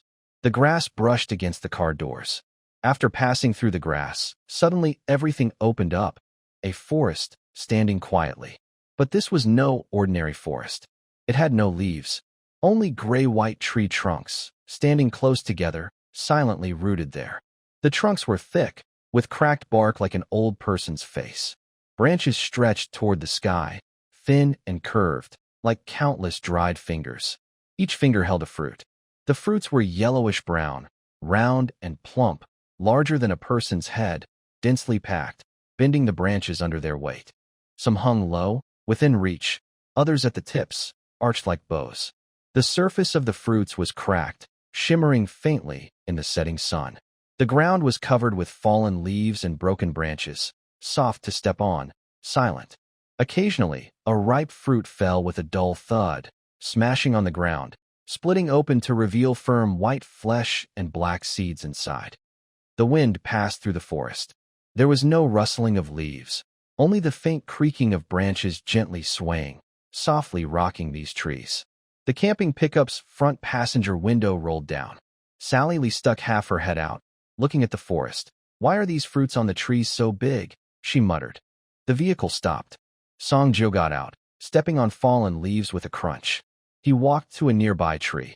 If standing underneath, the fruits would be right above his head. Sally Lee jumped down from the car and leaned in. "What kind of fruit is this? It's so big. Can we eat it?" Song Jo ignored her. He first observed from a distance, seeing no reaction, then extended a bone knife from his palm, aiming at the tree in front. Clack, clack, clack. With a loud bang, the 10-meter-long bone knife quickly struck a tree, piercing through the trunk. Even after hitting it, there was no response. Song Jo remained alert and continued attacking the tree with a series of 2 strikes to the chest and 1 to the neck. Bang, bang, bang. Soon, the tree was leaking sap everywhere. Song Jo stopped damaging the tree and pierced a fruit, splitting it into 2 halves that fell to the ground. Only then did he seem a little relieved. He used his large 10-meter knife to pick a fruit, pinching it like a toothpick, and brought it back. He placed it on the ground, then retracted his bone knife into a dagger and sliced open the fruit. The large fruit was cut in half. Inside, instead of flesh, there was a snowy white powder, fine, dry, and falling off the cut surface. He used his finger bone knife to pick a bit of the powder, holding it up to his eyes for a closer look. He could still smell a faint scent, similar to dried grains. "Looks like this stuff is starch," he said. "Can this thing even grow on trees?" Song Jo found it strange and curious. He then glanced back at Sally Lee, who was crouching nearby. Sally Lee looked confused. "What are you doing?" "Nothing." Song Jo thought for a moment and decided to stop. Such a gentle, delicate girl, though a bit annoying, hadn't done anything wrong. Better to change the plan. He stood up. Sally Lee's face turned red. "Song Jo." "Hey." She started punching him lightly. Song Jo ignored her and turned to the car. He took a bowl, scooped some fruit powder into it, and headed toward the front of the vehicle. They were busy setting up camp. Unlike Song Jo and the others, who could sleep comfortably in the car, they had to work hard to set up their tents. Song Jo walked over to Chen Dong, who was carrying large bags of supplies from the car. "East." Chen Dong, with a round face, smiled happily. "Haha, Song Jo, what's up? Have you eaten already?" He saw Song Jo holding a wooden bowl and thought he had already eaten. "No, East," Song Jo said. "I have some flour here. I want to trade you for 2 matches. "Just 2 matches? Why trade so much flour? You don't need that much. Wait here. I'll get it for you." "Hey, East." Song Jo quickly stopped Chen Dong. "Since you say so, I can't be too stingy. Here, take this bowl of flour. It's a gift." Chen Dong's eyes lit up, looking even happier. "Song Jo, I knew we're like brothers who would stick together no matter what." Solid as steel, Chen Dong happily took the bowl of flour. "Real friends, huh?" Song Jo said generously, patting Chen Dong's shoulder. "Come on, try it. It's really fresh." Couldn't it be fresh? It was just picked from the tree. Next to them, Sally looked at the 2, her eyes full of, knowing everything, pity. "Sure enough, just surface brothers. I know everything, but I won't say a word." Chen Dong, with flour on his face, took a big mouthful of the flour. He did it all for real friends, and some of the flour even sprayed out as he talked, like artificial snow or flour from a sack. Song Jo. This tastes amazing. So fresh. Song Jio carefully watched Qindong's reaction. They chatted for a while, and Qindong ate without feeling choked. Actually, he wanted to drink some water, but Song Jio was holding him tightly and didn't let go. East. How do you feel? Do you like it? Qindong didn't think much. It's just a bit dry. Song Jio, can I go drink some water first? Song Jio let go of Qindong, and they both swayed for a while, looking for something to talk about. Other survivors also saw the fruits, but they didn't dare to move. The trees were crooked and twisted, with bright fruits hanging on them. The scene looked a little creepy, because the world now was completely different from before. Many times what seemed safe and edible actually had unknown dangers. Especially for ordinary people without special abilities, they needed to be very careful when facing these things. The sky had completely darkened. Several campfires were lit along the edge of the woods, flames licking upward into the night. Sparks crackled and burst, chasing heat into the sky. The firelight made people's faces feel hot, and shadows danced on the ground, changing size, like another world's beings dancing. The steam from cooking food mixed with the smoke from burning wood, swirling in the air.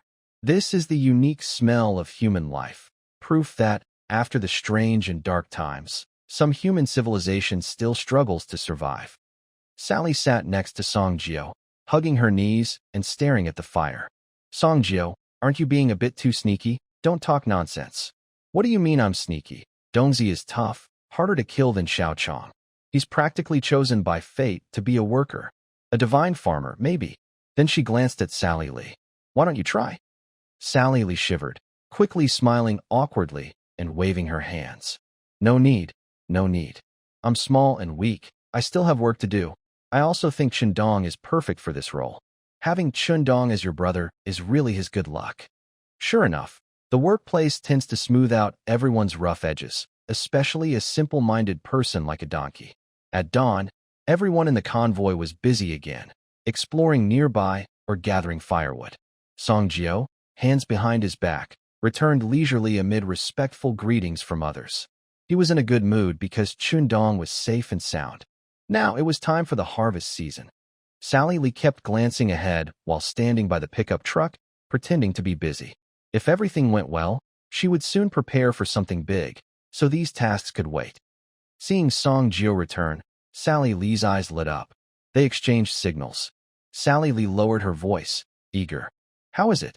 Did it go well? Let's do it. Song Jio bent down, touched foreheads with Sally Lee, and made an okay sign with his hand.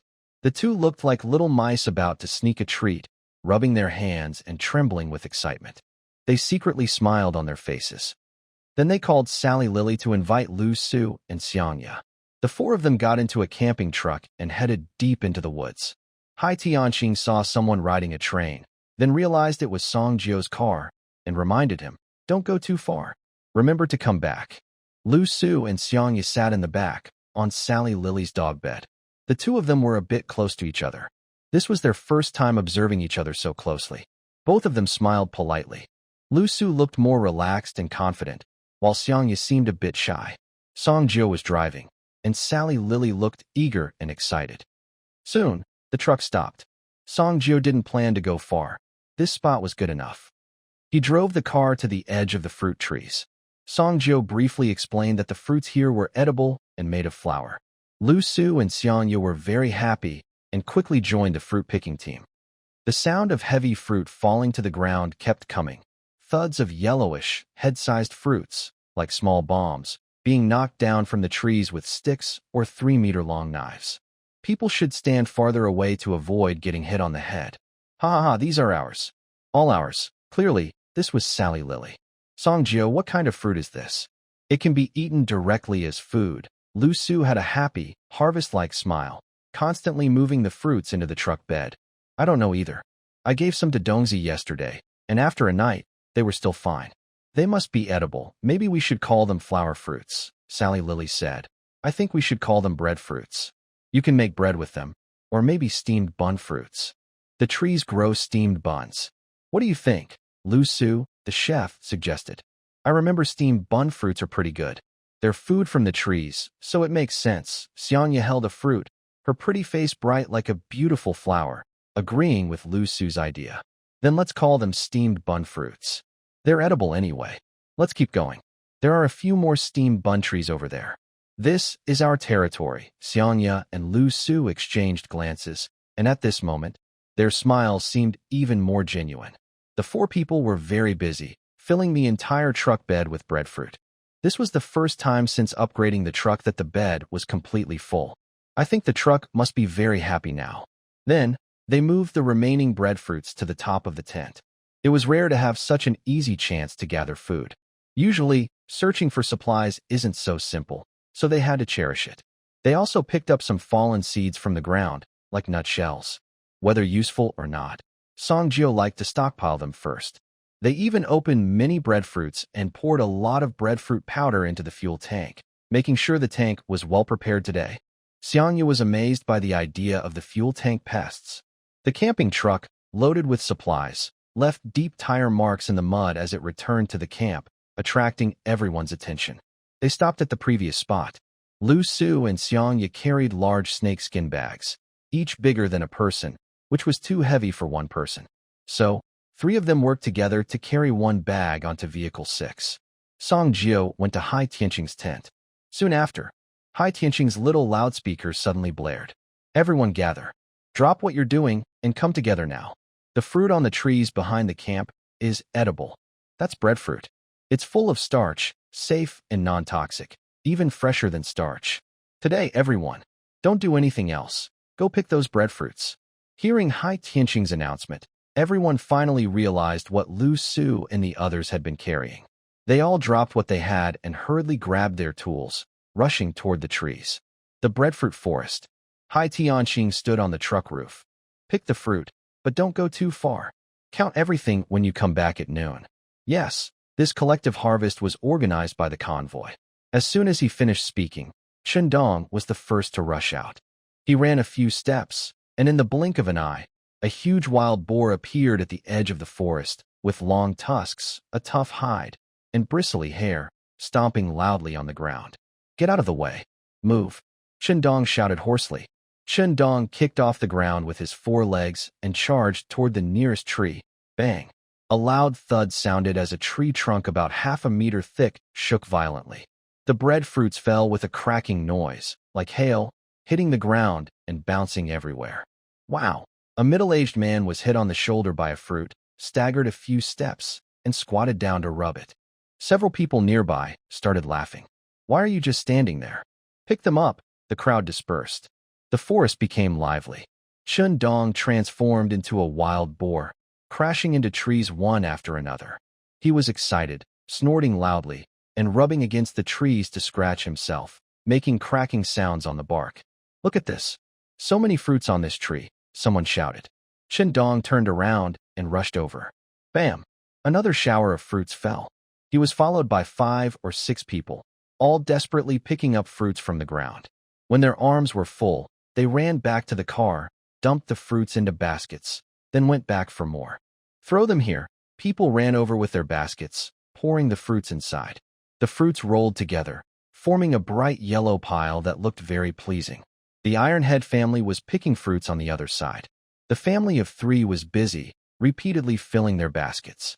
Tai Miao Miao said, Dad, I've picked 8 more. Zhang Xiaozu didn't even have time to speak, just focused on picking and collecting fruits. Lin Hao also seemed to compete, working hard with his wife and son to carry the breadfruits. Near the woods, Songjio didn't move.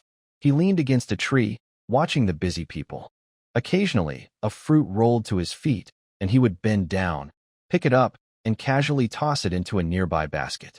Shayli Li ran over to catch her breath, panting, and asked him, Why aren't you going? Songjio replied, We've already picked a lot. Enough already. You don't understand the value of household chores until you experience it. I'll go pick some more. If I fill the middle seat in the back, no one will sit there. That way, I can hold my bread and sleep without worrying about falling off.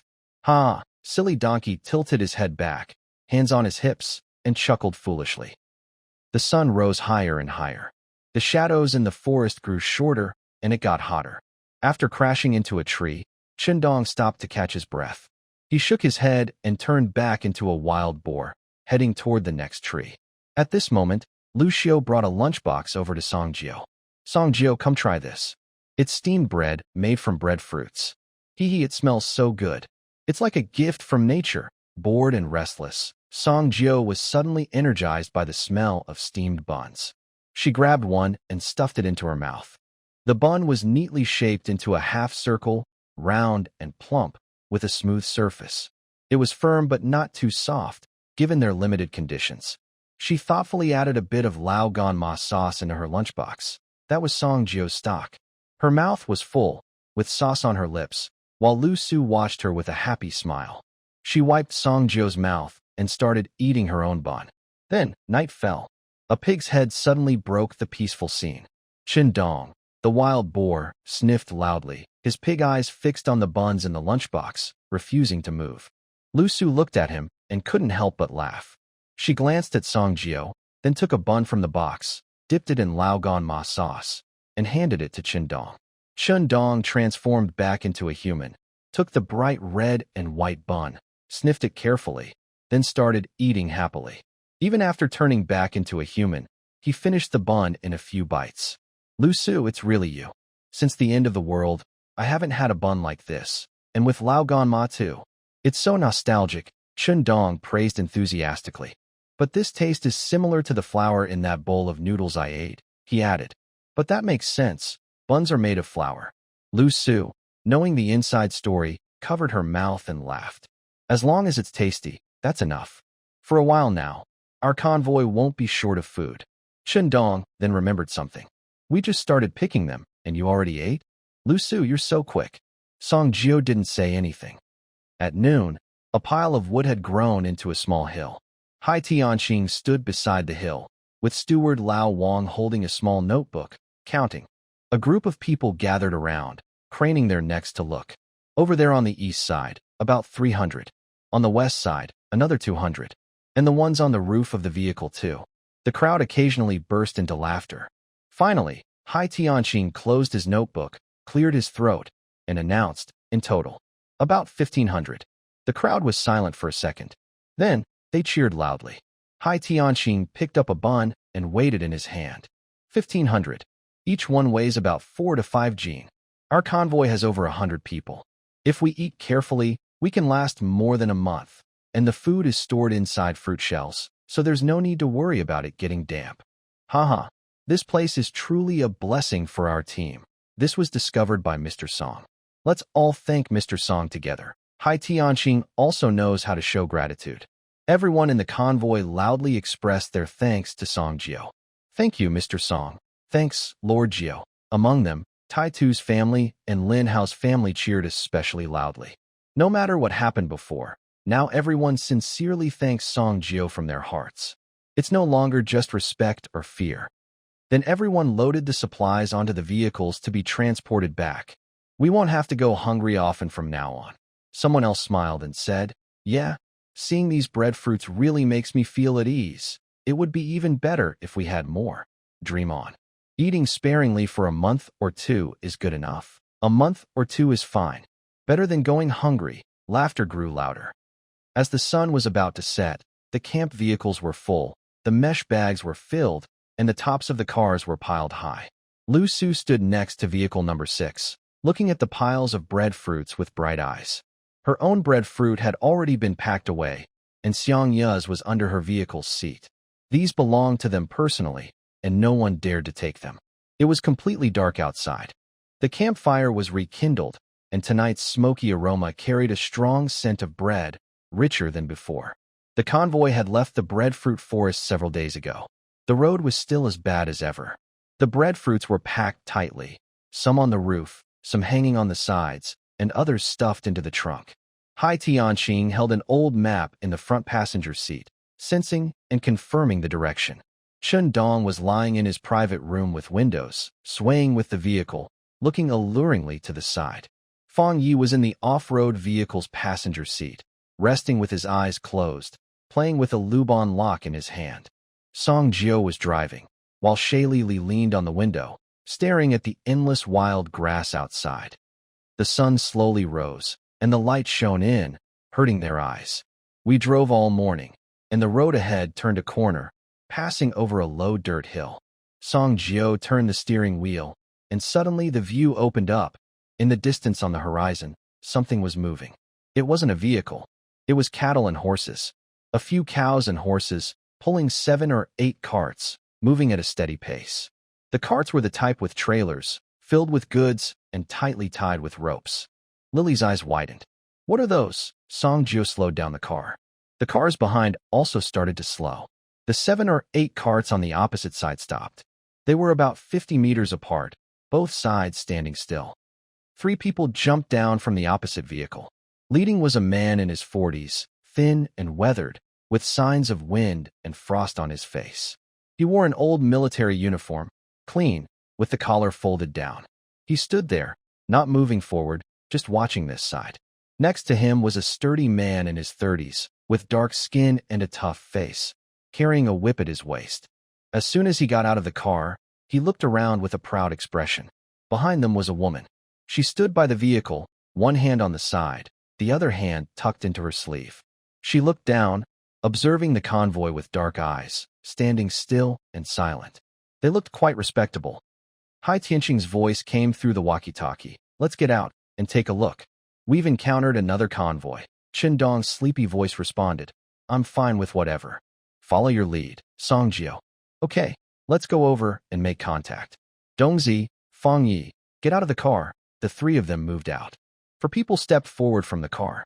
The thin man on the opposite side also approached. When they were about 10 meters apart, both sides stopped. The thin man first spoke kindly. Hello, nice to meet you. Then he started to observe Hai Tianqing and the others, as well as the convoy behind. Hai Tianqing, being quite clever, also showed friendliness, smiling as he replied, Haha, hello. It's really a coincidence to meet you. The thin man nodded and said, Yes, the car ran out of fuel. We had no choice. We couldn't just wait here to die. Luckily, behind us, we awakened a livestock expert, which gave us some strength, the man explained patiently. The 2 convoy leaders approached each other to talk, while the extraordinary people behind them looked each other over. The sturdy man stood at the back, scanning Song Jiao and the others with his eyes.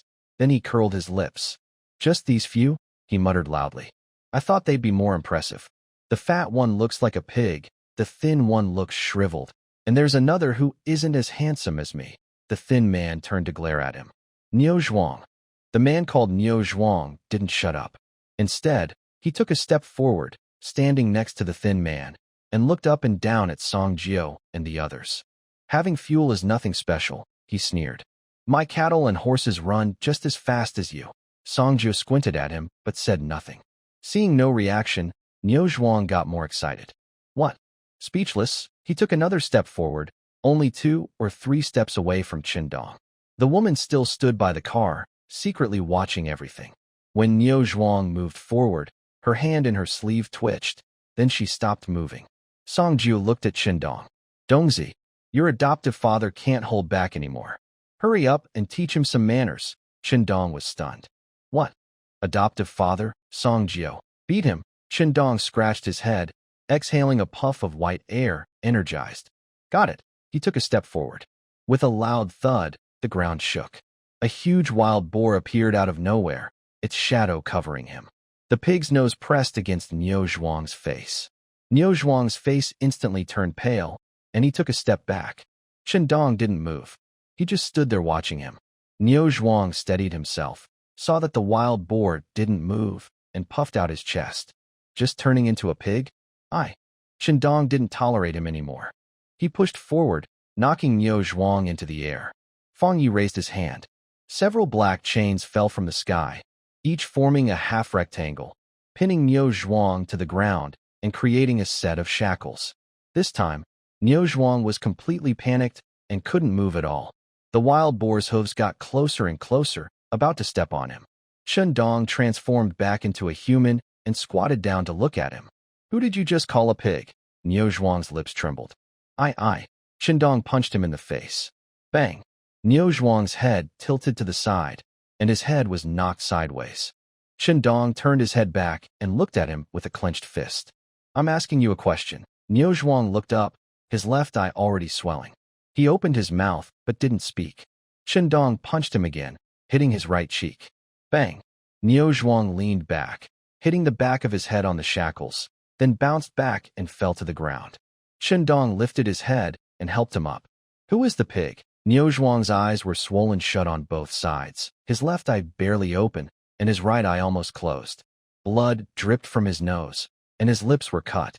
He opened his mouth, voice hoarse. I am a pig. The woman was still standing by the car. The wind blew her bangs, scattering a few strands across her face. She didn't brush them away, just letting her hair stick to her face. Qindong looked back at Songjio. Songjio came over, squatted next to Qindong, and looked at Niu Zhuang. Niu Zhuang's eyes were so swollen he could hardly see, but hearing footsteps, he instinctively shrank back. Songjio said, "Is that all?" then patted Niu Zhuang's face. He rubbed the swollen eye sockets. "Huh? You're pretty cocky, huh? I thought you could fight." Niu Zhuang made a muffled sound from his throat. I was scared. "Brothers, let me go. Just let me go." Songjio looked at him. "I didn't hear you clearly." "Little brother." Niu Zhuang's forehead pressed to the ground, shoulders trembling. "I'm scared. I'm a pig. I talk too much. I was wrong." Songjio stood up and clapped his hands. "Oomph. This loser." Qindong also stood up and moved his wrists. Fang Yi raised his hand, and the shackles were unlocked. Niu Zhuang was still lying on the ground, not moving. Old Ma sighed and stepped forward, nodding at Songjio. "Everyone, give him a break. This kid just awakened his powers not long ago. He's too confident and talks too much. Well, today is a lesson for him. Brothers, please don't take it too seriously, okay?" Old Ma smiled as he apologized to Songjio and the others, acting like a family elder with a few mischievous children. Songjio looked at him and didn't say anything at first. Old Ma wasn't in a hurry and just waited. After a moment, Songjio spoke. "You're much more polite than him. It's good to teach him a lesson. It gives him a complete childhood. Otherwise, if he encounters someone with a bad temper later, he might get into big trouble." Old Ma smiled bitterly. Yes. This kid is like that. I'll take better care of him in the future." After a small incident, the two convoy groups started talking again. This time, it was clear that Songjio's side was more confident and took the lead. Heishinqing was good at reading the situation. He adopted a playful tone, casually slapping Old Ma on the shoulder and calling him brother. Songjio kept watching with his eyes darting around. In his mind, he was calculating. They looked like a weak convoy with little fighting ability. Old Ma was probably the leader, and since he was beaten up, he wasn't a big threat. The young girl looked shy and scared. With a 3-on-1 situation, they could easily handle it. Seeing all the strong animals and horses in their convoy, they were valuable. If they could be stolen, how long would it take to eat all that? The more he thought about it, the more he believed this was a great opportunity. His right palm started to feel warm, ready to draw his weapon at any moment. Old Ma, who was talking with Heishinqing, was also a bit distracted. His eyes kept subtly watching Songjio and his group, especially the handsome young man. The guy looked like he couldn't hold back his excitement, drooling slightly. Swallowing hard, Old Ma hesitated and said to Heishinqing, "Brother, hi. Look at this." He signaled towards Songjio and spoke anxiously. "Brother, we can't fight among ourselves. Humanity is already struggling to survive. If we start fighting each other again, we're close to destruction." It was an exaggerated warning, but he emphasized how serious it was. At this moment, Old Ma's frustration with Niu Zhuang reached its peak. Damn it, this was going to cause trouble for the convoy. Heishinqing looked back at Songjio and immediately saw what this scoundrel was planning. However, he agreed with Old Ma's opinion. They shared the same view on this matter. Haha, Brother Ma, don't worry. Our team is made up of good young guys. We never do things like killing or arson. We haven't even killed a chicken. You must have misunderstood. Wait a moment, I'll go talk to them. Old Ma listened to Heishinqing's nonsense, but still forced a smile. Songjio, what are you doing? Don't scare our friends. We finally meet another team, and you look like a bandit? Don't stop me. I want to deal with them. This is a gift from nature. If you don't take what heaven offers, you'll suffer the consequences. Songjio's eyes were a bit red, breathing quickly, ready to act. Dongzi, Fang Yi, Heishinqing immediately stopped this fool. If he didn't, he might really go for it. While stopping Qindong and pulling Fang Yi, he blocked Songjio's view. He forced a weak smile at Old Ma, then turned to the others. gesturing wildly, spitting flying, with an animated expression switching back and forth. Old Ma kept a distance from them, like a hamster cornered by dogs, with Hai Tianqing standing in the middle, firmly holding back the dogs. Finally, somehow, after what was said, they all gave up their bad ideas, mainly because of Song Jiao. Song Jiao wiped the spit off his face, a bit annoyed, crossed his arms, turned away, with the back of his head facing them. What's unseen is for the best. What's unseen is for the best. He wiped his face again. Really unhygienic. The atmosphere finally returned to normal. Old Ma looked back at Niu Zhuang, still lying on the ground, then turned around, his gaze sweeping over the cars behind Song Jiao. Brother Hai, what kind of fruit are those on your vehicle?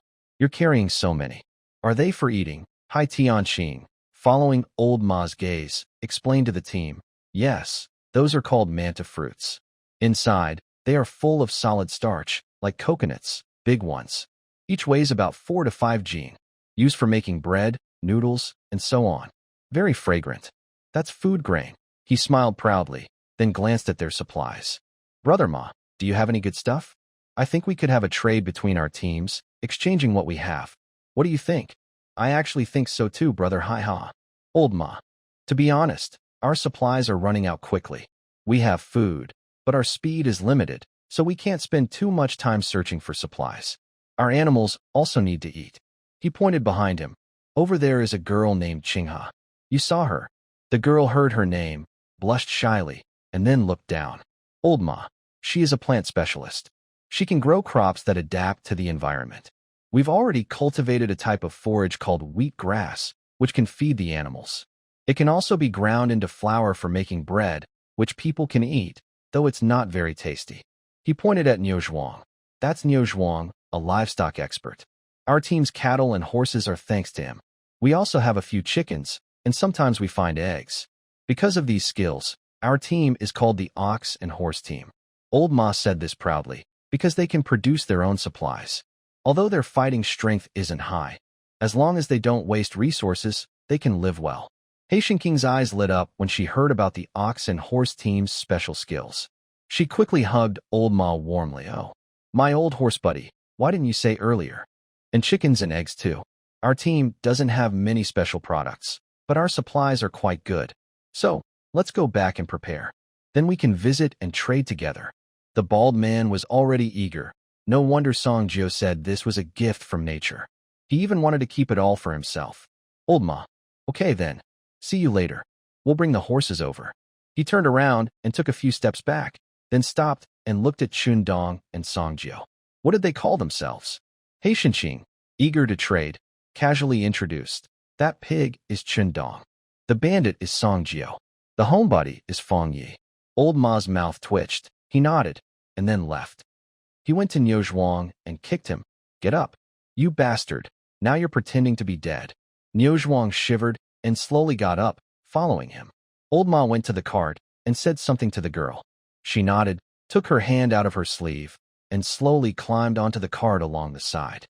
A few people turned back and headed home. Shalali jumped down from the cart and ran to Song Jiao. What's wrong with you guys? Why did you hit her? It's nothing. I just said hello. You wouldn't understand.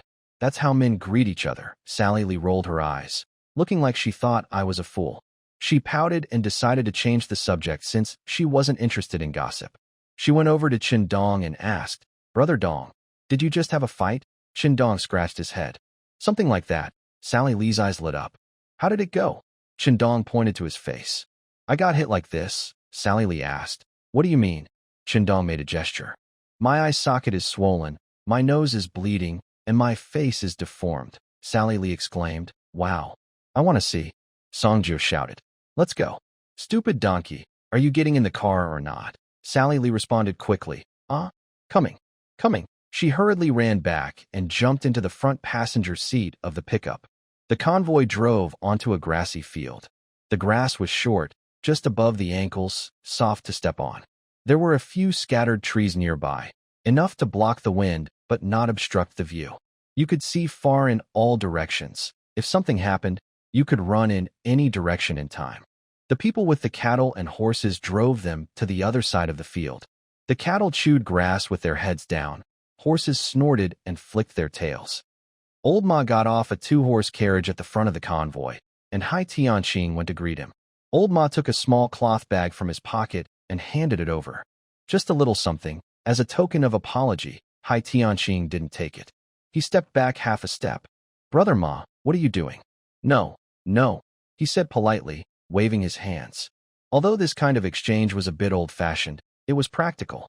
As they tugged and pulled, the awkwardness between them eased, and they became more familiar.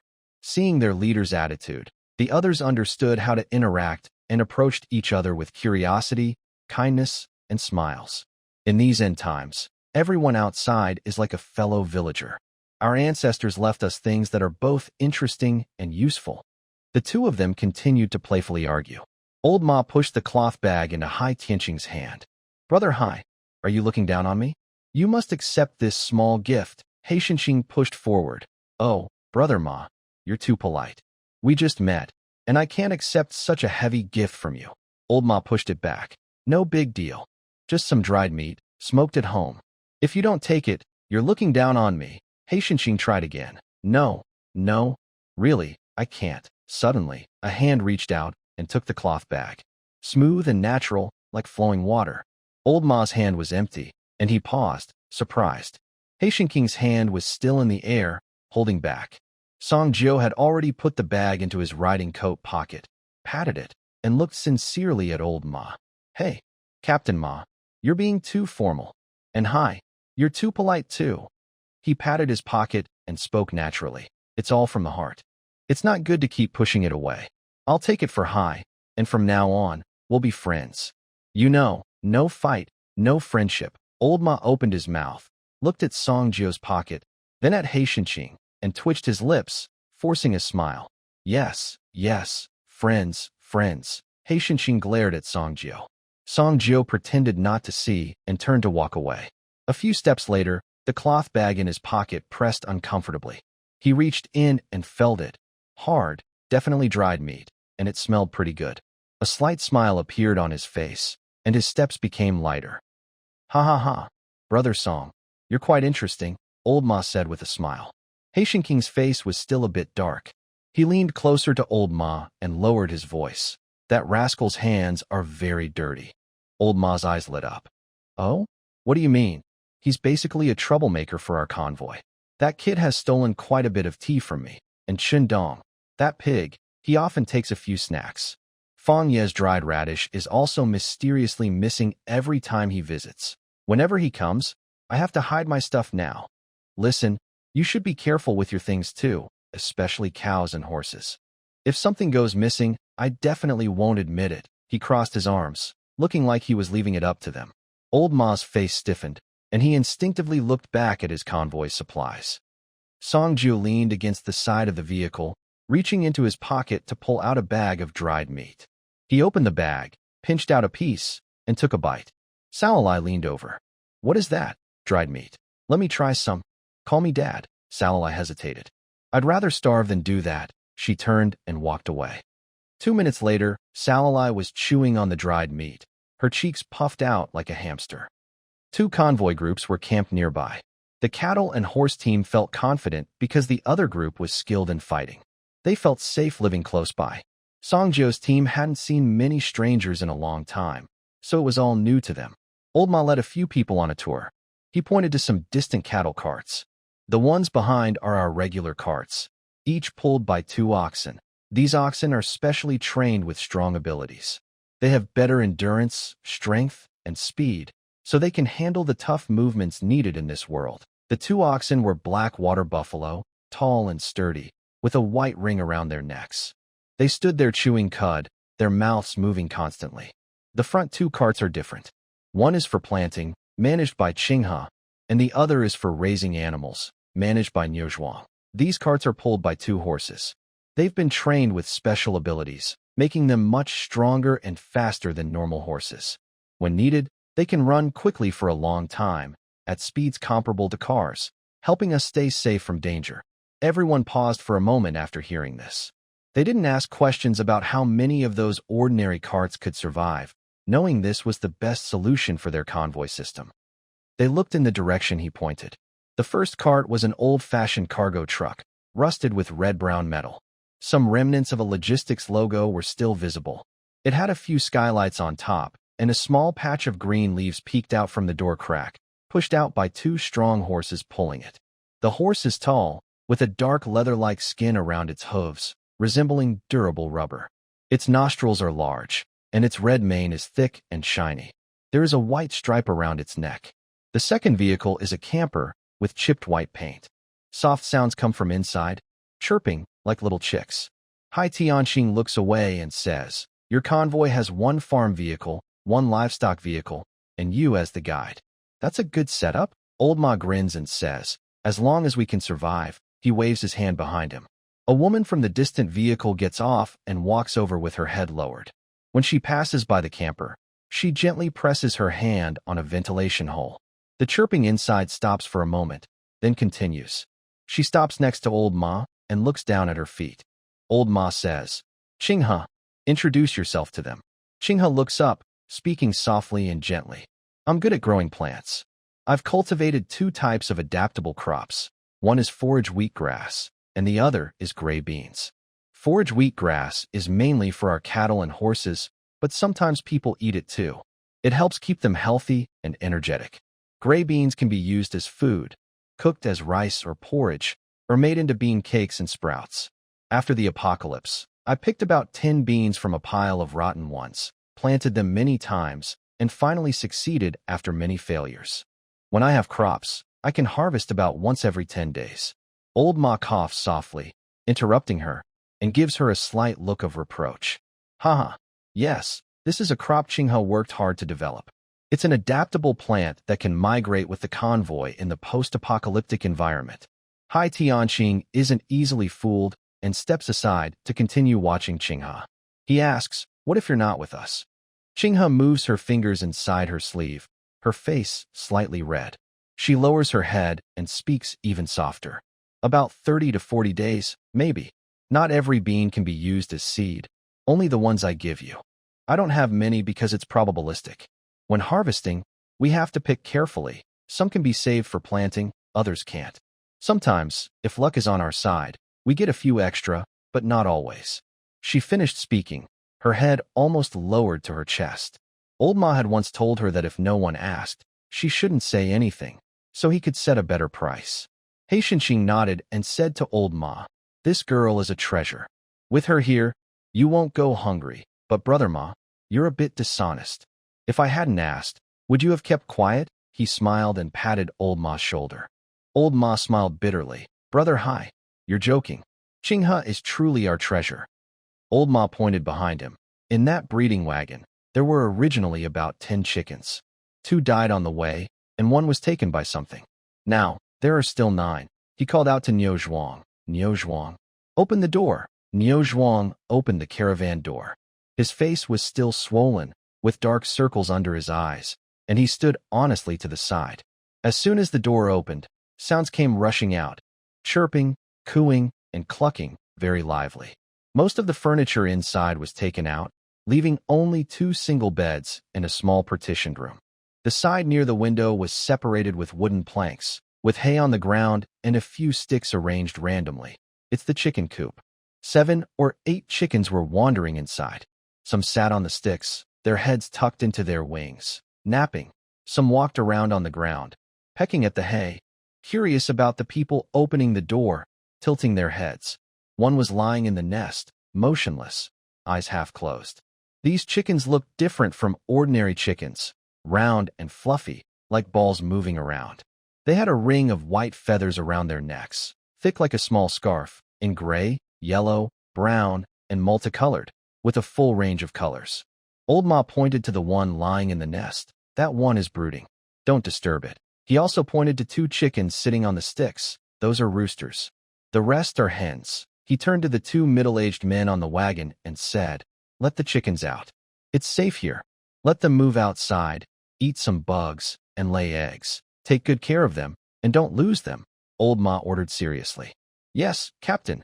"Understood, Captain. They are our life. We will watch over them carefully." The 2 people in the car are determined to join the party. Soon, the chickens were chased out. First, a few hens jumped down from the car. The braver ones flapped their wings and landed, immediately starting to scratch the ground. The timid ones hesitated at the door, poking their heads out and looking around, finally being pushed out by the chickens behind them. The chubby one tried to jump, but didn't succeed. It got stuck at the door, rolled down with a clatter, tumbled on the ground, flapped around for a while, and finally turned over. The two roosters came down last, stretching their necks long and looking around, as if patrolling their territory. Cluck, cluck, cluck. Croak, croak. The chicken calls filled the grassland. People working nearby stopped what they were doing and looked over. Someone chuckled. Zhang Xiaozue, standing by the tent with two sleeves on her arms, stared wide-eyed. Wow, these chickens are really fat. Tai Meow Meow squatted beside her and whispered, Mom, that fat one looks like you. Zhang Xiaozue slapped her head. You'll be like that someday too. Sally Lee suddenly ran over and squatted about 3 meters away, eyes wide as she stared at the chickens without blinking. The fat chicken happened to walk in front of her, tilting its head to look at her. She tilted her head back at it. You're so fat, round and chubby. You must taste really good, Sally Lee whispered. The fat chicken pecked at the grass in front of her toes, but ignored her. Old Ma looked at them kindly. These chickens are easy to raise. Just feed them some wheat grass and soybean meal, add a bit of water. If you put them outside, they'll find bugs to eat on their own. It's just a bit delicate. Since they need to stay on the move in the car, someone has to take good care of them. If cared for well, they will lay eggs. As he spoke, a grayish hen lowered its head, pecked out a small worm from the grass roots, tilted its neck, and swallowed it. The yellow hen nearby saw this, came over to snatch it, and the two chickens faced each other, clucking loudly and not giving way to each other. Hai Tianxing stroked his bald head, brushed a few strands of hair, and said with a sour tone, Can you guys eat eggs often? That means you could also eat chicken meat, right? Old Ma, full of pride, replied. Haha. Well, it's okay sometimes. Conditions are limited, so we manage with a little, better than you guys, but still, you can't eat it all the time. Unless the livestock accidentally die, I can't bear to kill them. A full meal once or every meal, we can still tell the difference. When the sun reached the top of the sky, the two leaders finally stopped their superficial greetings and started talking about serious matters. Hai Tianxing, hands behind his back, said in a teasing tone, Brother Ma, what do you plan to trade? How do you want to exchange? Here, although we don't have poultry or crops like you do, our supplies are quite diverse. Besides the breadfruit, which is enough for everyone, we also have ham, smoked meat, cured meat, and daily necessities like tissues, cooking oil, flashlights, and salt.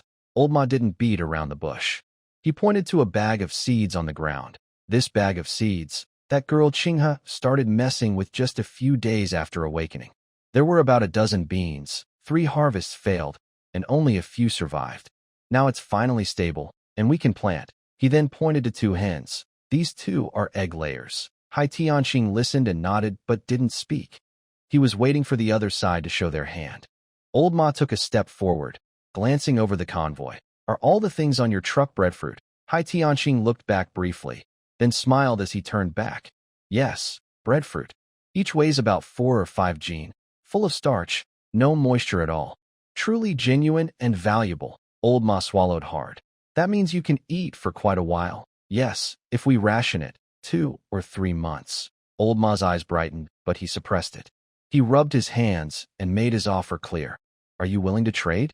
Seeds, chickens, in exchange for your fruits, plus some salt, cooking oil, and tissues. Hai Tianxing smiled, took a slow step back, and said leisurely, Name your price. Old Ma thought for a moment, then held up 2 fingers. 800.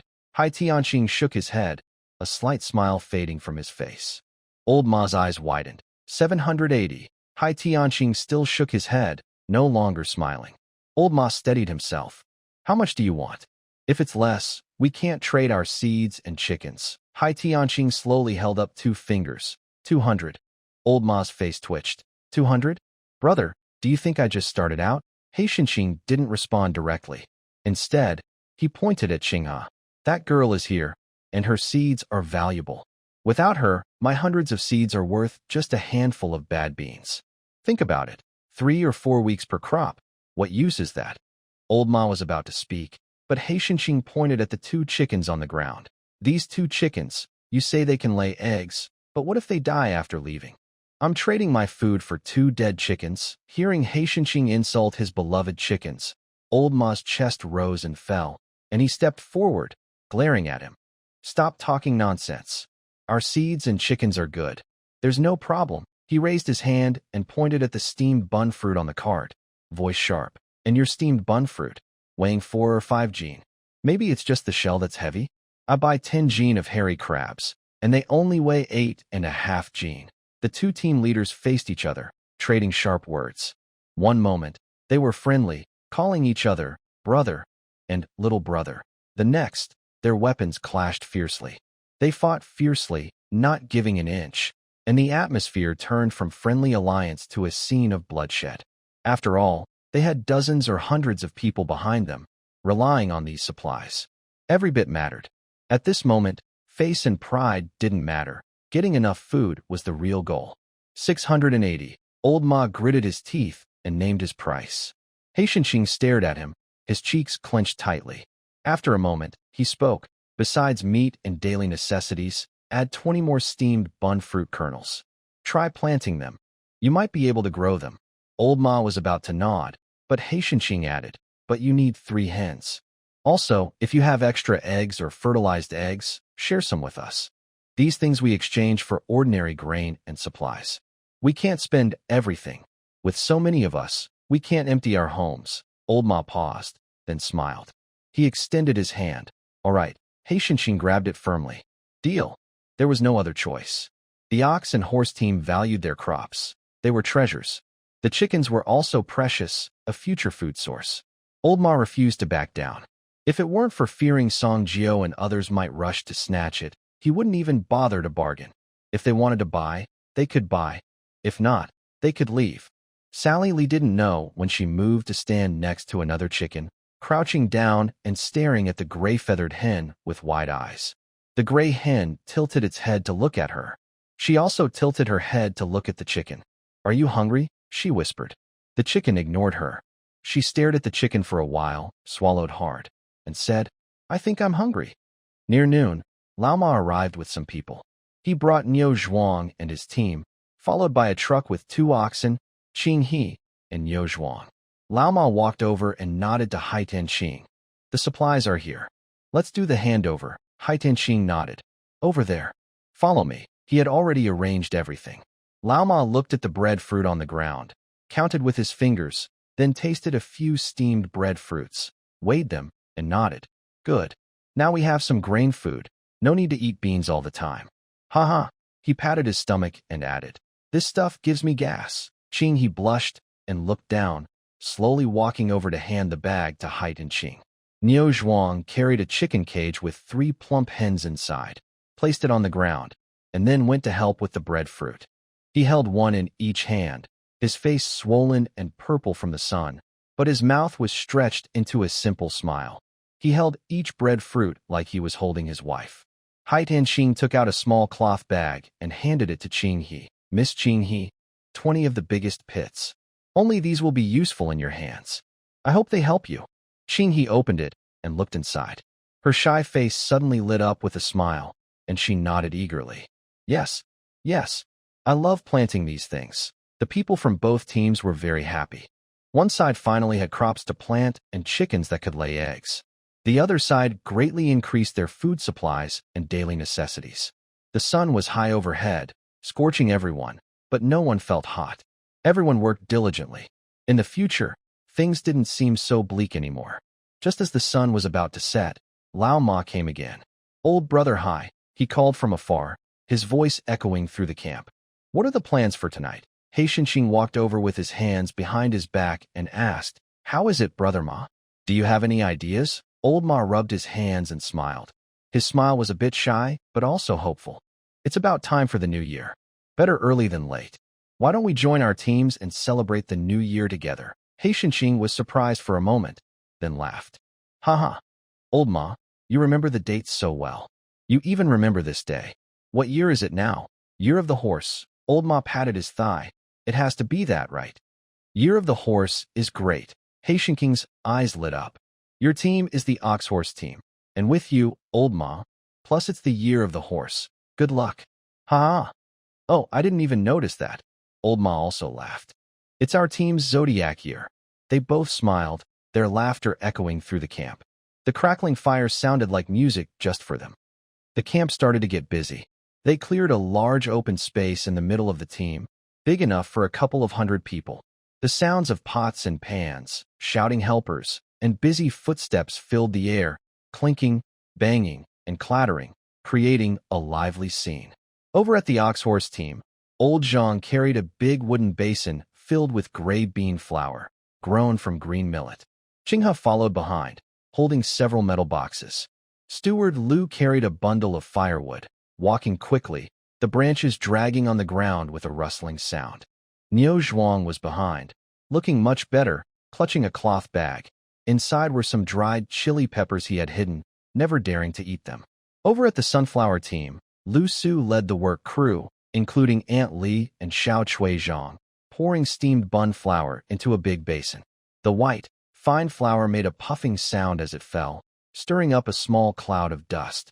Lin Hao and his son also arrived, holding a few wooden sticks. The Iron Head family, with 3 members, carried pots and bowls. Tai Miao Miao held a small bundle. Inside were some dried red dates she had hidden under her pillow for a long time. She touched them every night, but never ate them. Soon, 2 fires were built, one for cooking, one for warmth. The crackling fires sounded lively, sparks flying up and fading in the dark night, smoke rising and filling the camp with the smell of firewood. He Shenqing and Old Ma stood among the crowd, watching 2 groups gather together. Old Ma smiled. It's quite lively. He Shenqing did not speak, but also smiled.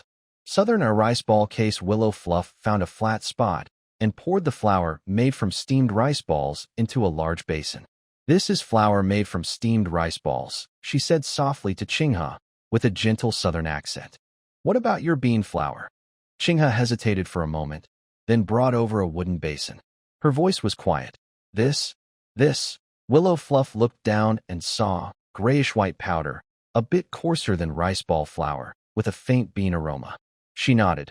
What can we make with this? Qinghe looked down, her fingers moving inside her sleeve. Dumplings. We eat these during New Year. Old Zhang from the ox cart team nearby added. No flour, just mix in some gray bean flour and a bit of elm bark flour. Qinghe tried for several months before she finally got it right. And now we can eat dumplings. Willow Fluff smiled. That's good. You should taste it. She took the basin and looked into her own large basin. Here, we eat rice cakes, made from glutinous rice. Now that we have steamed rice ball flour, it's okay to make do. Qinghe looked up, her eyes curved in a smile, and softly said, Yes, you should try our craft too. Willow Fluff nodded and started adding water to her basin. The water was warm, and she stirred with her hand. The flour gradually turned into flakes, and then kneaded into a dough. How do you make your elm bark flour? She asked while kneading. Qinghe was surprised and didn't expect her to ask. Just peel the bark, dry it, then grind it into powder, she said, her voice a bit louder than before. I tried many times, but if the ratio is off, it falls apart. Willow Fluff hummed softly, her hands not stopping. I tried that too. Wild vegetables, tree roots, I mixed everything in. Qinghe looked at her silently. Willow Fluff covered the kneaded dough with a damp cloth and clapped her hands. Let it rest for a while. She stood up and looked toward Qinghe. What about your dumpling filling? Let me see. Filling Zhang Xiaocui was already chopping the filling. She poured out the thick paste made from cooked gray bean flour, a big lump, and chopped it finely with a knife. It fell onto the wooden board with a steady rhythm. Thud, thud, thud. Old Zhang's family watched nearby, and suddenly he took a small packet from his cloth bag, opened it. Inside were a few slices of soaked, dried black fungus, shiny and soft. Found on the road, Old Zhang's family said. We grabbed it from that strange mouth, almost lost our lives. Zhang Xiaocui paused, took it, chopped it into small pieces, and mixed it into the filling. Are you guys so brave? Why didn't you run? Huh. We didn't know at first. When we realized, we were so scared we almost fainted. Old Zhang's family looked back with fear.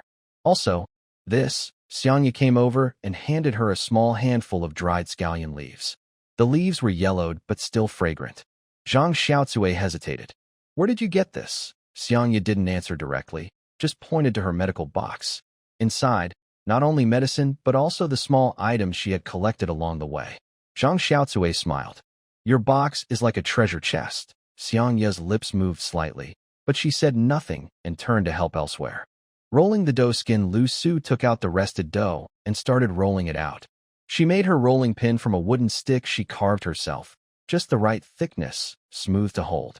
She rolled the dough into a long strip, tore off small pieces, flattened them, and rolled them out, thin enough to see through, round, and uniform in size. She rolled one sheet, and Aunt Li wrapped one. Aunt Li was quick, pinching a few times to make a dumpling, round and plump, with pleats on the edges, neatly arranged on a wooden board. Lin Hao's son squatted nearby, watching eagerly. Liuxu handed him a small piece of dough. Take this and play.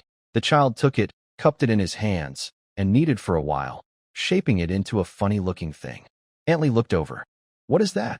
Little chicken, the child said happily. A few people nearby chuckled. A chicken in the distance just clucked, goo, as if protesting. Laughter grew louder. Northern-style dough preparation Qing, he poured the bun flour into a basin, added water, and kneaded the dough. She was small and slow, but she was very careful, kneading steadily. Old Zhang's family watched nearby and couldn't help but step in. You can't do it like that. You need to use strength. She quickly took the dough and kneaded vigorously.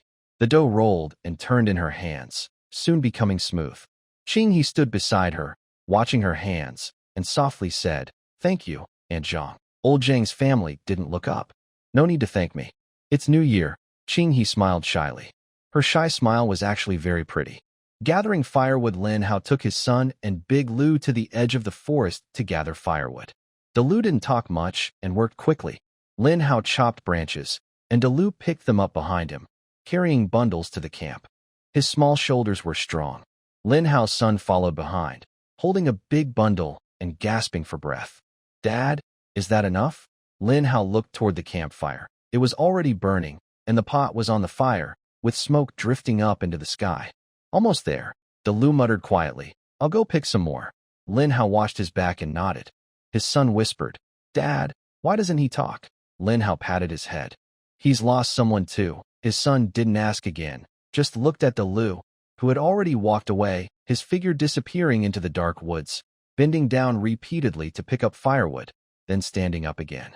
Southern rice cake case that year, Liuxu steamed rice cakes. She poured gray bean flour into an iron box, added water, and mixed it well. Then she covered it and placed it over the fire. The fire couldn't be too strong. It had to be slow steaming. She squatted nearby, staring at the steam hole on the lid, motionless. Tai Miao Miao sat beside her, also watching the pot. Will it be ready soon? Liuxu whispered, just a little longer. When it's done, it will be soft. Tai Miao Miao nodded and kept watching. The steam from the pot slowly rose, carrying a bean aroma mixed with the smell of firewood, drifting far away. Suddenly, Liuxu said, My mother used to make rice cakes too. Tai Miao Miao turned to look at her. Liuxu didn't lift her head, just kept staring at the pot. She made real rice cakes, using glutinous rice, not these beans. Tai Miao Miao didn't know what to say, so she moved a little closer to her.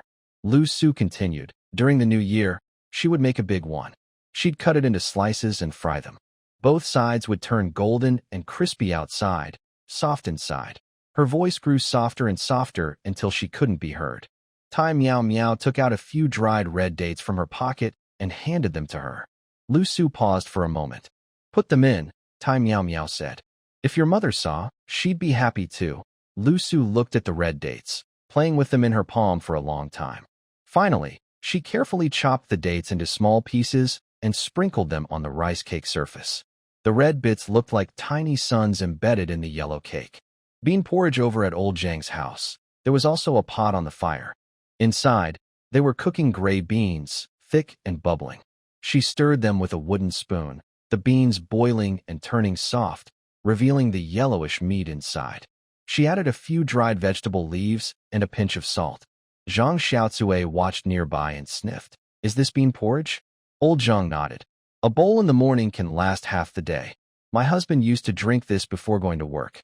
Zhang Xiaozue thought for a moment, and took a small packet from her cloth bag, handing it to her.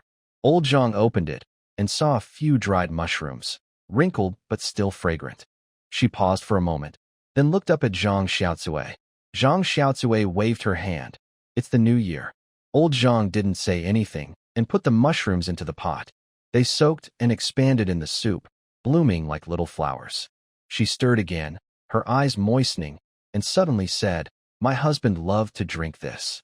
Zhang Xiaocui looked at her. Old Zhang wiped her eyes and continued stirring. "He can't drink it anymore." Zhang Xiaocui stayed silent for a moment, then added a ladle of water to the pot. "Cook it a little longer, make it thicker." The pot bubbled and steamed, hot air rising. The fire maker Niu Zhuang squatted by the fire, making sparks and getting his hands covered in ash. He lowered his head and vigorously poked the fire. Sparks flew and landed on his hand, but he didn't move away. Taitu was chopping wood nearby, steady and sure. The axe struck the wood, splitting it open with a crack, revealing the white inside. Niu Zhuang glanced at him and saw he wasn't speaking, so he kept poking the fire silently. "Hey, are you mute?" Niu Zhuang asked. Taitu looked up at him, made a sound, and kept chopping. Niu Zhuang was surprised and blushed. He realized he had asked a silly question. Zhang Xiaocui came over and said, "Mr. Niu, he can't speak. Don't take it to heart." Niu Zhuang's face turned even redder. He lowered his head and poked the fire harder, sparks flying everywhere. Zhang Xiaocui didn't leave and just watched. Suddenly she asked, "Mr. Niu, are you alone?" "Well, everyone is gone." Zhang Xiaocui opened her mouth, nodded, and said nothing more. After a while, Taitu pushed the chopped firewood toward him, neatly stacked, enough to burn all night. Niu Zhuang looked at him and whispered, "Thanks." Taitu smiled simply and continued chopping wood. Niu Zhuang also returned a kind smile. Before dinner, as the sun was about to set, most of the food was ready. The light turned orange-red, shining on the camp, on the pots and bowls, and on people's faces.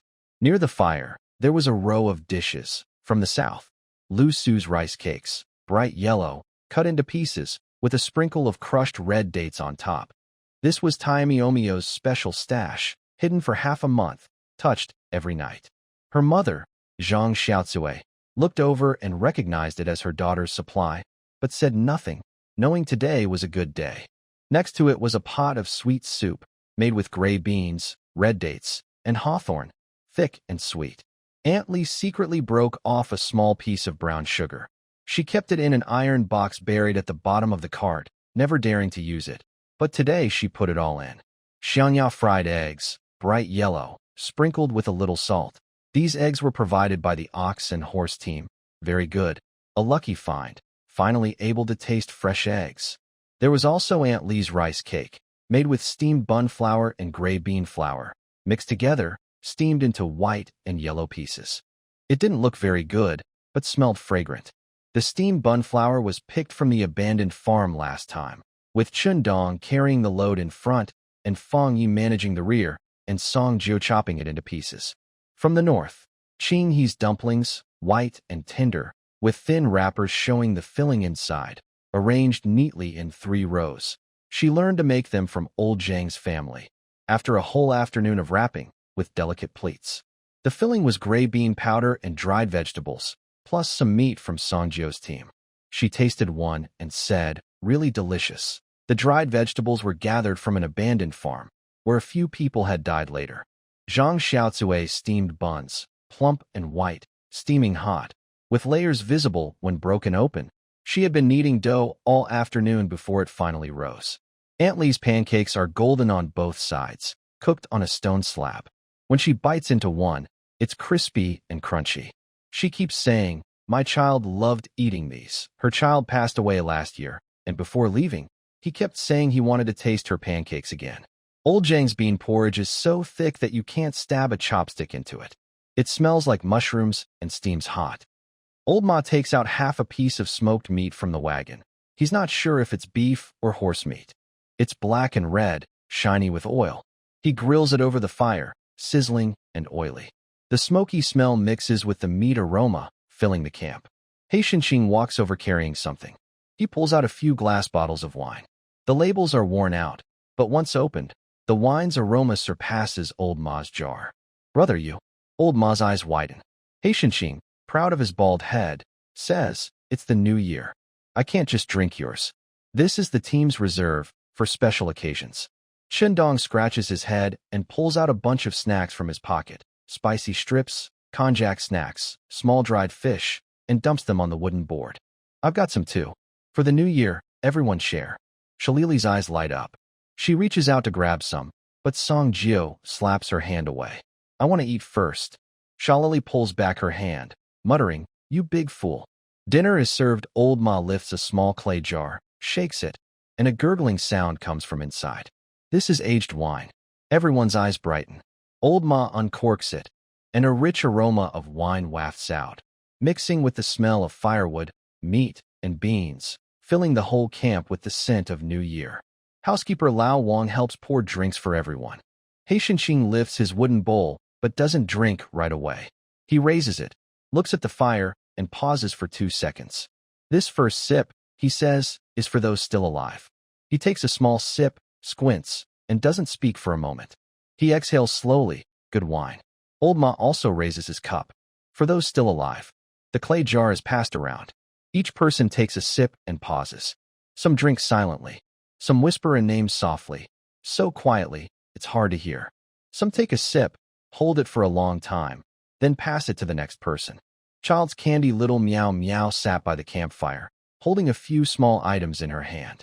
They were 3 hard candies that old Zhang secretly gave her earlier, wrinkled paper wrappers, but still intact. He told her they were red envelopes for the new year and to keep them safe. Her mother, Zhang Xiaochui, sat nearby, watching her with a big, happy smile on her round face. In the distance, Aunt Lee saw this and paused her spoon in her hand. She thought of her own son. That boy also loved sweets. She didn't know where he was now. Clinking glasses, the clay jar kept passing around, along with the half bottle of sea green wine. Some poured into cups, others into small bowls. When it was Sally's turn, she lifted her glass to smell it, frowned, and said, "What's that smell?" Then handed it to the person next to her. When Shindong took it, he also sniffed and frowned. "What's that smell?" Then passed it to Fang Yi. Fang Yi took it, took a sip from the bowl, looked expressionless, and handed it back. Shindong was surprised. "Aren't you not fond of drinking?" Fang Yi didn't say anything. Old Ma chuckled nearby. "They're giving you face, and you're still asking." Shindong scratched his head, seeming to understand, or maybe not. Staying up for the new year, the moon rose high in the sky. Everyone was eating, drinking, joking, and chatting. After dinner, they kept talking about everything, making the camp lively. Old Ma switched to a bowl, saying it was too wasteful otherwise. There was half a bowl of wine left, and he sipped it slowly, watching the fire. Haitian sat beside him. "Brother Ma," Haitian spoke. Next year, do you think our 2 teams will meet again?" Old Ma was silent for a moment, then smiled. "Yes." "Are you so sure?" Old Ma looked over at He. She was squatting by the fire, talking softly with Meow Meow. They were laughing, though he couldn't hear what they said. "Because that girl is here," Old Ma said. "I need to stay alive." He pointed to the 2 train cars in the distance. "That girl, I found her when she was almost starving. I gave her a bite to eat, and she followed me." Old Ma then asked, "How old are you, honestly? Have I taken advantage of you?" Haitian touched his sparse hair. Some strands were still there, but much thinner now. "Look at my bald head. I must be your older brother." Old Ma looked at him seriously, then smiled and said, "Haha. Okay, you got it. Actually, the horn also played a part." Old Ma laughed. "What kind of horn can make you lose hair?" Hai Tianxing took the small bald horn from his waist and handed it to him. Old Ma took it, looked at it, then returned it. "It's a good thing. But I guess your hair won't last long." Hai Tianxing nodded. "It's okay. I still play with it." Old Ma touched his wrist. There was nothing there, no object. He paused, then lowered his hand. "I used to have a treasure," he said. "I wore it every day, like my life." Hai Tianxing didn't speak, just looked at him. Old Ma smiled, took a sip of wine, and said, "I lost it later, and I lost myself too." At a table made of various boxes and wood. Shalili had dumplings in her mouth and suddenly remembered something. She called out vaguely, "Hey, you guys, let's give our team a name." No one responded. She swallowed and called out again, louder this time. "Let's give our team a name." Everyone calls theirs Ox and Horse Team. But what about us? We can't go without a name. Even a bun has a name. Shalili pouted seriously but cutely. Qindong was the first to speak up. Call it the Iron Team. Everyone looked at him. Qindong looked serious. Our vehicle is tough. People are tough. Bones are tough. Iron Team. Sounds great. Fang Yi added softly nearby. That should be called the Steel Spirit Team. Qindong's eyes lit up. Yes, yes. Steel Spirit Team. Fang Yi shut up. Song Jiu said, why not call it the Old Iron Team? Iron. Hai Tianqing thought for a moment and opposed. Iron Team? That's too tough. Sounds bad and not lucky. Qindong wasn't convinced. Then what should we call it? Hai Tianqing thought for a moment, touching his bald head. How about the Blooming Wealth Team? Everyone fell silent. Old Ma burst out laughing beside them. Brother Hai, are you confused from the new year? Blooming Wealth, Old Ma said, holding back his laughter. Just call it the Congratulations and Prosperity Team. Hai Tianqing shot him a look. What's wrong with congratulations and prosperity? Very lucky. Next year, everyone will get rich.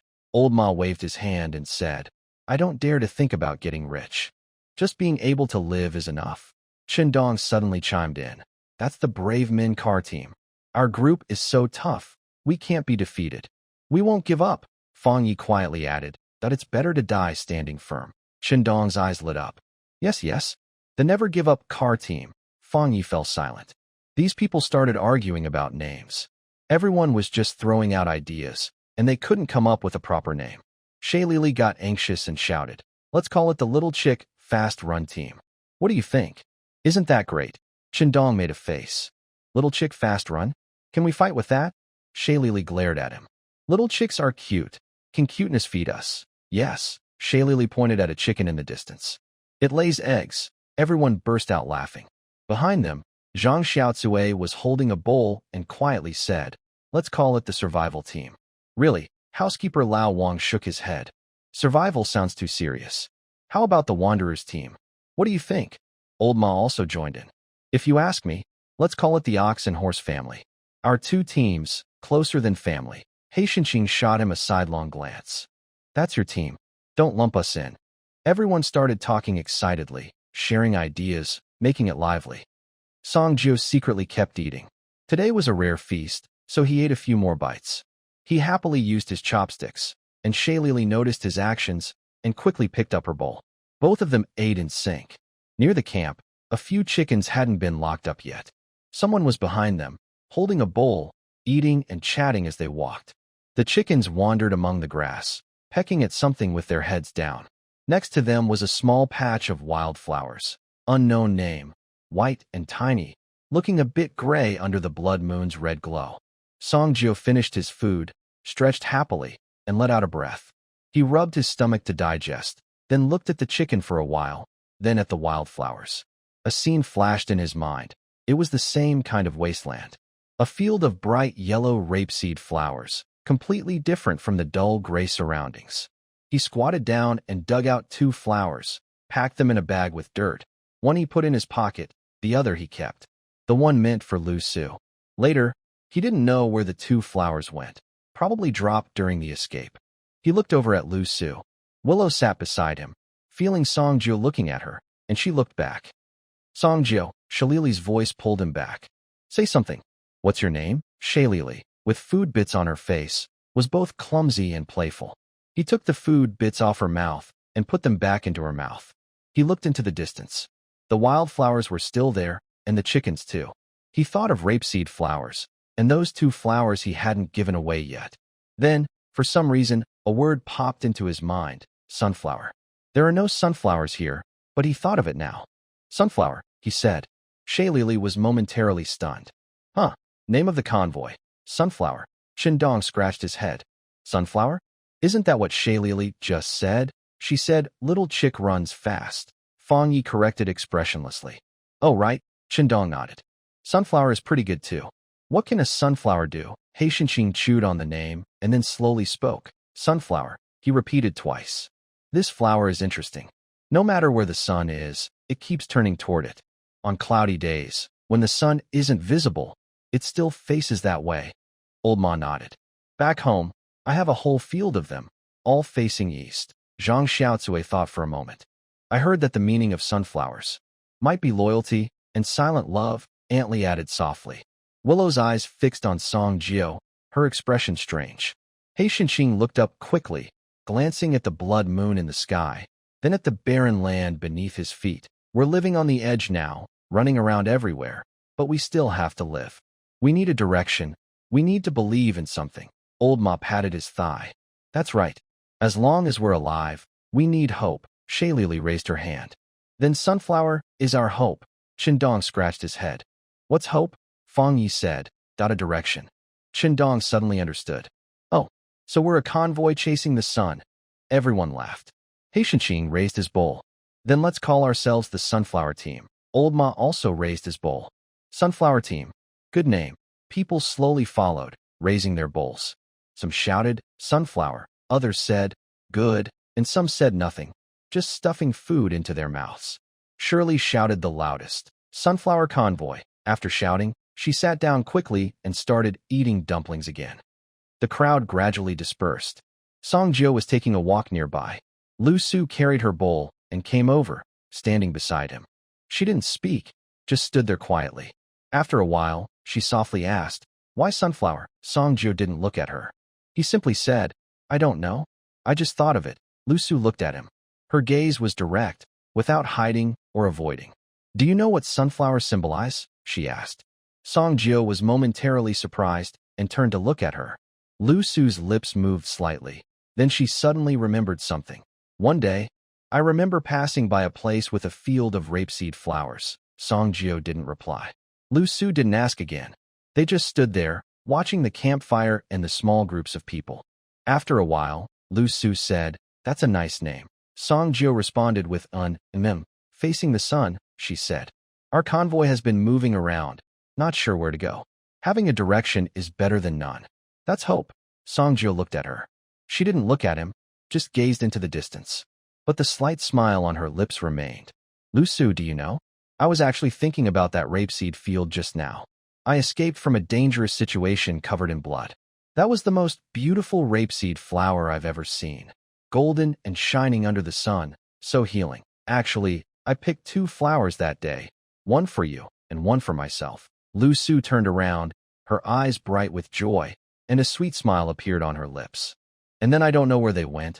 I was just focused on escaping. It's okay. As long as we're still here, there's still a chance. If I see beautiful flowers again, will you give me one, Song Jio? Liuxu held her bowl gently, speaking softly and kindly. It felt like a promise, or maybe a vow. Song Jio replied, yes. They looked at each other for a few seconds, then looked away. The distance between them seemed to have shortened a little. Old Ma called Shanghai Tianqing over to find Qindong and a few others, asking for their help. Brother Chun, your ability to transform means you must be very strong. Our convoy wants to modify the carriage, and we'd like your help. Old Ma smiled warmly and spoke kindly. Dongzi, we're all brothers in the convoy. If I can help, I will. It's no trouble. Hai Tianqing also offered to help. Dongzi had no objections, and since his own team's members also spoke up, he immediately agreed. All right, but I can't do very delicate work. It's easy to damage things if I get too careful. Fat Hand patted his belly and smiled. We also think Song Jio might be able to help. But this guy is a bit impatient. Once he sees something he wants, he won't give up easily. Old Ma, you'll need to pay him. Hai Tianqing recommended Song Jio again. No problem, Brother Chin can help too. The two went to find Song Jio. He was playing with chickens, standing next to a pickup truck, holding a steamed bun. He tore a piece off and threw it on the ground, and a chicken immediately pecked at it happily, making cheerful clucking sounds. Sometimes he threw food to the left, sometimes to the right. The round, plump chicken ran around, rolling like a ball. Song Jio, Old Ma has something to ask you. He wants you to. I'm busy. Before Hai Tianqing could finish speaking, the guy cut him off with a, not free, reply. Old Ma exchanged a look with Hai Tianqing. See, Brother Song, we want to modify the carriage. I heard you have a pretty sharp knife, so we're asking for your help. Song Jio opened his mouth, but before he could speak, Old Ma quickly reached out and cut to the point. Don't worry. It's not for nothing. There's pay. In the end, Old Ma and Song Jio agreed to help in exchange for 6 eggs, down from 20. Qindong also got 6 eggs, feeling happy inside. He eagerly called out to him. Jiu Ge, Song Jio. What the hell, brothers? Then he casually tossed the steamed bun, and the hen immediately darted out. It ran around on the ground like a headless fly, searching for the bun but couldn't find it. The convoy's carriage was connected to the ox and horse team, but the connection was just a simple wooden board or steel bar forming a small shed to drive the animals. Every time they got on or off, they had to enter from the side or the back of the carriage, which was very inconvenient. The inside of the carriage was quite spacious and could be customized easily, but it felt a bit stuffy since there were few windows, except for the RV owned by Niu Zhuang and the planting carriage of Qinghe, which had a skylight. Old Ma's idea was to add a few windows to all the carriages and connect the driver's cabin with the carriages. Understanding the client's needs, the two members of the sandwich team didn't waste time. They transformed quickly or carried bone knives on their shoulders. Chen Dong went to the woods to transport and cut trees. Song Jio stood at the front of the carriage, first kicking away the old shed, then cutting a door in the carriage with a few swift strokes, just enough for a person to pass through. He stepped inside the carriage, with Old Ma following behind. Based on his chosen spot, they opened several windows. Next, they repeated the same process for the other carriages. It's worth mentioning that Old Ma stayed with them the whole time. At first, Song Jio thought he was just adjusting the work based on the client's requests. But after cutting into several ordinary carriages, it seemed clear that Old Ma was actually watching out for himself. Little Song started to feel a bit emotional. He accidentally poked a few holes in the carriage, which made Old Ma look very distressed. Finally, they reached the two main carriages, starting with the planting carriage. This carriage was a trailer attached to a truck, with Qinghe living inside. Besides her, the inside was filled with planting areas divided into several sections. Some grew fodder grass, occupying a large part of the space. Others grew multiple layers of gray beans, with a narrow aisle in the middle for a person to pass. Qinghe's bed was right at the door. Qinghe hadn't finished packing her things yet. You could see a pink Hello Kitty underwear on her bed. Song Jio couldn't help but be drawn to the underwear. Qinghe blushed deeply, suddenly rushing to hide it, her face turning red as she dared not look at anyone. I also like pink, Song Jio said politely with a smile. Hearing this, Qinghe wanted to run away, and it seemed like steam was almost coming out of her head. Song Jio, we just need to open a door at the front of the carriage. Oh, and 2 more skylights. Old Ma spoke at the right moment. Okay. Next was the breeding carriage. When they arrived there, Song Jio became much more enthusiastic. Bull Zhuang is inside the carriage, moving things. When he sees Song Jio, he gives a friendly, honest smile and says, Brother Song, you're here. Song Jio happily steps forward and hugs Bull Zhuang, saying, Zhuang, your place looks pretty good, but I think it could be better.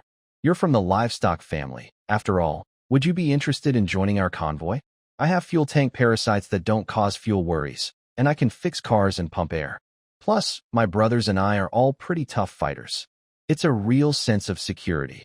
All you need to do is handle logistics at the back, feeding chickens, taking care of meat and eggs. It's very easy. So what do you think? Zhuang, want to come with us? At this moment, Song Jio looks like a wolf holding a sweet-talking candy shell, wagging his tail and tempting the little Red Riding Hood. Next to him, Old Ma feels like he's inviting trouble, openly betraying his own people, and his home might be stolen. He quickly pushes the two apart and says, What are you doing, Song Jio? That's not right.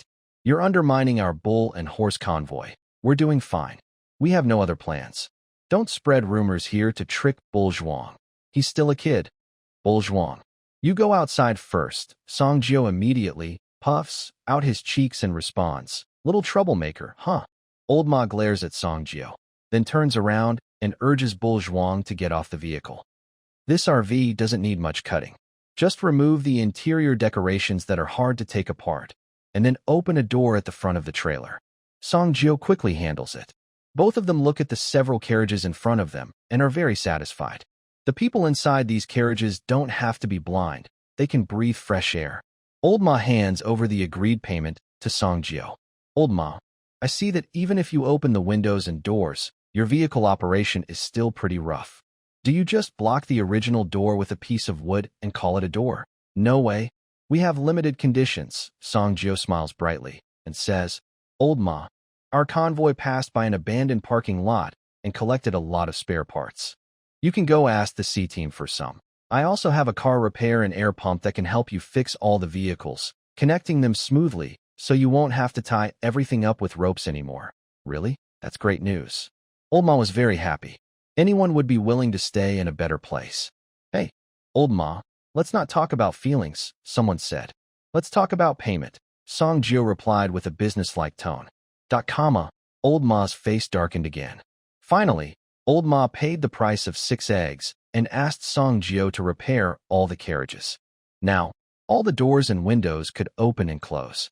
The skylight was cut to fit the right size of glass and installed. The repair made the carriage area more enclosed, but a door was left. This made Song Jio very tired, and he wiped his sweat. Are you satisfied now? Old Ma said. Hee, brother Song. Thank you for your hard work. Old Ma tried to make the most of Song Jio's help, because he didn't want to feel unhappy about the payment. Today is the day both teams are preparing to leave, saying their goodbyes. After a big New Year's dinner, both teams became more familiar and made new friends. Old Ma and Hai Tianqing, the team leaders, watched the busy scene. Old Ma, next time we meet, bring some good stuff, maybe some pigs or something.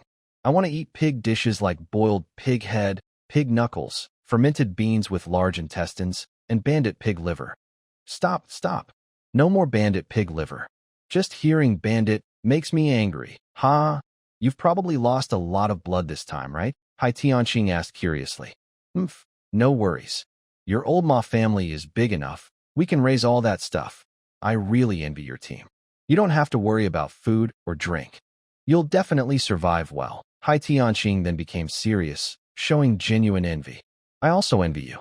Your carriage has a rare item master and 3 combat units. You can fight and run. As for us, we can only work harder and run more. We don't dare to fight. The 2 leaders exchanged compliments, chatting as they said their final goodbyes.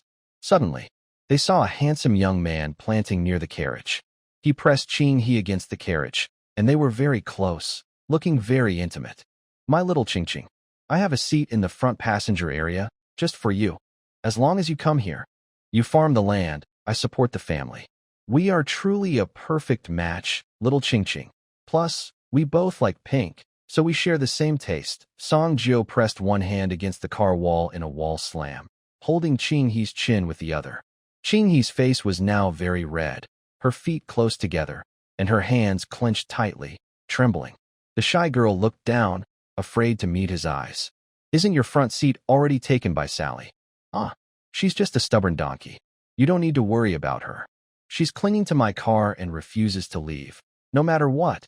If she doesn't leave, I'll just put her on another car. Little Qing, I can also create magical objects. I can make one just for you. As a token of our promise. Qing He looked up at Song Jio. She didn't finish saying, I do, when Old Ma reached out and interrupted her. He covered Song Jio's face, which was close to Qing He's, and pushed him away, standing in front of Qing He. You, damn Song Jio, what are you doing? I almost didn't notice you causing trouble again. First Niuzhuang, now Qing He. Bandit leader. Still trying to flirt with our Qing He. You're not a pig, but you still want to steal our cabbage. Get out of here. Qing He and Niuzhuang won't leave the convoy. I tell you. Forget about it. Just get lost. Qing He, let's go. After saying that, he took Qing He onto the car. Qing He kept looking back at Song Jio, as if a caring father had appeared just in time, stopping the troublemaker and protecting his little girl. Song Jio didn't expect the old man to show up so quickly. He wiped the spit off his face and shouted to the departing convoy. Goodbye, Qing He. Next time, I'll make you a special magical object. And Niuzhuang, if someone bullies you, just say my name. If I see him, I'll deal with him. The convoy sped up even more. Niuzhuang waved from the RV, but Qing Yi's head just popped out before being pulled back inside. Fang Yi, you said just to dig up cabbage, so why do I have to do it? I actually prefer digging up radishes. Coming out of the soil, they look so beautiful. Chundong and Fang Yi watched a few people eating popcorn, suddenly realizing it was their turn to be watched. Fang Yi glanced at him but didn't want to pay attention, so she turned and walked away. Hey, Fang Yi, hey, little Fang. Don't go, Fang. Lock. Fang Yi turned back angrily, and a set of shackles pinned Chun Dong to the ground. The ox and horse team, which had sped up and then couldn't see the sunflower team, slowed down again. Old Ma still looked angry, his chest rising and falling, muttering, "Damn it, and beast, you, take care of your land, you, take care of your chickens." Not wanting to see them, she drove them away. Soon, Niu Zhuang came back again. "Uncle Ma, what now?" Old Ma looked impatient. "Did you hide the fertilized eggs somewhere else? I think a few are missing." Then Qing he also returned. "Uncle Ma, did you see my gray bean seeds? It seems like a small bag is gone. When did that happen? I didn't touch them. Old Ma suddenly widened his eyes, his face grim, gritting his teeth and growling. "Song Jiao, you little rascal." Just as Song Jiao was about to get on the cart, he suddenly sneezed and rubbed his nose. "Is the weather getting cooler?" Then he took out a few eggs and a small bag of seeds from his riding coat pocket. "No worries, I'll make up for it later." Hee, thanks to nature's gifts. There was also a faint pink object in his pocket. On the ox and horse cart, Old Ma was still furious and wanted to turn back and fight Song Jiao. Niu Zhuang was scratching his head nearby, trying to comfort Old Ma, saying he could still raise more, no worries. Qing he watched Old Ma's angry look, chuckled secretly, then quickly lowered her head, worried about being caught. She didn't dare to mention that she also lost a pink bra. Such a bad guy. Xiangya carried her things and walked to her cart. Just as she reached her cart, she saw Chen Mao standing there.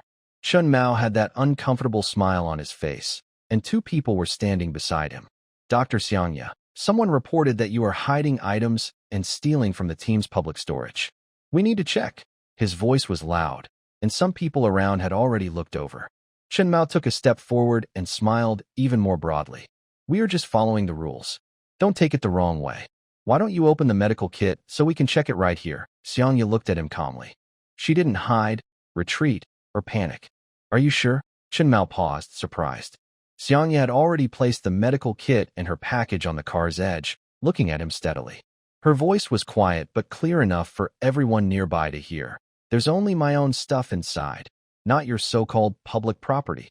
Chen Mao's face darkened, and he prepared to force his way. Xiangya hesitated for a moment, then spoke more coldly. Go call Mr. Song. I am his woman. He told me to check, so I will." Chen Mao's smile froze on his face. Xiangya took a step forward, her face cold. Chen Mao instinctively backed up, one step, then two, until his back hit the crowd. He slipped, falling hard to the ground with two of his followers, looking very embarrassed. Xiangya looked down at him from above, speaking clearly. "What kind of person are you? How dare you ask me to check you?" The area instantly fell silent. Even breathing could be heard clearly. Chen Mao lay on the ground. Nobody helped him. Instead, everyone kept their distance. His face alternated between pale and red. He opened his mouth but couldn't say a word, unsure where her confidence came from. After that confrontation, Chen Mao temporarily relaxed his pressure on Xiangya. Instead, he started observing her more closely, noticing she usually was alone, occasionally mingling with the new staff from the Little Sun kindergarten. There was no real relationship with Song Jiao. Even after the last fruit-picking trip, he thought it was just work-related with Liuxu. When he got out of the car, he didn't see any intimate gestures. Gradually, Chen Mao became more convinced that the stories Xiangya told about her relationship with Song Jiao were lies. Feeling betrayed, Chen Mao was furious and couldn't hold back his desire to punish her. He found an excuse to go to her place, determined to teach her a lesson. Unexpectedly, this time Xiangya openly declared that she was Song Jiao's woman, which completely shocked him. He deeply regretted his earlier arrogance. Now, he looked utterly helpless. Xiangya had already turned around and crouched down again, continuing to pick up her package and box. Chen Mao's face turned bright red. The others looked at each other with feelings of regret and blame in their eyes. Finally, Chen Mao slapped himself several times, stood up, bowed 90 degrees, and loudly said, "I'm sorry, Dr. Xiangya." Two people behind him quickly bowed and apologized as well. Xiangya didn't look up and continued organizing her things, but her hands moved steadily. "Get out!" The group hurriedly ran away, stumbling and crawling. People around watched for a while and then dispersed. A few women passing by warmly greeted Xiangya. She gently shook her head to refuse, but responded with a kind smile. A faint but strong smile appeared on her lips. I didn't say anything wrong. A half-woman is still a woman. After finishing organizing the medical kit, Xiangya looked up and saw old Zhou and the man with glasses standing nearby, carrying some items, walking toward her. She paused for a moment. Old Zhou had already come over, placing a bundle of charcoal next to her car. The man with glasses followed, holding a small bag of wild vegetables, and also set it down.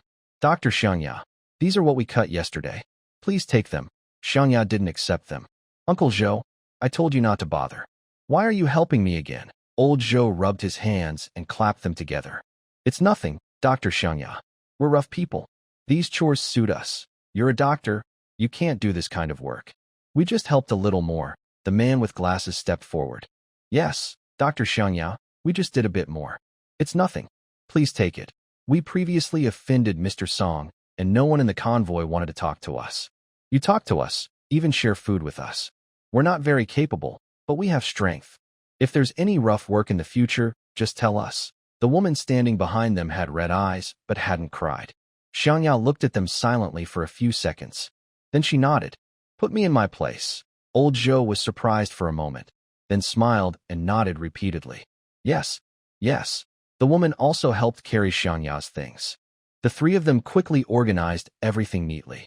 Xiangya stood nearby and said, from now on, just stay close to me. I can speak for you in front of Mr. Song now. Next time, I'll try to help you explain things. Maybe he has already forgotten about this matter. Thank you, Dr. Xiangya, for thinking of us. Dr. Xiangya, from now on, we will follow your lead. Haishanqing stood on top of the car, holding a small horn, and cleared his throat. Is everything packed? We leave in 10 minutes. The camp started to move. Tents were taken down, belongings were moved, and some people ran into the bushes to handle the last few things. When they came back, their pants weren't even tied. Songjo got into the car, started the engine, and the parasites in the fuel tank moved slightly, as if saying, got it, let's go. Haishanqing jumped down from the roof and clapped his hands. Let's go. The convoy started moving, one after another, crushing through the grassland and heading east. The sun rose, stretching shadows very long. The sunflower convoy traveled east for several days. The road got worse and worse. The grassland turned into wetlands, and wetlands into a swamp. The wheels rolled over, splattering mud high into the air. Some vehicles started slipping, and the engines roared as they pushed forward stubbornly. Lily leaned against the window, her face pressed against the glass and distorted. What kind of place is this? Song Jio ignored her and focused on the road ahead. Suddenly, there was a crackle on the walkie-talkie, and Haishanqing's voice came through. Everyone slow down, stay close, don't fall behind.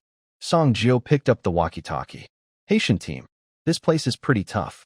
There was a 2-second silence on the other end. Strange things are coming from the north. I don't know if this is a swamp here. After another half hour, the vehicle in front suddenly stopped. Song Jio pressed the brake, and the car slid a little in the mud. Lily's head hit the seat, and she made a soft ouch.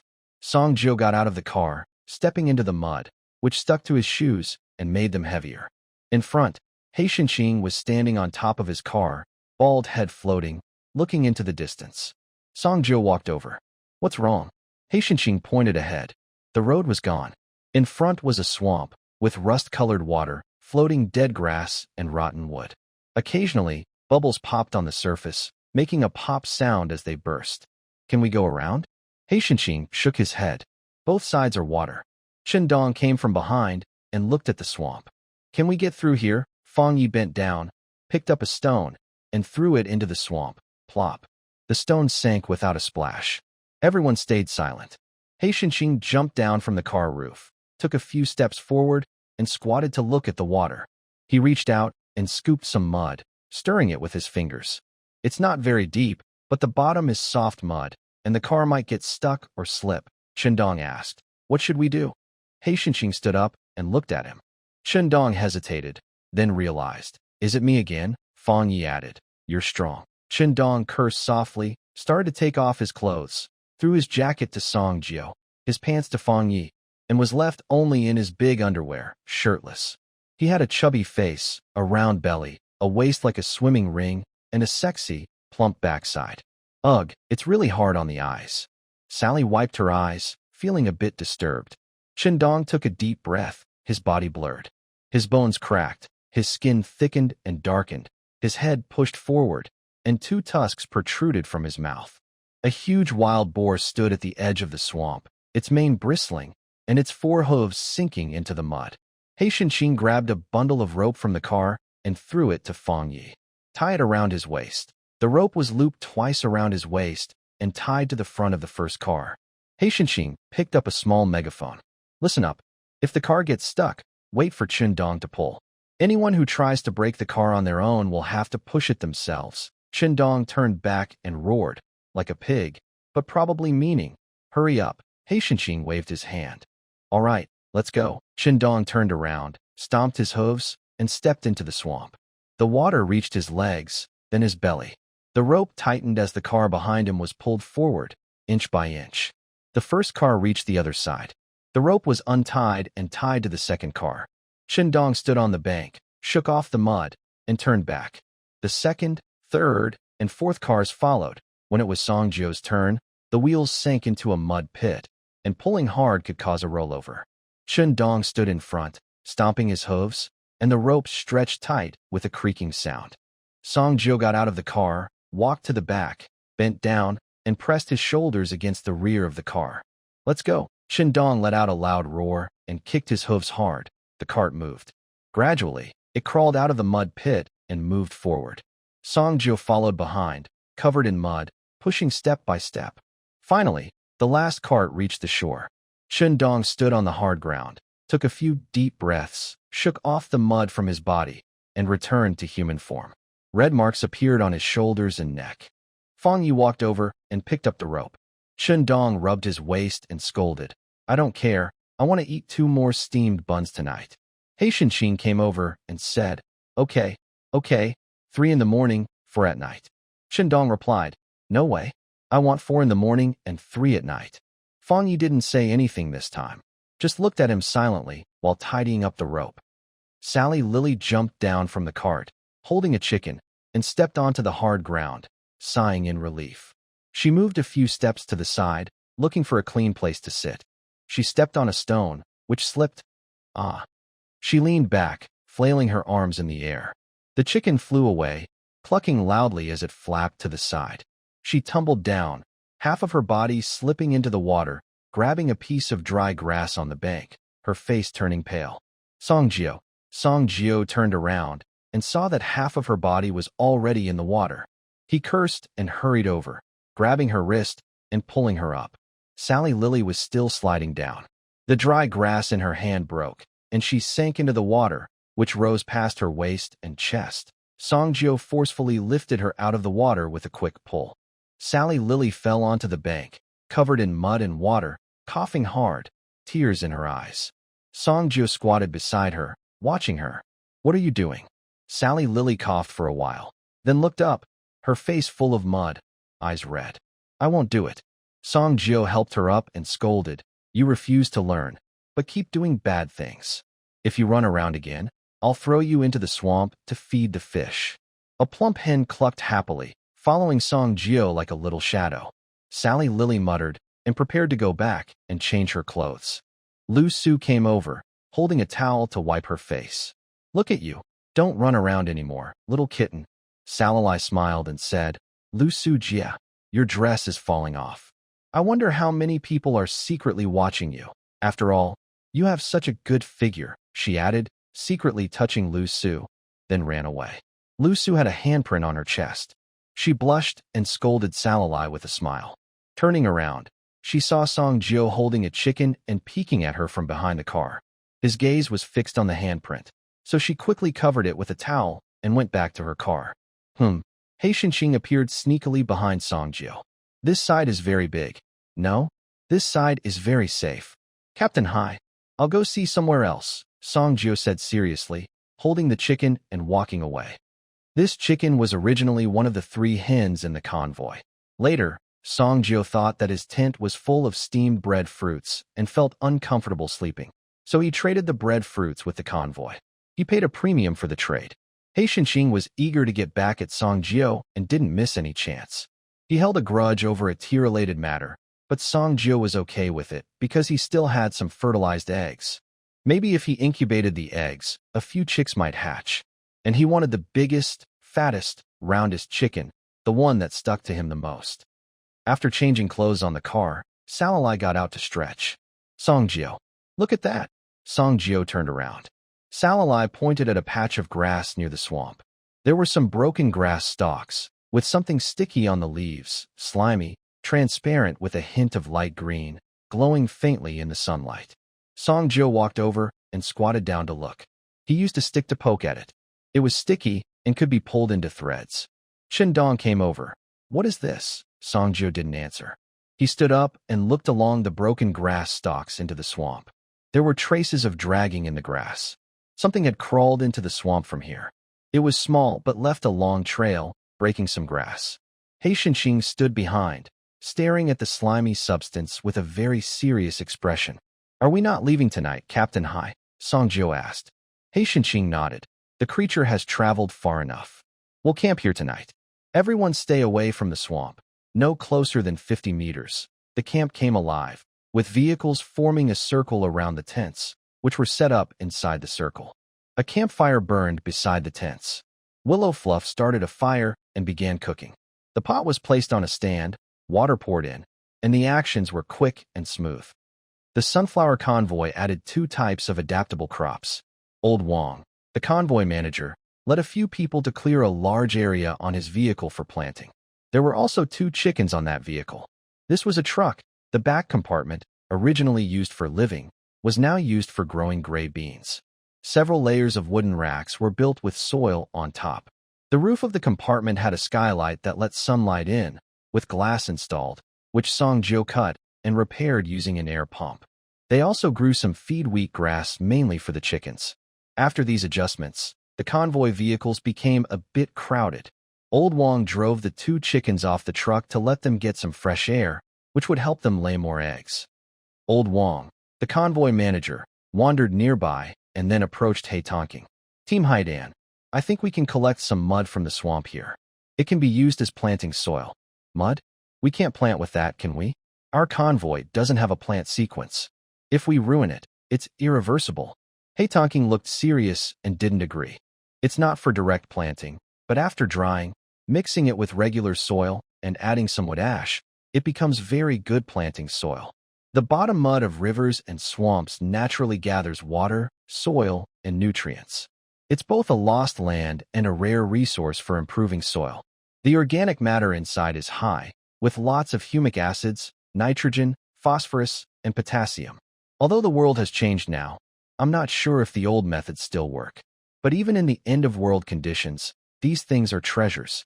Plus, these seeds are from the Qingha plant family sequence, trained to be adaptable crops. They're not easy to ruin, Team Haidan. Old Wong looked confident but cautious as he explained his reasoning to He Tonking. Indeed, a treasure in the family, like a small gem. Yes, that was Chun Dong interrupting. Xiao Wong, from now on. He Tonking pushed him aside. Feng Yi, take this fool away. He shouted disdainfully at Feng Yi. Over at the swamp, occasional bubbling sounds could be heard, like something was surfacing from the water. The bonfire crackled loudly, sparks shot upward, then disappeared into the night. In the distance, there was another popping sound. Pop. The next morning, the camp was steaming as everyone hurried to get ready. Song Jio stood at the edge of the swamp, looking inside. A patch of fog appeared there, pressing down and staying still. It wasn't drifting, it was lying flat, grayish-white. Occasionally, bubbles rose from the water, popping loudly and breaking the surface. Chen Dong walked over, standing beside him, holding a few steamed buns. Song Jio, tell me, is it better to eat 4 in the morning and 3 at night, or 3 in the morning and 4 at night? Song Jio didn't answer. He kept his eyes on the fog. The fog moved slightly. There was no wind, but something was inside it. Call someone, Song Jio quietly ordered. Call Shang Fangya. Everyone else get on the vehicle. 10 minutes later, a few people stood by the swamp. Chen Dong had transformed into a boar, with bristly hair standing up, snorting loudly. Fangya was on the left. Song Jio was a few steps behind and to the side, standing in the middle, wrapped in a faint golden glow. He Shinxing didn't come over. He stayed on the shore. The ordinary people behind him had already hurried onto the vehicle. The fog pressed down on the swamp, unmoving. Chen Dong led the way, stepping into the fog. His hooves sank into the mud with a squelch. Then he pulled out, making another squelch sound. The noise didn't carry far. Within 3 steps, it was gone, swallowed by the fog. Fangya followed on the left, Song Jiu on the right. The faint golden glow flickered inside the fog, like a dying lamp. They moved a short distance forward. Then suddenly, a gurgling sound came from the fog ahead. Everyone stopped. The sound was very close, so close it felt like it was in their ears. Chen Dong looked back at Song Jiu. Song Jiu said nothing and took half a step back. Chen Dong snorted and continued forward. A few more steps, and the gurgling sound came again, even closer. Chen Dong stopped, puzzled. What is that? There was no response from the fog. He took another step forward. Suddenly, a sharp whistling sound cut through the air. A hole burst open in the fog. Something shot out from the gap. Half a piece of rusted steel rebar, wrapped with torn cloth. The rebar's tail was connected to the remaining fog, forming a tail-like extension, heading straight for Fangya's head. Too fast. Fang Yedong's pupils shrank, and he didn't have time to dodge. Bang! Chen Dong charged over, weighing over 200 pounds, moving a few steps, with steel bars piercing into his shoulder. The steel broke through his armor and went 2 fingers deep.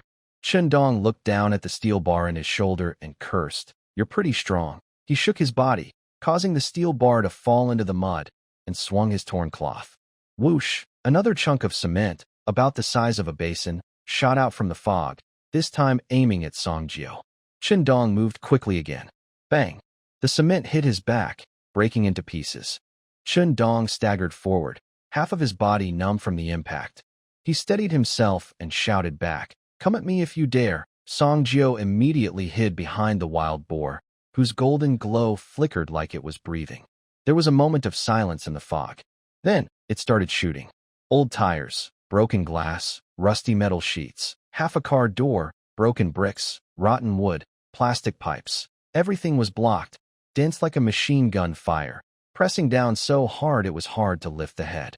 Chen Dong moved like a living shield, dodging between several people, shifting sideways, turning around, using his body to block everything flying toward him.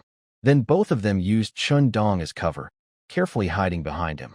Steel bars pierced his back but bounced off. Metal sheets cut his neck, leaving white marks. Shattered glass rained down, cracking and falling all over him. He kept blocking and shouting, Don't just watch. I can't hold on much longer. Song Jiu looked at the wild boar, now covered in spikes, feeling a bit anxious but still not acting. He kept his eyes fixed on the fog through the gaps in the boar's body. The fog was dispersed a little by the gunfire, revealing what was inside. A frog.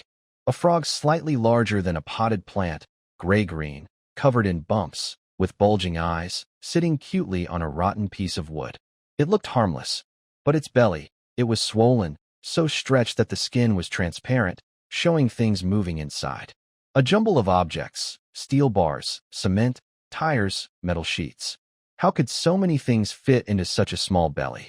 Song Jiu looked for a couple of seconds and said, It can hold things inside. Chen Dong blocked another flying piece of metal, panting, No kidding, it almost crushed me. Song Jiu ignored him and kept watching. The frog was also looking at him. The 3 people and the frog stared at each other for a few seconds. The frog moved. It jumped down from the wood and landed with a plop in the water. Its small body floated lightly. Then its back bumps started to move. 1, 2, 3. The bumps on the frog's back pushed outward, constantly falling into the water. They were white, transparent, about the size of a fingernail, one after another, bubbling like a spring, like a wound, like an endless flow. Eggs dropped into the water with a soft splash, creating ripples on the surface. They landed in the mud with a slap and stuck there. Then they cracked open. From the cracks, the first legs stretched out, thin and transparent, followed by the second, third, and fourth legs. Then the head appeared, with open eyes. It was a tiny frog, about the size of a small fist. The little frog blinked and quickly grew to the size of a fist, gray-green in color, with big eyes matching the mother frogs. The quiet marshland suddenly filled with the croaking of frogs, loud and annoying. The second batch, third batch, fourth batch, the mud started to move. It wasn't the water moving, but countless frogs jumping all over the place, as if the ground had come alive, bouncing and hopping like a continuous tide. 2 people and a pig faced the endless sea of frogs. Song Jiao took a step back, shining with a golden glow. Fang Yi raised his hand, and several long, black rectangular chains fell from the sky, clattering as they sank into the mud, forming a circle around the group. The small frogs were blocked by the chains and couldn't climb over. But there were too many. Outside the chains, the area that was once muddy and covered with dry grass was now filled with frogs. Gray-green and dense, one on top of another, layer after layer, rushing toward the chains. In just a few seconds, the frogs in front were blocked, and those behind stepped on the ones in front, piling up layer after layer against the chains.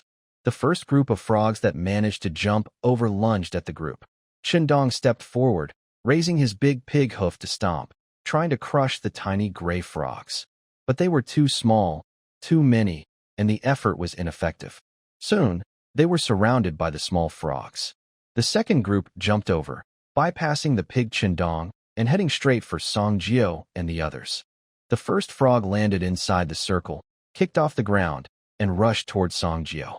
Song Jiao's right hand trembled, and his bone knife popped out from his palm. With a flash of the blade, the frog in midair was cut into 2 pieces and fell into the mud. The second and third frogs fell at the same time. He swung his sword, knocking 2 frogs sideways, which flew out and hit the lock bars with a thud, sticking there. The fourth, fifth, and sixth frogs, his blade kept moving. He took a half step forward and slashed vertically, splitting 1 frog in half. Then he swung left, cutting 2 frogs open, their juices splattering on his face. 7, 8, 9 frogs. The open space in the circle was temporarily cleared. Frog bodies piled at his feet, their gray-green juices mixed with mud, slippery and sticky. But more frogs kept coming in. The frog wall outside the lock bars was now taller than a person. After the first batch was killed, the second batch fell down again. 10, 15, 20 frogs. He swung his sword quickly, but the places to stand were shrinking. Every spot was filled with tiny gray frogs. 1 step left, stepping into the frog pile, he lifted his foot. 3 frogs clung to his ankle. 1 step right, and 2 frogs jumped at him again. A frog bit into his calf. A flash of gold, like being pricked by a needle. He frowned, ignoring his foot, and kept swinging his sword. The blade cut through 3 frogs into pieces. But then 5 more frogs lunged at him. Another frog bit his knee. His left leg started to go numb. He took a half step back, his leg weak when he landed. He looked down. His pants were covered in gray-green slime. That leg felt as heavy as lead. He lifted it slowly, a beat behind. He gritted his teeth and shouted, "This thing is poisonous." Fang Ye's side was already in chaos. The lock bars were moving slower and slower. One almost jabbed into Qindong's back. Qindong clenched his teeth, raised his hand, and shot another lock bar, but missed, pinning only 2 frogs. He quickly built a small wall of lock bars around himself. Qindong looked unrecognizable, his face, neck, and back covered in frog bodies. He trembled, unable to shake them off. He swung, but couldn't throw them away. With each bite, his strength waned. "What's it feeding on?" he shouted, his voice slowing. No, he himself was slowing down. Song Jiao had no time to speak. He was still swinging his sword, dodging, but his movement slowed. His left leg was completely useless now, only able to support himself on his right leg. The blade flashed, cutting 3 frogs, but 5 more came to replace them. A frog bit into his right thigh. The golden light flickered again. He let out a muffled groan. He didn't cry out in pain, just furrowed his brows tighter. He stepped back, his back pressed against the bars. It was cold. There was nowhere left to retreat. He raised his hand, and his bone knife shot out 2 meters, sweeping around, killing a group of small gray frogs, but more kept coming in. The frog wall outside the bars was still growing. The second, third, and fourth groups, flowing down like a waterfall. He stared at the back of one frog. The bumps were still popping up, nonstop. Fang Yi raised his hand, aiming the bars at the large frog's back. Missed slightly, only pinning 2 bumps. The frog croaked, blood seeping from its back, but the remaining bumps kept emerging. There were still about 10 more.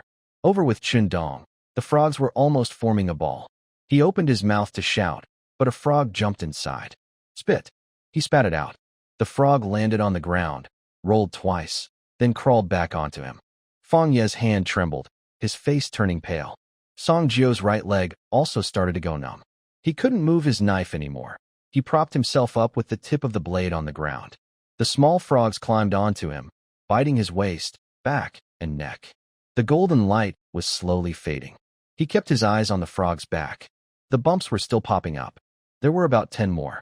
He lowered his eyes, and his eyelid twitched. They were about to give out. The gray-green pile outside the bars was taller than a person. The small frogs flipping inside kept flowing down like a waterfall, one after another, layer upon layer, falling into the shrinking space. Even those with a fear of tight spaces would be overwhelmed. Song Jio's footing was gone. He stepped on the small frogs, crunching sounds under his feet. The dead frogs were pressed into the mud, while the living ones crawled up his legs. His left leg was completely immobile, and his right leg was starting to go numb, moving slower than before. The golden light flickered on him, uncertain and dim, like a dying lamp. Fang Ye's situation was worse. His bars were slowing down more and more, losing accuracy. A small frog climbed onto his neck and bit down. He raised his hand to slap it, but his movements were so slow they looked like slow motion. Chen Dong stood at the front, covered in small frogs, with only 2 fangs visible outside. The frogs kept climbing onto his head, onto his face, and onto his eyes. He closed his eyes, still cursing. Come up with a plan, foster father. Fong Fong. Song Jio ignored him, showing no expression. He only heard his heartbeat gradually slowed down, his gaze focused. The more dangerous the situation, the calmer he needed to be. He was staring at the frog. The frog was lying on a piece of wood, with bumps on its back still releasing eggs. The number of tiny frogs was increasing, climbing over the bars more and more. Fangya. Again, Fangya raised his hand. Several bars fell from above, stabbing toward the frog's back. The frog jumped aside, avoiding the attack. The bars sank into the mud, missing it. But that jump, it paused for a second. The spitting stopped. The egg-laying stopped. Song Jio moved. A golden glow suddenly appeared all over his body. The light shone brightly on him again, as he dragged his completely numb left leg forward and swung his weapon repeatedly. His right leg also went numb, but he ignored it. Dongzi, clear the way! Mountain Pig Chen Dong roared loudly, rushing forward without hesitation. Tiny frogs fell from his body like rain, and the ground beneath his feet was covered with mud or the bodies of small gray frogs. With a loud bang, he broke through the lock wall and the frog-filled sea behind it, creating a brief gap. The mountain pig charged forward wildly. He pushed another 10 meters ahead, then gradually slowed down, staggering. Even someone as tough as Dongzi was afraid of being bitten to death by ants. Behind him, Song Jio's golden light flashed, and countless half-dead small gray frogs flew into the air, heading straight for the original frog. The frog steadied itself, opened its mouth, and spat out a piece of metal, aiming directly at his face. Song Jio tilted his head to dodge. He stepped forward again. Fangya's bars fell just in time. The frog jumped again. It paused for a second. Song Jio continued to approach. There were 5 meters left between them. The frog opened its mouth, and a suction force came. A huge power pulled Song Jio forward. He didn't resist. He let the force carry him faster. For meters, 3 meters, the frog closed its mouth and jumped back. It created a 3-meter gap again. Song Jio stopped in place, gasping for air. The tiny frogs on his legs were still biting and exploding. With a loud bang, one burst on his knee, splattering pale green liquid all over him. He paid no attention. He kept staring at that frog. The frog was also staring at him. Fangya's lock chain dropped again. The frog jumped once more. Song Jio charged again. 2 meters. The frog spat out a chunk of cement, and he cut it with his sword. The frog jumped again.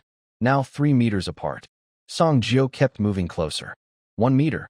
The frog opened its mouth, ready to spray. At this moment, Song Jio's sword was already there. The bone sword aimed straight at the frog's head. The frog's thigh swelled and grew larger, then kicked back to dodge. The sword's tip brushed past its chin, leaving a bloody cut. It jumped back and landed on another piece of wood 5 meters away. Song Jio stayed where he was, kneeling on the ground, his sword stuck in the mud, panting. Huff, huff, huff. His stamina was running out, and toxins were invading, making his condition worse. He looked at the frog, sweat dripping from his chin, while a few small gray frogs started climbing onto him. His eyes showed exhaustion, but also a fierce killing intent. The frog looked at him too, blood flowing down its chin. Its big eyes were emotionless and cold. Fang Ye's chain dropped again, stabbing into the frog's left side. It jumped to the right. Song Jio didn't move, his eyes following its motion.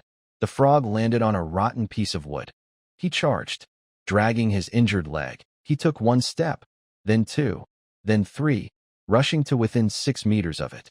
The frog opened its mouth and spat out a piece of broken glass. Song Jio didn't dodge. He held his sword with both hands. The bone sword made a crack sound, quickly extending. It was not 2 meters, not 3, but 10 meters. Song Jio's killing intent exploded. Veins bulged on his forehead, his arm muscles swelled with blood, his shoulders sank down, and his whole body was like a bow pulled to its limit. The 10-meter-long bone sword sliced through the fog in a pale arc, aiming at its target. It entered from the frog's left side of the neck and exited from the right. It was too fast. The frog's mouth was still open, and the broken glass had just been spat out, falling into the mud. The head spun in the air, eyes still wide open, still looking at him. Thud! It fell into the mud. The body was still standing. Its hind legs kicked once, twice, 3 times, then it stopped. Song Jio retracted his sword. The 10-meter-long bone sword shrank back piece by piece, finally returning to its normal sword length, held in his hand. He looked at the headless body. After a few seconds, it collapsed. Song Jio was gasping for breath, his chest rising and falling rapidly. He looked down at his legs. The small frogs were still hanging on. Some were already dead, dragged to their deaths, but still biting. A few had swollen bellies and looked like they might burst. He bent down and pulled them off one by one. When he pulled one off, there was a loud pop, and a frog in his hand exploded. A pale green liquid splashed onto his face. He instinctively turned his head to avoid it, but kept pulling. After removing the last frog, he stood up.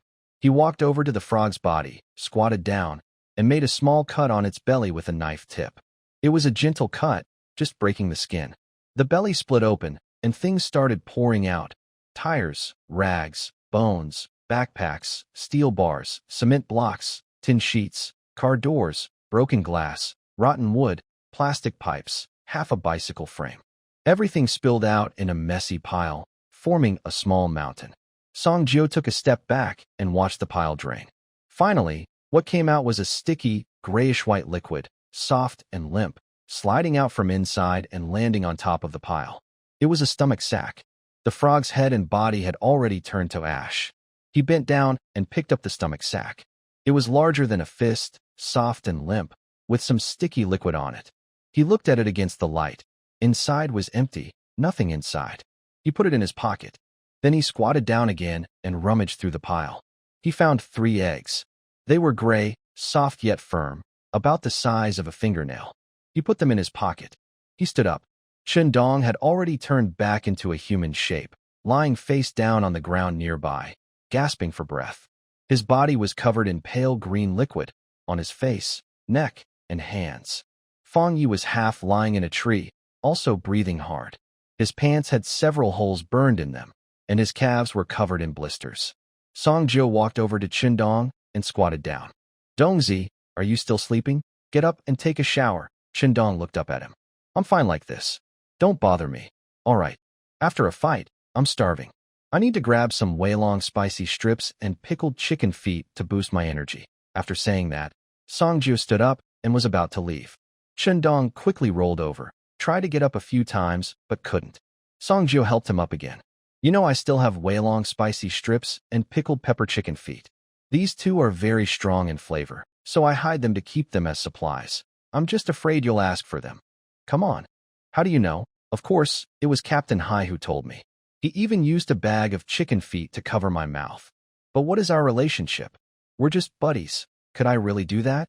You better hide well when you go back, Dongzi, Songjio said seriously, sounding like he meant it. Okay, I'll move them right away. I won't tell anyone. Dongzi frowned, looking worried and serious. Then he leaned close to Songjio's ear and whispered, I'll tell you only. He patted his chest and nodded proudly, acting very loyal. But he forgot he was covered in sticky slime, splattered on both of them. No. Just you knowing is enough. Don't tell anyone else. Keep it safe, okay? Songjio stepped back a little, pretending to care about him. Just joking.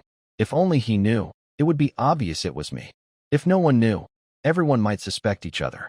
But with his poor hiding skills, it's better not to mention it. The three of them walked toward the shore. When they stepped out of the swamp and reached the camp, Songjio looked back. The fog had already dispersed. The carcass of the frog was lying in the distance, with trash piled around it. Several crows were perched on top, pecking at something. He looked away and headed toward the camp. His left leg still felt numb, so he hobbled along. His body was covered in mud, his face smeared with light green liquid that had dried into patches. His clothes had several holes burned through, exposing red skin underneath. Chun Dong followed behind, looking worse. His whole body was badly burned, cursing as he walked. Fang Yi was last, with half his pant leg burned off and blisters all over his calves. At the camp, Liuxu was standing by the vehicle. Since they entered the swamp, she had been standing there, staring at the fog. Her eyes never left that direction. Then, a figure emerged from the fog. Liuxu's eyes flickered. Behind that figure, two more appeared. Liuxu clearly saw the person walking ahead, limping, covered in mud, stopping every few steps. She quickly hurried over. Songjio looked down at the ground, noticing something moving in his peripheral vision. When he looked up, Liuxu was already beside him. She looked at him. His body was covered in mud. His face was dry with some liquid. His clothes had large tears, and his exposed skin was red and swollen. His left leg dragged on the ground, and he couldn't stand straight. Liuxu pursed her lips and reached out to hold his arm. She didn't mind the mud and green slime on him. Her eyes looked a little red. Songjio was surprised and looked down at her hand. Mud and sticky liquid smeared her hand, but she seemed unaware, still steady as she supported his arm. Take it slow. I'll help you, she said. She supported him, walking slowly step by step toward the camp. She moved very carefully, matching his pace. When his left foot touched the ground and he frowned, she slowed down, waiting until he was steady before moving on. Xiaoli ran over holding a chicken, coming to their side, eyes wide. Wow, Songjio, what happened to you? She followed behind, talking nonstop. What's all over you? Sticky stuff. Did those little frogs explode? Does it hurt? It must hurt, right? I can see it hurts. I'll go get some clothes and water to change and boil some, she said, then quickly ran back on her short legs. The others in the convoy saw the person return and started to get out of their vehicles one after another. He Shenqing and a few others came over to help carry the three injured back, boil water, and prepare some food. They also sent people to clean up the battlefield, collecting useful items from the frog's stomachs. Xianya, holding a medical kit, came over with concern, checking Songjio's body. Together, they helped support Songjio back to the convoy. On a stone, a bucket of warm water was ready. A clean cloth was folded nearby, and clothes were neatly folded and set aside. Songjio sat down. Liuxu released his arm, squatted down, and poured the water from the bucket into a basin. She soaked the cloth, wrung it out, and stood up. Xianya helped Songjio take off his clothes, then reached for a towel. I'll do it, Liuxu said. Willow Fluff began to wipe Songjio's face. She started from his forehead, gently wiping downward to remove the dried liquid and reveal his skin. There was a small cut on his forehead, shallow and swollen. She saw it and slowed her hand. Does this hurt? No, Willow Fluff glanced at him. She continued wiping. After finishing his face, she rinsed the cloth, wrung it out, and wiped his neck, shoulders, and arms. Sally Lily crouched nearby, softly saying, Sister Willow Fluff, he also has many injuries on his arms. Willow Fluff responded with a soft, and kept wiping. After cleaning his upper body, she put down the cloth and changed the water. Songjio wasn't used to this, especially since he wasn't completely immobile. All right, let me do it. I'll recover a bit, and later I can take a hot shower. That would feel better. Willow Fluff still crouched down and continued wiping his legs. His legs had the most injuries, bites and open wounds, red and purple, swollen in patches. She wiped gently, carefully cleaning around each wound's edge but avoiding the wounds themselves. Xenia stood nearby, watching. When Willow Fluff finished, she approached, crouched down, and opened the medical box. I'll apply some medicine now. First, treat the wounds. It's better to shower tomorrow. Today, just clean with water. Songjio slightly extended his left leg forward. Xenia lowered her head and began treatment. Using tweezers with alcohol swabs, she carefully wiped over the bites. Songjio's muscles tensed slightly. She looked up at him. Just bear with it for a moment. It's okay, just disinfecting. I can recover on my own afterward, he said, mainly to speed up his recovery. After disinfecting, Xenia applied a bit of ointment, cool and with a herbal scent. She used her fingertips to spread it carefully over each wound. Your body's strong, Xenia said with a glance at Songjio. After finishing his left leg, she moved to his right. Once she finished treating the last wound, she stood up and packed away the medical supplies. She looked at Songjio. He also looked at her. If you're uncomfortable, remember to call me, he said, quickly glancing at Willow Fluff, not sure if she understood. Songjio nodded silently. Xenia carried the medical box and left. Willow Fluff poured out the water in the basin and hung the cloth to dry beside the car. She walked back and stood by the campfire, starting to prepare food. Songjio sat on a stone, dressed in clean clothes, with dampness from a wet cloth still on his body. He watched Liuxu busying herself with cooking and eating. A plump white hen also spread its wings and ran over from the ground, circling around Songjio twice, then tilting its head and looking at him with one eye, clucking happily. Fat hen, did you lay an egg today? Songjio started talking to the hen. The white hen clucked and looked at Songjio again, then squatted down at his feet, like a feathered ball. Liuxu, do you have anything to eat? I'll feed some to it. Liuxu handed Songjio a small rice ball, and he threw some to feed the hen. The white hen ran around on the ground, and Songjio casually threw rice grains everywhere. Liuxu, wearing an apron, watched the steam rising from the pot and looked at the person and the hen with gentle warmth in her eyes, her lips slightly curved. Amidst these turbulent days, there was a touch of home warmth. Night fell, and the camp became completely quiet. From a distance, the campfire crackled. Songjio lay in the driver's seat of the pickup, resting his head on one hand, with the door closed. In his other hand, he was playing with two objects, an internal stomach pouch taken from a frog's body, with a faint cold, fishy smell, and 3 small, hard frog eggs, about the size of a fingernail. Although it's not as oppressive as Old Tang, it's still very difficult to deal with. I almost lost control. If I didn't have a handy weapon in my hand, it would have been really tough. Songjio felt more deeply the help these strange objects gave him, and he was very excited about their upgraded forms. Suddenly, a face pressed against the car window, eyes wide open, nose and face squished and deformed, startling Songjio. Songjio! Songjio! Sally Lily shouted excitedly, knocking on the window. Get out! Get out! Songjio turned to his seat and rolled down the window. Sally Lily cupped a large egg in her hands and held it up to his face. The fat hen laid an egg. The egg was round, with some grass stuck to its shell, glowing softly in the firelight. Songjio looked down at it. Then he looked at her again. Salali waited for his reaction. After 2 seconds, her excitement froze on her face. Just Otherwise, that's an egg. Laid by a chicken. We have eggs now, not a waste of all my feeding. Songjio nodded happily. Save it, maybe for a snack someday. Salali was stunned. Eat. Eat it? She looked down at the egg in her hand, then at the chubby chicken squatting at her feet, her eyebrows knitting in confusion. But it took so much effort for it to lay that. That's an unfertilized egg. It can't hatch into a chick. Songjio gave her a disapproving look. Are you brainless? Salali was speechless.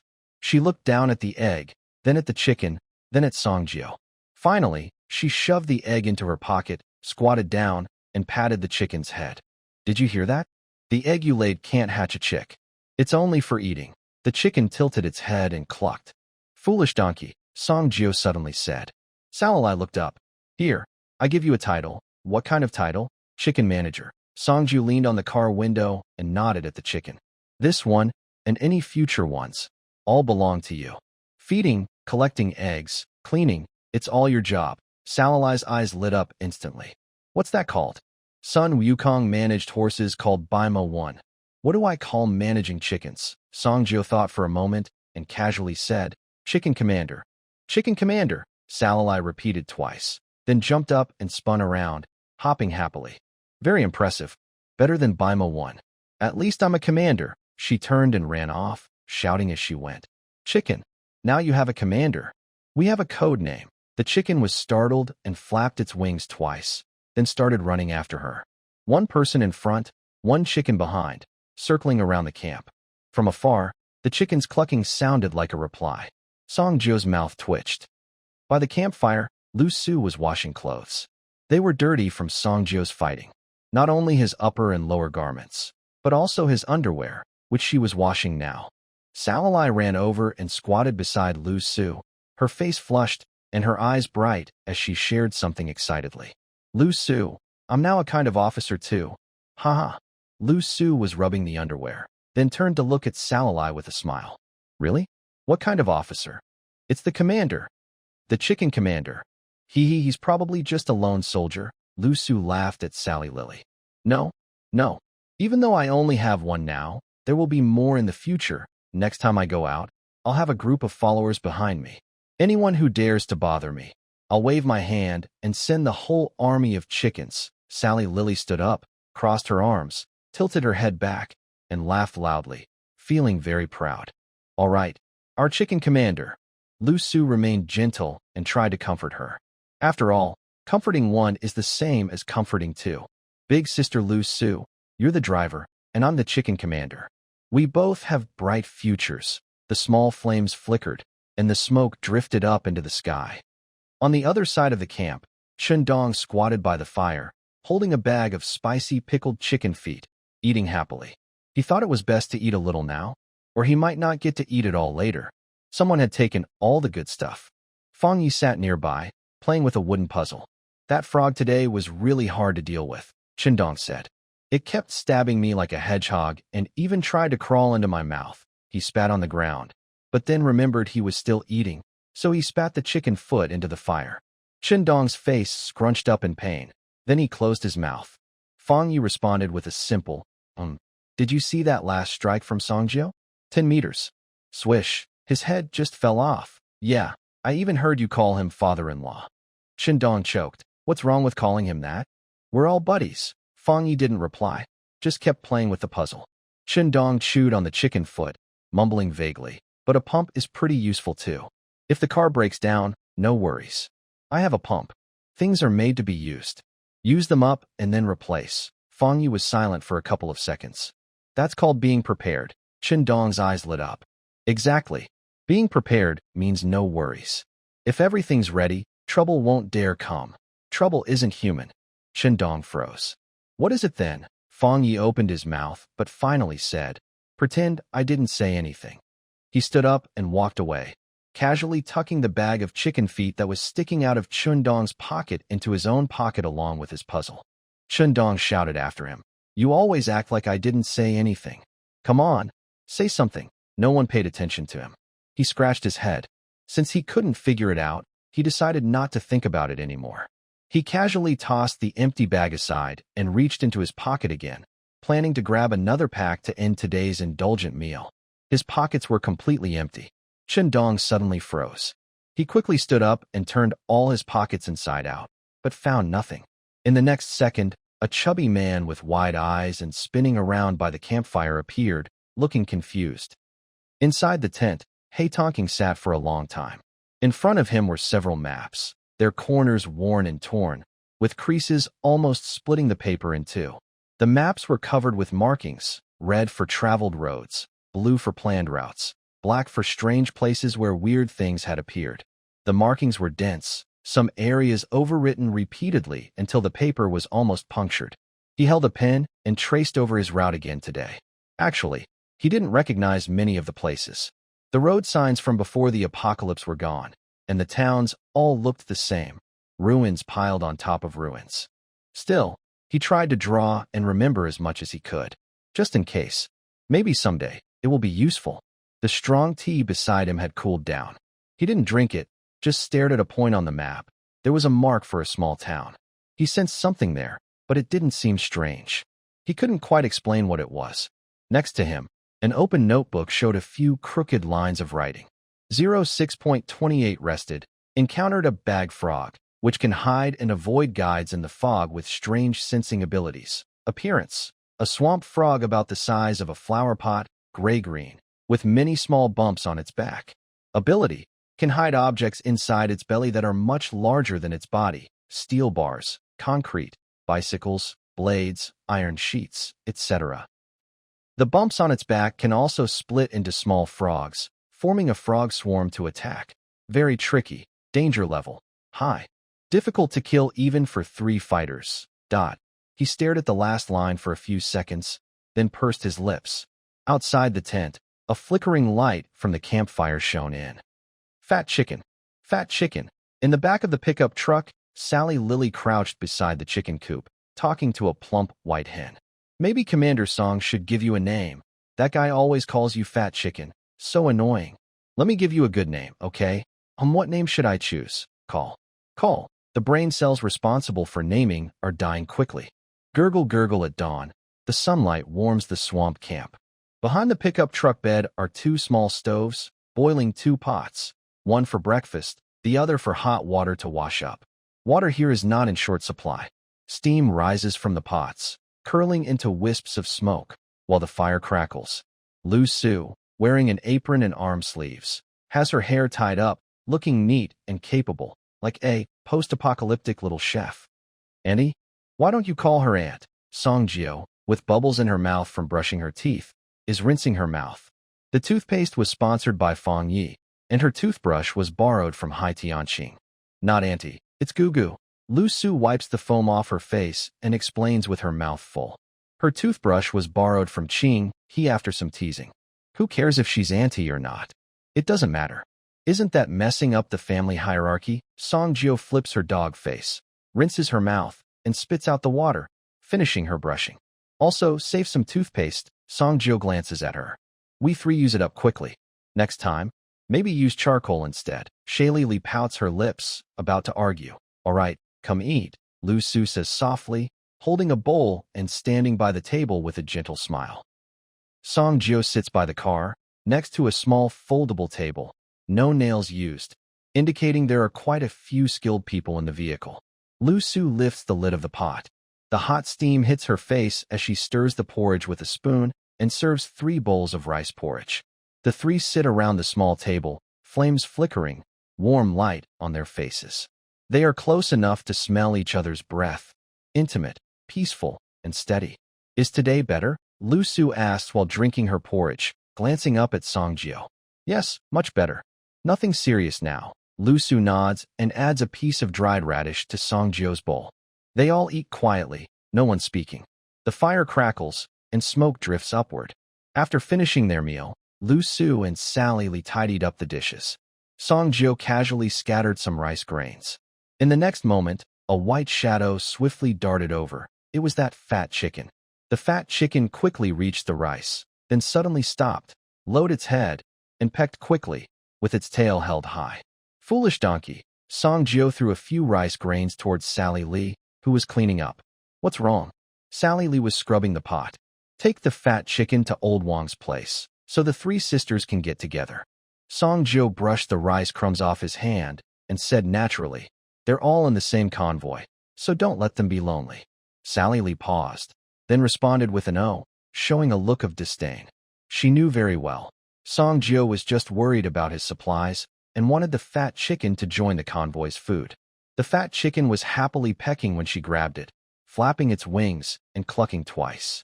Let's go? Take you to visit friends and eat well. The chicken commander obeyed the order and led the chickens out. The area became quiet again. Songjio returned to the pickup truck, reached into his pocket, and took out a stomach pouch and a few eggs. He thought for a moment and stored the eggs away. Compared to the useless eggs, this stomach pouch made him more excited. Looking at this grayish-white, soft, slightly larger than a fist stomach pouch, with dried bloodstains on it, and a slick feel, he licked his lips. System. Identify it. Identification requires 2 killing points. Here. Debt collection system. Identifying swamp toad stomach pouch, a strange material left after 3 top-tier experts fought and killed the toad. It has space properties and can be upgraded into a space storage device, which is quite rare and valuable.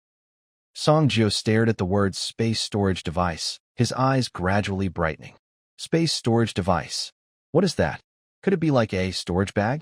Will I also have equipment like old Demon Han in the future? Still, maybe I can become a Elder 8 bags in the future. He took a deep breath, suppressing the excitement boiling inside him. How many killing points are needed to level up? Upgrading the swamp toad stomach pouch requires 30,000 killing points. Do you want to upgrade? Hiss, 30,000. His eyelid twitched. 30,000 points, enough for 15 more single draws. How many supplies could he buy with that? How much could he get? He looked at his account balance. Killing points, 86,500. He had spent 20,000 points after opening a treasure chest, then fought the swamp to get over 30,000 more, and now he needed to spend another 30,000. It was like working for free. He was silent for a few seconds. Then he smiled.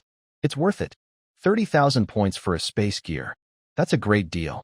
The most rare, practical, life-saving, and impressive artifact in the apocalypse. With it, food, water, weapons, and strange items can all be hidden on him. Nobody can steal them. This is a strategic trump card. Confirm upgrade. He chose to confirm. A countdown timer suddenly appeared above. The stomach pouch felt hot, then instantly calmed down, as if nothing had happened. Upgrading. 23 hours, 59 minutes, and 58 seconds. 23:59:57. He looked at the countdown, silently calculating. 24 hours. Tomorrow at this time, he would know the result. He put the pouch back into his pocket and leaned on the chair. Smiling, he was full of anticipation. And those 2 eggs. He took them out, rolled them between his fingers, firm and hard. Once the pouch was ready, he would carry them with him, and after upgrading, he would study them. They were just extras. He put the eggs back into his pocket, then rested his hand on the pouch. 23:58:12, 23:58:11. A smile appeared at the corner of his mouth. Just sleep, and tomorrow, there will be an answer. Old Wong's breeding truck was parked on the east side of the camp. When Sally ran over holding a fat chicken, Old Wong was squatting beside the truck, writing something in a broken notebook. Old Wong looked up and saw her again, along with the plump, white hen she was holding. His eyelid twitched. You're here again. What do you mean, again? Sally Lily said confidently. Our fat hen misses her sisters, so I brought her to visit. Old Wong looked at her, and then at the hen. The fat hen squirmed a little in Sally Lily's arms, stretching her neck to look toward the wagon. From inside the wagon, there were clucking sounds, as if the 2 hens were responding. All right, visiting, Old Wong said, standing up and brushing off some dirt from his hands. Let's go inside. It's feeding time anyway. He opened the wagon door, and a smell of hay and chicken droppings hit him. Sally Lily carefully stepped inside with the hen. The inside of the wagon was bright.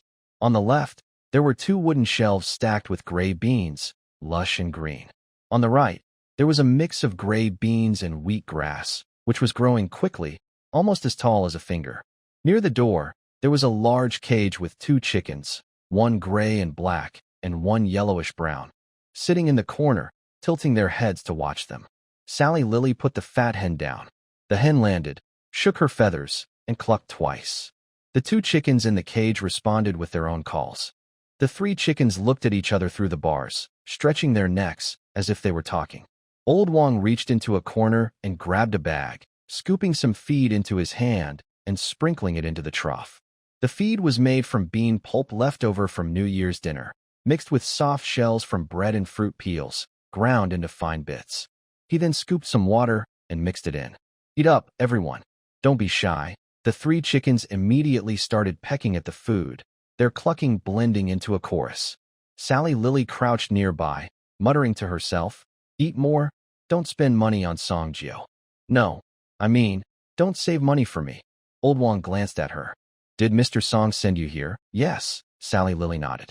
He said they should have a little sister gathering. Old Wong nodded, and then scooped another handful of feed from the bag, placing it into a small cloth bag, which he handed to Sally Lily. Take it home. Feed them tomorrow. Sally Lily's eyes lit up. She quickly put the bag in her pocket and said happily, "Thank you, Uncle Wong." "There's no need to thank me," Old Wong said with a wave. "Once the wheatgrass grows enough, I'll give you some." Sally Lily paused for a moment, then smiled even brighter. "You're so kind, Uncle Wong." Old Wong chuckled softly, squatted down, and continued to write in his notebook, summarizing planting and breeding habits. Shaylily had been sitting in the carriage for nearly half an hour, watching the 3 chickens finish eating and then walk around in the cage. The fat chicken was calling out loudly to the other 2 through the bars, clucking happily. It seemed they had eaten enough. "Fat chicken, let's go." The fat chicken ignored her and kept calling to the others. Shaylily bent down to pick it up, but the chicken flapped its wings and dodged, running around the cage twice. "Hey, don't run away." Old Wong watched nearby and couldn't help but laugh. "It hasn't had enough yet. Let it play a little longer." Shaylily thought for a moment and squatted down again. "All right, I'll stay a bit longer with you." She sat there for another 20 minutes. Finally, Old Wong urged her, Okay, take it back now. It's almost time to feed the grass." Shaylily then picked up the chicken. It flapped a few times in her arms and made a few clucking sounds, as if protesting. "Tomorrow I'll bring you again." Shaylily patted its back. "Come every day." Old Wong's face darkened. Every day, Shaylily had already run out with the chicken in her arms, her voice fading into the distance. "Thanks, Uncle Wong." Old Wong stood there, looking at her back, feeling both amused and helpless. Shaylily ran back holding the chicken, the small cloth bag in her pocket bouncing with each step. The car door opened, and Songju stepped out. As soon as his foot hit the ground, he stretched lazily, raising both hands over his head, arching his back. His bones cracked loudly, like a string of small firecrackers. He yawned, and 2 tears squeezed from the corner of his eye. So comfortable. He stood there, shaking his neck, cracking it twice more. The sun shone warmly on his face. He squinted, took a deep breath, and felt completely relaxed, as if he had just finished a big massage. The sound of keys clinking came from afar, approaching. Before seeing the person, he could hear the noise. Fong Yi was carrying a bunch of keys on his waist, walking briskly towards Song Jio. The keys jingled as he moved. "Song Jio," he first greeted him. Song Jio turned his head lazily and looked over. "What's up, Xiao Fong Fong?" When Fong Yi heard Song Jio call him that, he paused for a moment, a dark line appearing at the corner of his eye. "It's all because of that damn fat pig. It's nothing much, just need to borrow your air pump. The convoy has a few cars that need fixing. Since we're repairing here, we might as well fix them all at once." He rubbed his hands together eagerly. Song Jio didn't notice his small action. "Okay, let's go then. Today, I'm in a good mood, so I'll personally give them a lively DJ repair song." With a big wave of his hand, Song Jio was about to get in the car to get the air pump. Fong Yi quickly stepped forward and grabbed Song Jio. "No, Song Jio, you don't have to. It's just fixing a car. Why should our 9th master come out for such a small thing? Usually, Song Jio just gives them the parts, and they fix it themselves. I don't know what's gotten into him today. He's actually showing concern for others." Song Jio was pulled back, feeling a bit confused, but seeing Fong Yi look anxious, he instinctively played along. He frowned and switched to a serious look. Fong Yi saw this expression on Song Jio and felt a jolt in his heart. Sure enough, the next second, "Oh dear, I wanted to do it myself. I like serving the people, you know." He extended one hand, rubbing his index finger and thumb together. "Brother, this is a bit tricky." Fong Yi. Song Jio's hand was still rubbing, and his eyes flicked toward his pocket, clearly signaling. Fong Yi cursed inwardly. This dog, his stubbornness, is back again. But he was prepared. He reached into his pocket and pulled out a bag. Spicy pickled chicken feet, taken from Chundong yesterday. The bag was still sealed, and you could see the white chicken feet and chili inside. Just as he was about to hand over the chicken feet, a hand with shining gold moved faster and took it. Song Jio looked back and forth, almost squinting at the words on the bag. Confirming it was newly opened and unopened, he happily slipped it into his pocket. He was worried the old lady might bite into a bone and then put it back in the bag. "I'm sorry, but I can't assist with that request." Core tightening. Don't stop. Exhale. Push down. Good. That's it. Keep going. You're doing great. Move. Don't stop. The air pump whizzes up and down. He fully gets into the rhythm, his movements precise and intense. Song Jio's chicken claw drops with a snap onto the ground. He freezes in place, eyes wide open. Nearby, the young mechanic's wrenches clatter to the ground. They gape, mouths open as if they could fit an egg inside, all frozen in shock. Not far away, a team member holds a bowl of porridge. The porridge drips down his chin onto his clothes, but he doesn't notice. Another woman is holding a bundle of firewood. The firewood is scattered everywhere, but she forgets to blink. With energetic and passionate encouragement, the car in front makes a series of bang sounds as its dents are being fixed. Suddenly, an untimely voice interrupts Fong Yi. Mr. Fong, that's enough. Really, that's enough? If you keep going, the tire will burst, and the side door you just fixed will need to be welded again. The nearby team members quickly remind him. Fong Yi stops abruptly. He maintains the pushing stance with the air pump, his arm muscles tense, breathing hard. After a couple of seconds, he slowly straightens up, looks at his assistant with a hint of satisfaction he didn't realize he had. Is it fixed? I only did 2 rounds. The man doesn't know what to say, smiling awkwardly. Sweat hangs on his brow. The excitement in Fong Ye's eyes hasn't faded. He's clearly not satisfied. But in the next second, his gaze sharpens as he spots a small, flat-tired van nearby. All right then, I'll fix this one. Without waiting for anyone to speak, he grabs the air pump and strides toward the vehicle. His attitude, where's the repair? He's more like a fitness coach rushing to a competition. Song Jio stands there, a bit stunned. Wow, what the fence? It's the first time he's seen this side of Fong Yi. He never expected the usually quiet, big-eyed, introverted team member to have such a side. Truly, appearances can be deceiving. After a while, he wanted to pick up the chicken claw from the ground. No problem, no problem. If it falls on the ground for less than 3 seconds, it can still be eaten. Just as he was about to bend down, suddenly, a white shadow quickly ran over. Goo goo goo goo, 2 chicken legs left after images as it ran. It stuck out its head and pecked the fallen chicken claw, eating it. Song Jio hurriedly grabbed the chicken's neck and lifted it up. Hey, that's your fellows.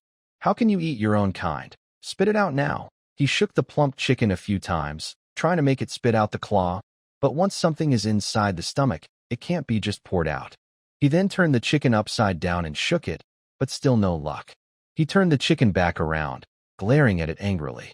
For a moment, it was a stare down between a person and a chicken. It seemed to be saying, the thing on the ground belongs to me, looking very innocent. Chen Dong had no idea when he had squatted beside him, staring straight at the empty foot-soaked chicken claw package in his hand. Song Jio, this chicken claw looks so familiar. Dongzi looked up at Song Jio with a pained expression. Did you steal my chicken claw? Song Jio looked down and saw Chen Dong's reaction. He raised an eyebrow and understood. Fong Ye's stuff wasn't obtained honestly. Damn it. Fong Yi isn't a good person either, he muttered inwardly. He blinked and started thinking of a plan. The victim on the ground, Chen Dong, who ate the chicken claw, and he glanced at the fat chicken in his hand. Got it. It's not me. Dongzi, we're brothers who stick together through thick and thin. How could I steal from you?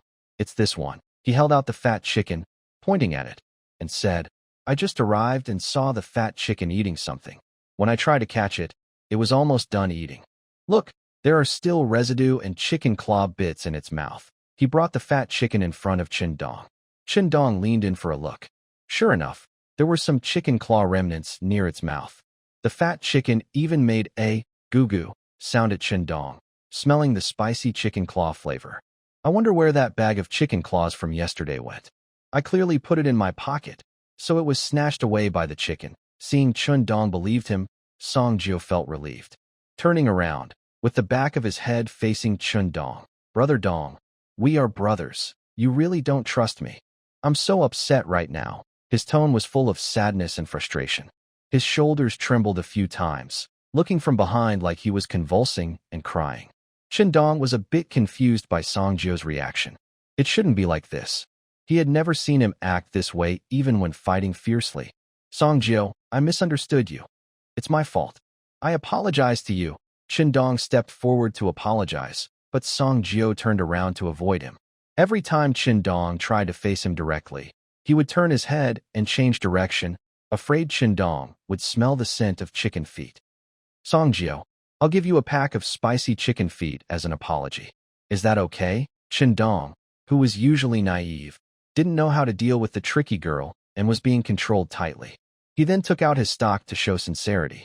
Finally, some real stuff. Song Jio stopped turning and a smile appeared on his face. But you said it yourself. No one forced you. Song Jio turned his head and threw a playful comment at Qin Dong behind him. Qin Dong directly took out a pack of spicy chicken feet and handed it to Song Jio. Song Jio turned around to take it, then leaned over to open a fat chicken's head. The chicken's head shrank back, looking aggrieved and making a goo-goo sound. The two brothers, they shoulder bumped again. Song Jio just smiled without saying anything, or else the smell of chicken feet might give him away. Fong Yi walked over to another car, squatted down, set up the jack, unscrewed the valve cover, connected the air hose, stepped on the pedal, and held the air pump. His movements were smooth and continuous, even more efficient than before. He took a deep breath. His eyes sharpened, and his aura was fully unleashed. Come on, baby. Let's keep having fun, okay? Yo, yo, yo, yo. Pump the air. Pump it high. One press, one pull. Work that waist. The tire is full, and no one falls. When trouble comes, just run. Speed up. Speed up. Sweating starts now. Keep going. You will see change. Don't stop. Don't stop. Under the sunlight, he sweat profusely, twisting his hips and waist rhythmically, rhyming with small words. He alternated between stillness and movement, front and back, creating a stark contrast that made people feel tingling. The entire camp was filled with Fong Ye's energetic exercise calls. Song Jio opened a new pack of foot-soaking chicken feet, both to eat and to hide the taste of chicken feet in his mouth. The fat chicken on the ground looked up, watching the two people eating, ready to receive its own food at any moment. Song Jio chewed the chicken feet, standing 3 meters away, watching Fong Ye's lively figure. Qin Dong's eyes widened, and he instinctively chewed his chicken feet. Is that Fong Ye? Qin Dong couldn't believe it. But seeing the keychain and the familiar yet strange figure, he couldn't deny it. Song Jio nodded and spat out the chicken bone. That's right. No mistake. The fat chicken quickly pecked at the ground again, then ran back and looked up, waiting for more. Fong Yi was still passionately leading the exercise. 1, 2, 3, 4. One more round. Come on. Sweat dripped from his forehead, shining in the sunlight. His face was red from excitement and exercise, full of energy. His hips swung, his waist twisted, and his movements were lively. His shouts were loud and clear, focused and passionate. His whole body radiated a crazy energy, as if he was the star of the show. The Sunflower Team camp was his personal fitness stage. Song Jio chewed on a chicken claw, his cheeks full. Suddenly, he remembered a word he had seen before, contrast cuteness. He didn't understand it before. Now he did. This wasn't just contrast cuteness. It was contrast explosion. Song Jio stuffed the last chicken claw into his mouth. A scene suddenly appeared in his mind. Fong Yi wearing tight clothes, standing in a park square, with a live streaming setup in front of him, bright lights, handsome men and beautiful women behind him, and a row of middle-aged women dancing square dances together. The scene was so beautiful he didn't dare think too much about it. But the image kept popping up. He looked at Qin Dong beside him. The Sunflower Team was truly talented. No doubt about it.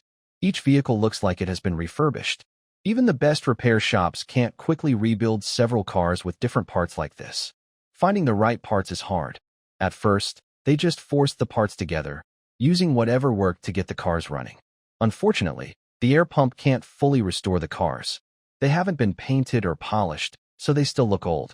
But they still work well enough to be called a treasure for the team. In the Apocalypse team, vehicles are very important.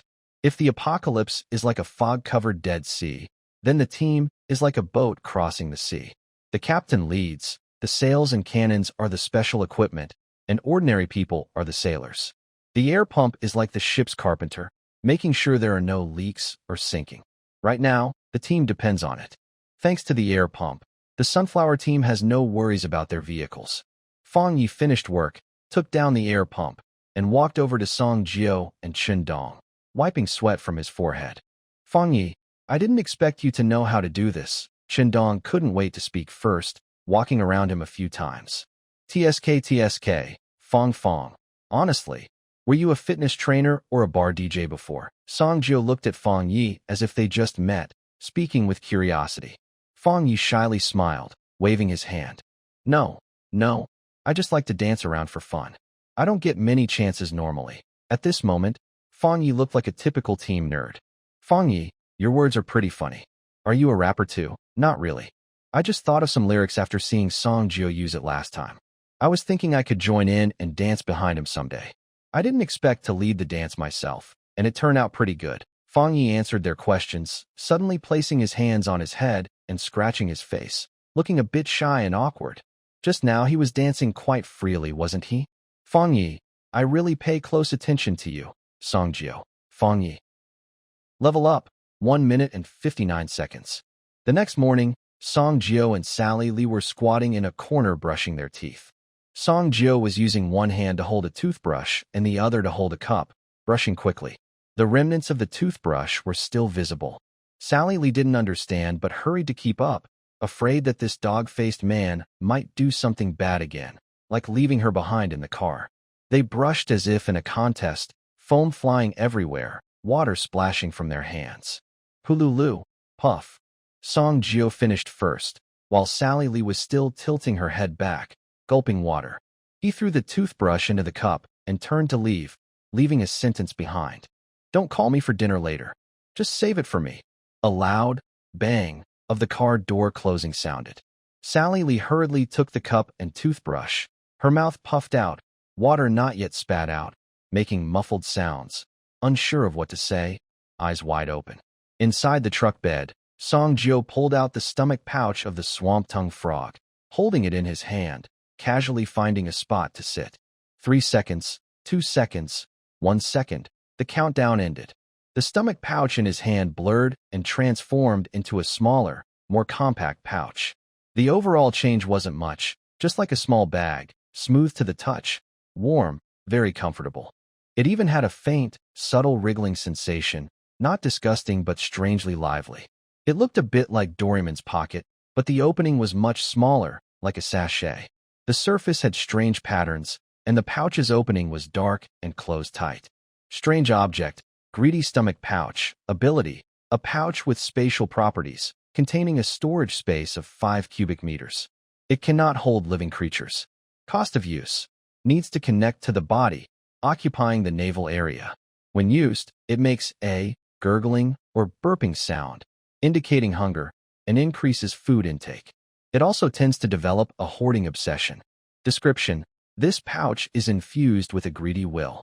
Its internal space expands over time or as the owner's strength increases. Strange object ID: 4520. If you are Song Jiu, there is no cost. Wow, such a high ranking. This is the highest ranked strange object I have. Song Jiu couldn't help but smile, his smile wider than even an AK rifle could suppress.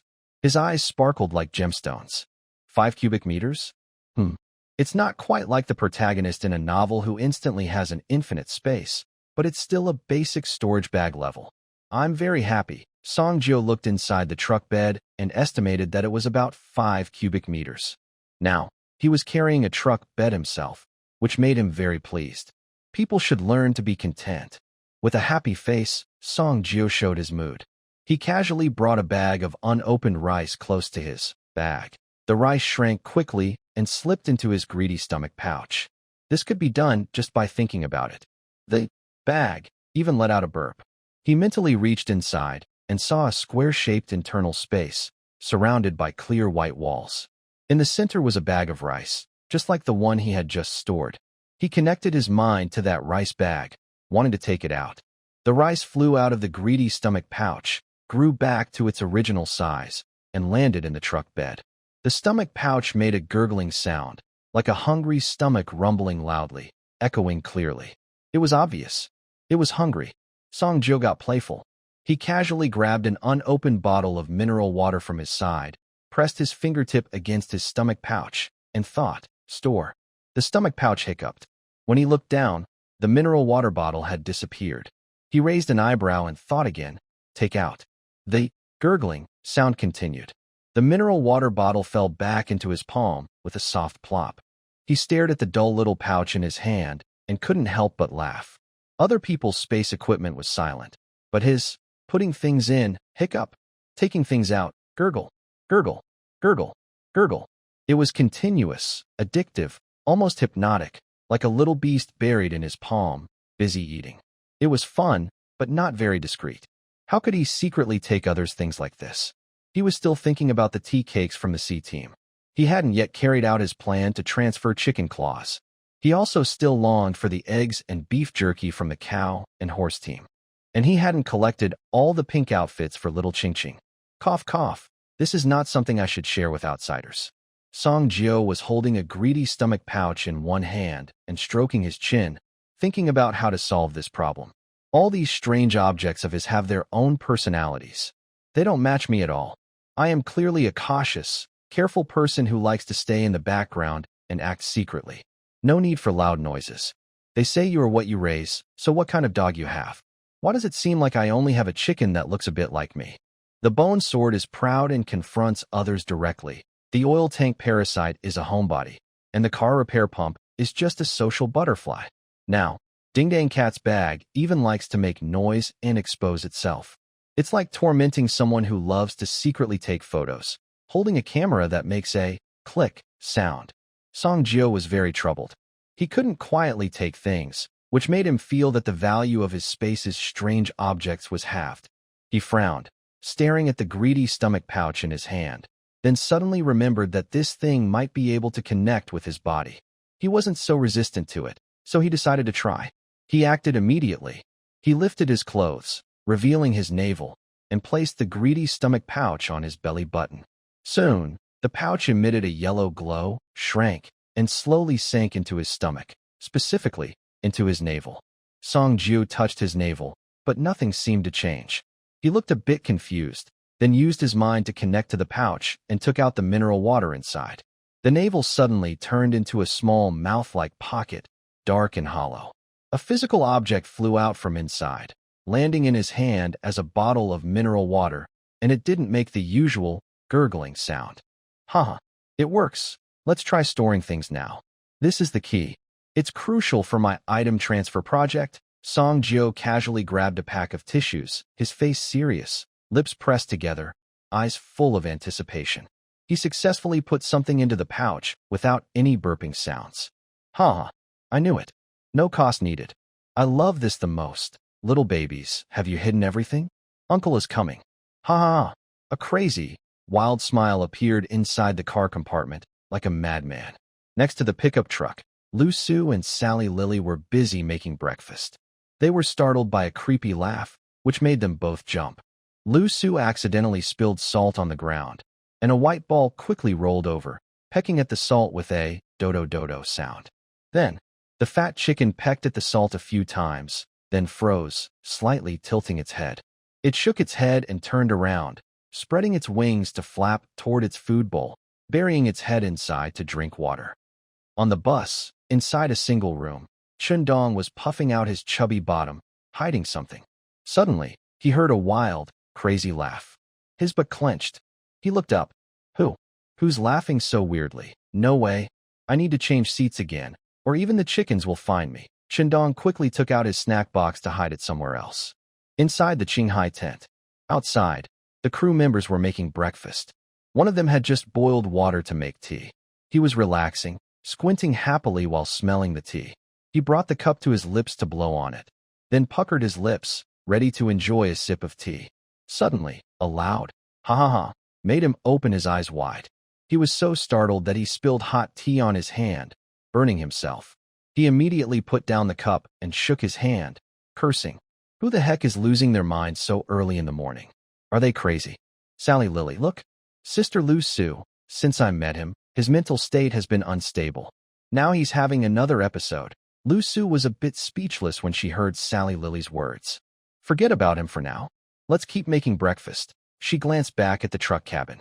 She didn't take the illness comment seriously. Maybe he had gained some hidden benefit.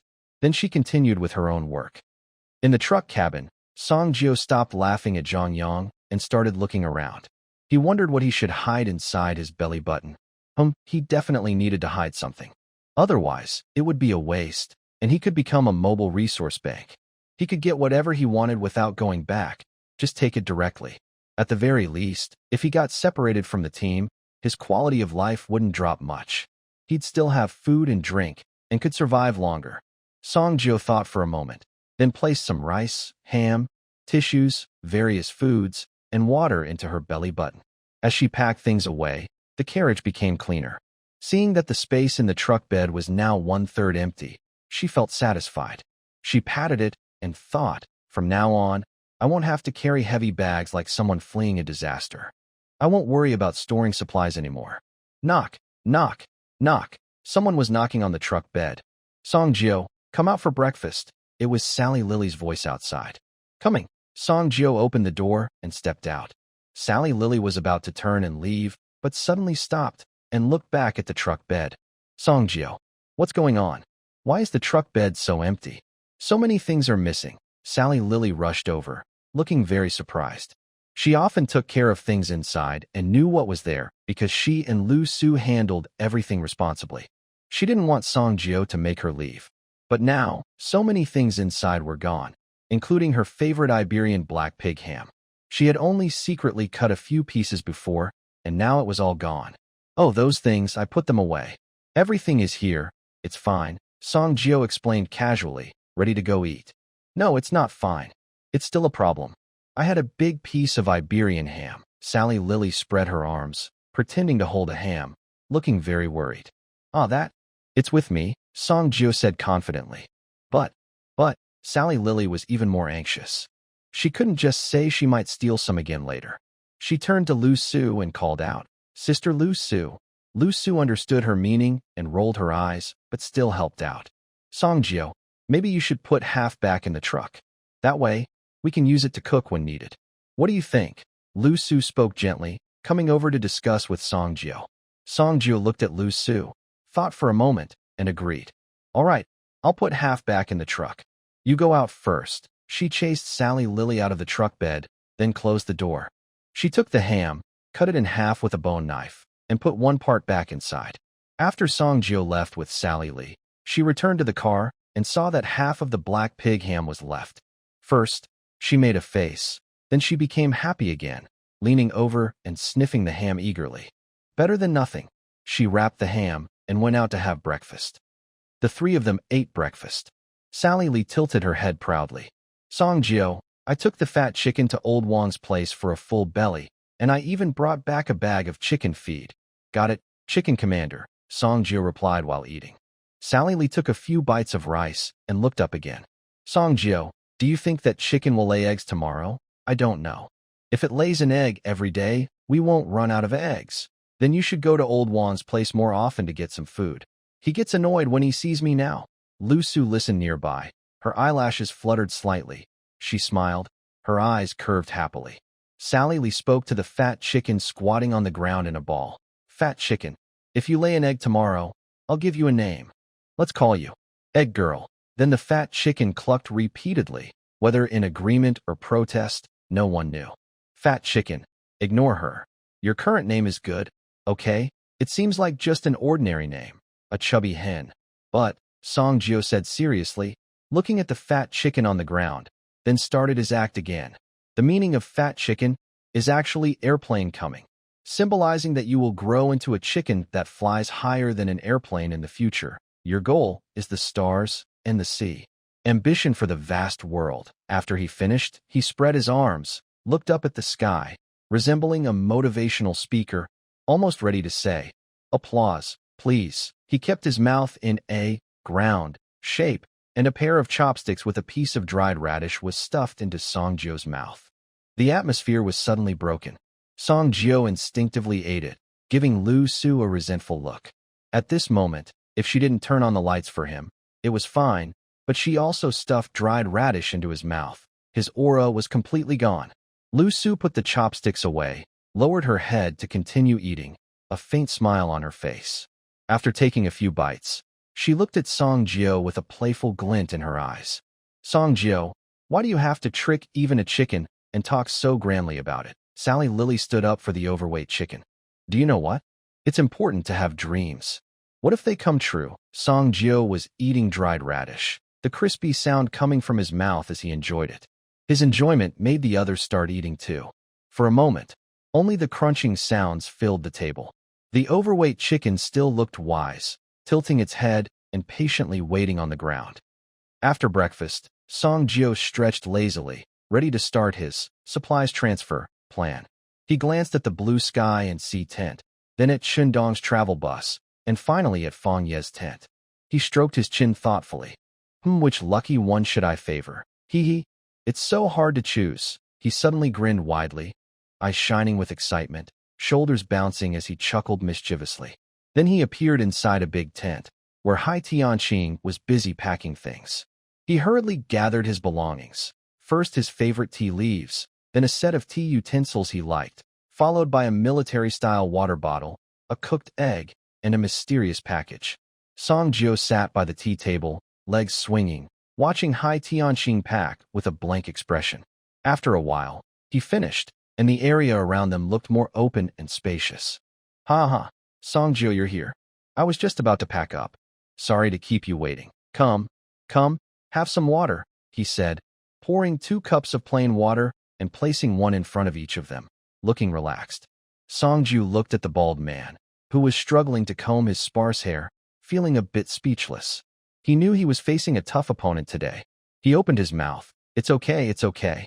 Just passing time. His eyes wandered around, looking for a target, a bit distracted. Hai Tianqing saw his attitude and already had a plan.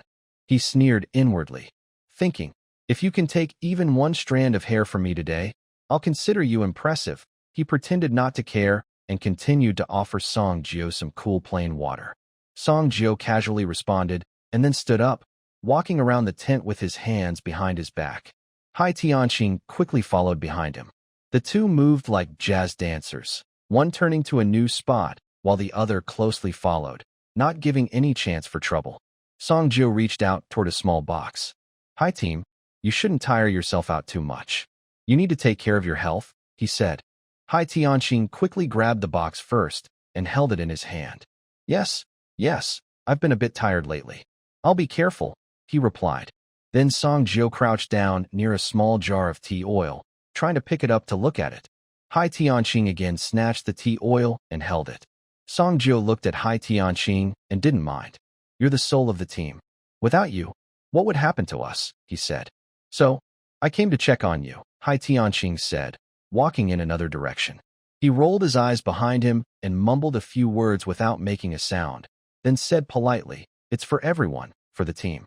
You're all fighting hard up front. It's not easy for any of us. We should work together, focus our efforts, and not have any bad thoughts, he said, giving Song Jio a meaningful look. Song Jio nodded happily. Yes, hi team. We should trust each other. Who are you watching out for so carefully? We're brothers who face life and death together, Song Jio said, looking very sad, as if Hai Tianqing had hurt him. He even held his chest, looking very upset. Hai Tianqing nodded in agreement, but then changed the subject. But can you give me back the marinated egg in your hand? He reached out with an empty hand and gently took the egg from Song Jio's chest, opening his fingers to reveal a packaged marinated chicken egg. There was a moment of silence between them, both holding their positions. Finally, Song Jio, with a big smile and a warm tone, broke the silence. Wow, hi team, your skills are still sharp. I just tried to test you a little, and you immediately noticed my move. Hi team, you're still so reliable. You can sense strange things quickly. With you leading the team, we can rest assured. All right, Team C, I won't bother you much. Rest well. I'm leaving now. No need for you to see me off. After saying that, Song Jio clapped his hands, shook his clothes, and waved goodbye to Hai Tianqing. Inside the tent, only Hai Tianqing was left. He was holding a bunch of things, looking disdainful. Still trying to fight me?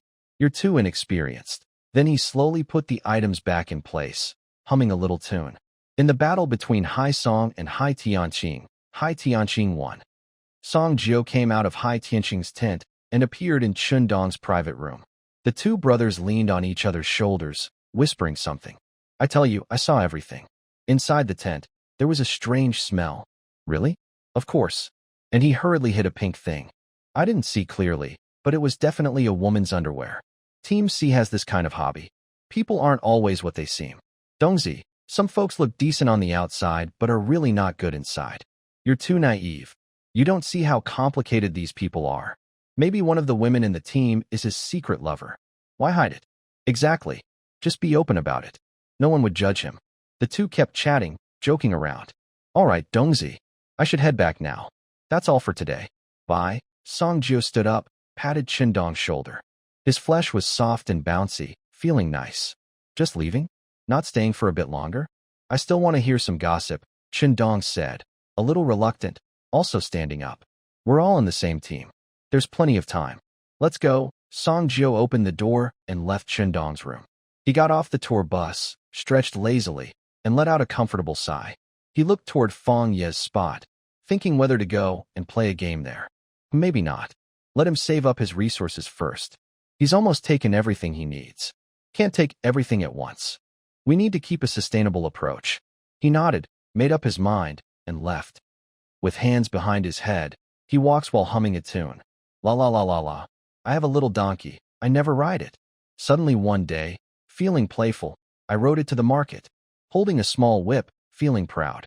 The sun tilts over the treetops, sunlight filters through the leaves, creating beams of light that fall on the ground, forming a warm, gentle glow. Below, groups of people do their own things, some sunbathing, some teaching their children woodworking, some flirting with others in the caravan, hoping to sleep together at night. The swamp camp is full of the lively atmosphere of human activity. Song Jio walks easily back to his tent, thinking about the greedy stomach inside his mind. It's a square space holding supplies taken from the cart. There's a new package among the stored items, a piece of pork jerky, dated a year or two ago, but that's not a big problem. No one cares about that. There are also several packs of pickled bamboo shoots, wrapped in greenish-white packaging, with fresh-looking little shoots inside. The pork jerky belongs to Hai Tianqing.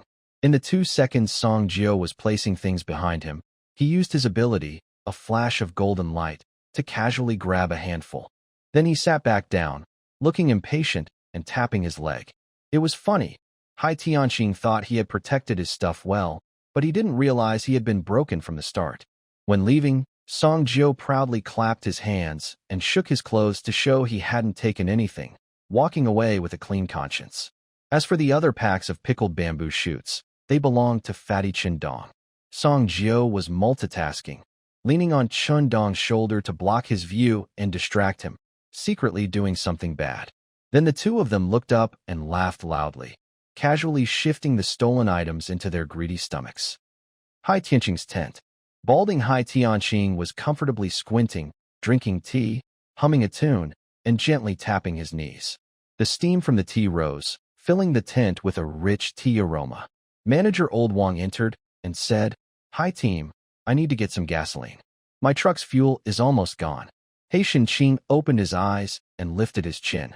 "Fine, you can take it. It's over there," he said, then was about to close his eyes again to enjoy his tea time. But suddenly, as he glanced at a certain spot, he paused. His squinting eyes suddenly widened, and he quickly stood up. The stool beneath him was knocked over by his movement. The teacup was hurriedly placed on the table, spilling tea because of the rush, but he didn't care. He stared at that spot and walked quickly over. He reached the spot, squatted down, and looked blankly. There was originally something covering a package there, but now it had collapsed. Carefully, he lifted the cloth little by little, his heart pounding harder than when he unwrapped a bride's veil. His breathing stopped. When he finally uncovered the last crack, his tense heart relaxed. His vision darkened, and he clutched his chest. Old Wang, noticing something was wrong, hurried over to support Hai Tianqing. "What's wrong? Hai Tianqing, hold on," Old Wang said, pressing on his pressure point. His face was anxious, but inside he was confused. How could he suddenly look so weak? Someone with extraordinary abilities shouldn't be this fragile. Hai Tianqing slowly opened his eyes, took a deep breath, then clenched his teeth. His cheeks tightened, and his teeth clenched with a clicking sound. "Damn you, Song Jio, that bastard." Old Wang, supporting Hai Tianqing, didn't know what had happened but couldn't say anything. This was a matter between their extraordinary abilities. In a single room of the travel van, Fat Qindong was lying on the bed, ready to start his morning nap. He had no idea that some of his supplies were missing again. When he finally noticed, he wondered if he could still fall asleep. As he hurried to his tent, a chubby white chicken suddenly ran out, clucking, goo goo goo goo, and trotted to Song Jio's feet. They strolled together, one big, one small, walking at different paces, one leisurely, the other light and quick. Song Jio opened one eye and glanced at the fat chicken on the ground.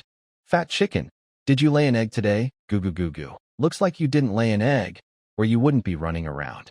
Wait for me. I'll give you some eggs later. You can hatch them and see if you can raise some chicks. Goo goo goo goo.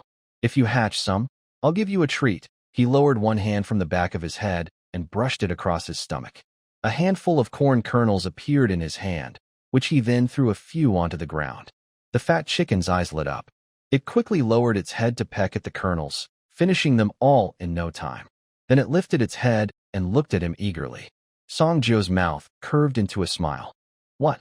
Still want more? Fine. Since I'm in a good mood today, I'll give you a little more. But from now on, you'll only get to eat eggs once you hatch some chicks, understand? He paused and looked at the fat chicken. The chicken also stopped and looked back at Song Jio. Are you ready? Cluck, cluck, cluck. The fat chicken spread its wings slightly and leaned forward, ready for action. Song Jio slowly raised his hand, holding the corn kernels behind his head, then suddenly threw them in one direction. A few kernels arced through the air. The fat chicken fixed its eyes on them. It suddenly kicked off the ground with its two legs, shooting forward like a white cannonball, splattering mud everywhere. As the kernels hit the ground, the chicken was already there, pecking precisely like a woodpecker, one bite at a time. After finishing, it immediately turned around and looked at Song Jio with eager eyes. Song Jio threw more kernels. The fat chicken activated its speed, accelerating to chase after them. And so, Song Jio kept throwing, and the chicken kept running. Its short legs moved so fast that the white figure darted across the muddy ground, lively and noisy. Feeding the chicken and exercising it at the same time, double the benefit. Eat well, exercise well, fat chicken. He casually dropped a stern remark. If you can't lay eggs or hatch chicks by then, I'll kill you and have you for dinner. I promise, the meat will be tender, juicy, and full of flavor, definitely worth it. Humph. The fat chicken, pecking at the last few kernels, suddenly tensed up. It looked around alertly, then lowered its head again to continue eating once it saw no danger. A person and a chicken returned to the tent. Song Jio lay on a lounge chair, his mind drifting to his kill points account balance. Kill points, 56,556,500. He stared at the number for a long time. He had the space storage pouch now, able to hold things. He should be content, but having money in hand made him feel a little tempted to spend. After all the hardships he'd endured, he deserved to treat himself, right? He quietly opened the end-of-the-world treasure chest drawing interface. A row of treasure chests with faint glows slowly passed by. Foam boxes, cardboard boxes, wooden boxes, bronze chests, silver chests, gold chests. Should I try again? He remembered the last time he drew from the treasure chest. Spent 20,000, got a car repair pump and a parasite oil tank. A real profit. So this time, he licked his lips. Two little figures appeared in his mind. One with devil horns, a cartoon version of Song Jio, and the other with angel wings, also a cartoon version of Song Jio. Angel Song Jio. Be careful, you still need to upgrade things later. Devil Song Jio. Just one more try. What if I get something special again? Angel Song Jio. That was good luck last time. You can't be greedy. Devil Song Jio. Good luck is what makes me want to keep going. Angel Song Jio. Devil Song Jio. Look at this 10 draws for the price of 1. So worth it. Free 2,000 killing points. Song Jio took a deep breath. System, I want to draw from the end-of-the-world treasure chest. 10 draws. Welcome to the end-of-the-world treasure chest drawing unit. Starting 10 draws now, 1 free draw included. The treasure chest started spinning, and his heartbeat quickened. The spinning stopped. 11 chests opened one after another. Killing points 500 times 3. Farmer's Punch times 2, Thunderbolt times 2, Old Dry Dad times 1, a pack of Wangzi milk candy times 1, A box of Tongi instant noodles times 1 Song Jio stared at the pile of items, stunned for 3 seconds. 20,000 points, and this? He counted, 3 bottles of mineral water, 2 bottles of Sprite, 1 bottle of Lao Gan Ma, a pack of milk candies, a box of instant noodles. Is that all? No. And they're all fake? Wouldn't they make me sick? Devil Song Jio, no way. I need to get my money's worth. Song Jio clenched his teeth. Another 10 draws. The treasure chest rolled again. 11 chests were opened one by one. Killing points 500 times 2, belt times 2, keychain times 2, sheet metal times 1, acupuncture needles set times 1, roll of bandages times 1, a strange key times 1. Song Jio looked at the pile of debris on the ground. This time, he saw clearly that most of it was white foam boxes, with only a few small wooden boxes. He checked his account balance. Killing points. 16,500. 40,000 killing points are gone. He needs these 40,000 points to deal with 2 old Tang, to punish 40 people, or to save up for a big part of a kidney.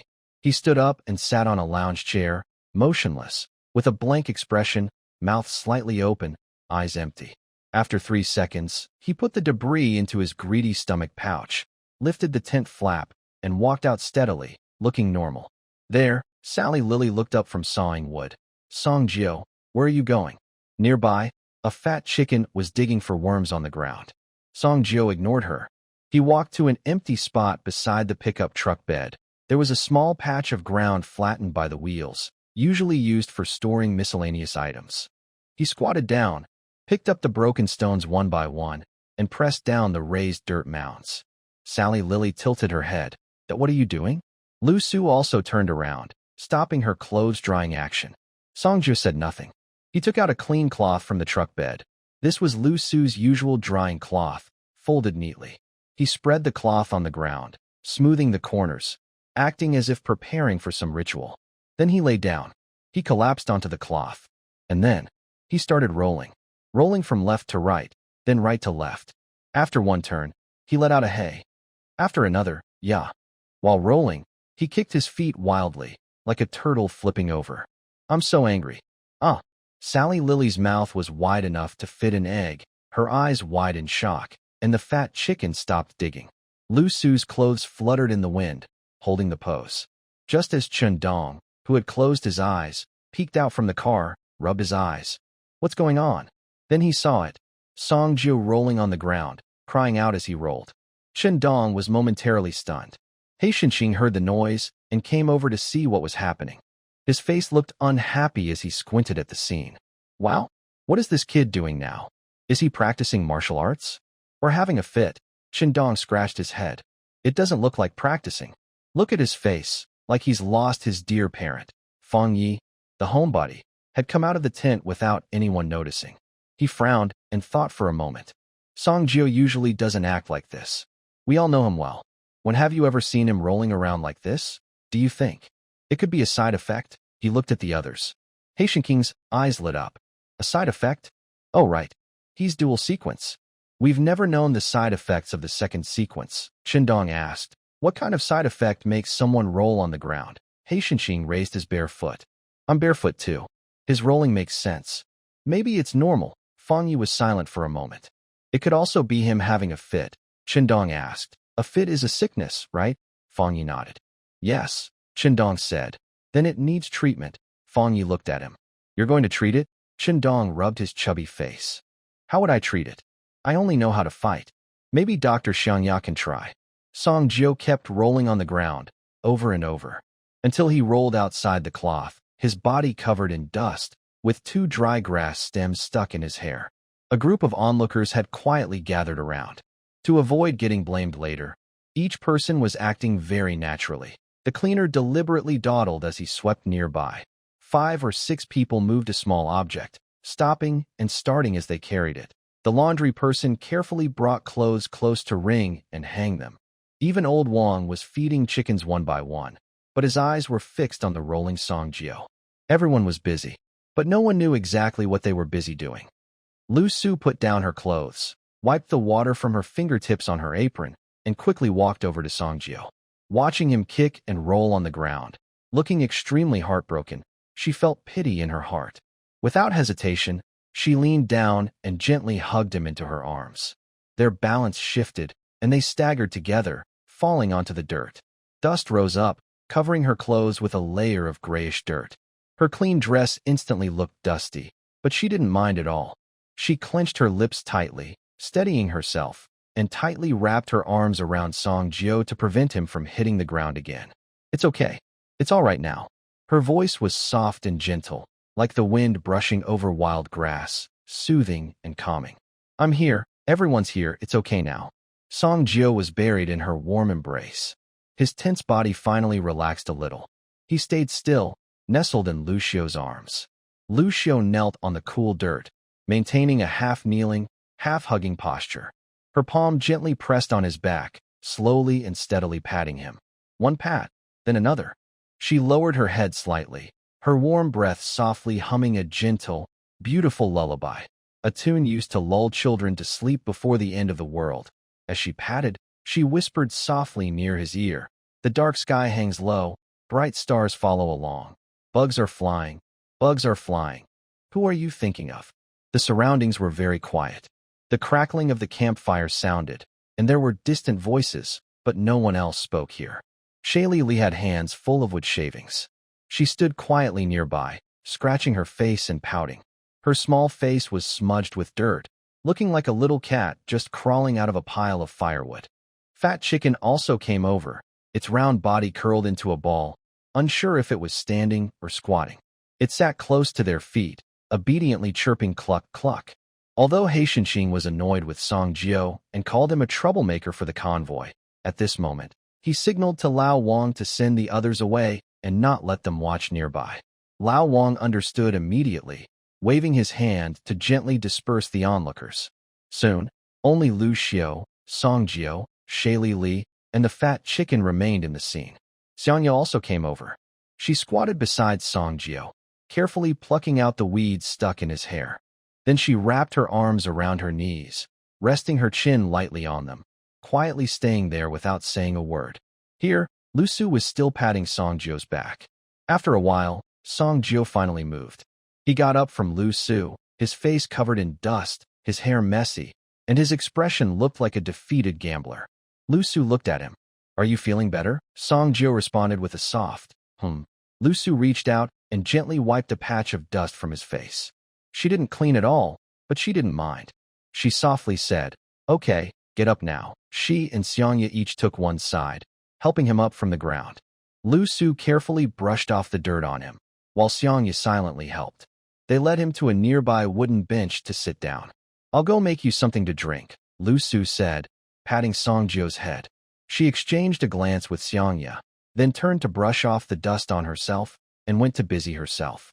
Song Jio sat on the bench, resting his elbows on the table, motionless like a sculpture. "Xiangya, I want to be alone for a while." Xiangya opened her mouth, but only nodded gently. "Okay, I'll come back later to see you. Don't push yourself too hard." The fire crackled loudly. Liuxu was busy nearby, setting up a pot and pouring water in. After a while, she carried over a small bowl. "Here, drink this." Song Jio looked up and took it. It was a bowl of warm honey water, just the right temperature, not too hot. He lowered his head and took a sip. The sweetness slid down his throat, and the feeling of being overwhelmed finally eased a little. Liuxu didn't leave. She just stood nearby watching him. After finishing, Song Jio handed the bowl back. Liuxu took it and said, "Let's have dumplings for lunch. I'll make some steamed buns too." "What filling do you want?" Song Jio was a bit stunned, his voice dull and tired. "Anything." Liuxu nodded and turned to leave. "Wait." Liuxu looked back. Song Jio reached inside his clothes, rummaging around for a moment, then pulled out 4 bottles of soda. He looked at the 3 bottles, silent for a few seconds, cursing inwardly. "Damn it. The worse I feel, the more I want to drink." He unscrewed one bottle, tilted his head back, and took a big gulp, then let out a long burp, feeling completely relaxed. The remaining 3 bottles sat on the table. Shaylee Lee's eyes widened as she stared at the 3 bottles of soda, swallowing hard. But she didn't move or say anything, just kept staring. Liuxu looked at her, and then at Song Jio. Song Jio took another sip and pointed to the table. "Here, this is for you guys. If you want a drink, just drink." Shalali immediately brushed the sawdust off her hand, ran over happily, unscrewed her cola, and took a big sip. She moved the bottle away, took a deep breath, and let out a long burp, looking very satisfied. She felt happy inside. Humph. I knew he secretly drank last time. Now it's finally my turn. Liuxu picked up the second bottle, unscrewed it, and took a sip herself. She sat down on the wooden stool next to Songjio. After drinking the sweet syrup and retaliatory cola, her mood finally improved. Foolish donkey, what's wrong? In a while, you go give the remaining cola to Xiangya. 1 bottle each. Got it. Shalili, who had been craving cola, was in a very good mood now. Songjio leaned back in his chair and exhaled slowly. The pain from losing 40,000 battle points was still there, faint but present, but he was no longer writhing in pain. Liuxu sat quietly beside him, neither asking nor blaming, nor curious about what had happened. She just stayed quietly by his side. The breeze gently blew, the campfire was warm, and distant sounds of the camp's noise could be heard, but it was not loud or disturbing. Shalali hugged her cola, looking happy. Fat Chicken was dozing nearby. Xiangya soon got her own cola, and a faint smile appeared in her eyes. Songju looked at the rolling wilderness in the distance, then lowered his gaze to his navel. His greedy stomach quietly stayed inside. Although the lottery failed, it wasn't a big problem. Not a big problem. As the saying goes, fail repeatedly, fight harder, become braver. Just wait and see. Deck collecting system. At noon, Liuxu made dumplings filled with minced meat, adding a little feed wheat grass. The feed wheat grass was slightly bitter, but she didn't mind. It was rare to have some vegetables to eat at this time. In the old days, wild vegetables with a bitter taste were common, such as bitter chrysanthemum, large-leaf mustard greens, dandelions, and brown bundles, as well as pig feed pigweed and sweet potato leaves. Under different conditions, people's food choices vary. When conditions are tough, they prioritize filling their stomachs. When conditions improve, they start to enjoy flavors. Songjio and the extraordinary team members already have decent food, but it's unstable. If they don't get more supplies, they might have to eat dirt. Other teams might have their own strange foods. People will do anything to survive. It's a way of saving themselves. Shuaizai Songjio, after eating, takes a lounge chair from the tent and places it in a sunny spot at the camp to enjoy the sun. He lies down and relaxes, casually covering his eyes with a couple of leaves to block the sunlight, holding a wild grass in his mouth. A fat chicken nearby is making clucking sounds, seemingly doing its own thing. Well, that's it. We've lost everything anyway. There's no such thing as a free draw. I used to never get gold from draws. Honor of King's skins are disappointing. CSGO's market is unpredictable. Why do I forget all that now? I used to think I was handsome, but now I realize I'm just unlucky. The midday sun is warm, with a gentle breeze. At the camp, clothes are hanging on trees, racks, and cars. Everyone is washing their clothes in a big water basin using cheap detergent they got from the kindergarten days. The air is filled with the scent of sunshine and clean laundry, making people feel peaceful. The wind blows and messes up Songjio's hair, even blowing away the leaves covering his eyes. He raises a hand to block the sun, but is too lazy to pick up the leaves on the ground. Suddenly, he remembers a saying, kids don't cry every day, and people don't lose at mahjong every day. He opens his eyes and thinks, maybe, one more draw? His balance is low now, so he can't draw 10 times, but one draw costs only 2,000 kills. Songjio stretches lazily and yawns. He really should enjoy more sun. After sunbathing, he feels much brighter and no longer rolls around on the ground in the morning. Fat Chicken, do you think I'll have good luck later? Cluck cluck. He rubs his nose, realizing he asked the wrong question. He should ask the dog. If he asks the dog, it will definitely answer clearly. Do you think my luck will be good later? While speaking, he also waved a hand towards the Fat Chicken. The Fat Chicken saw his hand and thought there was something, so it ran over. Songjio patted it on the back. Surprisingly, the Fat Chicken felt quite comfortable and was quite plump. The Fat Chicken closed its eyes happily and cooed softly. Your pronunciation isn't very good. Songjio sat up and looked at the chicken. It should be good. Then both hands started to vigorously rub the Fat Chicken's body. Fat Chicken, I'm borrowing your good luck. The chicken was suddenly overwhelmed and kept clucking. Yes, yes, exactly. Good, good. System, single draw. Welcome again to the end of the World Treasure Chest unit. 2,000 kills points have been used. Drawing one end of the World Treasure Chest. The chest began to spin. Finally, it opened to reveal a brass box. Strange object. Hooked heart and bean times 1. Strange object. Hooked bean ability. Opening the pod contains a heart bean and 6 hooked beans. Eating the heart bean allows the eater to sense the position of someone who eats a hooked bean within a certain distance. Hooked beans cannot sense each other. If the person who eats a hooked bean dies, that bean will regenerate back into the pod. Cost. You can never eat beans again. Object ID 8213. If you are Songjio, you do not need to pay the cost. Songjio picked up the fat chicken from the ground with both hands, looked into its eyes, and showed a happy expression. His joy was obvious. Fat chicken, you're really lucky. Huh? I should have just touched your luck earlier. My fat chicken. Songjio held the chicken and looked up, laughing. Sally, who was nearby, saw this scene and shook her head repeatedly. TSK, it's over. He's rolling on the ground and then laughing foolishly while holding a chicken. His mental state is getting worse. He's not even 60 yet. What will happen in the future? She looked worried, muttering. But now it's the end of the world. Forget about being 60. Who knows if he can live another 60 days? Why think so much? Then he started to envy him, thinking, fools must be very happy, carefree, and worry-free. He then turned away with his hands behind his back, acting like a little adult who thought he had seen through everything. Over there, Songjio was still happily holding a chicken and laughing foolishly. Go play now. I'll give you some corn tonight. After saying that, he placed the fat chicken on the ground. The chicken, now free, shook its body and puffed up its feathers, making itself look rounder. It then continued digging and catching bugs with its little legs. Songjio took a green bean from his pocket. The bean was about the size of his palm and shiny green, like a piece of jade. From the outside, you could see the beans inside were full and evenly sized. He opened the bean and saw 7 beans inside. One was red, called a heart bean, and the other 6 were green, called horn beans. He sniffed it, and surprisingly, it smelled fresh and bean-like. Was it jade or just a bean? Songjio scratched his head but didn't think too much about it. The world was already different now, so anything could happen. But this thing doesn't seem useful. At least, it's not very useful to me. He looked at the green bean in his hand and thought.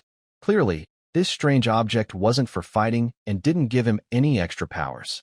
If he forced himself to use it, it would just taste salty or bland. From a value point of view, it seemed a bit wasteful. He took out a small packet of pork jerky from his greedy stomach pouch. He tore open the package and first sniffed it with his eyes closed. Ah, delicious. Hearing the tearing sound, the fat chicken appeared again at Songjio's feet, watching him. At this moment, Songjio had already forgotten what a good chicken was. He just put the pork jerky in his mouth and started eating. As he enjoyed the tasty jerky, a thought flashed through his mind. A man who was extremely clever, with hardly any hair on his head. The Qing Sea Sky tent. It was still a small tea table, and the surroundings were still quite open. No, it was even more open now. Any valuable items had been moved far away. Songjio sat on a stool, arms crossed, with a twitching corner of his mouth. He first looked to his right. There stood a man, Old Wong, the team's butler, wearing a professional fake smile. Then he turned his head to look to his left. On the left stands a man, also close to Tonking. He looks a bit nervous and slightly bows to Songjio with a friendly smile. Behind them is Aunt Li, who works with the convoy. She stands anxiously behind Songjio, clutching her apron, looking tense. She seems unsure why she's been asked to do this. It feels like a clash of powerful people, and ordinary folks are caught in the middle. Tonking sits opposite. The 4 of them surround Songjio completely, with no way out. There's no cold water on the table anymore. The air feels heavy. Captain Hai, isn't this unnecessary? Isn't this bad manners? Songjio speaks first, breaking the silence. He feels the bald man is a bit too aggressive. Huh, bad manners? Tonking sneers coldly. He sits across, shaking his legs, his messy hair hanging in front of his face, looking like a robbed landlord. That depends on who you are. Are you a guest? You're a troublemaker. Coming here every day to take things. Do you have the nerve to call yourself a guest? I don't understand what you're saying. Song Jio says innocently, spreading his hands. When did I take your stuff? Stop pretending. Keep pretending. Hei Tonking slams the table and suddenly stands up. His sparse hair on top of his head stands on end with anger. If he weren't afraid of losing to Song Jio, he'd want to fight him. Last time, you stole my tea leaves. I tolerated it. This time, you even dared to steal my pork jerky. That stock I myself was reluctant to eat. You beast, he spits directly onto Song Jio's face. Song Jio calmly wipes his face, looking innocent. Captain Hai, you can't just say anything. Stealing, catching someone in the act. When I left, I had nothing. Don't falsely accuse me. Hei Tonking is so angry he's trembling, pointing at Song Jio but unable to say a word. Seeing him about to have a heart attack, Song Jio quickly steps forward and pats his shoulder. Don't get angry. Getting too upset isn't good for your health. If you get too mad, I'll have to inherit your estate with tears. Get lost. Hei Tonking slaps away Song Jio's hand and walks to the other side. Song Jio doesn't mind. He stands with his hands behind his back, looking around at the familiar tent, pacing around. Old Wong, noticing Hei Tonking's gaze, quickly follows and stays close. Last time, Hei Shinqing was very careful and guarded tightly, but Song Jio still managed to succeed. So this time, he strengthened the security several levels higher. He felt he couldn't keep watch himself, so he decided to have someone else watch instead. Song Jio was walking ahead, with Lao Wang and 2 others following behind. Whenever Song Jio tried to touch something, they immediately fixed their eyes on him, not blinking at all. Meanwhile, Song Jio was wandering around like he was strolling in his own backyard. He touched here, looked there, leaving his handprints on everything, but he didn't take anything. The people behind him were also very focused, paying close attention to monitor him. Suddenly, Song Jio stopped walking. He suddenly darted to the right, and a few people hurried to follow him. But then Song Jio suddenly stopped again and turned back. Lao Wang and Aunt Li reacted too slowly. They fell flat on the ground with a loud thud, knocked over by Song Jio. The remaining man managed to keep his balance and turned around to continue following Song Jio. Song Jio quickly ran to a pile of things, squatted down, and started tying his shoelaces. The man also ran over, quickly stretching his neck to see what Song Jio was taking. But Song Jio was just tying his shoes. He finished tying his shoes leisurely, stood up slowly, and then, with his hands behind his back, started wandering again. He approached Lao Wang and the others. Hey, what are you doing here? He asked. When he stood up, he looked at the 2 people on the ground and pretended to be surprised. Oh, what's going on here? Old and weak, just falling down and sleeping. His teasing tone and playful expression made people want to give him a good scolding. Hei Shinqing's face turned green with embarrassment. He was utterly humiliated. All right, everyone out. You're just causing trouble here. The 3 of them hurriedly ran away like they had been pardoned. Finally, only 2 people remained inside the tent. Song Jio sat down on a chair, casually resting his legs on the table. Hei Shinqing's anger flared up again. You damn bastard. What do you want to do? Nothing, Song Jio said calmly. I just want to drink tea, good tea. No way. Hei Shinqing's neck stiffened, and he turned his head away. No life, no tea. Then, is there such a thing? Song Jio smiled slightly, reaching into his pocket and pulling out a bright green bean. A bean? Hei Shinqing almost laughed out loud. He reached out to throw it away. Are you trying to fool me with a beggar's trick? Take a closer look first, Song Jio reminded him. He hesitated, then carefully examined the item in his hand. The next second, strange information flooded into his mind. His eyes widened instantly. This is a rare artifact? Why didn't you say so earlier? Just a moment ago, he had been furious, but now his mood changed completely, faster than turning a page. However, before he could enjoy the excitement, Song Jio quickly took the item back. Oh dear, I was planning to give you a rare artifact, but it seems I can't even get a cup of hot tea here. Looks like our friendship isn't that deep after all. Forget it. I was being too sentimental. Goodbye. Song Jio shook his head, sighed, and turned to leave. Hai Tianqing hurriedly grabbed him, pushed him back onto the stool, and smiled nervously. Wait. Of course there's tea. How could I forget your tea? Not just any tea, the best kind. Come on, sit down. I'll get it ready right away. No need to rush. Young people these days, always so impatient, haha. Hai Tianqing bent over, rummaging through a pile of supplies. The way he had hidden the tea before was now making it hard to find. Then came the steps: boiling water, warming the cups, adding the leaves, rinsing, pouring, and serving. Everything done properly. At the same tea table, the two of them sat again, breathing in the fragrance of the tea. Songjio didn't really know how to taste tea, but he pretended to, sipping slowly. Hai Tianqing, however, was distracted, his eyes constantly glancing at Songjio's pocket. Master Jio, Brother Jio, please don't tease me anymore, Hai Tianqing said with a bitter smile. I was wrong, all right. Oh, and what exactly were you wrong about? Songjio asked, slowly turning his teacup. Hai Tianqing froze for a moment. Why did that sound so familiar?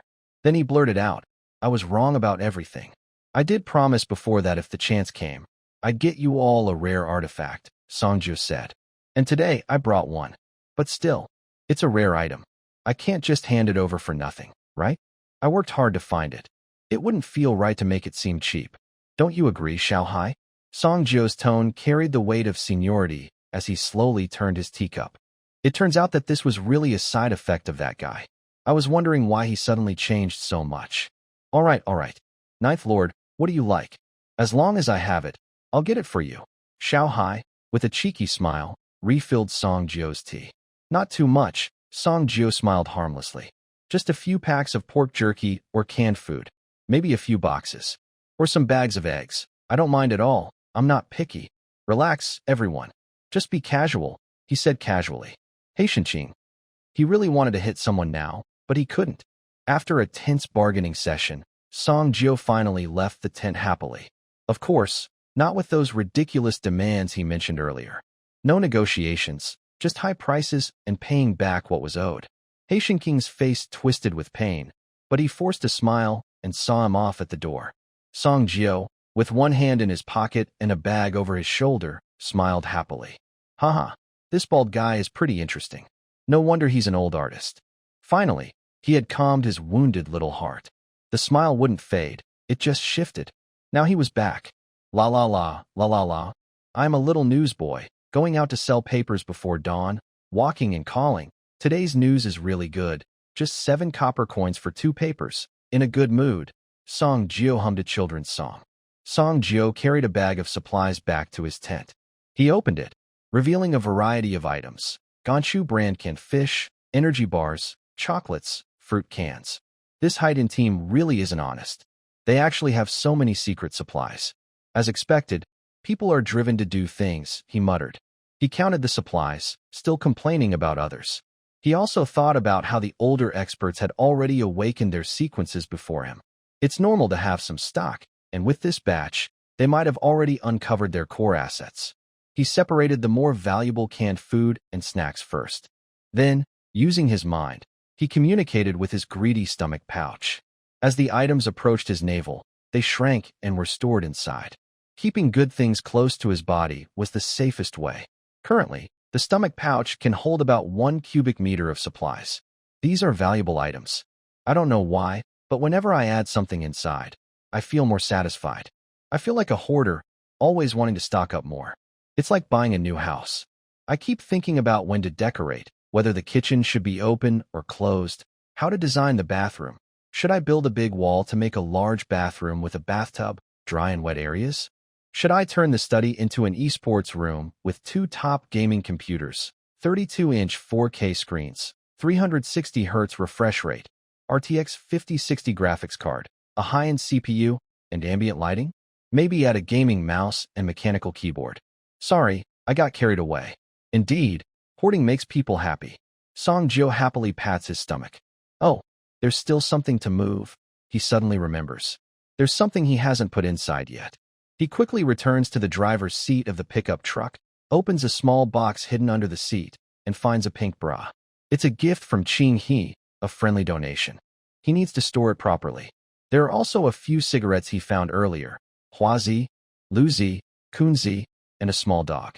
He also put the 3 eggs from the swamp-tongue frog into his stomach pouch. All done. Now everything is packed, he says. Now his belongings are truly on him. At noon, Hai Tianqing gathers everyone. The team's superhumans appear in his tent. Hai Tianqing has already brewed tea on the table. Of course, it's not good tea. He took half of it from Songjio, and the rest is for himself.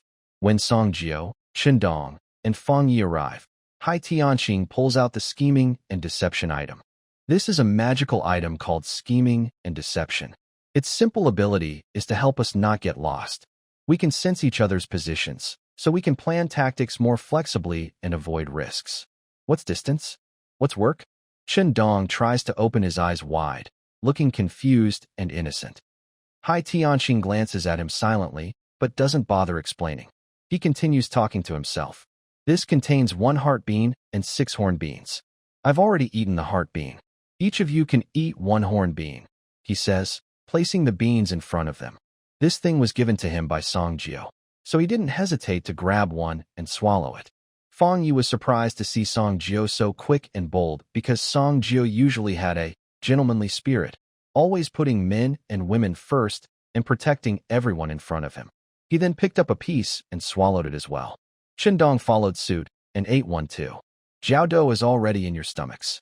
You just need to think about it, and you can sense the location of the heart bean, Songjio tried. A red dot appeared clearly in his mind.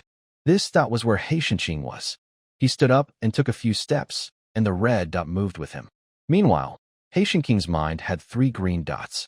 The group looked at each other with curiosity. Team Ha. From now on, we can even split up to distract the strange creatures and find chances to regroup. This gives our team more options, Qindong said, his mind suddenly clearer. Yes, this thing can't directly increase our fighting power, but it can be very helpful for the team. Feng Yi nodded in agreement. Good, haha. It's a pity that the green beans can't sense each other's positions. That would be even better. But after all, they are low-ranked magical items. Team Ha. Do you like greens so much? Dongzi seemed to notice something about Heishanqing's hidden hobby. Your horn is green, and now this bean is green too. Team Ha. I know a kind of hat that's also green. If you like, I can give you one. Qindong patted his belly happily and said with a smile. Heishanqing's face turned green. Get lost. Ha ha. Cheerful laughter filled the tent, but Heishanqing's face darkened even more. Songjio, did you create this magical item? Feng Yi's eyes sparkled as he looked at Songjio, clearly wanting one too. Coughs. Yes, that's right, Songjio replied calmly. Of course, as your guardian, I have to think about you. Qindong opened his mouth to say something, but Songjio raised his hand and pressed in the air. But don't worry, this kind of thing can't be rushed. When the time is right, and if there are other suitable items, I will arrange for both of you. Rest assured, Feng Yi and Qindong exchanged a quick look. Although they didn't get to eat the cake, they still felt happy. After all, someone else had enjoyed it. Bread and special treats would come again. However, Songjio stretched out his tone, gently rubbing his fingers. He took a sip of tea and stayed silent. I understand. Don't worry, Songjio, I won't treat you badly. No. Lord Jio, whatever you want, as long as I have it. You can take it. Qindong saw Songjio's actions and clearly understood that the bandit Songjio was implying. Brothers, come and try to stop me. Me too, Feng Yi added loudly. Watching from the side, Hai Tianxing sneered inwardly. Humph. Just wait. Soon you'll see what it means to ask for too much. There will be tears. Oh, I don't want to think about it. It makes me sad. I closed my eyes and took a sip of the cheap tea. It was bitter. Hey, I don't mind. Just a little gesture is enough. I only ask for a small loss fee. Sure, you should get something. You're on the ground, almost crying like you're at a funeral. If someone didn't know better, they'd think you. Feng Yi's eyebrows twitched. Seeing Songjio's smiling face turn dark, he quickly covered Qindong's mouth to stop him from talking nonsense. He knew Songjio was quite petty. If he remembered this, that so-called loss fee might multiply many times over. All right, since we've used the special items, let's prepare to leave in the afternoon. We've rested enough here. It's time to go. Hai Tianxing briefed everyone on the departure time. The group then went back to pack their things. The next day, the convoy had been heading northeast for over a day, with stops and starts. The mountains on both sides of the road grew shorter, and the trees were all withered. Their gray-white branches pointed toward the dark red sky. The sun hung at an angle over the western hills, its light filtered through clouds, turning into a dark red glow that slowly spread, dyeing the entire valley in this color. Suddenly, The lead vehicle slowed down, and its taillights flashed twice. There was a crackling sound from the walkie-talkie, and Hai Tianqing's voice came through. "Everyone get ready. We will stop ahead." Songju leaned back in the driver's seat, easing off the gas pedal to let the vehicle glide around the bend. Suddenly, the view opened up. Ahead, a long convoy of vehicles was moving along a road beside an ancient city wall. Part of the wall had collapsed nearby, with a gap overgrown with dry grass that rustled in the wind. The grayish-blue wall twisted and stretched, made of old blue bricks and covered in green moss, telling of its long history. Every few meters, there was a lookout tower on the wall. The windows were broken, and the wooden supports leaned crookedly, making the tower look about to fall. The convoy stopped at an intersection. In front, there was a stone archway. The stone was dark and weathered, pitted from rain and wind, with some dry grass growing on top. The inscription on the arch read, "For Virtue's Pavilion." The carved characters were filled with dust, and some edges had been worn smooth, leaving only faint outlines. Behind the arch was a stone-paved road. The gray stones had been polished by years of use, smooth on the surface, with dry moss growing in the cracks. On both sides of the road were shops, some doors crooked or half open, revealing dark interiors, while others had fallen to the ground in pieces. Scattered outside were old items, moldy travel maps, moldy water bottles, broken paper fans, blown by the wind, rolling back and forth on the stones. Qindong stuck his head out of the car window and looked around. "What kind of place is this? It looks very old-fashioned." Shaili held her chicken and pressed her face to the window, whispering, "I need to pee." Songju took out a bottle of sports drink. "Here, use this. I don't usually have a place to pee, so I use this." Shaili looked completely confused. "Are you crazy, Songju?" she snapped at him. "Why? Is it too small?" "No, the bottle's opening is big enough," Songju explained kindly. "Or maybe you can't aim properly." He glanced at her while driving. "Get lost. I don't pee standing up, so what's the use of this?" "Keep it for yourself," she snapped, turning away and refusing to speak or pay her any mind. Songju snorted. If she didn't want it, fine. He put the bottle away himself. "Fat chicken, I told you, you can't poop in the car?" "And Salalai, if you're okay, don't bring it onto the car. Just let it stay in the truck bed. When we reach the repair place, we'll let it out to get some fresh air." Chickens are animals that tend to go to the bathroom while eating. If you've raised chickens before, you know they often urinate and defecate everywhere. "I understand. Since it hasn't laid eggs much these past few days, I'll take it along more often.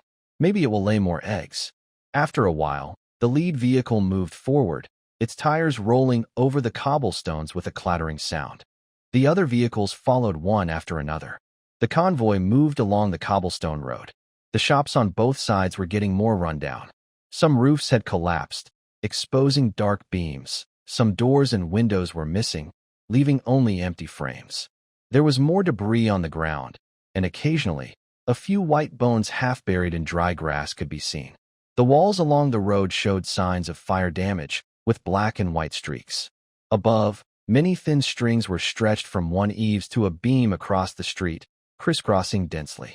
Hanging from the strings were various colorful umbrellas, red, yellow, brown, blue, gathered close together, tips pointing upward, floating in the air.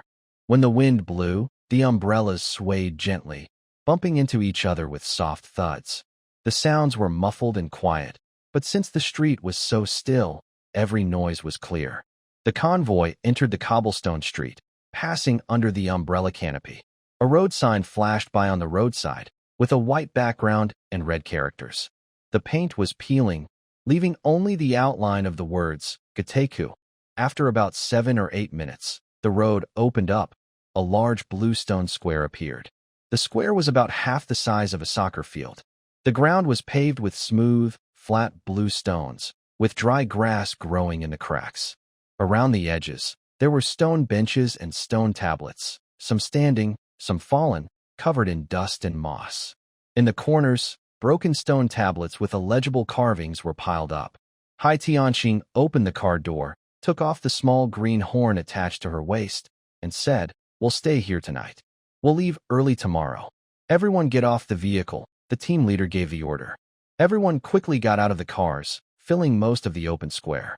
They organized themselves neatly to set up the new camp. They unloaded their belongings and set up tents. Haishinqing tucked the small horn back onto his waist, and next to it hung a keychain. There was no key on it, only a green bean. This guy asked Fang Yi for a keychain and hung the green bean on his waist too. He was showing off quite a bit. Song Jio parked the car, got out to stretch, and heard his bones crack. Driving was pretty tiring. Song Jio, I can't hold it anymore. Shailili got out of the car, looking anxious. Her small legs kept rubbing together, and she tiptoed lightly, seeming to struggle. Then why are you still here? Hurry and go pee. Shailili looked around. The square was full of people and cars, and she became even more nervous. There's so many people here. How can I pee? Songju looked around carefully. There really was no hidden spot. Even in the end of the world, people's shame usually lessened, but not to the point of peeing in public. Songju, he kept searching for a convenient place. Almost there, almost there. Just wait a moment. It's so troublesome. If it were me, I'd just find a wall and stand there to solve it. Stop talking nonsense. I need to pee now, Shailili said, not daring to move much. Her bladder felt like it was about to burst. Let's go? Over there, there's a place with some cover. If you squat there, no one should see your white butt. Songjo still had a playful mood, pointing to a broken stone tablet at the edge of the square. The stone was not tall, and there were many gaps around it. Shailili quickly grabbed Songjio and headed in that direction. Hey, why are you pulling me? Help me block the wind. If there's nothing to hide behind, it's just like live streaming. Shailili had no choice but to find something to block herself. When they reached the broken stone tablet, Shailili quickly squatted down. She also pulled Songjio to turn his back to her, then hurriedly unzipped her pants. Don't look back. You can't peek, she warned while unzipping, not forgetting to tell Songjio not to peek. Afterward, she pressed her hands on his shoulders, trying to stay perfectly hidden. Hurry up, stop hesitating. Before she finished speaking, the sound of rushing water and splashing drowned out his voice. The two fell silent. The water flow lasted quite a while, about 10 seconds. Truly impressive bladder control. Not far away, a lively crowd was gathered around a convoy. In a less noticeable spot, a man and a woman were squatting on the ground, and the smell of urine filled the air. Songjio covered his nose, looking disgusted. He said, I didn't expect you to be so loud, even though you look small. I thought you would be a gentle stream. He joked, turns out you're a mighty wave crashing ashore.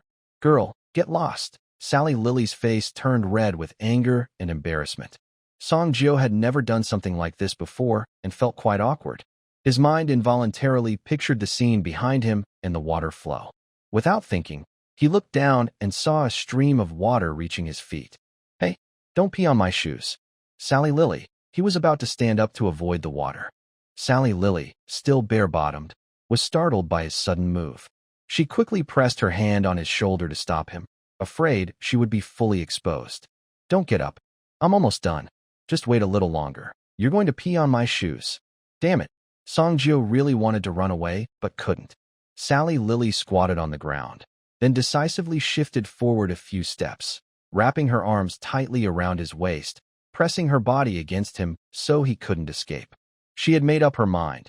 Today, they would either face embarrassment together or never let go. Sally Lily, you're really going to pee on my legs.